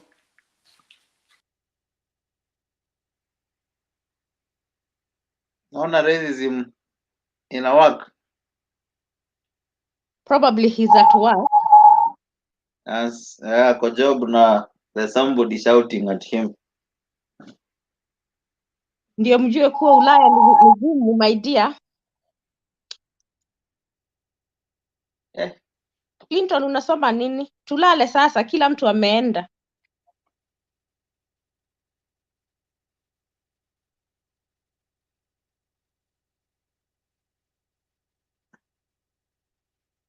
Nancy, I'm around Kiambu, so.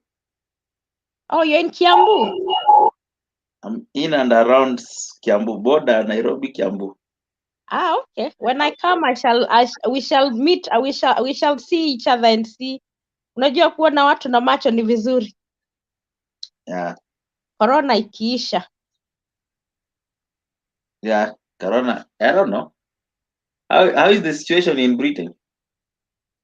Well, so our lockdown comes to an end on the 15th of June. So at the moment, the shops have opened, the pubs and the restaurant, but you can only sit outside. You can't stay inside.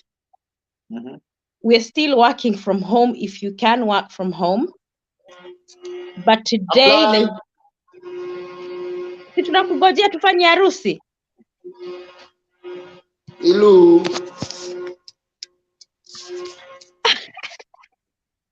Yeah, so they vaccinated 30 million. Mimi bado.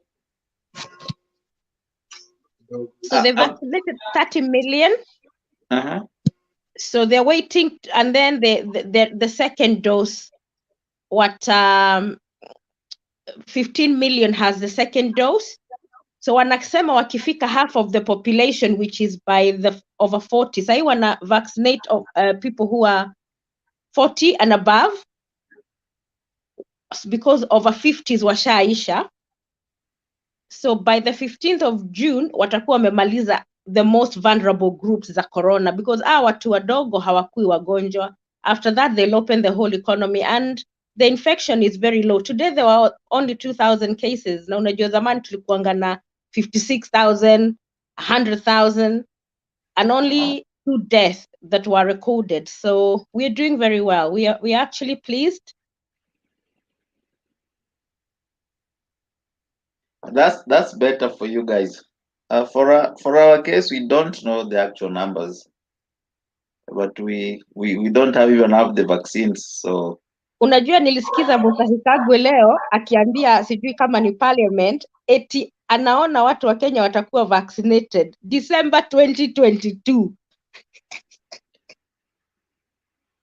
20 million, they will be able to vaccinate 20 million people by December 2022.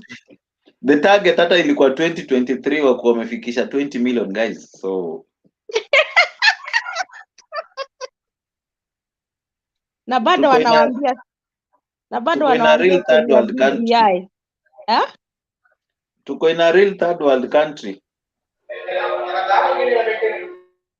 Very sad. But hey ho. So you've taken the jab already? Yeah, but I took the Pfizer. I didn't take AstraZeneca. I took Pfizer. So there's an option for you guys. Tuko na sindano tatu. Pfizer, AstraZeneca na Moderna. Johnson? No, not that hasn't arrived here. We're still waiting.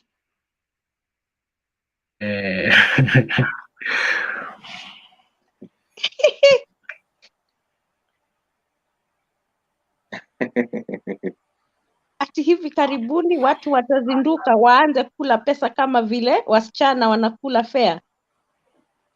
Is referring to the issue of politicians giving people money and they vote for them. So I think she's actually leo tumekumiss kwa show, but tukutane kesho. So Ishmael, you are back. Karibu sana. Oh wait, huu ni Ashley mmoja? Yeah, kama umewahi kwa show na yeye, nashuku ni yeye but siko sure. The one from States? Yes. Ni yeye anaitangwa Ashley Mason. Oh. But I don't know whether that is her true name, so I don't know. Hata mimi nimeshangaa leo amecomment kwa Kiswahili. Oh, Ismail is back. By the way, unaweza maliza hii ndoa as we Ashley kesho bana, kesho utuongeleshe Kizungu Ashley. Ismail amepotea. Acheni kufanya Ismail apotee. Ako na shida ya network maybe. But imebaki dakika 3, so maybe hatutawezana. Unataka kufunga? Yeah, Facebook live inaisha in 8 hours. Oh, the most you can do YouTube ni 7 hours 57. YouTube inaendeleaga. So YouTube, as in Facebook ikizima ni it means the program shuts. No, hapa juu kuna nini, YouTubes 2, Facebook 1. So Facebook itazima, hizo zingine 2 zitaendelea. Oh. But then how does it continue if the people who are taking part are on Facebook? Bado inaendelea tu wanatuwatch huko Facebook. As in recording ya Facebook ndio inaishia 8 hours. Sasa Facebook hairecord lakini YouTube inaendelea kurecord. Kuna watu wako live Facebook? Facebook kuna watu 4. Like me, mimi niko Facebook. Wamebaki watatu. So wewe Clinton uko wapi? Mimi niko Facebook. Yeah, so the people who do YouTube, how do they join the live discussion on YouTube? Sikuna link. Hii link tunatumia kwa Facebook ndio wanatumia huko. Oh, I didn't know that. Clinton uko Facebook ndio una broadcast from Facebook? Yes. Mimi nimetumia link direct, niko kwa StreamYard. StreamYard ya YouTube. Yeah. Sasa sinakwambia, unaona kama sahi nimeweka link ya kujoin hii show hapo kwa comment section. Inakuja mara 3. Ya kwanza ni Facebook, alafu hizo zingine 2 ni za YouTube. So ukiklik link yenye iko na alama ya YouTube, utaingia from YouTube. Ukiklik ya Facebook ni Facebook. Oh, I didn't know that. It depends wherever you are. Kuna wenye hawana Facebook accounts. Mtu ameingia na Facebook, time Facebook ita shut. Atatoka kwa call. Sinaenda kama uko kwa show hivi. Sasa unaona hapo juu live in account tumekuwa live sijui for 7 hours 59 minutes. Hiyo ndio inatoka, but tunaendelea tu kuongea, but hakuna recording inaendelea. Kila kitu yenye tunasema saizi after 8 hours inakuwa recorded kwa YouTube lakini si Facebook. Facebook watamalizia kwa 8 hours. Okay. I thought inaenda off. Hata mimi. That's what I thought as well. So jamaa wetu amepotea tena na mlikuwa mnataka harusi. Mkimwambia stories za ndoa anapotea, msimwambie tena. Tunataka pilau. Mnataka pilau? Tunataka pilau mzee. Amelet Gidi down bwana. Mimi kama Gidi nitamtumia message kwa Facebook kwa WhatsApp nimwambie amenilet down vibaya sana mbele ya watu wote.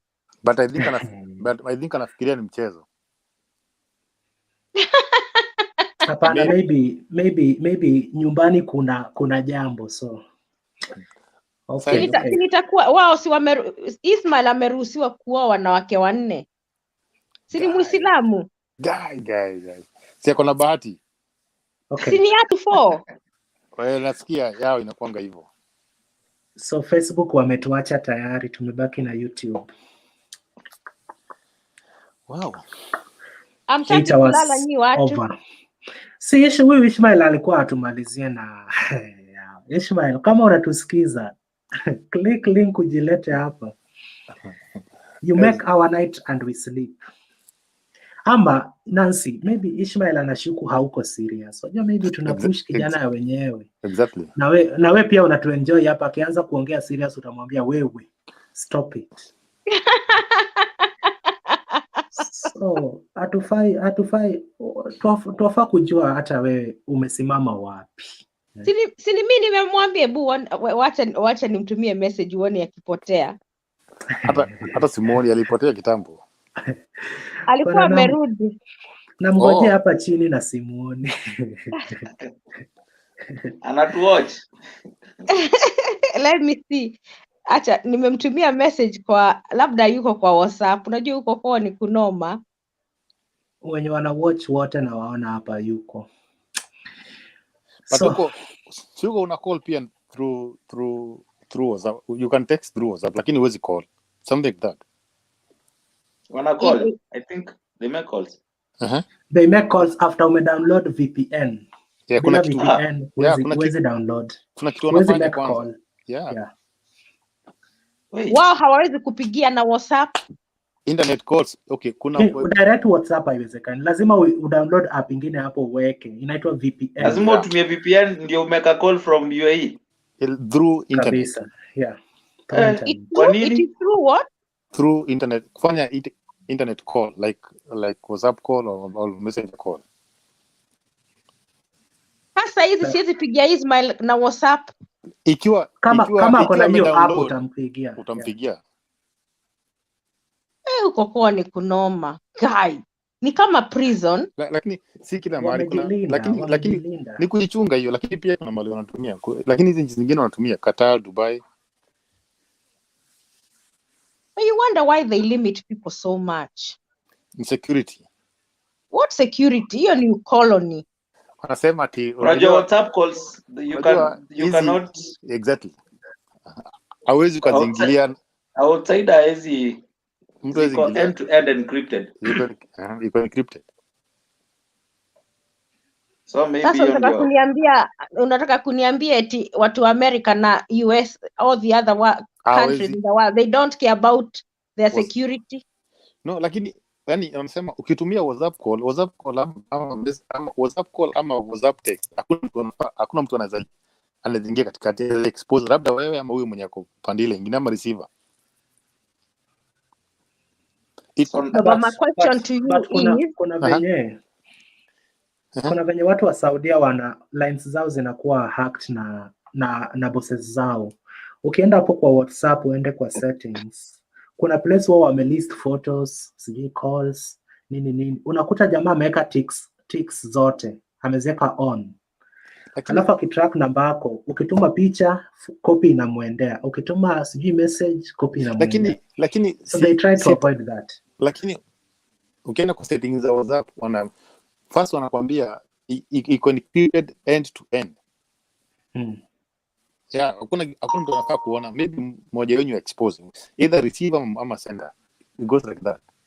But mbona sasa wanatuwekea hizo settings zingine? Si waweke tu kama ni end to end ikuwe final. Tusifanye hizo settings zingine. WhatsApp ukiona imekuwa exposed WhatsApp, there is someone either mmoja wenu ndiye ametoa.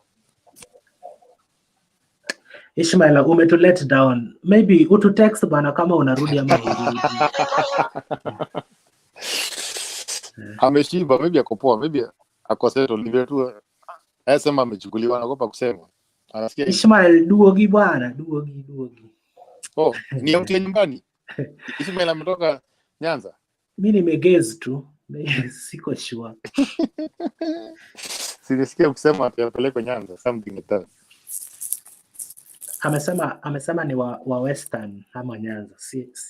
Amesema yeye ni Nyanza na Western. Half and half.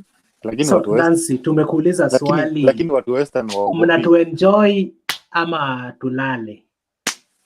Mimi si kuenjoy, mimi nimemwambia ukweli, yes ndiye amepotea. Okay. Mimi am a free spirit. Mtu alimwambia hapa kwa comments eti anakataa visa ya Europe. Visa inakuja tu bure. Maybe ngoja. Wewe ndio umerudisha hiyo comment ya matatizo. Wewe ndio umerudisha hiyo comment? Oh. Ataki express passport ya UK. Kitu watu hutamani tu. Kama mimi nimesema mniingize kwa ile WhatsApp group. Labda mimi nitapatia Junior. Ismail akikataa nitapatia Junior. Oh my God. Grab it. On air.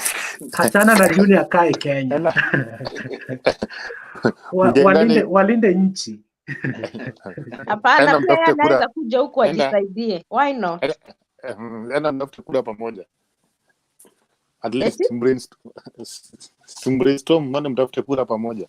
Akona experience, wewe pia unahitaji mtu akona experience. Si ndio tu akue governor na mimi nikuwe senator a different place. But Nancy, ukuwe senator akue PA. Yes. Nancy. Oh. That's a good position. Yeah, it's a good one. Nancy, sasa kesho is also another day. Kama ako serious atakutafuta, ako na namba yako, ako kwa group, ako wapi, kila mahali. Tutaona, tutampatia few hours. Akikataa, Junior amesema he's ready to grab it. Kwa hivyo we write him off. Yes, I'm here for the tension. Junior bana, hebu relax. Hii maisha ni ku take chances when they are there. Ama tufanye patanisho saa hii. Acha kwanza tupatie Ismail chance. Yeah, he needs a second chance. Akilala darasa kesho basi. Unajua pia kuna mfungo ya Ramadhani, si maybe amefunga ndio hataki kuongea sana, anataka kwanza afungue. Si wanaambianga wanakuanga sinless mchana usiku wanaenda kwa dhambi. Hapana. But then time yao ni the same na yetu huku Kenya. Yeah, it's the same. Lakini yako night shift mpaka asubuhi 6 o'clock. Lakini unajua kukula na kufunga ni hiyo ina time, hiyo ni lazima ni the same time. And the UK mko 2 hours behind ama? Saini 6 minutes to 3. Yeah, we are 2 hours. Oh. US ndio iko 8 hours. Ngapi? 9 bado dakika 6. 9 in the morning. 9 jioni. Uko state gani Macharia? Nilikuwa nje. Naona nilikuwa naongelea niko Minneapolis. Kule mliua George Floyd. Hata kuna mwingine tena aliuawa. Niliona mwingine tena juzi. Hata leo. Danrai. Leo tena. Kuna mtoto alipatikana, kuna mtoto alipitia kwa gari. Leo, yeah. Oh my God. Kuliko yule msichana wa juzi. Kuna msichana wa juzi, kuna mtoto, kuna kijana aliuawa leo, kuna kijana aliuawa last week pia. The same state, Minneapolis. Yeah, Minnesota, ndio. Minneapolis ni city. Na sasa, so what's causing the killing? Is it because the police are too racist, or the black people are not obeying the rules, or what's going on? This stuff, yeah, it's hard because wanasema unajua wakienda kujajua like ile George Floyd huyo jamaa mwenye nini huyo askari ndio alichajiwa aliconvictiwa na anapata conviction but alichajiwa na namba 3. Yeah, but he was guilty. Yeah, he was guilty zote 3. So anagoja conviction, anagoja kufungwa, anagoja sentence. Na niliona I was reading somewhere that inaweza kuwa 10 years. 40. 75. Yeah, 75. It's 40, 30 and 10, isn't it? It is 70. Oh, zina accumulate zote. Yeah. Inaenda ikiadiwa. Oh. Yeah. So ndio usiku, kukaa hapa usiku ni shida nje mazi. Kwanza mazi huku ukiwa mweusi man. Ujipate mahali mbaya ni Mungu tu, lakini people survive. Sasa when I watch the videos the police and how they treat the black people in the US, mi huogopa US. Lakini ukicooperate, unajua ile shida ni kubishana nao. Hiyo ndio inakuwa one of the main reasons. Hiyo tu ukibishana nao my friend una risk maisha yako. Unajua alafu Masharia. Unajua ile akushike, akuchukue polisi waende ufanye kesi huko, tena kwa jaji, ukishinda unarudi home, you know. Tena ubishana na yeye maybe atasema kuna bunduki ama unajua watu kuna bunduki wengi sana. Bunduki ni kawaida. Masharia, mimi naonanga shida ni kwa Waafrika pia. Like wewe ni mweusi lakini ukiambiwa wewe ni mweusi unakasirika. Unajua kuna Mjerumani alituambia kwamba Waafrika wanasema wao ni racist. Akaniuliza Clinton, lakini wewe si hata nyinyi Waafrika mnaambianga Waafrika wenzako, unaweza kutana na Mwafrika mweusi kukuliko mwambie nani wewe nani ni mweusi. Sasa hiyo si racism. Kuna kitu pia ni okay, tunaongea friend yangu namwambia unaona historia wanasema ati mambo ya players like in England wanasema maybe wanateka ni condemn historia ya black ya BLM. So yeah, so walikuwa wanasema unajua saa nyingine ati mtu anakuita mweusi unasikia uchungu. Na surely wewe ni mweusi, kwani kuna shida gani hata kitu mweusi? Unajua wewe roho yako unajua wewe hata kama ana wewe ni mweusi. Haina shida. Ni kama pia umwite mweupe. Pia ukita mtu mweupe, ukita mtu mweupe pia umemprofile, you know. But Masharia, that is not the problem. The problem is not calling people black. We know we are black. It's about the institutional racism. We do not have fair chances. For example, unaona aje nikwambie. Masharia una break sana. Waje nikwambie Nancy ukweli. Hello, unanisikia? Mashara, hebu toka na uingie tena. Ngoja hivyo alafu hebu sasa ongea. Unanipata? Yeah. Okay, kuna kitu moja ukweli. Unajua kuna kitu moja ukweli huwezi ukapinga. Unajua kuna kitu huwezi ukapinga ama kuna kitu moja fact ya ukweli. Ukipima wale zile makesi mingi za maybe wizi ama matabia mbaya ziko na sisi watu weusi, you know. Je, kwa kweli ile mambo ya wizi na matabia mbaya ukienda zile city ziko na watu wenye dominant wenye weupe, si sana kama zile ziko na watu weusi. But the reason is poverty.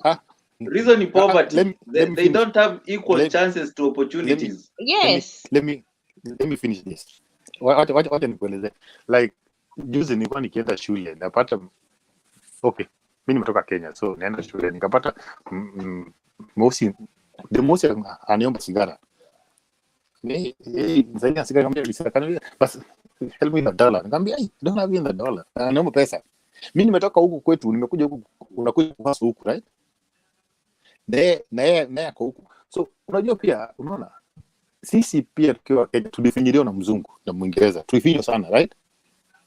Lakini hata baada ya kufinywa tuliamua kuamka, hatukubaki pale tulifinyiliwa. Na pia unajua usidharauliwe pia ujidharau, unajua. So kuna ile unajiona tu wewe ni inferior, au unajiona uwezi. So hata shule maybe wengine hata wasomi, wengi kwanza wasomi. Alafu unajua kuna historia kwetu tunaona watu wa jamaa wanapenda kuongea slang. Hii hawa jamaa weusi. Unajua jamaa wanaongea kizungu ile mbaya. Lakini watu hao wanasema huyu jamaa anaongea kizungu nyingine ile ya kama ni kizungu, si tunaongea Queen's English ile kizungu yenyewe. Lakini hao wanaongea kizungu yenyewe kizungu broken. Sababu hata wengi kusoma ni shida, wataki shule. Na unajua huku unapewa kama ni kusoma, ikiwa wewe ni raia wa huku shule unasaidiwa kusoma na serikali. Ni kama kwetu education ile ya free ya kwetu ya primary, huku iko mpaka kwa college. Kama wewe ni citizen unasaidiwa, lakini wengi wakubali kusoma. Like na ikiwa mtu anatoka Afrika na kuja huku na asome na succeed na mwenye amezaliwa hapa. Unaona nurses to be sincere, most nurses wikuja wenye weusi wako hapa, nurses wengi wenye wako hapa nurses ni weusi, hata kama ni mweusi ukifuatilia ametoka Nigeria, Kenya, other countries ametoka, lakini wa hapa hataki kusoma. To be sincere, ingawa kuna kufinyilia ndio, lakini kuna ile pia wewe usifinywe pia ujifinyilie, unajua. But Masharia, what I meant ilikuwa kwamba kama mimi niko Germany, Mjerumani akiniambia in a light note kwamba mimi ni mweusi, it is true I am black. So mbona nizushe? The same thing like me calling a mzungu, namjua kwa jina lakini namwambia you white man. Come here. Wajua you can describe in a way. Ama nilo unasema that what guy. Hakuna si makosa. Like the issue of Demba Ba when they were playing football against PSG or which team? Ni PSG walitoka nje. Referee akasema akauliza linesman, kadi napeana kwa nani? Akarefine in good faith. No, the black guy. Kulikuwa na mzungu na Demba Ba, walikuwa wawili.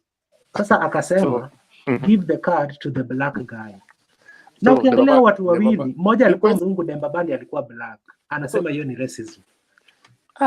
Mimi unajua kuna zingine pia unajifinyilia, mimi kuna nyingine okay, wacha nikwambie, unaona like sisi unajua uwezi ukachange attitude towards wewe, you know. Lakini unaweza change attitude yako towards that person.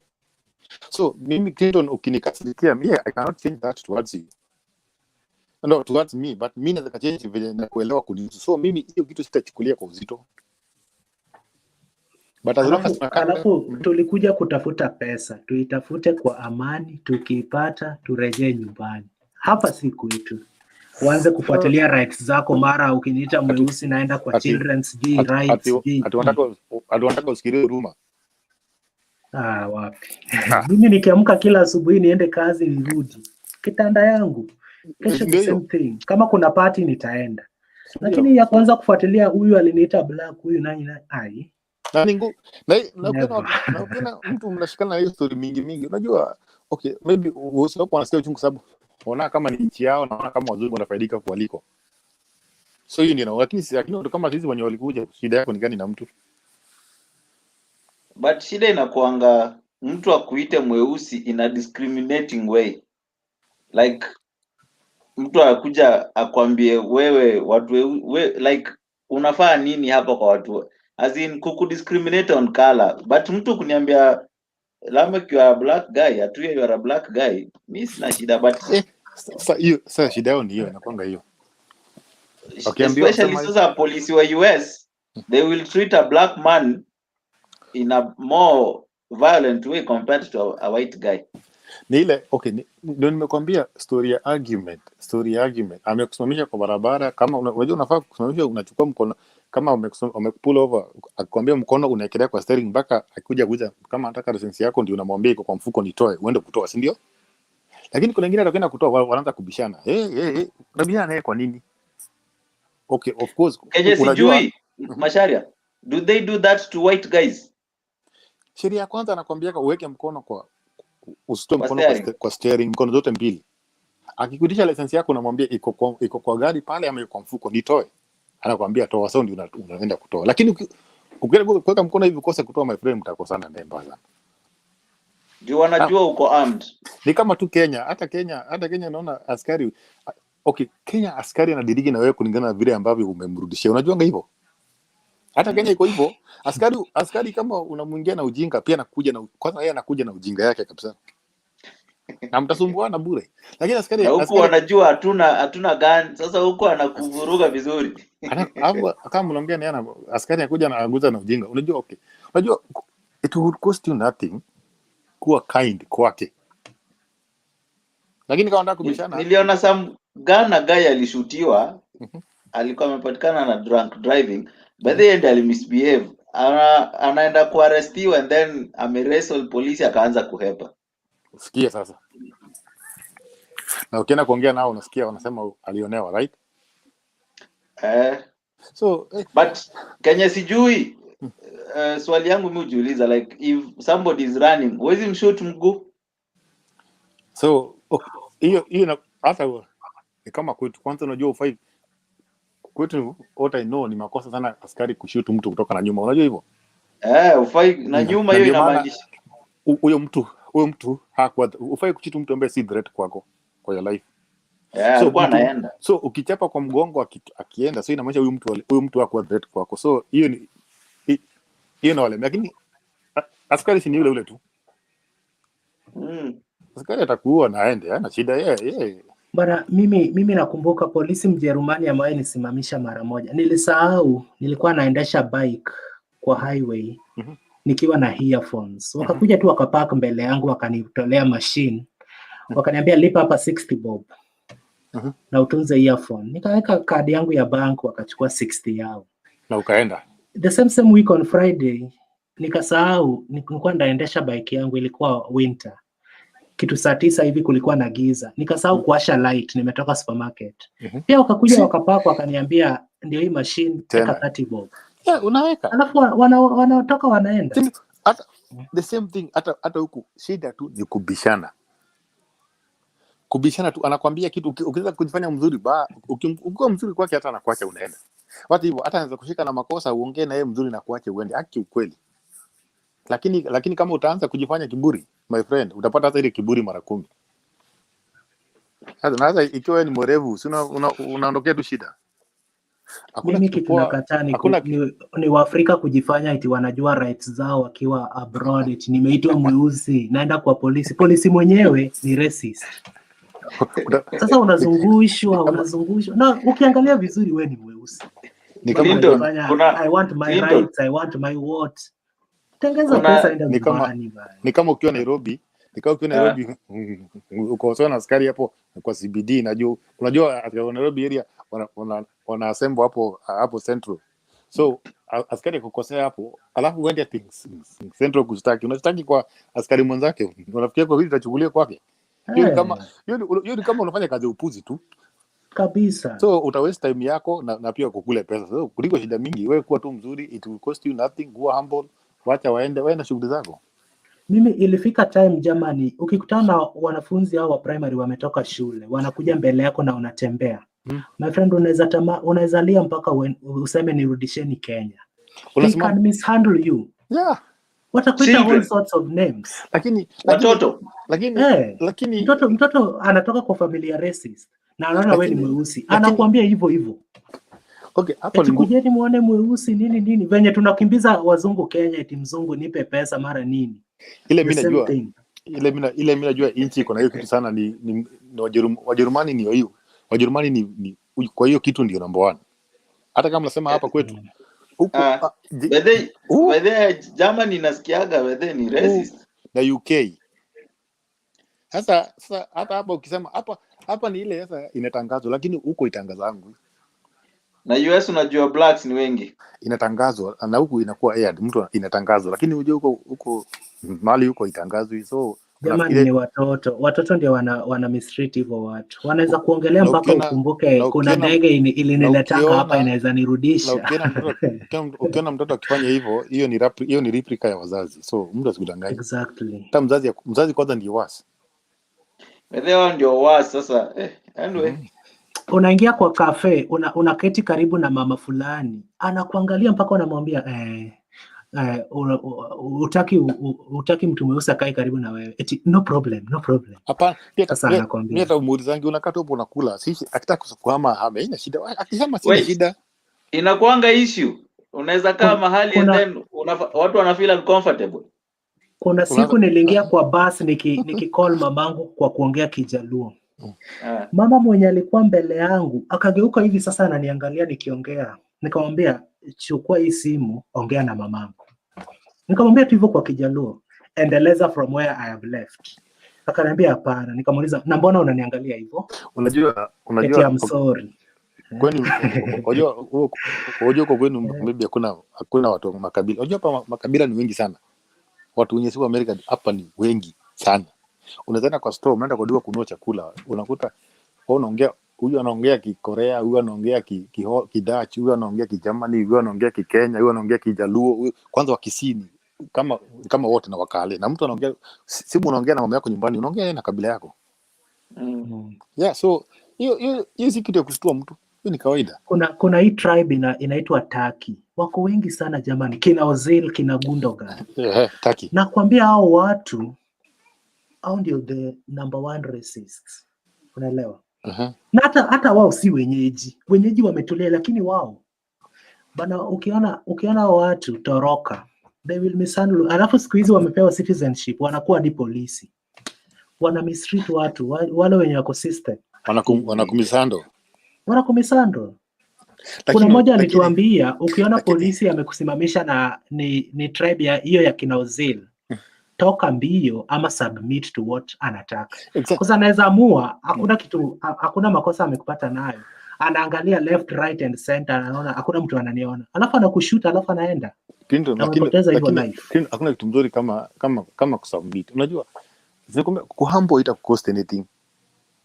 Kuhumble. Okay, wewe kani kiburi yako tu wewe tu imeze tu kae nayo. Wewe akuja kusimamisha kufanyia madhara yake, umpatie barua yake, angalie akuache uende. Lakini ile umeanza tu mdomo man, na tunaanza kujifanya unajua sheria, unajua haki yako, utaumia. Utaumia bure. Hakuna haja. Hiyo sasa ndiko kwetu pia. Si Kenya kuna askari tulikuwa nao hapo Kenyatta Road. Tapata unaongea naye na wewe unaongea naye na ukienda like now I have my cousin ni askari hapo. So unaona ukitembea na unasikia wanamisando mtu, lakini utaona kuna mtu mrefu mwenye hata wakimwendea vile tu ndio mtu atarespond hata wana shughuli. Kuna beshte yangu aliambiwa eti bwana wewe ni mweusi aje. Akaniambia clean nijibu aje. Nikamwambia mwambie hadi nyanyako aliyezaa babako ni mweusi. Mwambie kama mnapiga story. Sasa yule mtu akashindwa, huyu jamani nimemwambia ni mweusi ndio anikasirikie. Na hata hataki kukasirika, anaileta kama story. Imebidi jamaa sasa shut up juu. Alikuwa anataka kukasirishe, but umekataa kukasirika. Umefanya hiyo uweusi kuwa story. So inaendelea sasa anaibika tu. Inasonga. There's no need, hakuna haja ukue mtu mwenye ni ujifanye kiburi la kusaidia. It won't help you. So, wazee wacha mimi nipande huku juu. Hata mimi maybe niliwasha hiyo heater kwa kitchen, maybe mimi kinywaji yangu imeisha, wacha nikuongeze ndio nipate usingizi. So a nice time guy from Minneapolis na Nairobi. Stop. Next na time. Pia okay, thank you Masharia. Clinton uko town gani uko? Stuttgart ama Munich? Niko Bremen. Munich siwezi enda hata kwa madawa. Huko nasikia mtu mweusi anakimbizwa kama nyani bana. Huko ni kwa wadosi. Wanasema eti una disturb peace. Kuna club inaitwa Wanda Bremen. Unashtua watoto wao. So huko hapana. Huko siwezi enda hata kwa madawa. Nabaki tu papa hapa. Niko Bremen. Sisi huku tuko equal huku Nairobi. Sawa. Okay, sawa Atuya Junior. Thank you for watching. Thank you. Kesho kuna show bado? Kesho tutaianzisha saa 2 ya Kenya. Saa 2 ya Kenya ni saa 11 ya UK na saa 1 ya huku kwetu. So we link up, man. Okay, thanks. Thank you for your time. Okay. To our viewers, asanteni sana, tumewapeleka hivyo for long, but bear with us. Tumeshukuru wale wote ambao umekuwa nasi from the start up to this particular point in time. So najua ni asubuhi kwa wengi wenu, so ukiamka kwenda job ama kufanya shughuli zako, I wish you all the best in whatever you gonna do. Thank you very much and bye for now. Maybe naweza nikasema kwa niaba ya Mutembei, mimi naitwa Clinton Okoth Otieno. Good night, guys.